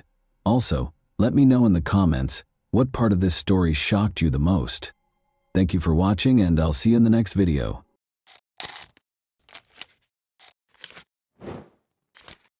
Hey guys, welcome to my channel, and today we're going to take a look at another horrible case with you. It can seem like everything around you is predetermined when the shadows of the past start to close in. Will anyone ever be able to fully avoid what fate has in store for them? The family that disappeared overnight, leaving a trail of unresolved questions and the eerie echoes of unfinished phone calls, is the subject of today's story. This is the tale of Melissa Wolfenbarger, whose abrupt and inexplicable disappearance sparked a true tragedy. On November 26, 1998, a peaceful Thanksgiving night at the Patton home was marred by a feeling of unease. Melissa called to wish her parents a happy Thanksgiving. Melissa is Norma and Carl's youngest daughter. It was a normal and familiar conversation, with topics including Christmas preparations, gift selection, and plans for the approaching holidays. As they did each year, Melissa wanted her kids to spend the holidays at her parents' house. She smiled and said, "Mom, don't forget that old picture of Grandma. I'd love to have it framed under the tree." However, there was neither a phone call nor a knock on the door on Christmas. Despite their concerns, Norma and Carl hoped that their daughter and her family would arrive at the last minute, which they occasionally did. No one showed up as the hours went by. There were gifts under the tree, sparkling with holiday lights, but the atmosphere was solemn, and the quiet became unbearable. It all began on a typical day, but after a few days passed with no communication from their daughter, Norma started to worry. This time it seemed different, but Melissa had always managed to get in touch, especially if plans had changed. When the parents tried to call, no one picked up. Additionally fruitless were attempts to contact their son-in-law Christopher. Melissa's parents continued to reside in their comfortable home in Last Grove, Georgia, while Melissa and her spouse and children lived in Atlanta. When the long period of silence became intolerable in January, Norma and Carl got into their car and drove to Atlanta. Their hearts sank when they arrived at the duplex on Brooklyn Avenue after following the well-known streets. Although the apartment doors were open, the interior felt eerily deserted and lifeless. It appeared as though their daughter and her family had never lived there because the rooms were immaculate and well organized. It appeared as if someone had purposefully removed every indication of their presence. Asking neighbors if they had seen Melissa or her kids, Norma went door to door. No one knew where they were going or why they hadn't left a message or forwarding address, but one man remembered seeing them packing things into a moving truck just before New Year's. It appeared as though they had made the decision to depart suddenly, without warning, and with no intention of coming back. It was intolerable to Carl and Norma. They were aware that Melissa would have contacted them if something had gone wrong. If plans had changed, their daughter would not have concealed it. She had always been forthright and honest. Norma concluded that this could not be ignored. Someone had to know something if Melissa and her family had left. They located the glass manufacturing company where their son-in-law worked, and the management verified that Christopher had worked there as a truck driver, but had recently been fired. He was fired because he was involved in an accident involving one of the company's vehicles. They were unable to respond when questioned about Christopher's future plans. Like his family, he had just disappeared. January and February saw no updates, but time went by. Norma continued to make an effort, but every day only brought more disappointment. Her February birthday was particularly painful. Despite her busy schedule, Melissa had always called to wish her well, but this time the phone was silent. At last, Norma started to understand that her daughter's silence wasn't a coincidence. There had been a horrible incident. What might have caused Melissa to leave her former life behind? Carl and Norma had a hard time understanding it. Their youngest daughter was always happy and affectionate, they recalled. She distinguished herself from her peers early on by actively competing in school pageants and lending a hand with her older sister Tina's projects.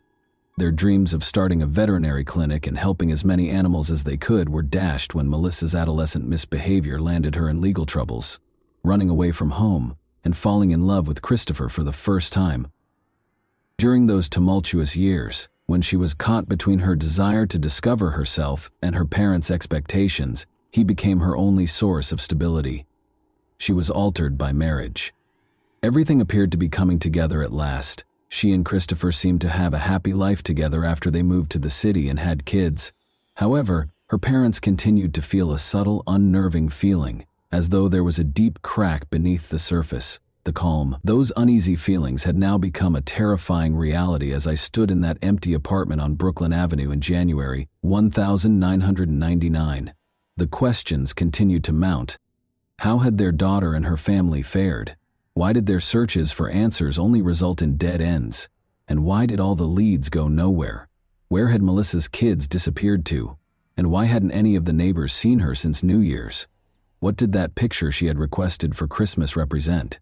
These small, unimportant details assumed a sinister tone, giving the impression that something much more significant was going on. It would have felt like betrayal to leave everything unsolved, so Norma continued to look for any information, clinging to the tiniest hints to figure out what had happened to her cherished daughter. Nothing could have prepared her for the truth that lay ahead, a truth that would completely upend their lives, and a story that had started out as a straightforward family vacation had evolved into a grim, desperate search for light in the dark. Melissa's disappearance also perplexed Tina, her older sister, who worked alongside her at a small bakery. Their co-workers said Melissa just stopped showing up, as if she had disappeared into thin air, and the management at Denny's where they worked reported that she hadn't been there for more than a month. If she had found another job, no one knew. All they said was that she failed to report for work one day without providing any prior notice. Even some of her co-workers paid her a visit, but it didn't help. The family had moved out, but no one knew where they went, the neighbors said with a shrug. Time went by. As the year 1999 went on, Melissa had not been contacted. Praying for their daughter's safe return, Carl and Norma were inconsolable. Their hope dwindled with every month, but they held on to it as if it were a lifeline. Since Melissa had always remained close to them, despite her turbulent upbringing, they were unable to think of a good reason why she wouldn't call. They thought they would soon awaken from the nightmare. However, reality only became more grim, and the nightmare continued. The Patton family had run out of patience by January 2000. Norma reported a missing person to the authorities. After starting an investigation, detectives quickly located Christopher Wolfenbarger, Melissa's husband. He had also been out of touch for some time at the time of Melissa's disappearance, but he eventually made a comeback. But there was no sign of his wife or children. Melissa had gone out on her own, according to Christopher. He claimed that one day she simply made the decision to fulfill her dream of starting over and relocating to California. Carl and Norma, however, knew their daughter. They were positive that she would never simply vanish without a word, and that she would never do that. The parents were adamant that Christopher was concealing something, but the police could find no reason to take any further action. Melissa was an adult, and she had every right to travel to California if she so desired. Without any proof of a crime, the police had no reason to declare her missing because her husband had not filed a missing persons report. The inquiry came to a standstill. According to Christopher, Melissa had been preparing the move for some time. In order to save money, she worked double shifts at the bakery. After long, exhausting days, she occasionally even rented a hotel room to avoid the lengthy commute home. He claimed that this was how she was getting ready for the next phase of her life. When she simply disappeared one day, Christopher assumed she had finally carried out her plan and departed for California alone. He maintained that it was nothing out of the ordinary, citing Melissa's wish to make a new beginning. By bringing up Christopher's past, detectives attempted to exert pressure on him. Wolfenbarger had a very turbulent childhood. "Melissa and I were like Bonnie and Clyde, just on a smaller scale," he grinned while being questioned. They did encounter some minor issues. Even before they were married, their lives appeared to be a succession of snap judgments. However, it quickly became apparent that Christopher was lying. Melissa filed complaints, according to the records. She had repeatedly reported instances of domestic violence. It wasn't just him lifting his hand against her, she said. He allegedly gave her illegal drugs and, despite her protests, pulled her down the street by her hair on one occasion. Christopher filed a counterclaim after learning of these reports. The court case became increasingly complex. Christopher requested authorization to speak with Melissa alone during one of the hearings. Melissa backed off from her complaint and went home with him after a brief, private conversation. That was all she said. "We have kids, after all." Following Melissa's disappearance, Christopher took an unexpected action.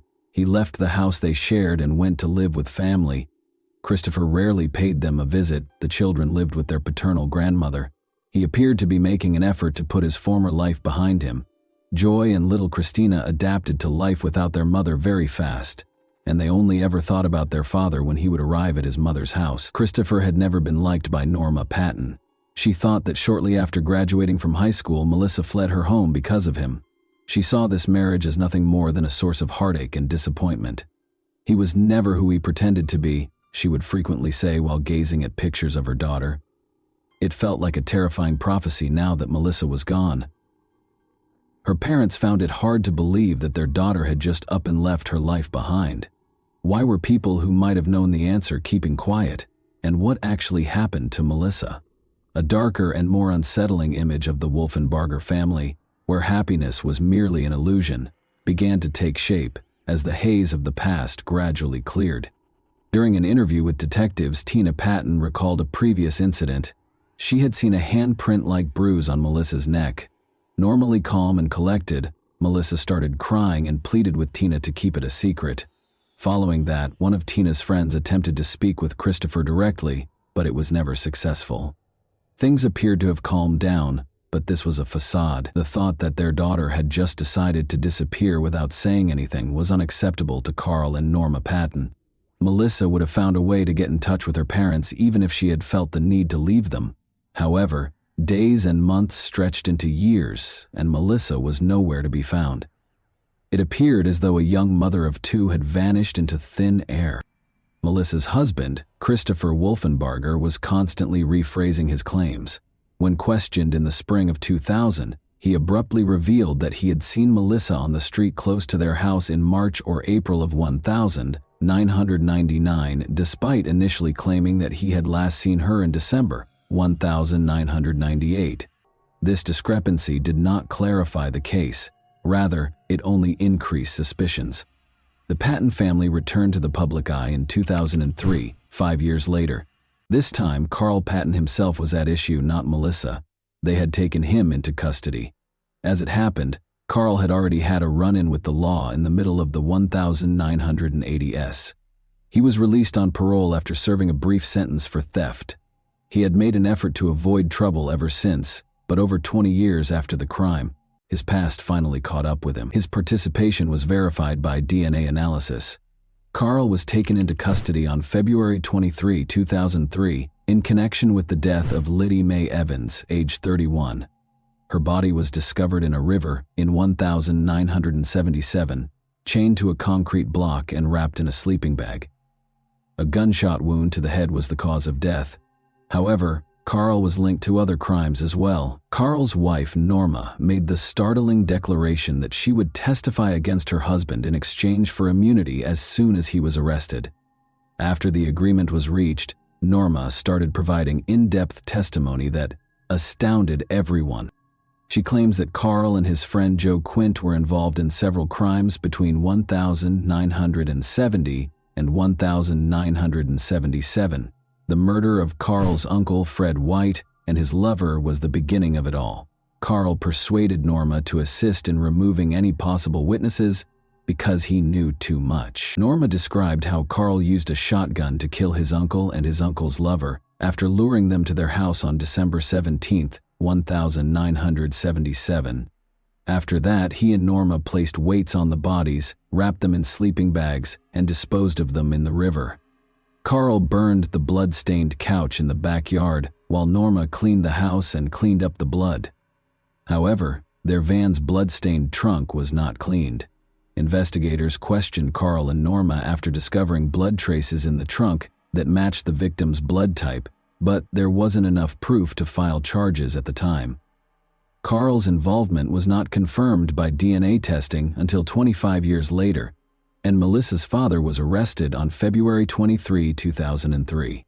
Rumors about Carl's potential involvement in Melissa's disappearance started to circulate after his arrest. Her own father, who couldn't risk anyone in the family talking, may have been her victim, according to some theories. However, there was no concrete proof to back up this theory. "I would never harm my daughter. I only dealt with those who threatened my family." Carl denied any involvement, but everyone knew that there was a harsh reality behind those words. Carl was suspected of more than just Melissa's disappearance. Rumor had it that he was connected to criminal groups in the southern United States. He was known as a cold-blooded shooter as early as the 1960s, but he consistently denied any involvement. Carl acted out of greed, according to Norma, who made this revelation in 2003 during the investigation into the deaths of Fred White and his lover. In addition to hiring Carl to look after her unfaithful husband, Fred White's official marriage entitled his wife to an insurance payout. Detective Bruce Jordan handled these old cases. He managed to apprehend and convict Carl Patton after 25 years, but it was insufficient. Now, while incarcerated, Carl pleaded with Jordan, "Find my daughter, find Melissa." This was a surprising statement from a man who seemed to have no remorse. All of a sudden, his daughter's disappearance caused concern. This gave Norma and Tina hope, but it also sparked a wave of new anxieties. They were concerned that Melissa's disappearance was not an accident, and that the mystery that had been hidden for so long might become even more horrific. Detective Bruce Jordan became interested as soon as the reopened Wolfenbarger case made the news. The story appeared to be set in stone for years, but everything changed when a sudden lead came from the Atlanta morgue. Jordan was contacted by a forensic specialist who told him that they had been storing unidentified remains in their facility for 4 years. These remains were body parts discovered in various months of 1999 in the neighborhood where Melissa's family resided. A severed head had been found close to the Wolfenbargers' residence back in April of that same year. Legs and arms were discovered in a nearby wooded area 2 months later, wrapped in garbage bags. The remains were initially identified as belonging to a male because they could not be properly identified, and the torso was never recovered. These graphic findings were unrelated to Melissa's disappearance because she had not yet been reported missing at the time. Only later did the terrible truth come to light. Those were her remains. Bruce Jordan noticed important details when he got the information. Near the glass company where Christopher Wolfenbarger used to work, the head and limbs were discovered. Back then, experts had assured everyone that the remains were male, but Norma Patton remembered hearing about the unsettling findings on the news. Only years later, following DNA testing, was it determined that the mutilated body belonged to Melissa Carl Patton. While incarcerated, Melissa's father was informed. When he heard that her mutilated remains had been discovered soon after she vanished, but had not been identified, he was overcome with emotion. He was deeply saddened by the fact that the DNA test, which would have provided insight into his daughter's fate, was not carried out until almost 4 years after his arrest. Melissa's remains weren't identified until 2003, when Norma first reported her missing in early 2000. Important evidence that could have resolved the case much sooner was lost, along with crucial time. Experts initially thought the remains were male because Melissa's neck had been cut with a saw and her skull had been bleached. According to forensic analysis, it was impossible to tell if the injuries were caused before or after death because of the same chemical. It was almost impossible to find the perpetrator's car because her head and limbs were strewn along busy roads in trash bags. Her torso was never located, so it was impossible to determine the precise time or cause of death. Christopher was taken in for additional interrogation. He told investigators that he had always been cooperative and had given them all the information he could years before his wife was finally identified. He said he had no reason to hurt Melissa. There were no assets, no debts, and no insurance policy. He made it clear that, knowing that it would raise suspicions, he would never have disposed of the remains close to his place of employment. Even in interviews with reporters, Christopher insisted that he sincerely thought Melissa had changed her name and moved to a new place in the hopes that she would eventually come back, if only for their kids. He never submitted a missing persons report because of this. Melissa's older sister Tina was particularly affected by the loss. She saw it as a persistent, eerie pain, rather than merely an unsolved case. She even experienced nightmares in which Tina was unable to reach Melissa when she called out for assistance. Carl also changed while he was incarcerated. He couldn't help but want justice for his daughter. Losing Melissa appeared to be the first time he had ever experienced the depth of the suffering his own victims' families had gone through. The story's most startling element was that Carl, a convicted criminal, devoted his last years to pursuing justice for Melissa. Even though he seemed to love his daughter, her death was still unknown. Although her remains had been located, no one had been charged or arrested. Norma Patton made contact with Cheryl McCollum, a cold case investigator, once more in 2017. Norma and Cheryl first met at an official dinner. Cheryl is well known for her true crime podcasts and shows. A new investigation started when Norma came up to her that night and said, "My daughter was decapitated and I need your help." Cheryl McCollum immediately recommended to Norma that they re-examine all of the evidence, because she knew the case would not be simple. In an attempt to put the pieces of the puzzle together and uncover even one new clue, she planned a fresh search of the forested area where the bags containing remains had been discovered years prior. However, thus far, the endeavors had failed. Norma was determined to persevere. She had faith that eventually the truth about her daughter's death would be revealed. Cheryl kept looking into Melissa Wolfenbarger's case in an effort to find the final piece that would complete the picture. Cheryl McCollum, the investigator, could scarcely have predicted how many shadowy corners she would have to light when she started her work. She was able to get in touch with Melissa's father, Carl Patton, right away. Carl wrote about his personal experiences and his ideas about who he thought was to blame for his daughter's disappearance. Her husband, Christopher Wolfenbarger, was the one name he kept bringing up repeatedly. In regards to his son-in-law, Carl had no illusions. From the first time they met, he thought Christopher had destroyed his daughter's life. Melissa used to be a bright, upbeat person, but after Christopher came into her life, everything changed. Carl claims that Christopher taught her how to steal, persuaded her to sneak out of the house at night to meet him, and twice attempted to take Carl's car so that she and Melissa could flee to California. He gained complete control over her after she became pregnant and gave birth to their daughter. Norma and Carl only ever saw their granddaughter Christina when Christopher was at work, because he made an effort to keep her away from her parents. In a terrified whisper, Melissa said that if her husband discovered that her parents had come to visit, she would be in serious trouble. Carl remembered how Melissa refused to heed Christopher's warnings. Even though he had repeatedly bruised her arms and neck, she thought she could turn her life around, but Carl realized something had gone horribly wrong when she failed to show up for Christmas. Although he was certain Christopher had something to do with her disappearance, proving it was a different story. Knowing that his grandchildren didn't comprehend that their mother had truly left to start a new life, but had instead gone forever, was the thing that tormented Carl the most. Carl wrote about how, despite being incarcerated, he attempted to help with the investigation.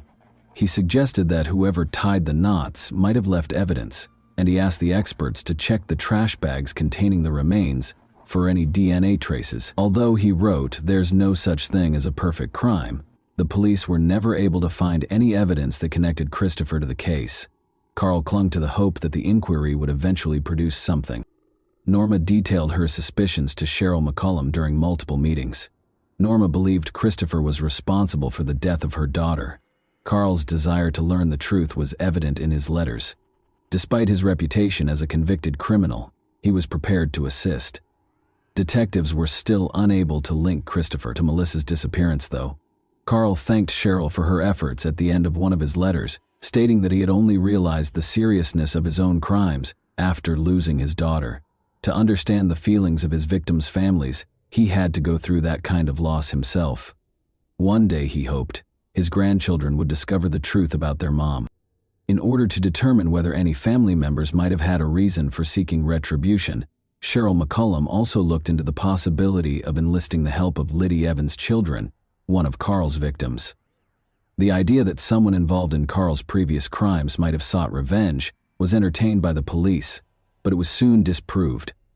Years passed after Melissa vanished before Carl's crimes were discovered. Despite the fact that her father was a criminal, Liddy's children felt Melissa also deserved justice and consented to be interviewed for a podcast about her story. Joseph Morgan, one of the forensic specialists, discussed the results of the autopsy. He surmised that Melissa might have been dismembered at the glass company where Christopher worked, rather than at home. All the equipment needed to carry out such an act was on hand, and the remains were discovered at a landfill close to the building. The police were unable to verify this theory, though, because they did not discover any blood or DNA traces at the facility where the crime had occurred, and more crucially, who was behind it were still unknown. Cheryl was careful to pay attention to every little detail. She reviewed all the case materials, brought in experts, and communicated with Carl on a regular basis. One thing appeared to be universally accepted by the experts: Christopher was still the most likely suspect. McCollum declared that she was prepared to risk her reputation in order to bring the offender to justice. When Melissa's podcast debuted in February 2023, Her story was the first one she discussed. Then, in April 2024, she received a call from a listener who said she had seen Melissa and Christopher fight at a party. The case gained new life and momentum as a result of this information. With newfound vigor, investigators resumed their work. After over 20 years of uncertainty, Christopher Wolfenbarger was taken into custody on suspicion of a serious crime in early August. To piece everything together, detectives re-interviewed witnesses, followed up on old leads, and employed new technology. He attempted to hide behind a dryer when the police arrived at his house, which one of the officers remarked was not the conduct of an innocent man. Although Christopher insisted he was innocent, the charges had already been filed. Tina and Norma attended the press conference. When Norma heard the news of the arrest, she clasped her hands together and prayed in private. "Now he's behind bars," she said, in front of the cameras, "and I hope he stays there." Christopher's motivations remained unclear, and the police did not reveal all the evidence that led to the arrest. However, one thing was for sure. 25 years after Melissa vanished, her family was at last hopeful that justice would be served. I told you this story because the truth always finds a way to come to light, even after years have gone by and everything seems lost. Despite all the difficulties and public scrutiny, the Patton family persisted in fighting for their daughter, and their efforts were rewarded. This case demonstrates that misconduct cannot be disregarded. Families that experience abuse frequently find themselves in dire circumstances, but keeping quiet and concealing the truth won't help. Don't let yourself be broken. Seek justice. Melissa would advise you if she could talk to you right now. And that wraps up today's chilling story. If you enjoyed this video, don't forget to like and subscribe so you never miss a new upload. Also, let me know in the comments what part of this story shocked you the most. Thank you for watching, and I'll see you in the next video.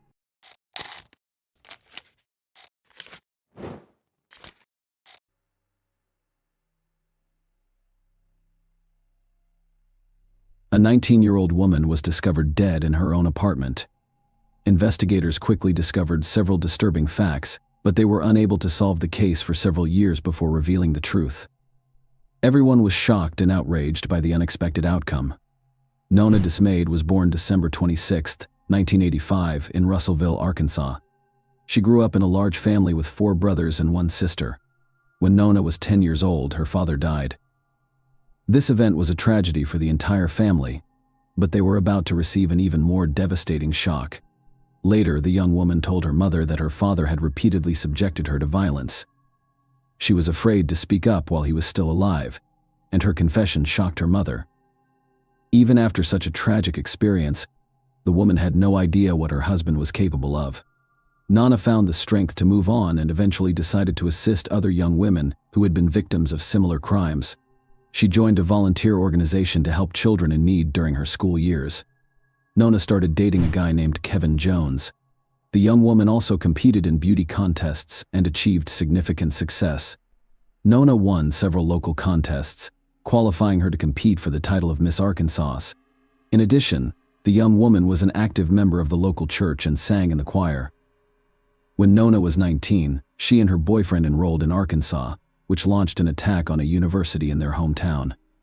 The young woman decided to rent her own apartment because she wanted to start her own life. After her first year, her boyfriend changed his major and transferred to another university, which was an hour and a half away from their home. By then, the couple had been dating for about 5 years, and this was their first time living in different cities. Kevin returned home for the Christmas holiday. He stopped by Nona's apartment before driving to his parents' house, which was about 16 kilometers away from the city. The following day, they both had plans. Nona had to take her final 2 exams while also meeting with a young woman from the volunteer organization. Kevin planned to take his mother, a librarian, to a school event on December 15th, around 9 a.m. Nona messaged Kevin, wishing him a good day. He was expecting Nona to call him after her exams and tell him how they went, but she wasn't returning his calls or messages, so he became concerned around 6 p.m. While attending a school event with his mother, Kevin couldn't help but wonder why Nona hadn't answered her phone all day. Kevin eventually decided to call his friend, who worked as a pizza deliveryman in the neighborhood where Nona's apartment complex was located. Kevin asked him to come by and see if everything was fine. His friend arrived quickly and noticed that Nona's car was parked in the parking lot, and the lights in her apartment were turned on, but no one was answering the door. He told Kevin about it, and Kevin told his mother that he was worried about his girlfriend and wanted to go to her apartment to make sure everything was fine. The woman agreed, and they headed to the apartment complex together. Kevin's friend was waiting for them there, and the three of them began knocking on the door, but there was no response. Kevin had a key, but he left it at home that day because he had no intention of stopping by. A few minutes later, Kevin and his friend attempted to open the front door because they suspected something bad had happened to Nona, but they were unable to do so. Kevin then remembered that there were sliding glass doors in the back of the apartment. When he approached them, he immediately noticed something strange. Nona was concerned about her own safety, so she installed a special removable grill on the back glass door whenever she was alone at home. They are primarily used against burglars. They are simple to install and remove from within the home, but extremely difficult to do from the outside. But this time, there was no grill, and the doors were unlocked. When they entered the apartment, they noticed blood on the blinds and discovered a shocking sight in the bedroom. Nona was lying face down in a pool of blood, wearing only socks. Kevin rushed over to her and attempted to lift her, only to realize she was dead. Meanwhile, his mother contacted police investigators, who arrived at the apartment and began investigating the crime scene. They immediately suspected that the victim had been struck on the head several times with a table lamp found on the floor. Investigators discovered a bloody fingerprint on the table lamp, possibly left by the killer next to the victim's body. They also found an empty condom wrapper on the bedside table and no signs of forced entry. Medical examiners confirmed that the table lamp was used as a weapon, with the metal base matching. Experts suggest that the perpetrator may have used a condom found in the apartment, making it difficult to determine the presence of sexual violence. However, the crime scene was not thoroughly examined, with investigators failing to collect blood samples from the blinds on the back door or search for shoe prints in the apartment, which could have been used. When he entered the apartment and ran to her, he tried to lift her up, and upon realizing that she was dead, he hugged and held her. The police found this behavior strange and suspected that Kevin had done it deliberately by hugging the victim and getting covered in her blood he may have destroyed. Potential evidence and compromised the crime scene. Why it would be difficult for investigators to prove his guilt. For example, if Kevin's clothes or nails were found with the victim's blood, it could easily be explained that he hugged the victim after discovering her body. Another suspicious moment was that Kevin went to check on his girlfriend not alone but with his mother, and he also invited his friend to the apartment. Investigators believed that this way he secured two witnesses who found the body with him and saw him covered in blood. The police talked to Kevin for a long time right outside Nona's apartment, and from their questions the young man realized that they considered him a suspect. Then he said something that strengthened the investigators' conviction that he was the murderer, recognizing that he was suspected. Kevin began arguing with the investigators, stating that he constantly watches Law and Order and is aware that they are attempting to convict him. These words also appear strange to the police. In addition, they discovered that the key to Nona's apartment was only with three people: the girlfriend, her mother, and Kevin. Given the lack of evidence of a break-in, they assumed the man used his copy of the key to enter the apartment. Kevin was interrogated at the police station for several hours. During the interrogation, he told investigators his version of events and insisted he had nothing to do with the murder. However, investigators directly accused him of the murder and urged him to confess. Around 4 p.m., after numerous attempts to call his girlfriend, Kevin sent a message asking if she was still alive, despite the fact that Nona had already died. When the police left the interrogation room and left Kevin alone, he stood up and began punching the back of the chair for the investigators. This became another indication that the young man was violent and capable of murder.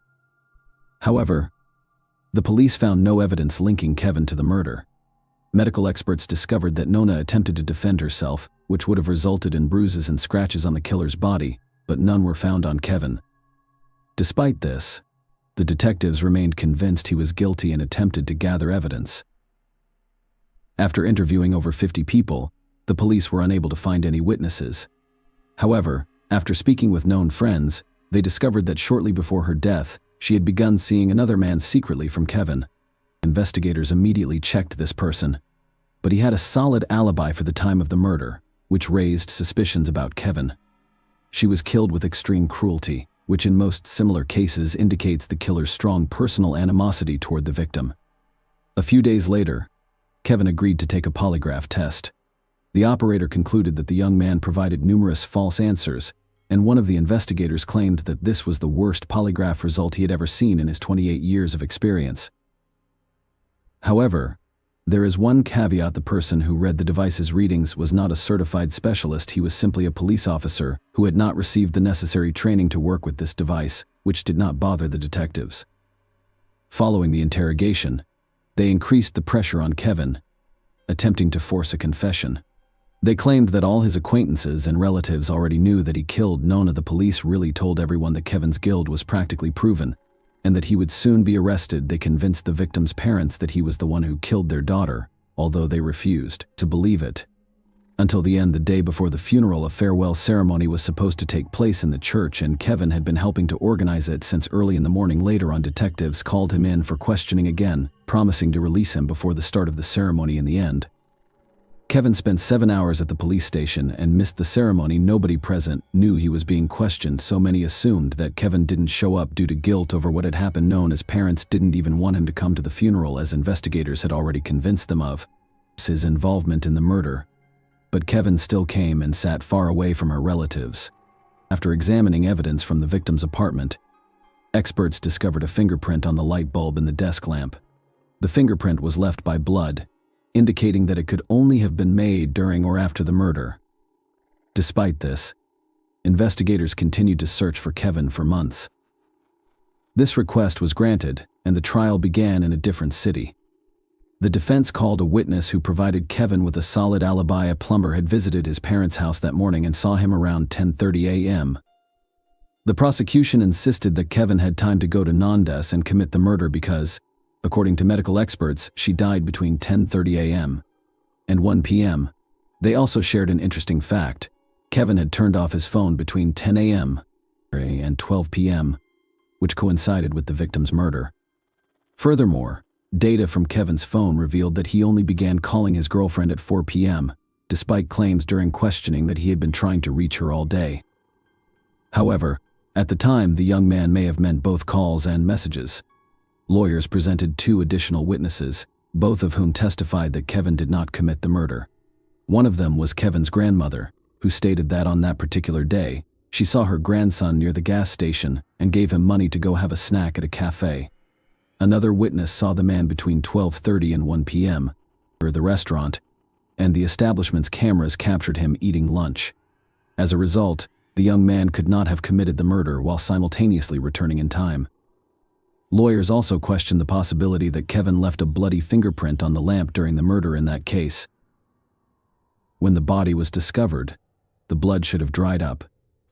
Experts who came to the apartment that evening wrote in the report that the bloody fingerprint was slightly damp, confirming that Kevin could have left it accidentally when he found Nona's body with his mother and friend. However, fingerprints were also found on the table lamp that was used to hit the victim, but they did not belong to Kevin. He determined that after death, the victim's body lay on her back for some time before being turned face down. This could imply that the young woman is still subjected to violence. The expert confirmed that he found no direct evidence of this, but added that he could not rule out such a possibility. The prosecution claimed that no fingerprints or DNA were found on the empty contraceptive package found next to the victim's body. However, a retest revealed male DNA, which did not belong to Kevin and did not match any databases. The trial lasted over a year and was concluded by the jury in July 2007. And now that he had avoided punishment despite their client's acquittal, the legal team promised to keep working on the case and find the true killer. Given the police's obsession with Kevin, no one expected them to finally do their job correctly. The lawyers first extracted DNA from the contraceptive packaging. Compared to all the men who knew Nona, all of these people volunteered to provide samples, and none of them matched. This went on for 2 months until an unexpected event occurred in September 2007. When the police arrested Gary Dunn for robbery, things became more interesting. First, this man had previously been convicted of assaulting another woman. Second, he lived in the same housing complex as Nona. In the early stages of the investigation, The police considered Gary as a suspect but quickly switched their focus to Kevin as the killer. The boy's lawyers requested a DNA test, which revealed that a sample from the contraceptive packaging matched Gary's DNA. After the young woman's murder, investigators even questioned Gary using a polygraph. Gary did go shopping with his mother, just not at the time of the murder, but 2 days before, as evidenced by receipts with purchase dates, which Gary even showed to the police, but they simply ignored such important information. They noticed that the dates on the checks did not match the day of the murder. This was stated in the reports, but for unknown reasons, they either ignored it or failed to notice that the days did not match. Finally, experts compared his fingerprints to those of unknown table lamps, and they matched. However, a serious issue arose here. The fingerprints and DNA matched, but not completely. The judicial system follows certain guidelines. In Gary's case, the necessary coincidence indicators for determining guilt were insufficient, despite the fact that the DNA and fingerprints were unlikely to belong to someone else. The investigators were likely guilty because they did not thoroughly examine all available evidence immediately after the murder, as required by the rules. It is possible that the DNA samples deteriorated. He was on parole in 2002. He attacked a woman who was running in the park, knocked her down, and began beating her, threatening to kill her. The woman escaped and ran to her car. Meanwhile, Gary fled the scene but was quickly apprehended. The man served 19 months in prison and was released early.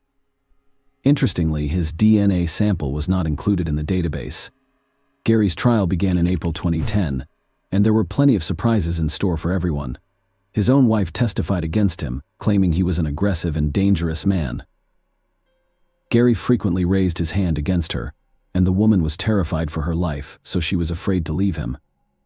But the most intriguing detail was that, a few weeks before the victim's death, she noticed her husband spying on Nona through her apartment window.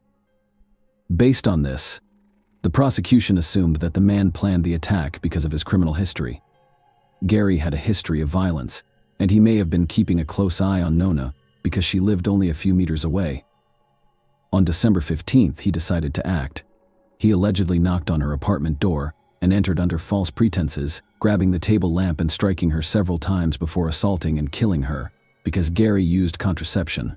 Medical experts were unable to definitively state whether the victim had been sexually assaulted, but all evidence pointed to it. Gary's lawyers denied his involvement, but he had no real alibi, so they concentrated on blaming Kevin, according to the lawyers. Kevin discovered that the young woman was cheating on him and killed her. Kevin had to testify in court and listen as they attempted to portray him as the true criminal. The prosecution was unable to use Gary's fingerprints or DNA as evidence, resulting in a mistrial. A new trial was soon held, with a key difference being testimony from a woman who Gary nearly killed in 2002. The woman described how the man attacked her and how she barely escaped. Despite this, the second trial was declared a mistrial. First, he tried to kidnap a woman from a church parking lot, but she fought him back. A few hours later, Gary stripped in front of another woman in a mall parking lot and was quickly arrested. Given his criminal record, and the fact that he is practically known as killer, the court decided to sentence him to the maximum term.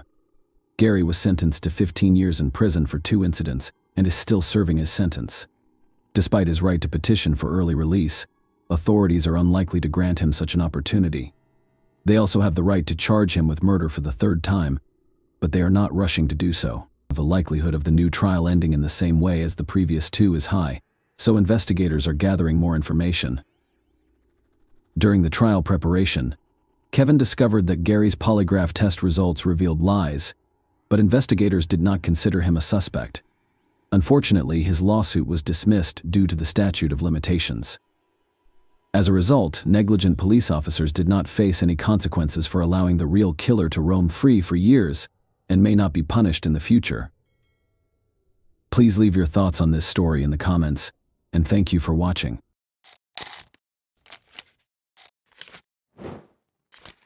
Hey guys, welcome to my channel, and today we're going to take a look at another horrible case with you. Elisa Claps, a high school student from Italy, disappeared in her hometown of Potenza in September 1993 D. She was unaccounted for almost 20 years. Elisa was last seen in person at the nearby Holy Trinity Church, where she had met up with a friend.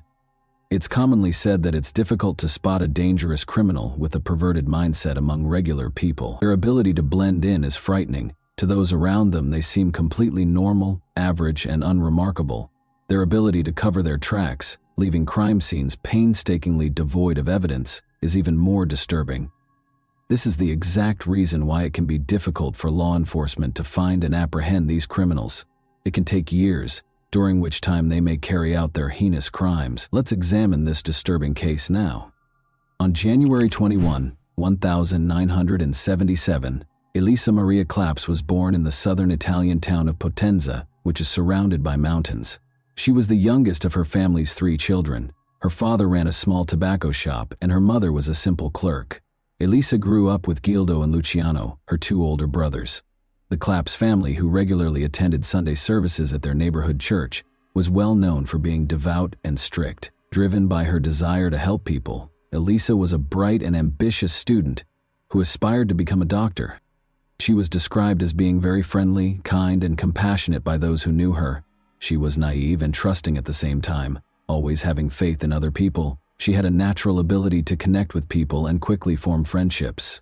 Despite the attention she received from her peers, Elisa had never been in a romantic relationship by the time she turned 16. The boys at school definitely noticed her because of her lovely long hair and warm smile. However, because she came from a religious family, she graciously turned down every date invitation. In the early summer of 1993, an admirer became unsettlingly devoted. Danilo Restivo, a local, started displaying unwelcome and persistent interest in Elisa. The town was filled with disturbing rumors about Danilo, who was 5 years older. Elisa made an effort to avoid this strange man, who whenever he had the opportunity tried to entice her into remote areas. She was unable to be harsh or contemptuous due to her upbringing and innate kindness, and Danielle appeared to take her politeness as encouragement. In her private journal, Elisa wrote about Danielle, acknowledging that he both scared and made her feel sorry for him. Though she was careful never to be alone with him, she always tried to be polite because she saw how lonely and troubled he seemed. She always found a reason to get out of his presence as quickly as possible, usually by saying she had important errands to run. The Claps family took a vacation to the peaceful seaside town of Monte Giordano in the middle of August of that year. Elisa froze one day as she and her brother Gildo were walking through the quiet streets. She signaled to her brother not to leave her side by holding his hand tightly as Danilo approached them. As though they were old friends, Danilo greeted Elisa and even asked her to accompany him, insisting that he needed her help with something. Gildo knew right away that something was amiss. As he led his sister away, he made up an excuse. He later questioned Elisa about whether Danilo had harmed her and why she had reacted that way. Although the man had never physically hurt her, Elisa admitted that he had been following her and that she was afraid of him. Around 5 p.m. on September 11th, the Claps family's phone rang. Elisa responded, and as she conversed with the person on the other end, her attitude rapidly changed. Her brother did not miss the growing somber and agitated expression on her face. Galito inquired as to who had called after Elisa hung up. "It was Danilo," she said. Elisa adamantly declined Gildo's offer to confront him, claiming she could take care of it on her own. She thought she had everything under control and didn't want to cause any trouble. The enigmatical absence at church. Elisa's parents and brothers departed early on Sunday, September 12, 1993, for a day trip to Naples, which is roughly 90 miles away from Potenza. Elisa had remained behind, intending to join her close friend Elena for the morning service at the nearby church. Her family had returned from Naples by noon, and as everyone waited for Elisa and Elena, her mother made lunch. However, the girls had yet to return home as time went on. Someone knocked on the door at 1:45 p.m. Elena appeared nervous as she stood on the doorstep. She inquired as to Elisa's return, stating that they had become separated at the church and were unable to see one another. Elena claimed that she thought Elisa had already arrived at her house, but her account sounded flimsy, and she shifted uneasily, as though she were concealing something. Elena's distress increased when the family informed her that Elisa was still missing. She eventually acknowledged that she hadn't been truthful under duress. After the service, Elisa had actually stayed behind to talk to a young man. The two girls had planned to meet at the park afterwards before going to lunch, and the talk was only expected to last 10 minutes at most. However, neither 10 minutes nor an hour later did Elisa appear. As they conversed, Elisa grudgingly disclosed that Elisa's intended meeting with the young man was Danila. Guldo's face turned pale at this. He alerted his brother and parents that Elisa might be in grave danger and that they should begin looking for her immediately. Danilo Restivo. Who was he? On April 3, 1972, Danilo Restivo was born in Irice, a tiny commune in the Sicilian province of Trapani. He came from a reasonably well-off family and was the youngest child. He was pampered and used to getting what he wanted as a child, and he was taught early on that there would never be any real repercussions for his actions. Regardless of the trouble he caused, his father was always there to support him. The Restivo family relocated to Potenza in the early 1980s, where Danilo's father, Mauricio, founded a prosperous company. In a matter of years, Mauricio rose to prominence as one of the richest and most powerful people in the city, developing close ties with local government and law enforcement. Danilo was notorious for being strange, impolite, and unsettlingly violent when he was in school. He was a reclusive and vicious youngster who was notorious for abusing animals, a habit that apparently gave him a deranged sense of fulfillment. In addition, he had a disturbing fixation on sharp objects. Despite being caught spying on girls in locker rooms on multiple occasions, Danilo appeared unaffected by any kind of intervention or discipline. He showed no remorse or desire to change, and he persisted in these actions with a stubborn, almost compulsive determination. Danilo Restivo had no true friends and was a recluse who was mostly shunned by his peers. He would frequently cut the hair of gullible girls because he had the unsettling habit of always having scissors with him. Parents complained repeatedly, but this unsettling behavior was ignored. Danilo would collect a large collection of hair clippings and take his trophies home. Strangely, his family didn't seem to notice any warning signs and instead dismissed this behavior as simple, childish mischief. Danilo's actions became more concerning as he grew older. His cruelty was not limited to animal abuse. He seemed to enjoy hurting other people. He still had trouble relating to people, especially girls, with whom he frequently acted aggressively and made an effort to threaten or harm them. The initial victim. Sonia, Danilo's younger cousin, was roughly a year and a half younger than him. They frequently walked home together from the same school. Danilo would often invite her to remote locations after class, making up a variety of reasons to entice her away. But Sonia was suspicious of her cousin. Her mother had specifically warned her not to go anywhere with him by herself, and her instincts told her to exercise caution. After promising to show Sonia a secret hiding place, Danilo was able to persuade her to follow him in the spring of 1987. Sensing that something was wrong, Sonia made the safe decision to bring her younger brother, Angelo, who was 11 years old. The three of them went into a wooded area where an old deserted shack stood after school. Danilo proposed a game in which players would be blindfolded. After Sonia and Angelo agreed to temporarily trust him, Danilo covered their eyes with blindfolds. There was a tense silence. Uneasy, Sonia shifted her blindfold just enough to get a glimpse and saw something horrifying. Her cousin was approaching Angelo, getting ready to attack and taking a pair of scissors from his backpack. Sonia startled her younger brother by screaming as loudly as she could. Angelo jerked away in an instinctive reaction, still with his eyes covered. Danilo's hand swung down, but the scissors sliced his shoulder rather than his neck. Danilo appeared to be stunned by the sight of blood and Sonia's shrill cries, which allowed the kids to flee in the few seconds they had left.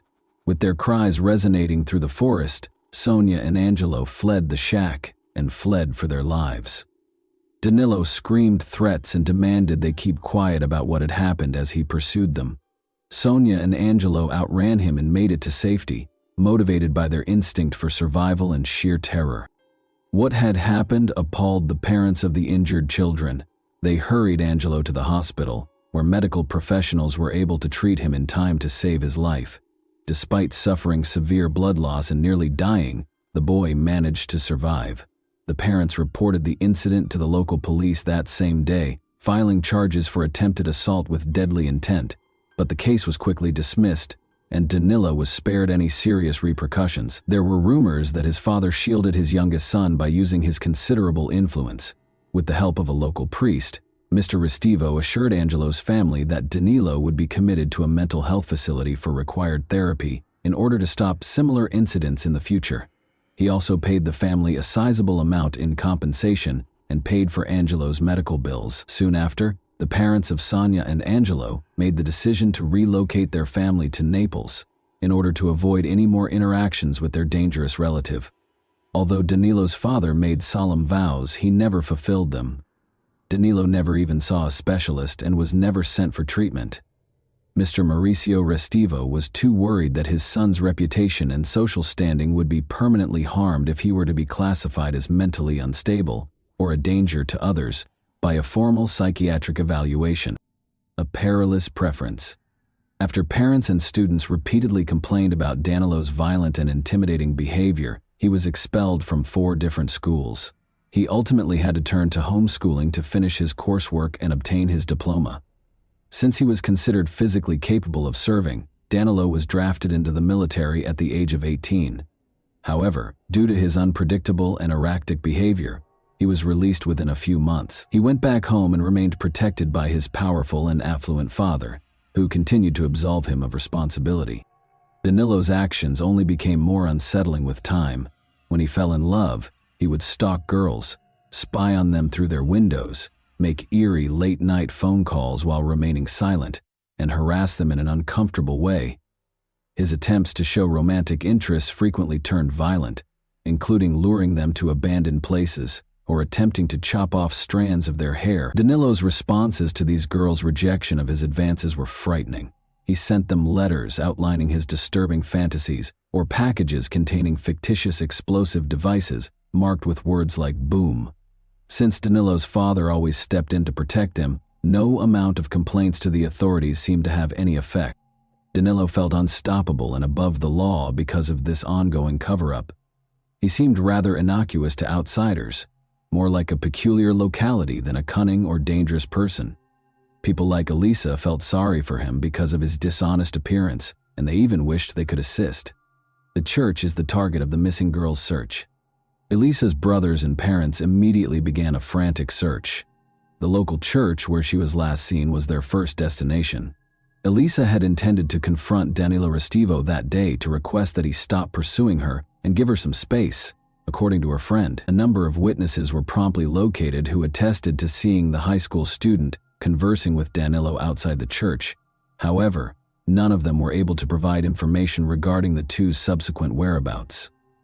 In an effort to talk to Danilo, Elisa's mother tried calling the Restivo residence, but Mauricio, Danilo's father, picked up the phone and wouldn't let her talk to his son. The Claps family drove to the Restivo home, growing more and more alarmed, but nobody answered the door. They had no choice but to report Elisa missing to law enforcement. Maurizio met officers at the Restivo residence and informed them that his son had left for Naples on some errands and would not return until the next day. Authorities quickly learned, however, that Danilo was in fact at home. After returning home, the police demanded to speak with Danilo and took him to the station so they could question him. His father kept getting in the way, making it hard to get definitive answers, so they had to do this. Danilo's account was riddled with contradictions.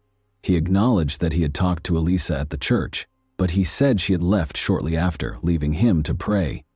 He gave a hazy and contradictory account, and it was obvious that he was lying because of his obvious nervousness. After leaving the church, Danilo was unable to explain where he had gone and was unable to produce the clothing he had been wearing that day, which he seemed to have thrown away. Additionally, investigators found a pair of his shoes that had been left in a bleach-filled tub for almost 2 days.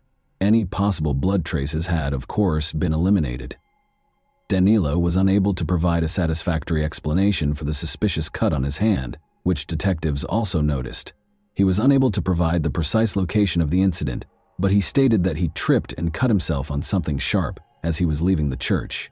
His story was further undermined by the fact that the wound looked as though it had been caused by a sharp blade. The suspect is safe with the prosecutor.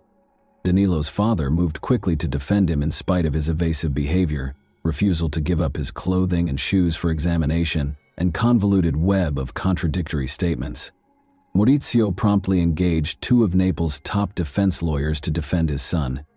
In light of these challenges, the investigating police asked the city's chief prosecutor for authorization to acquire a warrant in order to search the suspect's house and confiscate his clothes and shoes in the hopes of discovering any evidence connecting him to Elisa's disappearance. They required legal authority. Surprisingly, the city's chief prosecutor showed no concern in the face of overwhelming evidence linking Danilo to the young girl's disappearance. He declined to grant a search warrant for either the church where Elisa was last seen or Danilo's house.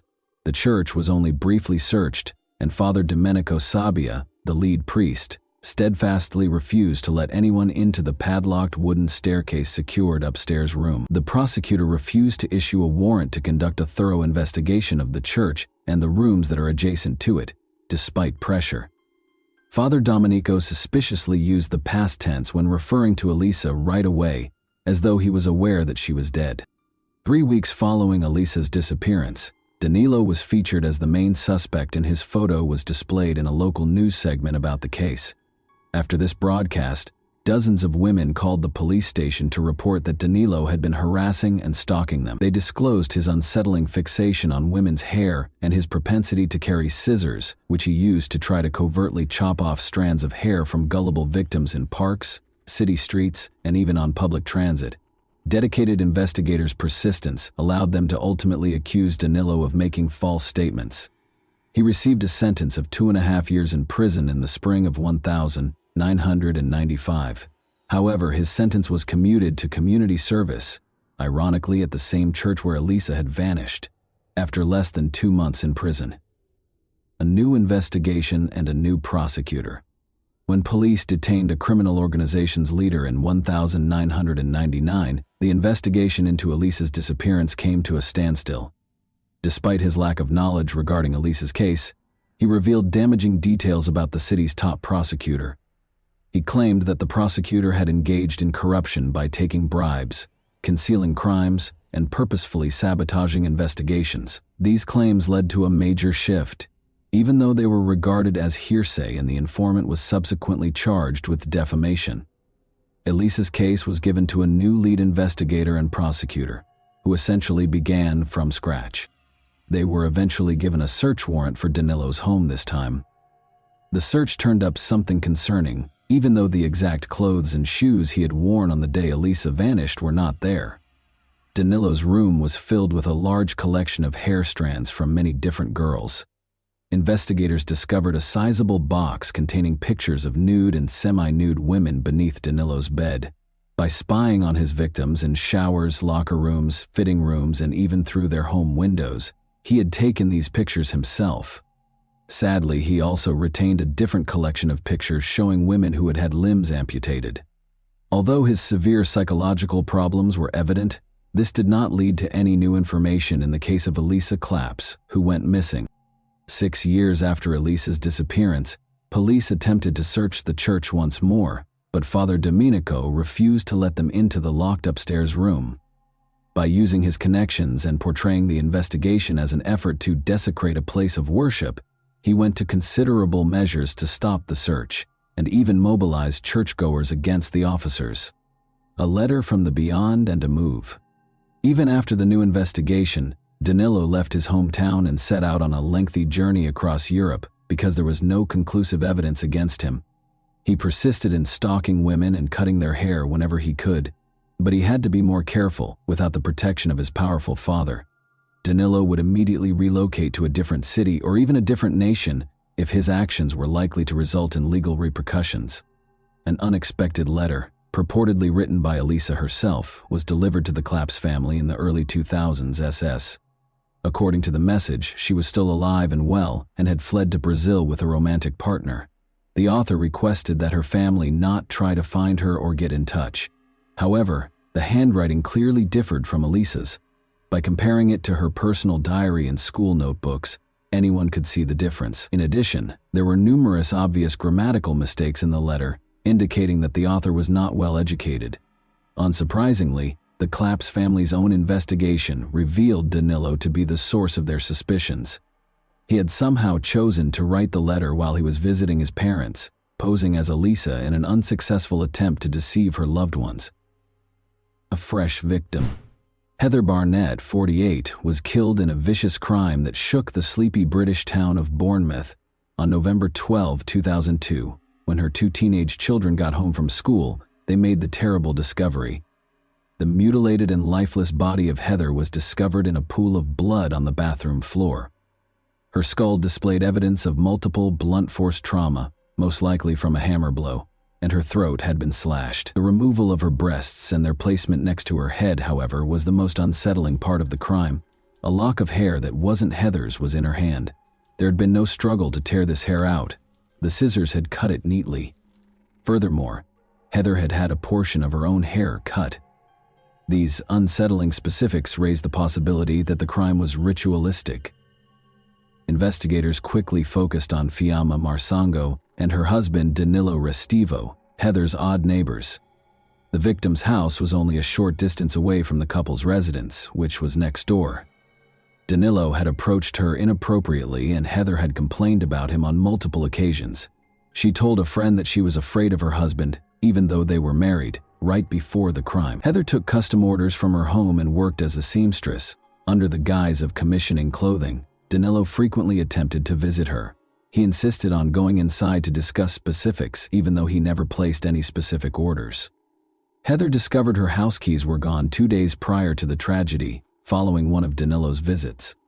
At the time, she assumed she had just lost them and didn't relate this to her neighbor. Regretfully, she hadn't managed to change the locks yet. Even before the police and emergency personnel arrived, Danilo was among the first individuals on the scene. He said he was on his way home when he heard Heather's kids screaming in terror and hurried to assist.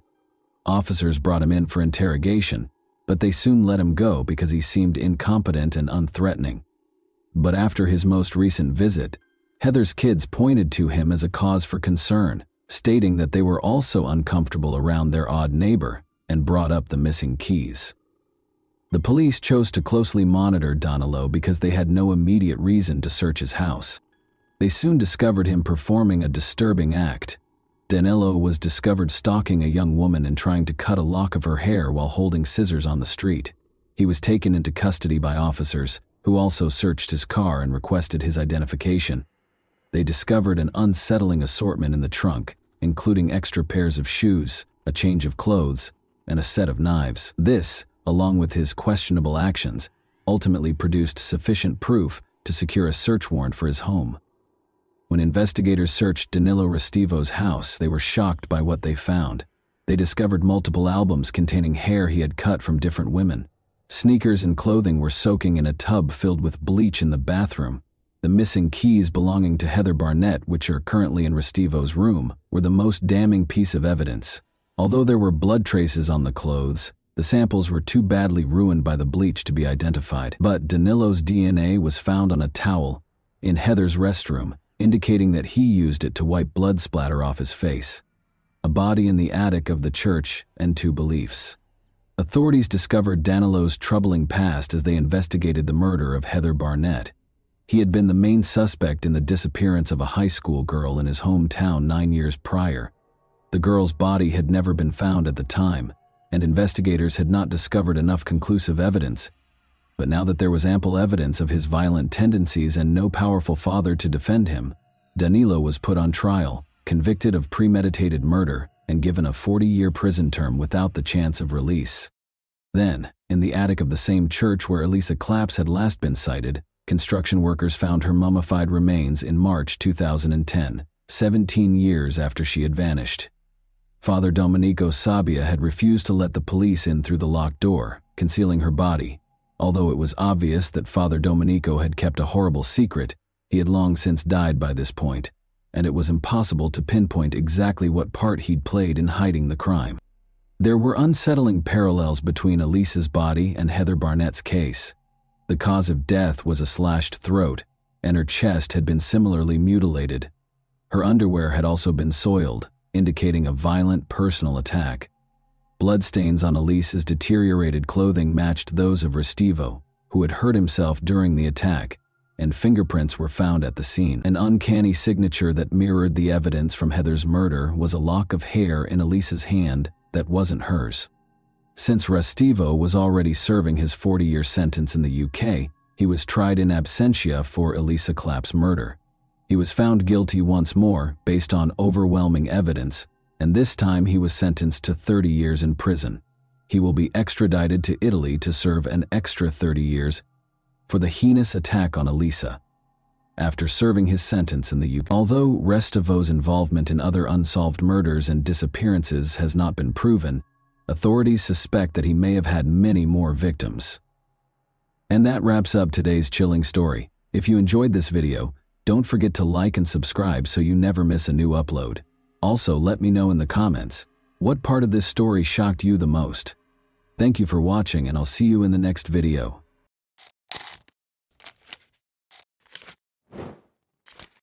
Hey guys, welcome to my channel, and today we're going to take a look at another horrible case with you.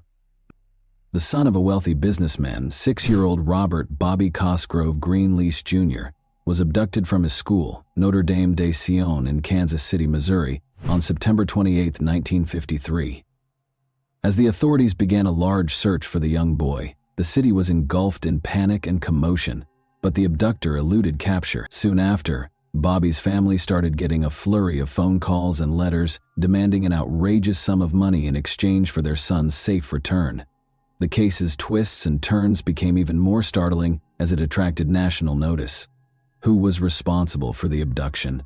Was it a stranger or a member of the family? Would Bobby's family ever be reconciled with him if he were ever discovered alive? We are examining Bobby Greenlease's unsettling situation today.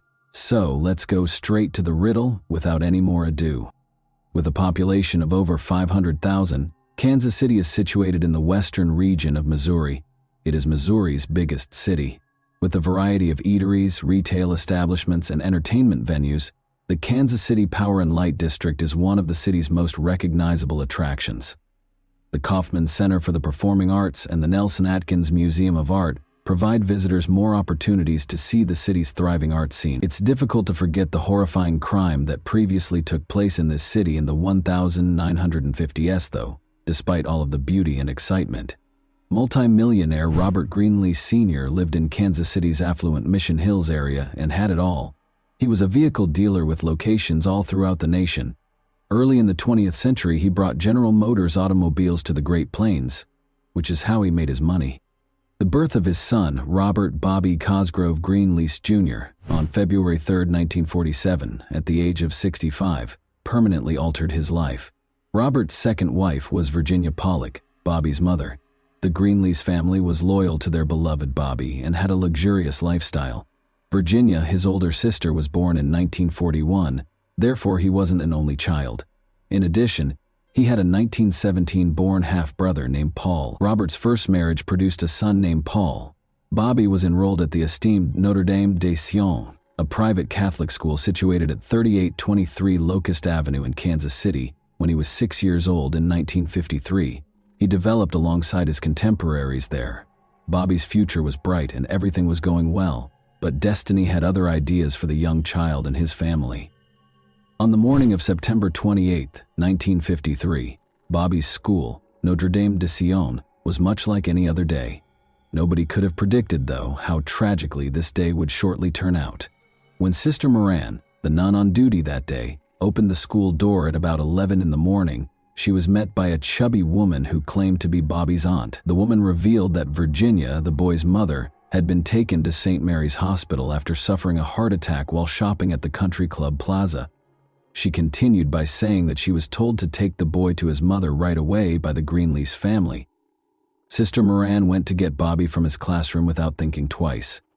The 6-year-old, who was naive and trusted people, had no reason to suspect the woman's identity or motivations. The nun watched as he took the woman's hand and they both climbed into a taxi and drove away. She figured everything was all right. Nobody realized that the woman wasn't Bobby's aunt. And what happened that day would forever alter the Greenlease family's course in life. Virginia will never forget the phone call she got less than an hour after the unidentified woman took Bobby. Another nun from Bobby's school, Sister Martha Anna, was on the other end of the telephone. She had called the family's residence to ask about Virginia's alleged heart attack. However, the nun was shocked to learn that nothing similar had occurred. Virginia had not suffered a heart attack, and was not in the hospital. Both Virginia and the nun quickly realized that something evil was going on, and they quickly came to the conclusion that Bobby had been abducted. Virginia immediately called her husband Robert after speaking with Sister Martha over the phone and told him what had transpired. Like his wife, Robert was astounded and perplexed. As soon as possible, he reported the offense to the Kansas City Police Department. To help with the problem, the FBI was also called in. As word spread that Bobby had been abducted, panic swept the city. Despite launching a large manhunt, the authorities were unable to find the woman who had abducted the boy, which hindered their efforts. Hope started to wane as the hours passed. However, Bobby's parents received the first of many ransom notes on the same day that Bobby was seized. Signed by a person going by M, the letter requested $600,000, 0 cents, to ensure Bobby's safe return. It was an astounding sum of money, more than $6 million, 0 cents in today's dollars. The demands, however, did not end there. Additionally, M demanded that the ransom money be paid in $10, 0 cents, and $20, 0 cents small denomination notes. After learning of the ransom note, the authorities set to work finding the enigmatic M and securing Bobby's release. An additional ransom note arrived on September 29, 1953. This time, a pin Bobby had been wearing the day he was abducted was sent with the letter. Desperate to ensure his son's release, Robert made the decision to go collect the ransom money and sought assistance from connections and trusted friends. Among them was Commerce Trust Company Executive Vice President Arthur Eisenhower. In addition, he was the brother of the U.S. President at the time. Eisenhower made sure that all bank clerks handling the ransom money noted the bill's serial numbers, which were then published in newspapers across the nation. As Bobby's family continued to collect the astronomical ransom requested by the kidnapper, the excruciating wait for his safe return seemed to drag on forever. A man called the Greenlease home several times during this period to let Virginia know her son was still alive. Despite the family's desperation, the kidnapper appeared to relish his perverse game. 6 ransom letters and 15 phone calls were sent to the family in a week. Additionally, they consented to follow all of the kidnapper's directions, but they would quickly come to the realization that they had made a grave error. Robert amassed an incredible $600,000, 0 cents in ransom money for his son's safe return by the evening of October 4, 1953. The funds were then transferred to a bridge close to Highway 40, just east of Kansas City, in a duffel bag. At the time, it was the biggest ransom ever paid in American history. The kidnappers contacted the Greenleases early the following morning to verify that they had recovered the money and that Bobby would be returned in a day. However, no information on the boy's whereabouts was released as the day wore on.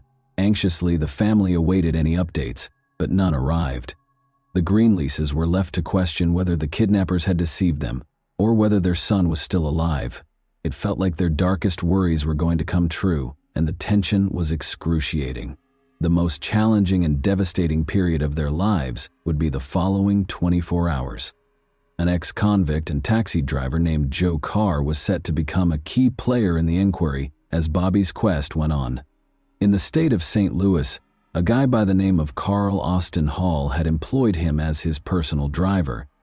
Carr was aware that Hall was a newcomer to the area and was spending money carelessly. Hall was living like a king after renting an apartment and purchasing new clothing. Carr chose to get in touch with his employer at the taxi firm Joe Costello because he was skeptical of Hall's actions. In addition to having links within the St. Louis Metropolitan Police Department, Costello was a man with ties to the mob. On October 6, 1953, after the sun had fallen, Costello tipped Patrolman Elmer Dolan and Lieutenant Louis Shoulders about the man showing off a lot of cash in St. Louis. They hurried to Hall's residence where he was and took him into custody. The officers discovered 2 heavy metal suitcases stuffed full of cash inside the room. The sight was stunning. After that, Hall was taken to the Newstead police station in North St. Louis, where he was questioned by the police on the money's origin. Hall insisted that he had done nothing illegal at first, but investigators quickly started to piece the puzzle together. Because Hall had so much cash on him, they assumed he was implicated in the kidnapping of Greenlease. Hall eventually broke under pressure and admitted his involvement in the crime. However, the most startling discovery was still to come. When questioned about Bobby's whereabouts, He disclosed that the boy had passed away. He had not acted alone, Hall disclosed. A woman named Bonnie Hetty was his accomplice. They had come up with the idea to kidnap Bobby and demand a large ransom from his affluent parents. Investigators were able to piece together the events and discover the startling specifics of how the kidnapping took place, thanks to Hall's confession and a comprehensive background investigation. It was a network of treachery and deceit, with avarice at its core. It was discovered by authorities that Hall was from a wealthy family. He was a lawyer's son. He received a sizable inheritance and his parents' 1,100-acre Pleasanton, Kansas homestead after they died. However, Hall's life took a turn for the worst when he lost his riches, was divorced, and developed an addiction. When he was condemned to the Missouri State Penitentiary for robbing a cab driver of just $38.00, his life reached its lowest point. Hall recalled the rich Greenlease family when he dreamed of one huge score that would set him up for life while he was incarcerated. You see, Hall had learned about the family's fortune years earlier when he had gone to a military reform academy with Bobby's older adoptive half-brother, Paul. Hall quickly came up with a scheme to pay the ransom. The only thing left to do was figure out how to kidnap the youngster.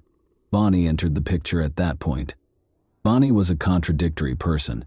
She continued to engage in prostitution and extravagant parties, even though she was the recipient of a substantial bequest from her father. She also appeared to be attracted to crooks. Her first spouse was a bank robber who was shot and killed by the police. She ended up inheriting a house from the divorce settlement, though, because her second marriage didn't work out any better. Bonnie first met Hall in the bar of the Hotel Robideau in St. Joseph, Missouri. Their fortuitous encounter signaled the start of a sinister and perverse collaboration, which could have been the result of fate or simply the cosmos coming into harmony. Hall gradually told Bonnie about his perverse plan over the course of the months, and to his relief, she was all too willing to join in. Thus, like two ravenous wolves pursuing their prey, Hall and Bonnie started following the Greenlease family in the summer of 1953. In an attempt to identify a vulnerability to take advantage of, they observed the family going about their everyday activities. They initially intended to kidnap the Greenlease's daughter, Sue, but they quickly came to the conclusion that Bobby, their 6-year-old son, would be a simpler target. The stage was prepared for the kidnapping that rocked the country to its foundation, because they understood they had to move quickly if they wanted to score the big score. Pretending to be Bobby's aunt, Bonnie had taken him up from school without causing any trouble. After that, Hall was waiting at a pharmacy when Bonnie and Bobby were dropped off. Hall took charge and led them to an empty field in Overland Park, Kansas, across state borders. Bobby was left alone with Hall, who had no intention of keeping him alive, after Bonnie exited the car and went a short distance. Hall initially attempted to kill Bobby with a piece of rope, but the rope was too short. Hall struck Bobby in the face, knocking out one of his teeth out of frustration and rage. Hall took out his .38 caliber revolver and shot Bobby at close range when he slumped to the floor of the automobile. After being kidnapped, Bobby did not live for more than half an hour. Both Hall and Bonnie realized they needed to remove the evidence after committing the horrible act. They wrapped Bobby's lifeless body in a trash bag and traveled to Bonnie's house in St. Joseph, Missouri.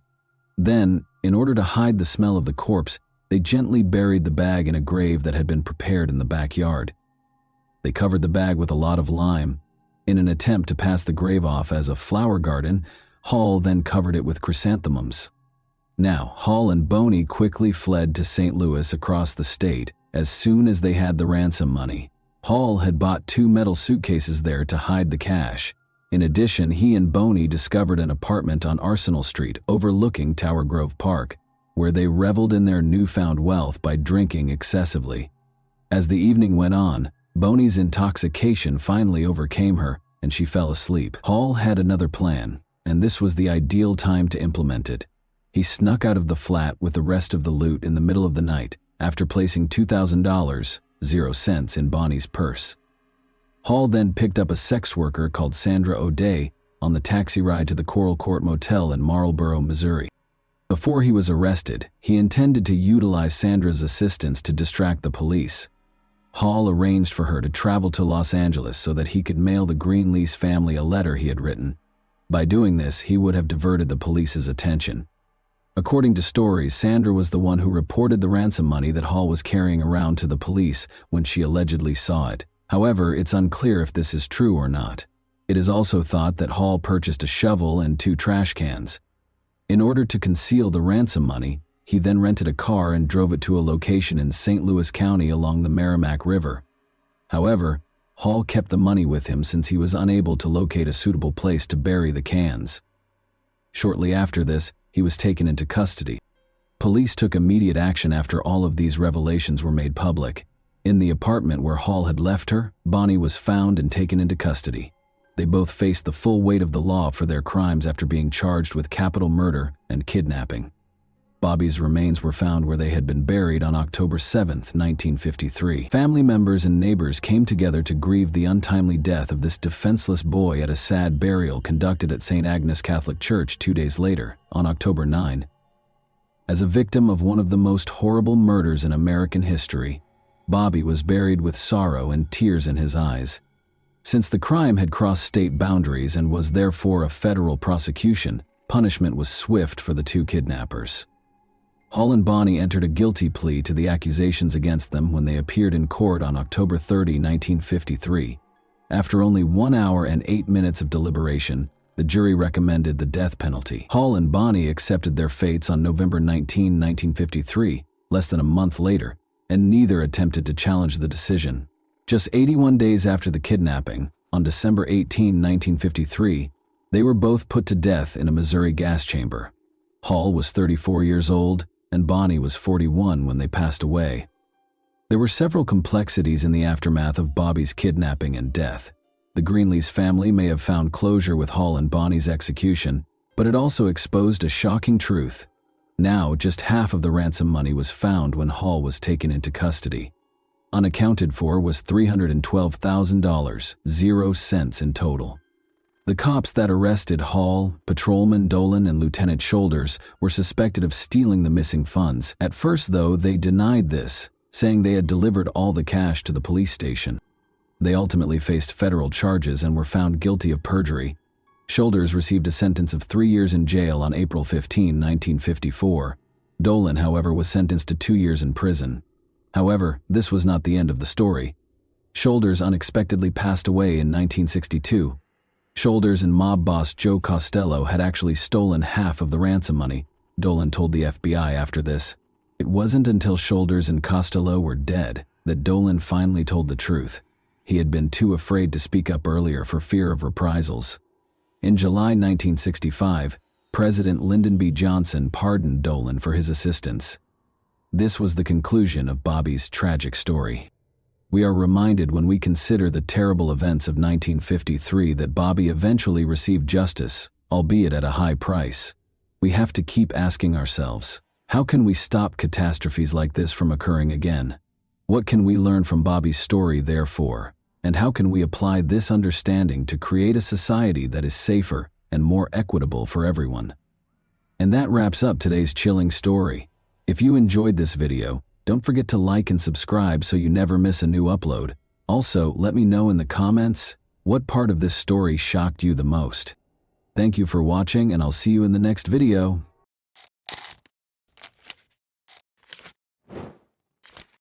Hey guys, welcome to my channel, and today we're going to take a look at another horrible case with you.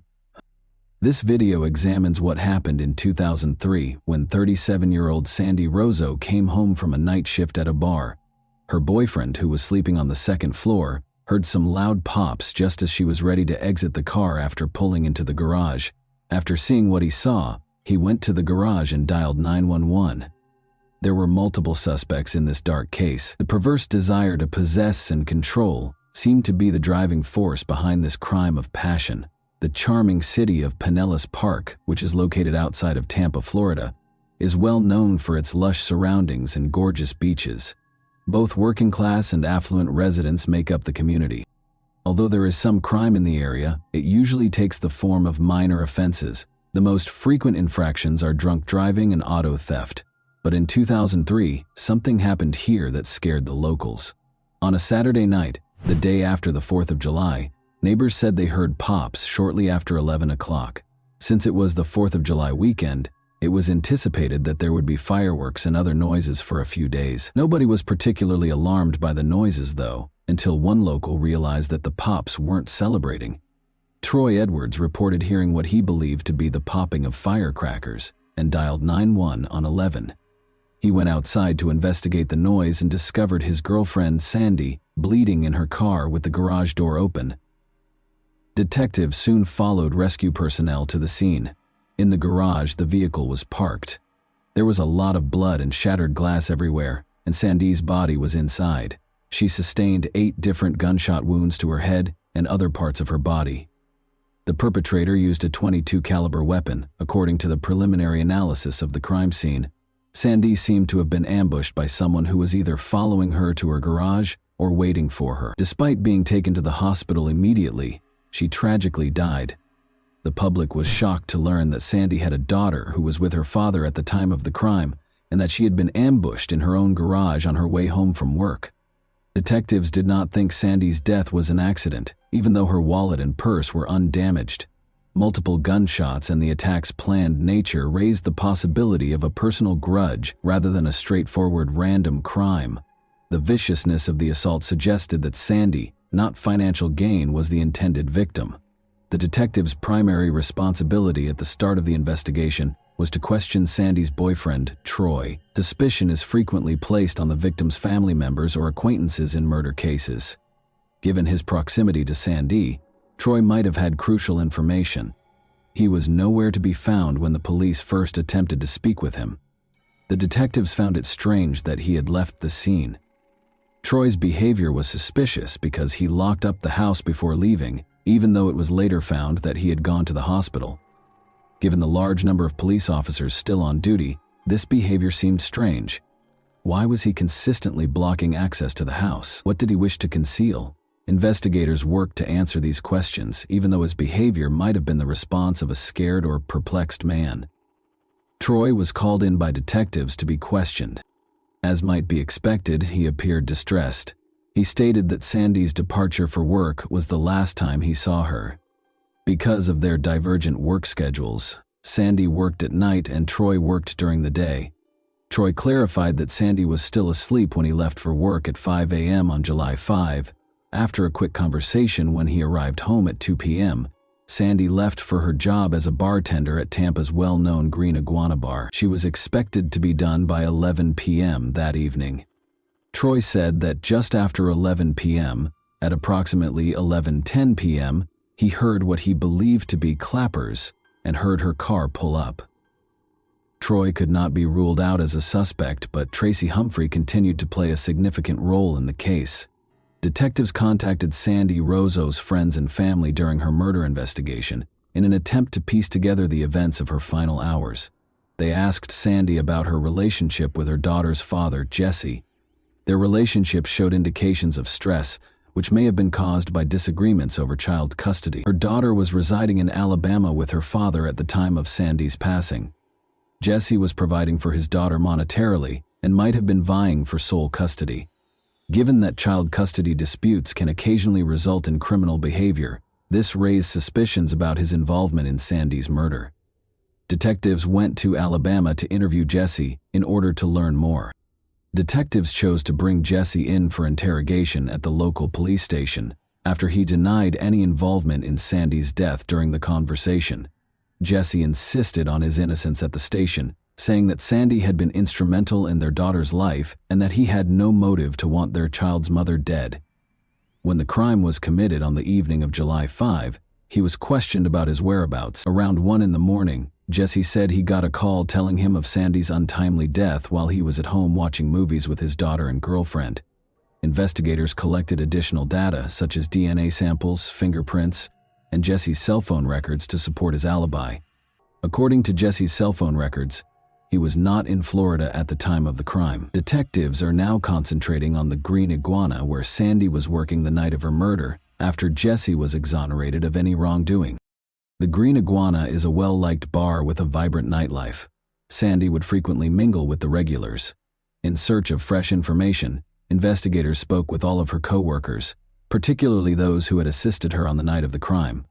When her co-workers learned what had happened to Sandy, They were horrified and furious. The news of her passing devastated everyone who knew her because they all liked her. None of the co-workers saw anything out of the ordinary in the bar on the night of the incident. Sandy left work at approximately 10:45 p.m., and shortly after, a witness observed her leaving the parking lot. Investigators followed Sandy's route from work to her home, which took about 25 minutes, in order to piece together the timeline of her last day. This chronology implied that Sandy went straight home after leaving work, so she should have arrived home at approximately 11:10 p.m. Although Sandy's coworkers painted a different picture, investigators started asking them about her personal life. Troy, the man she lived with, described their relationship as strong. They said Sandy occasionally felt more like Troy's roommate than his girlfriend. According to this information, Sandy might have thought about ending her relationship with Troy. When it became clear that Troy was telling one story while Sandy's friends and coworkers were telling another, the detectives turned their attention back to Troy. Sandy had intended to talk to Troy about dating other people, according to coworkers at the Green Iguana. It's possible that Troy acted irrationally and injured Sandy because his feelings were hurt.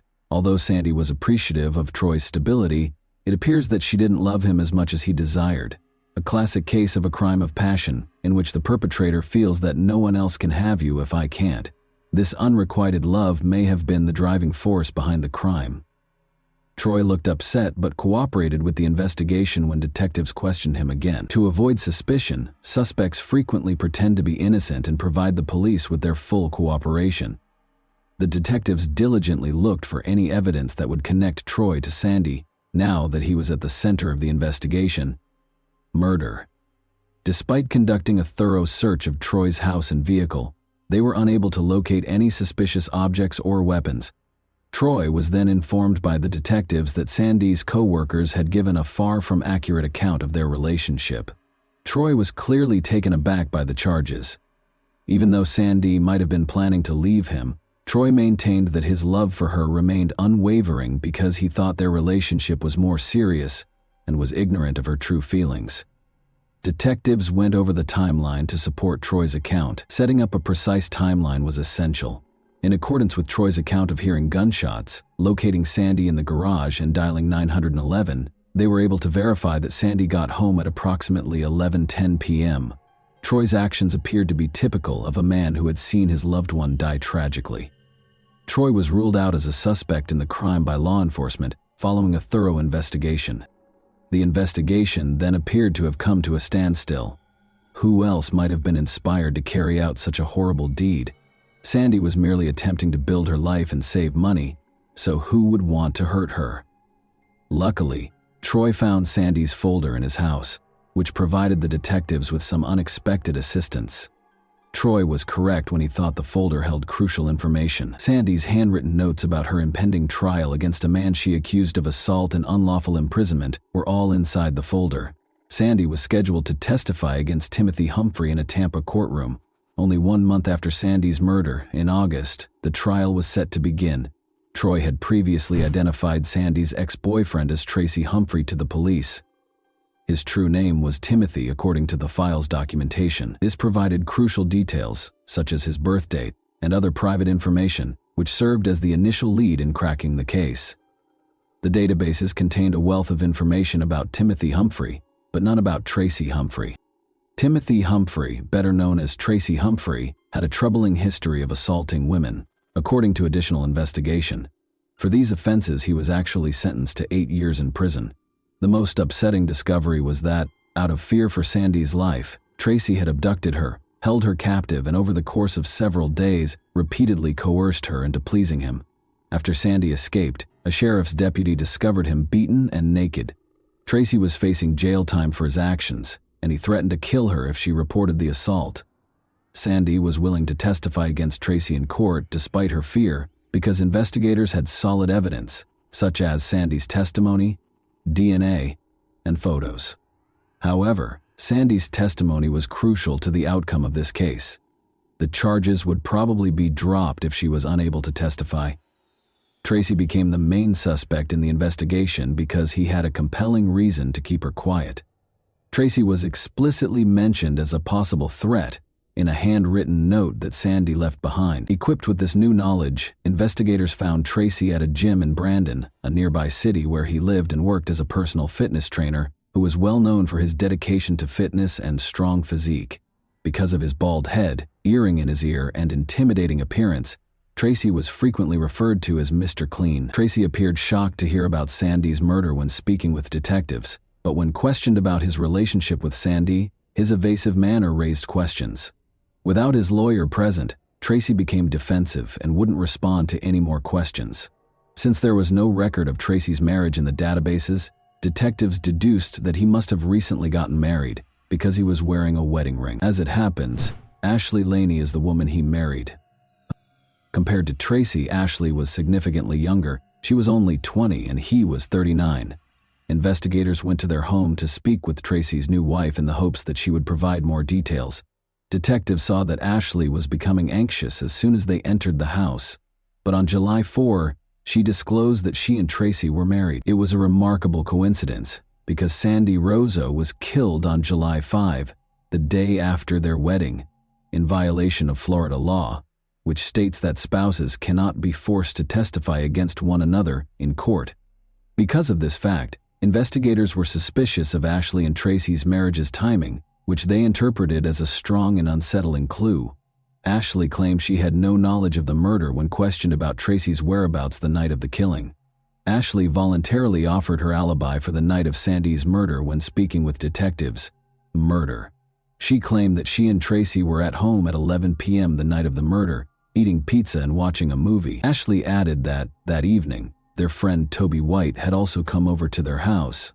However, when Ashley's lawyer called, the conversation took an unexpected turn. Another odd thing happened after Tracy called the lawyer and instructed him to call Ashley and tell her what to do if detectives got in touch with her.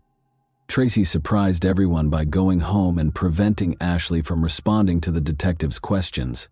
His manner, body language, and facial expressions conveyed a sense of anger and frustration, which led the detectives to suspect that Tracy might have been involved in a conspiracy to conceal the truth about the Sandy Rozo murder. Ashley had stopped talking, but the detectives had a crucial new lead. Ashley and Tracy Humphrey gave the excuse that they had ordered pizza on the night of the Sandy Rozo murder.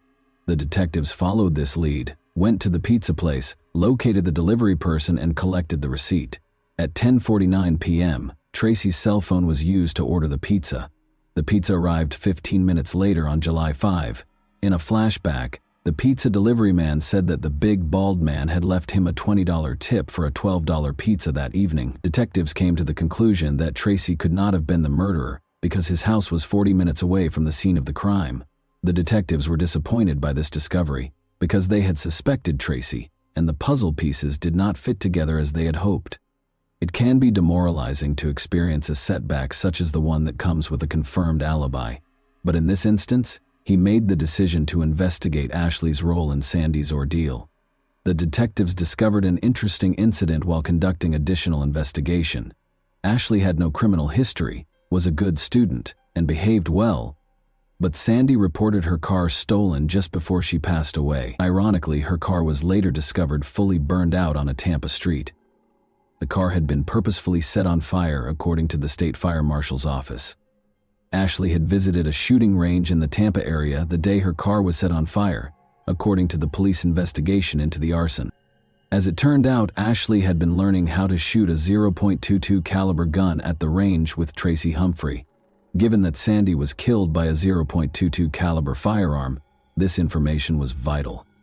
Investigators started comparing all of the data they had been given and investigating Ashley's role in Sandy's death.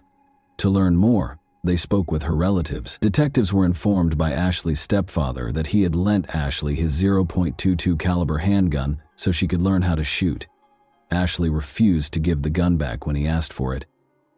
Detectives were certain they were heading the investigation in the right direction after speaking with Ashley's mother. According to the mother, Ashley told her that Sandy had been shot 8 times. This particular detail was important because it had not been covered by the media, meaning that only the shooter and law enforcement would have known about it. Ashley's involvement in the crime became apparent as the puzzle pieces started to fit together. Apart from a possible link to Tracy, the reason behind Sandy's murder was still unknown. Investigators were able to determine the precise location of Tracy's phone at the time of the crime by acquiring Ashley and Tracy Humphrey's phone records. His phone was close to his Brandon home, according to the phone tower data. Ashley's claim that she had been at home the entire night was refuted by the records, which supported Tracy's alibi. Her phone was tracked close to Sandy's house, and it was active outside the Green Iguana at 4:30 p.m.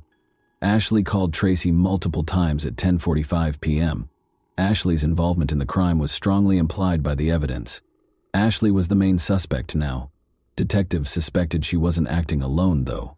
Because Tracy had a reason to hurt Sandy, the phone records also suggested that he was involved in the crime.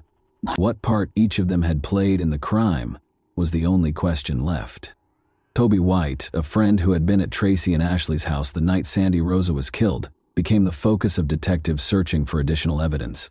She was called in by detectives to be questioned. As it happens, Tracy Humphrey had a client named Toby. Tracy, in her opinion, was an excellent trainer. Toby first confirmed Tracy's story when she was questioned about her whereabouts on the evening of July 5, saying she had been at his house, even bringing up the pizza delivery they had ordered, from 9:30 p.m. to midnight. However, it became evident that Toby was not in the house after more cell phone records were examined. Toby had to deal with contradictions in her testimony during that period. Toby changed her mind and told the truth after being threatened with criminal charges for perjury, a crime that carries a jail sentence. At Tracy's request, she gave a false alibi and told detectives that she hadn't seen Ashley or Tracy Humphrey that night. Looking back, Toby saw that Ashley and Tracy had lied to her about their role in the killing. Ashley Humphrey was taken into custody on December 18, 2003, for Sandy Rosa, Tracy's first-degree murder. Humphrey was unable to handle firearms at a firing range because he was a convicted felon and was not allowed to own or use firearms. In order to ensure that Tracy could not influence Ashley, he was arrested on these charges and detained. Detectives hoped Ashley would tell them more about the crime because she was in custody and not with Tracy, but she didn't say anything. Given Tracy's history of abuse, there was significant concern about his possible influence over her. Investigators looked further into Tracy's past in the hopes of finding information that would persuade Ashley to speak. They discovered evidence that Tracy had cheated on Ashley in addition to other women. Ashley came to the realization that her marriage and all of her relationships had been based on lies and deceit as she started to piece together the truth. Ashley was unable to avoid the question of whether she had been duped while she was incarcerated. The startling discovery that the man she had committed a crime for, the man she was prepared to serve a lifetime in prison for, was unfaithful to her, compelled her to alter her strategy. Ashley, feeling deceived, confessed to killing Sandy and gave investigators vital information regarding the location of the murder weapon. The firearm was found in Hillsborough County's northeast. Ashley kept talking to investigators and discovered more and more unsettling information. Tracy had been manipulating her from the start, telling her that he loved her and that Sandy needed to be killed so they could have a future together. Tracy claimed that Sandy had been falsely accused and that if he testified in court, he would be imprisoned. In addition, Ashley admitted to having tried to kill Sandy weeks prior to the tragic event. The disclosure of these sinister facts created a terrifying image of deceit, manipulation, and treachery. Initially, Ashley sat in her car in the parking lot, waiting for Sandy to finish her shift and emerge into the lot to drive home, with the intention of shooting her as she left the bar. After waiting for Sandy to exit the bar, Ashley squeezed the trigger. Ashley's issue was that she didn't strike Sandy, she shot her own car's mirror. Compromise evidence was left behind by this incident. Ashley and Tracy took the car to an empty lot and burned it to destroy the evidence. Law enforcement grew increasingly certain that they could charge Tracy with murder as more and more evidence connected him to the crime surfaced. Ashley was merely a pawn in Tracy's plot. He coerced her into executing his scheme to kill Sandy. The tragic events that transpired were orchestrated by Tracy Humphrey. Ashley would not have committed the crime, and Sandy would still be alive if it weren't for his influence. Investigators were able to piece together Sandy Rosa's final hours of life thanks to Ashley's confession. Sandy began working at the Green Iguana at 2:30 p.m. on the day of the murder, July 5, while Ashley waited in the parking lot with a .22 caliber handgun that she had borrowed from her stepfather. Tracy coordinated Ashley's actions while staying in close contact with her. Ashley patiently awaited Sandy's shift to be over. At 10:45 p.m., Sandy pulled out of the parking lot and Ashley trailed behind. Sandy parked her car in the garage after arriving home at 11:10 p.m.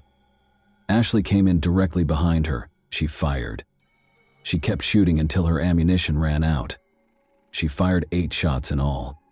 Ashley called Tracy and informed him that Sandy had passed away as soon as possible. To help the delivery man remember him, Tracy placed an order for a pizza and left him a generous tip. Ashley accepted a plea deal of 25 years in prison in exchange for testifying, and Tracy was given an alibi in return for her cooperation.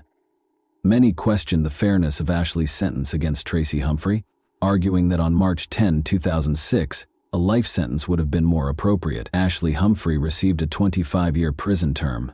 She revealed a shocking revelation 14 years later. On ITV's Killer Women, Ashley Humphrey told Piers Morgan that she was the one who thought of the plan to kill Sandy Razzo, not her husband Timothy Tracy Humphrey, as she had stated in court. "What if she didn't appear in court?" I proposed. That's where it began, according to Ashley. And it got worse. It was me who said it first. I'm not sure why I allowed him to enter my thoughts in that manner. Ashley might have received a much harsher punishment if she had admitted to the scheme at the outset and had not accepted a plea deal to convict her husband. She is presently a prisoner at Quincy, Florida's Gadsden Correctional Institution. On December 13, 2028, when she turns 46 in February, she is expected to be released from prison. Timothy Humphrey was found guilty of murder by a jury in 2006. He received a life sentence without the possibility of release. He was also given a 15-year sentence for trying to flee. Because of his aggressive and domineering personality, Humphrey thought he could get away with it, but he would live out the remainder of his days in prison, where he would ultimately die. Everyone in the Sandy Razzo family wanted this to happen. And that wraps up today's chilling story. If you enjoyed this video, don't forget to like and subscribe so you never miss a new upload. Also, let me know in the comments what part of this story shocked you the most. Thank you for watching, and I'll see you in the next video.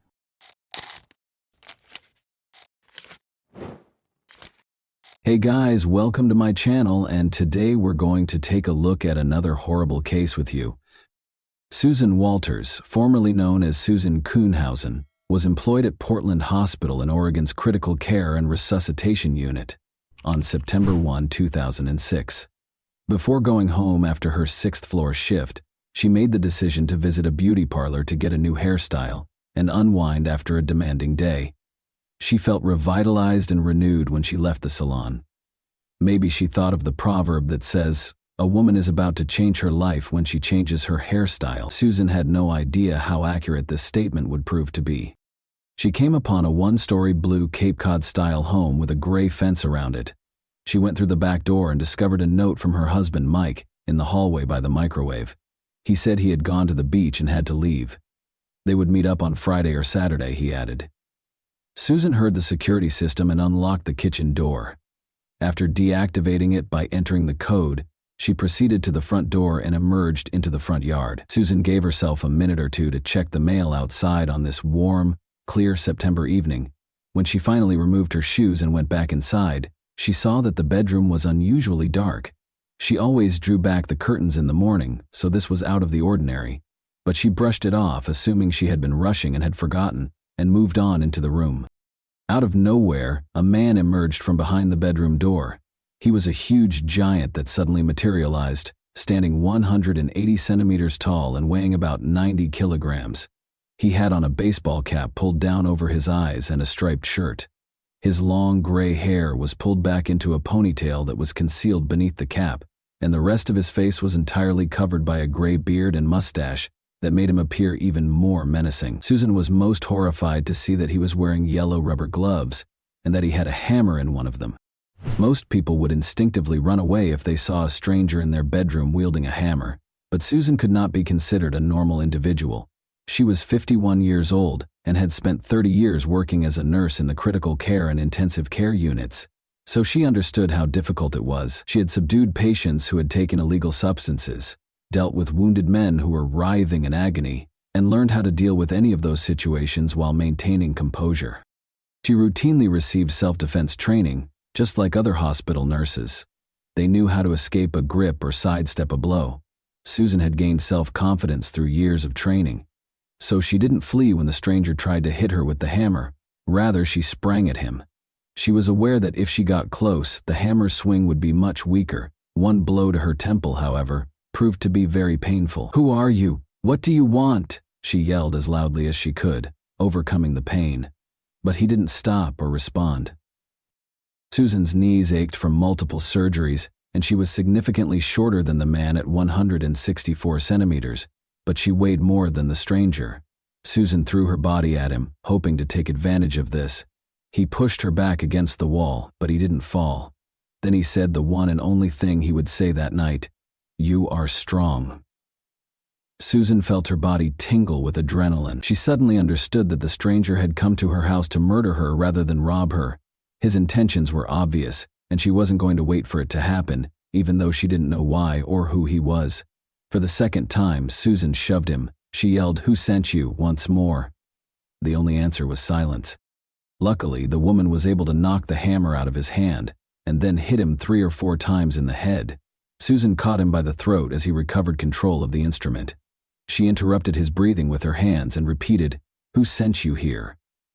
The stranger's face first turned red, then purplish, and then nearly blue. In a panic, Susan released his throat. She just wanted to get out of there because she was tired and in pain. However, the man caught up to her before she could escape the bedroom and enter the small hallway. Her lip was smashed when he pushed and struck her. Even now, she is plagued by the memory of what transpired next. Susan looked down at the floor and thought she was going to die as he stood over her with the hammer. However, people needed to know that she battled for her life if death was her destiny. She was unable to describe how she did it, but she was able to knock the man down on the floor beside her and began biting him so that, should she die, her killer would be identified by her tooth marks. She rolled with the man on the floor, biting his hand, his thigh, and even ripping his pants zipper to get to his groin. For her, though, even that was insufficient. She felt the man's clothes with her hand in an attempt to find any identification or proof that she could conceal in a closet or beneath the bed for the police to find. For a full 14 minutes, the struggle went on. "Tell me who sent you here and I'll call an ambulance for you," she yelled as she threw her left leg over the intruder, climbed on top and put her left arm around his neck. He remained silent. Rather than letting her off his back, the intruder just growled. Susan pressed her hand more firmly against his throat as she leaned in. The man eventually ceased to move. Susan ran to the neighbor's house, grabbed his hammer, and dialed 911. When Susan's neighbor told the emergency dispatcher that the injured woman may have strangled an unidentified intruder who had broken into her home with the intention of killing her, the dispatcher was shocked. The neighbor clarified that Susan had put the man in a chokehold and repeatedly hit him with a hammer after the operator explained what the injured woman had done. The neighbor, who works as a nurse herself, responded that the man needed the ambulance when asked if the injured woman needed one. The dispatcher reassured the women that the ambulance was already en route and asked them to stop handling the hammer. Susan was taken to the hospital where she worked by the paramedics who arrived. Her worst fears were validated at that point.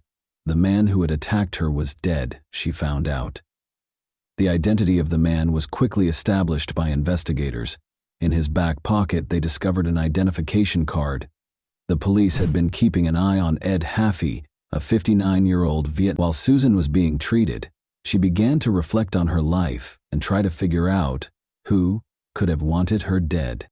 Susan had a difficult upbringing. Despite their love for her, her parents were unable to provide personal examples of what a successful marriage looked like. Their lives were very hectic because her father was an Air Force chef and her mother was a stay-at-home mom. The family had to constantly adjust to new homes and schools after moving from Colorado to Arizona, California, and Nevada. When Susan was in the 2nd grade, her parents got divorced. Susan's romantic life took a turn in the early 1980 when she moved to Oregon and began working as a nurse. Susan's mother and friend sponsored a newspaper ad in 1988 announcing that she was prepared for a committed relationship. The ad was written in Susan's usual light-hearted and upbeat style. Mike Kuhnhausen, 39, wrote that he loved nothing more than strolling along the beach at sunset in one of the many responses she received. Mike spent a lot of time talking on the phone. He spoke in a pleasant tone and didn't hesitate to bring up weighty subjects. They threw unsalted peanuts to squirrels and fed ducks on their first date in February 2988 at the Crystal Springs Rhododendron Garden. They were married within a year. However, things weren't always easy in their marriage. The days of taking long walks in the park were over. Although Susan was the primary provider for the family, her husband disapproved of her spending time with friends and insisted on an accounting for every dollar spent. Susan soon discovered that her husband had never been content and didn't think he could make her happy, and they didn't have any kids. Mike eventually got a job at a business that sold adult videos at one of its locations. However, Susan decided she had had enough after 17 years of marriage. Although she no longer wanted to live with her husband, she still cared for him. She desired to experience joy once more. She asked him to leave the house in September 2005. Mike went to live with his father.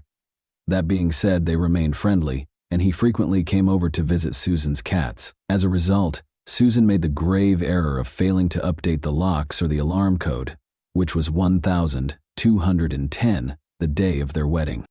Susan went home to collect her belongings the very next day following the attack, accompanied by her friend Helen Balone. A backpack that shouldn't have been in the basement was discovered by Helen. Like any other basement, Susan's was filled with a wide range of items, so the police were unaware of the backpack. Dessert syrup, diabetes medicine, $200 in cash, a journal, and a receipt for a payment made to Ed Haffey were all found inside the backpack. The diary entry, from September 4, 2006, states that Mike was supposed to get a call from the man. Mike's new mobile number was also included. According to the autopsy, Haffey had taken a nearly fatal amount of illegal drugs prior to breaking into Susan's home. Although his family told the police that he was a successful tennis player and came from a wealthy family, the man had recently been living in a trailer. But 15 years ago, Haffey did something horrible. He planned the murder of Georgia Lee Dutton, 39, his ex-girlfriend, in 1991 near Roseburg. In the Umpqua River, her body was discovered. After acknowledging his guilt, Haffey was imprisoned for the next 9 years. He relocated to Portland after being released in November 2003, where he naturally began looking for work. When Mike Kuhnhausen hired him to clean the floors of an adult video store in July 2004, he discovered it. The police learned that Mike had traveled to the coast and stayed at the Lincoln City Inn on the day of Susan's attack. He went back to Portland during the night and bought a Taurus .357 Magnum revolver from a pawn shop the next day. Mike ran away after leaving a parting note at his father's home on September 8 that read, "All I wanted was to be loved, and every time I achieved that, I ruined everything." His arrest warrant was issued by the police. He was arrested on September 13 in the Kaiser Sunnyside Medical Center parking lot, where Mike said he planned to go to the psychiatric clinic for assistance. He expressed to the officers his sense of meaninglessness in life. His claims of innocence were not taken seriously by the police. Mike Kuhnhausen had lost his job a few weeks earlier and was living on the streets. Mike knew that Susan had named her brother as the beneficiary of her insurance policy in case she passed away. But Mike and Susan had paid off the $300,000 mortgage on their home, and if Susan passed away, it would still belong to him. Mike first claimed he didn't even know Haffey, but the detectives had already gotten company records to support their claim. Mike acknowledged that he was acquainted with Ed Haffey, but that did not imply that he had done anything wrong. Other evidence, however, surfaced that suggested the two men were conspiring. Records from the security system indicated that someone had turned off the alarm while Susan was at work, but there were no indications of forced entry into the house. Mike denied allowing Haffey to enter the house, but he did say he had turned it off when he left the note. However, Haffey's former accomplice called the police on September 18 to report that Haffey had asked him to participate in an insurance fraud scheme. He described how he and Haffey met with the town's contractor, Mike Kuhnhausen, who offered the man $5,000 in exchange for helping Haffey murder his wife. Naturally, the man declined. Another witness reported to the police on November 17 that he had escorted Haffey to a parking lot where he met a bald man. After the assault on Susan, he saw the man's picture on the news a few days later. Mike Kuhnhausen was the one. Despite Mike's best efforts to deny it, the evidence against him was growing, and on August 30th, 2007, he admitted to ordering the murder of his wife. "You wanted me to share a life with you until death do us part. Turns out, you were hoping the sooner it happened the better. If I believed you deserved to die, I would have had the courage to do it myself," Susan said on the stand during the trial. Mike was sentenced to 7 years in prison. Susan filed a lawsuit for $1 million right after the sentencing to make sure he wouldn't have enough money left for another contract. The scheduled date of Mike's release was September 14, 2014. His former spouse was prepared for it. The new Susan, who had once been lively and daring, became very wary. She sat with her back to the door in restaurants. She started taking a different route to work, and she would circle the block for a while if she thought someone might be pursuing her in an attempt to ward them off. In Portland, she relocated to a new home on a gravel-lined dead-end street where she could hear footsteps if someone came to the window or door. She also practiced shooting in the garage next door. "I'm serving a life sentence for choosing the wrong husband," she quipped. Susan did everything she could to make sure Mike would never be able to harm her, but her ex-husband was never given the opportunity. 92 days prior to his release, he passed away from cancer on Friday, June 13, 2014. The prisoner's letters reveal that he only confessed to the crime in order to avoid a longer sentence and never really admitted his guilt. Mike thought he was the true victim of the incident. Susan acknowledges that she mourns his life, which he could have had if he had only let those who loved him into his heart, rather than his departure. She also laments that he passed away in prison, far from all of his loved ones. Since it is difficult for a victim of crime to get the information they need, Susan looked for information about Mike's release and her rights following his release while he was incarcerated. As a result, in 2017, she and the district attorney's office developed Case Companion, a free website devoted to helping local crime victims. It provides answers to all of the victims' inquiries concerning the legal system. Victims can also follow the defendant's court dates, sentencing information, and the date of the convicted person's release after the district attorney's office files charges. Susan kept up her nursing career until December 2014. Since saving lives was the focus of her work, she was long perplexed as to why her coworkers referred to her as a hero. They called her a hero not because she killed someone, but because they want to believe that if they were in a similar situation, they would also be able to survive, her supervisor explained to her. Susan can't recall what happened without crying, even after all these years. She acknowledges that she thought of Hafey's family right away after learning of his passing. Everyone has someone who loves them. Children, a wife, a mother, a father. The worst part of what happened is not that someone tried to kill me, but that I had to kill someone to survive. But I'm not ashamed because I didn't choose his death. I chose my life. I chose to live. Although what happened was terrible, no one in this family thinks poorly of you. You did what you had to do, and by doing so you protected many from a similar fate. Susan finds comfort in helping others, knowing that they can also survive after an attack. Aunt Ada Duffy wrote her a letter in 2010 after learning about her suffering. "If you can't run and can't hide, you have to fight," she states. "You can't know that you won't survive." And that wraps up today's chilling story. If you enjoyed this video, don't forget to like and subscribe so you never miss a new upload. Also, let me know in the comments, what part of this story shocked you the most? Thank you for watching, and I'll see you in the next video.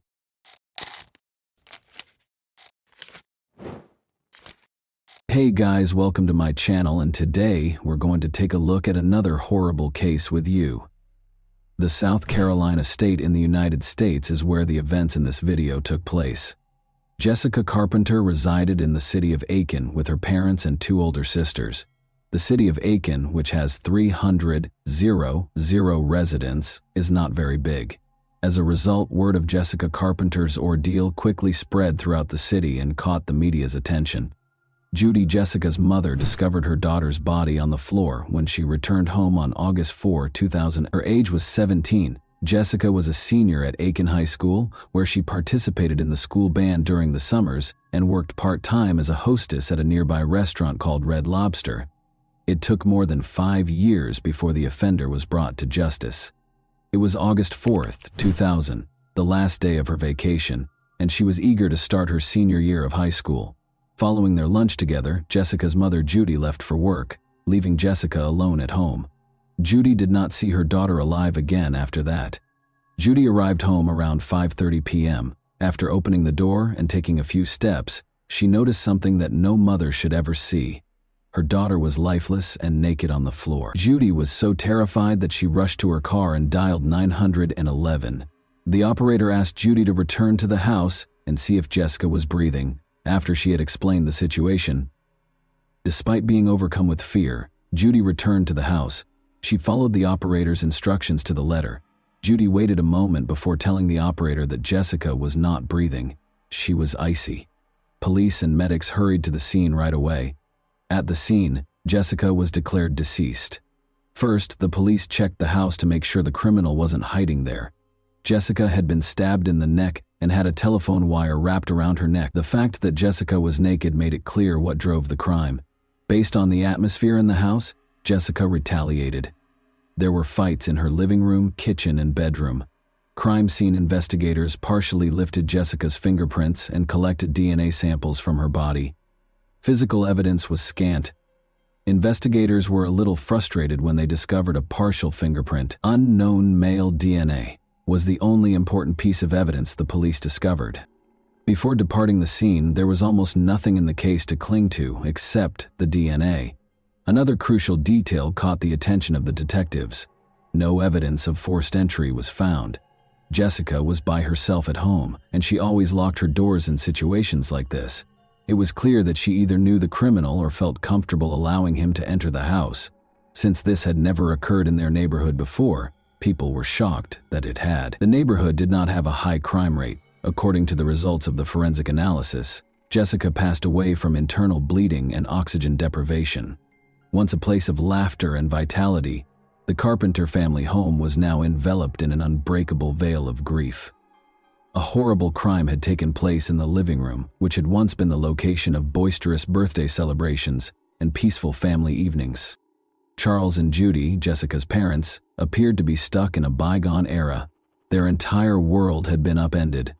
They were at peace because they believed they had failed to protect their daughter. Although Jessica's sisters were heartbroken by the incident, the family came together during this time. The Carpenters had a strong belief that the police would identify the culprit behind Jessica's death. Since Aiken is a small city, word of Jessica Carpenter's ordeal spread swiftly. The story was reported in every newspaper and on every local television station. In order to solve crimes, law enforcement occasionally needs the assistance of the media. They need the public to be aware of it, and although investigators gave the media some information about the crime, important details were kept under wraps. On August 25, 2003, it was kept a secret that Jessica had been shot in the neck, strangled with a telephone wire, and discovered nude. The first information was given to the police a few weeks after Jessica's death, and they spread it through local news reports. Surveillance footage from a convenience store a few blocks from Jessica's residence was obtained by investigators. Detectives thought that the young man in the top right corner of your screen might have some information about Jessica. As part of an ongoing investigation into the death of a carpenter, the police wanted to identify and question him. On the basis of surveillance footage, every lead, no matter how trivial, was closely examined. In an attempt to identify the man, the Aiken police released a sketch that was aired on television. The suspect's sketch was held in the hands of the detectives looking into Jessica Carpenter as though it were the secret key. Jessica went to Aiken High School, where she was well known to all. They headed to the principal's office to ask the administration for help. Despite looking at the sketch, the principal was unable to identify the subject. The detectives spoke with the principal before starting to interview Jessica's classmates. Any small comment or conversation could reveal information about the crime. Detectives also spoke with teachers who knew Jessica, and some students were in special interest groups with Jessica, such as the school orchestra. But after being at the school for a few hours, they left with nothing. Who was portrayed in this sketch was unknown. The police were able to identify the man after a few days, but it turned out that he was unrelated to Jessica's ordeal. He was just a magazine salesman and an out-of-town student. The police contacted Jessica's closest friends and family because they had limited information. One of her closest friends from Aiken High School was Alice Bryant. She played in the music orchestra with Jessica, whom she had met in 6th grade. Both of them were anticipating their senior year, getting ready for college and maturing. Alice was asked by the investigators if anyone in Jessica's immediate vicinity intended to hurt her. Perhaps she got into a quarrel with someone at school. Alice asserted that Jessica had no enemies, but it's possible that she turned down one of the boys and he was unable to handle it. She had a good relationship with everyone. Because Jessica's friends were unable to provide any leads, the investigation came to a standstill once again. The DNA of an unidentified male was the only tangible evidence the police had discovered at the crime scene. Given that Jessica most likely allowed the criminal to enter the house herself, and that she might have known and trusted the man, a database search turned up no matches. Investigators made the decision to look into Jessica's inner circle. They collected DNA samples from her neighbors, friends, and family. To eliminate as many possible suspects as they could, they visited Judy's place of employment and spoke with all the men, including her supervisor. The local media was asked to help spread the word by the Aiken police. They requested that the men come forward and willingly provide a sample of their DNA. 300 or so DNA samples were examined. The criminal was obviously too smart to assist the authorities. The DNA found on Jessica's body did not match any of the tested samples. Another similar crime, this time in Georgia with an 18-year-old victim, took place 2 months after Jessica Carpenter's death. Chrysalie Barton miraculously survived and shared her story. Chrysalie claimed to have met a man in a restaurant parking lot. He volunteered to serve as her model. The man refused to show his identification when she asked to see it. Chrysalie grudgingly accepted the man's offer to walk her home, but she quickly came to regret it. You can naturally imagine what transpired after he assaulted her in her house and tore off her clothing. After that, the man stabbed her 3 times and started to strangle her. Chrysalie survived, but he believed she was dead. Crawling to the phone, she dialed 911 and then described the man to the police. It was clear that Jessica Carpenter had been attacked by the same man who had attacked Chrysalie Barton. The 2 crimes shared far too many similarities. Women who said they had seen the man in the sketch called the police station as soon as the sketch appeared in the media. The man in the sketch was recognized by Jessica Carpenter's former Red Lobster co-worker, who called. She stated that the week prior to her murder, she had been working with Jessica when the man approached them while they were chatting on the street. He paused and inquired about directions. They attempted to inform him of his destination.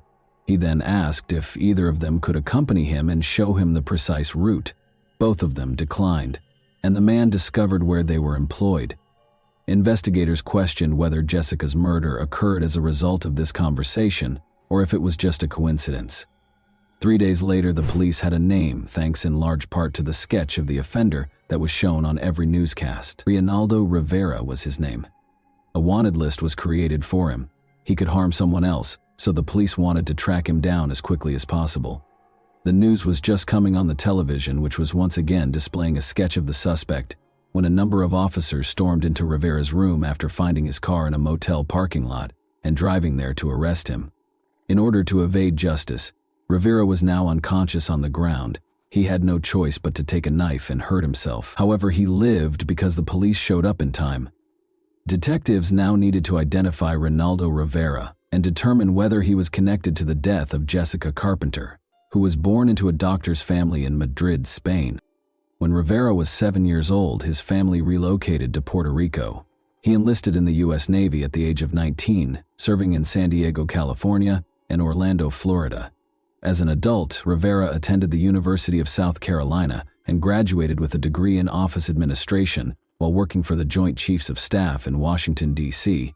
From December 1986 to March 1991, before relocating to North Augusta on Valentine's Day in 1993, he had lived in Graniteville, Columbia, and Fayetteville, North Carolina. By 1998, he was married to Tammy Lisa Bonet and had 2 kids. Rivera was hired by the Firestone Tire and Rubber Company in Aiken to work as a tire inspector. When investigators searched the motel room where Rivera was staying, they discovered a surprise. He left a note claiming he had nothing to do with Jessica Carpenter's death. No one suspected that he led a second secret life like a police officer, and Jessica's family was certain they had found the person who killed her. After assaulting Chrysalie Barton, Ronaldo Rivera was taken into custody. Authorities believed he might be involved in the Jessica Carpenter case as well. They believed the case would be closed and that was the end of it.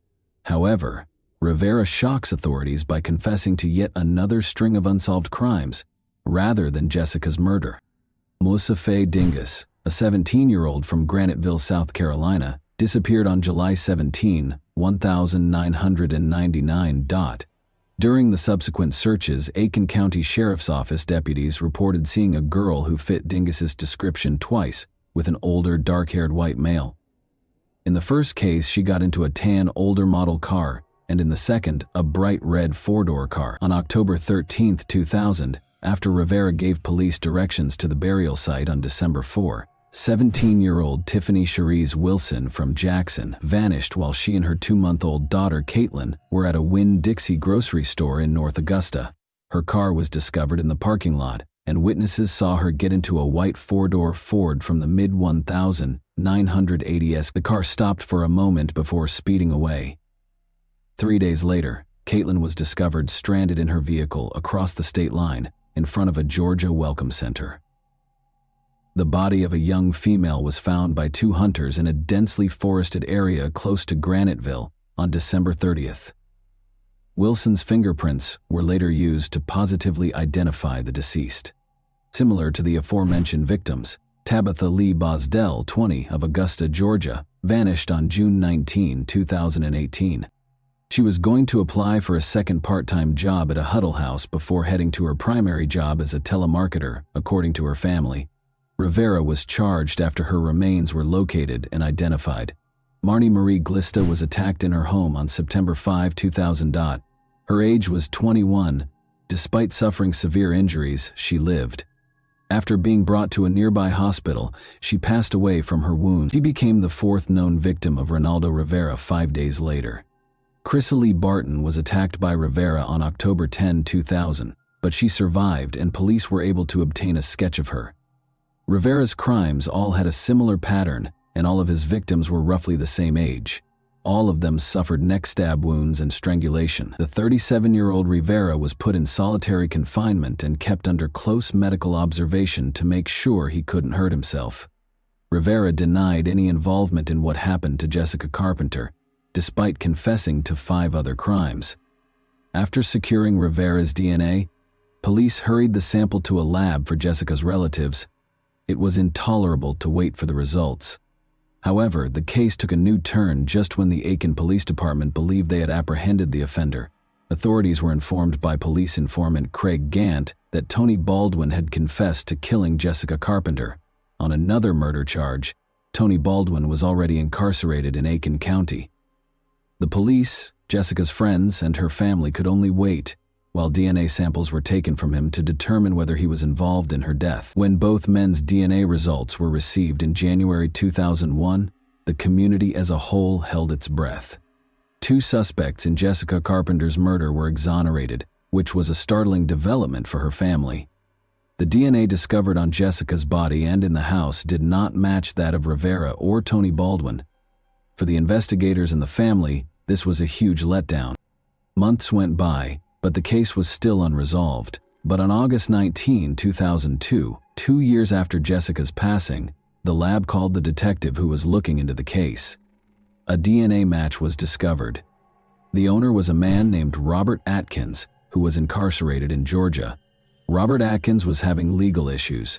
He was found guilty of stealing. In Georgia, he was sent back to prison for violating his probation. Georgia was one of the few states at the time that collected inmates' DNA upon admission and entered it into a national database. A DNA match was discovered in this way. One could argue that Atkins might not have been connected to the Jessica Carpenter case if he had acted appropriately and not broken the law once more. In addition to being shocked, investigators were curious as to why he did it. How was Jessica known to him? Furthermore, who is he? In any case, his name was new to the Jessica Carpenter case. To get answers to these questions, a detective visited the prison. Atkins denied knowing Jessica when he started questioning him. The detective then began discussing Jessica's mother Judy's suffering, saying that she was so heartbroken that she didn't know how to proceed with her life or what to do. Atkins apologized while glancing at the detective. He started crying and requested a pause during the interview. Afterwards, he admitted to killing Jessica Carpenter. Later, Atkins guided detectives to the murder weapon, a bloody knife concealed beneath a bush and wrapped in a t-shirt. Investigators pieced together what happened to Jessica Carpenter a week prior to her murder based on Atkins's confession. The following week, August 4, 2000, a package was delivered to Jessica's residence by airborne express courier Robert Atkins. Atkins made a comeback, but on false pretenses. Atkins claimed that he had most likely delivered the package by accident when Jessica opened the door. Jessica responded last week that there had been no error. Then Atkins asked if he could use the phone inside. Jessica let him in. He acted as though he was speaking to someone on the phone. He assaulted Jessica, carried her into the bedroom, and made her undress after realizing that no one else was home. He glanced at her and said, "No, you know me," even though she had stated she wouldn't tell anyone. He cut the phone cord in the kitchen after stealing a knife from there. He stabbed Jessica in the neck and strangled her with the phone cord. After that, he departed with the knife and carried on delivering packages in his van. When Jessica's family members found out about the crime, they were incensed. The following day, he got married as if nothing had happened the day before. Jessica was uncritical. She gave him a glass of water and invited him inside. On May 22, 2006, he committed this terrible crime after she showed him kindness. In an agreement with the prosecution, Robert Atkins entered a guilty plea to 5 charges. He consented to enter a guilty plea in exchange for a life sentence, even though he was facing the death penalty. Atkins was asked by Judge Diane Goodstein if he realized that he would never be allowed to leave prison. "Are you aware that you will be incarcerated for the rest of your life?" He said he did when she asked him to put his feet in a box first. 2 life sentences were imposed on Atkins. In 2004, Ronaldo Rivera received a death sentence. Rivera informed the jury that he had a mental illness and that medical professionals needed to investigate it to discover a remedy. In addition, he claimed that he still had murderous fantasies, threatened to retaliate if freed, and called for the death penalty. Rivera withdrew his testimony and started the process of appealing his sentence in 2016, 12 years later. The court denied his last appeal in October 2024. And that wraps up today's chilling story. If you enjoyed this video, don't forget to like and subscribe so you never miss a new upload. Also, let me know in the comments what part of this story shocked you the most. Thank you for watching, and I'll see you in the next video.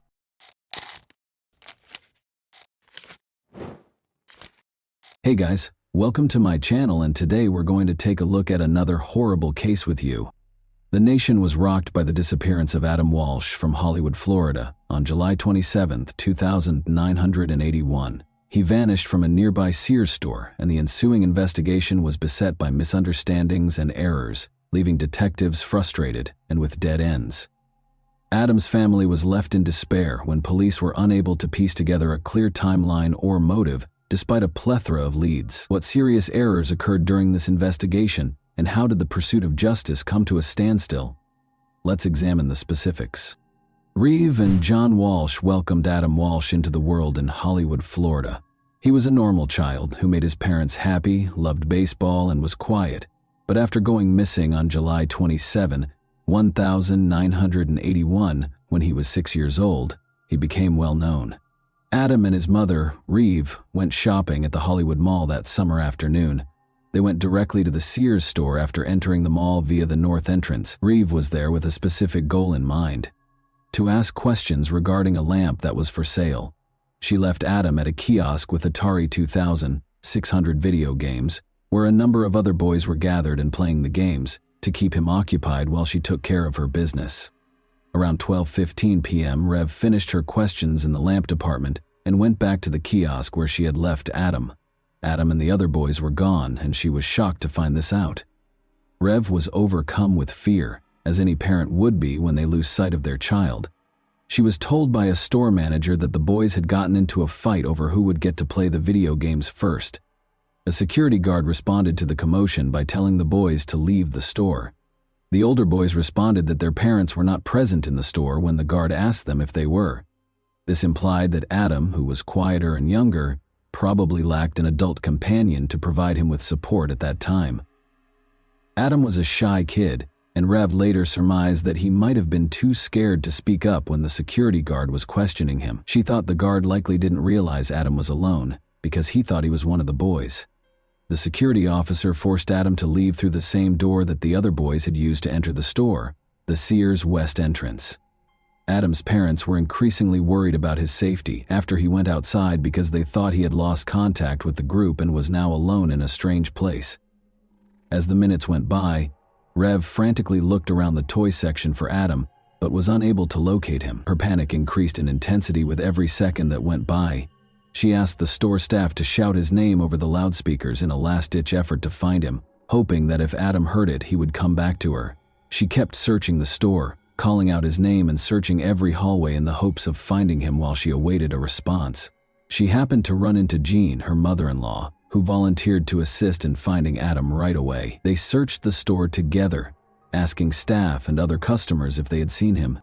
But after searching for more than 90 minutes and calling on Adam several times without finding him, Rev realized that time was of the essence. She had a growing fear in her heart that something horrible had occurred. She made the difficult choice to call the Hollywood police at 1:55 p.m. with a heavy heart and a sense of urgency. She had no idea that her worst nightmare was going to come true. A massive search for her son was launched in response to this call, with ground crews searching the area for any hints and helicopters hovering overhead. A horrifying find was made in a drainage canal next to the Florida Turnpike, close to Vero Beach, on August 10. On closer examination, two fishermen saw what appeared to be the head of a baby doll floating in the water, but it turned out to be a child's detached head. They called the police right away, horrified. The Indian River County Sheriff's Office sent Detective Ralphie Latimer Jr. and a deputy to the scene to conduct an investigation. Regretfully, no additional remains were discovered during the canal search conducted by divers from Indian River County and St. Lucie County. Adam's parents, meanwhile, continued to hope that their son was still alive. They were left to look for him by themselves, heartbroken and feeling totally powerless. The FBI's National Crime Database at the time allowed reports of stolen vehicles including horses, but there was no mechanism in place for missing children. Because of this, law enforcement was unable to communicate important details about missing children, giving the impression that Adam might be anywhere. Adam's parents made a public plea for their son's safe return on the Good Morning America television show on the morning of August 11th. In the hopes that their message would strike a chord with viewers and inspire anyone with information to come forward, they shared their anguish and desperation. Additionally, they promised a $100,000 reward for any leads that could lead to Adam's location. This outreach emphasized the gravity and urgency of the situation and was a component of their attempt to engage the community in the search. The medical examination was essential in identifying the recovered remains as the investigation progressed. Adam's dental chart and the severed head discovered in the canal were thoroughly examined by the coroner's office. One notable similarity that emerged from this comparison was a filling on the cheek side of a lower left molar. This distinctive dental feature verified that the remains were, in fact, those of Adam Walsh. The coroner then conducted an autopsy to ascertain the cause of death. Adam had died from asphyxiation, according to the examination, which indicated a lack of oxygen because of an obstruction of the airway. This suggested that the act was violent and planned. In addition, the condition of his remains indicated that Adam had most likely passed away a few days prior to his head being found. Adam's death was officially declared a homicide by the coroner, which horribly confirmed the worst suspicions. Despite thorough searches of the canal and the surrounding areas, the remainder of Adam's body was never found, which presented a major challenge to the investigation. The nation was shocked when Adam's head was found 130 miles from his Hollywood home. People were saddened and deeply disturbed by the heinous crime. The way the Hollywood Police Department conducted the investigation into their son's disappearance infuriated John and Reeve Walsh. They believed the case was not handled with the necessary urgency from the beginning, which resulted in a disjointed response that made them feel powerless. John took action to bring attention to Adam in those early days. He held press conferences, distributed flyers featuring Adam's photo, and contacted the local media to request information. In addition to finding Adam, they wanted to force a more exhaustive police investigation. They argued for a thorough investigation of every lead during their meetings with law enforcement. They persisted in trying, but the police's lack of cooperation demoralized them more and more. John became a vocal critic of the investigation as a result of his frustration, which eventually influenced his subsequent public policy work. Their message was further amplified by John Walsh's hosting of the 1988 premiere of the television program America's Most Wanted. The program developed into a potent vehicle for bringing attention to wanted criminals and missing children, in order to encourage viewers to pay attention and report any information they may have. Each episode included segments on current missing child cases. In addition to educating the public about the realities of child abduction, the series gave law enforcement a way to ask for community assistance. The life of convicted serial killer Otis Elwood Toole was filled with violence, abuse, and chaos. Toole was born in Jacksonville, Florida, on March 5, 1947. His early years were characterized by an abusive mother who dressed him in girl clothes and called him Susan, an alcoholic father who abandoned him, and a maternal grandmother who exposed him to satanic rituals and practices. His older sister and a neighbor next door were among the many family members and acquaintances who sexually assaulted him. With an IQ of 75, Toole was categorized as having mildly disabled intellectual capacity. Due to his epilepsy, he frequently had grand mal seizures. Toole visited gay bars and became a prostitute as a teenager. At the age of 14, he allegedly committed his first murder in 1961 after being coerced into having sex by a traveling salesman.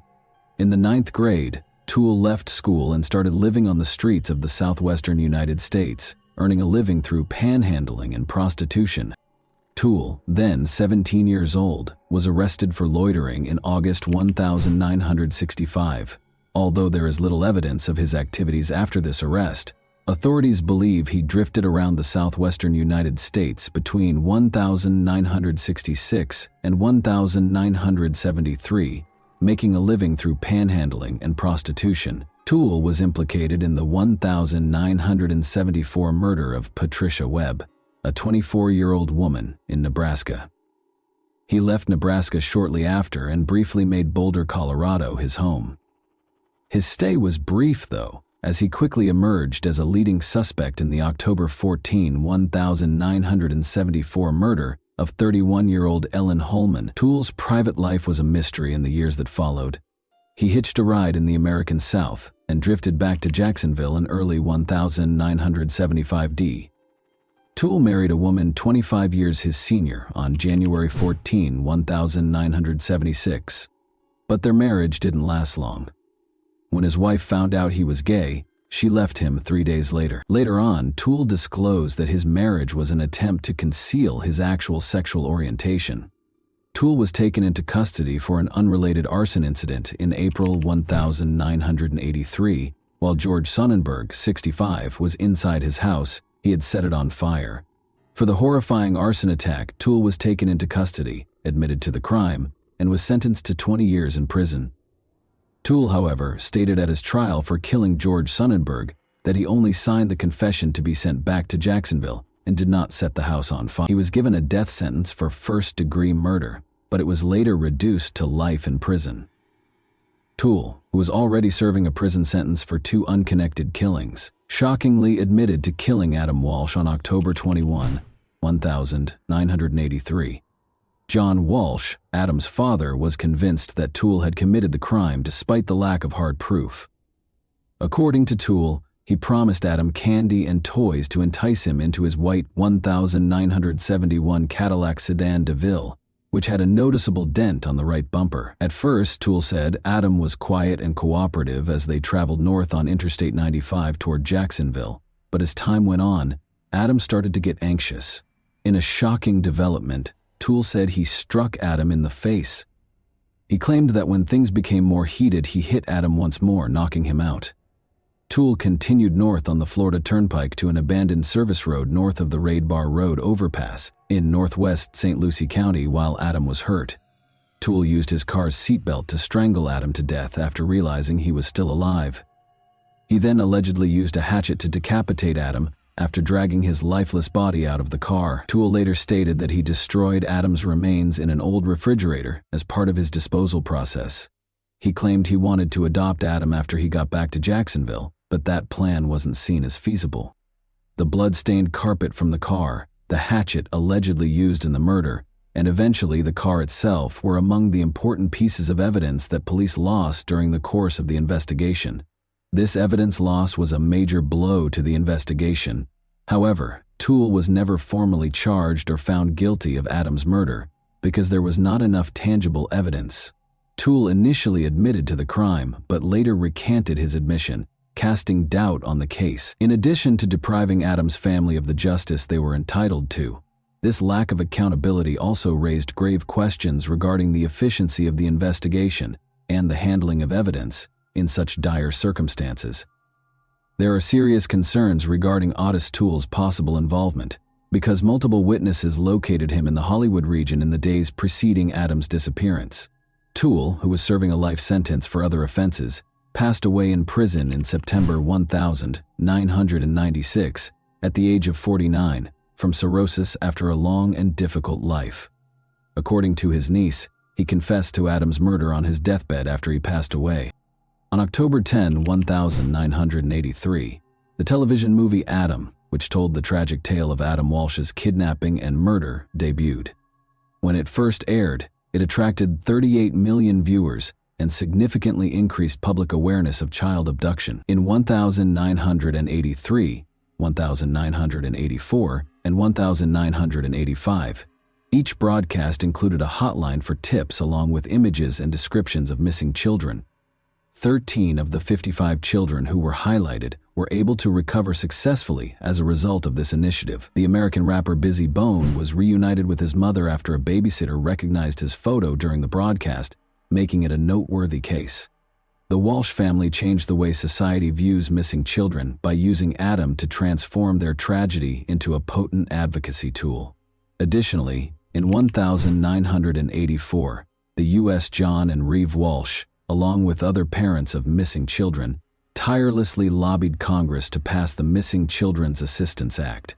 The National Center for Missing and Exploited Children, NCEMEC, an organization devoted to offering resources, support, and advocacy for missing children and their families, was made possible by this important legislation. The act sought to strengthen the response to kidnappings of children and guarantee that law enforcement had the resources and direction required to successfully handle these tragic situations. After John Walsh's book was published, Hollywood Police Chief Rick Stone conducted a thorough review in 1997, which sparked a renewed effort to look into Adam's case. Prior to being named Hollywood's chief of police the year before, Stone had 22 years of law enforcement experience, having worked for the Dallas, Texas, and Wichita, Kansas departments.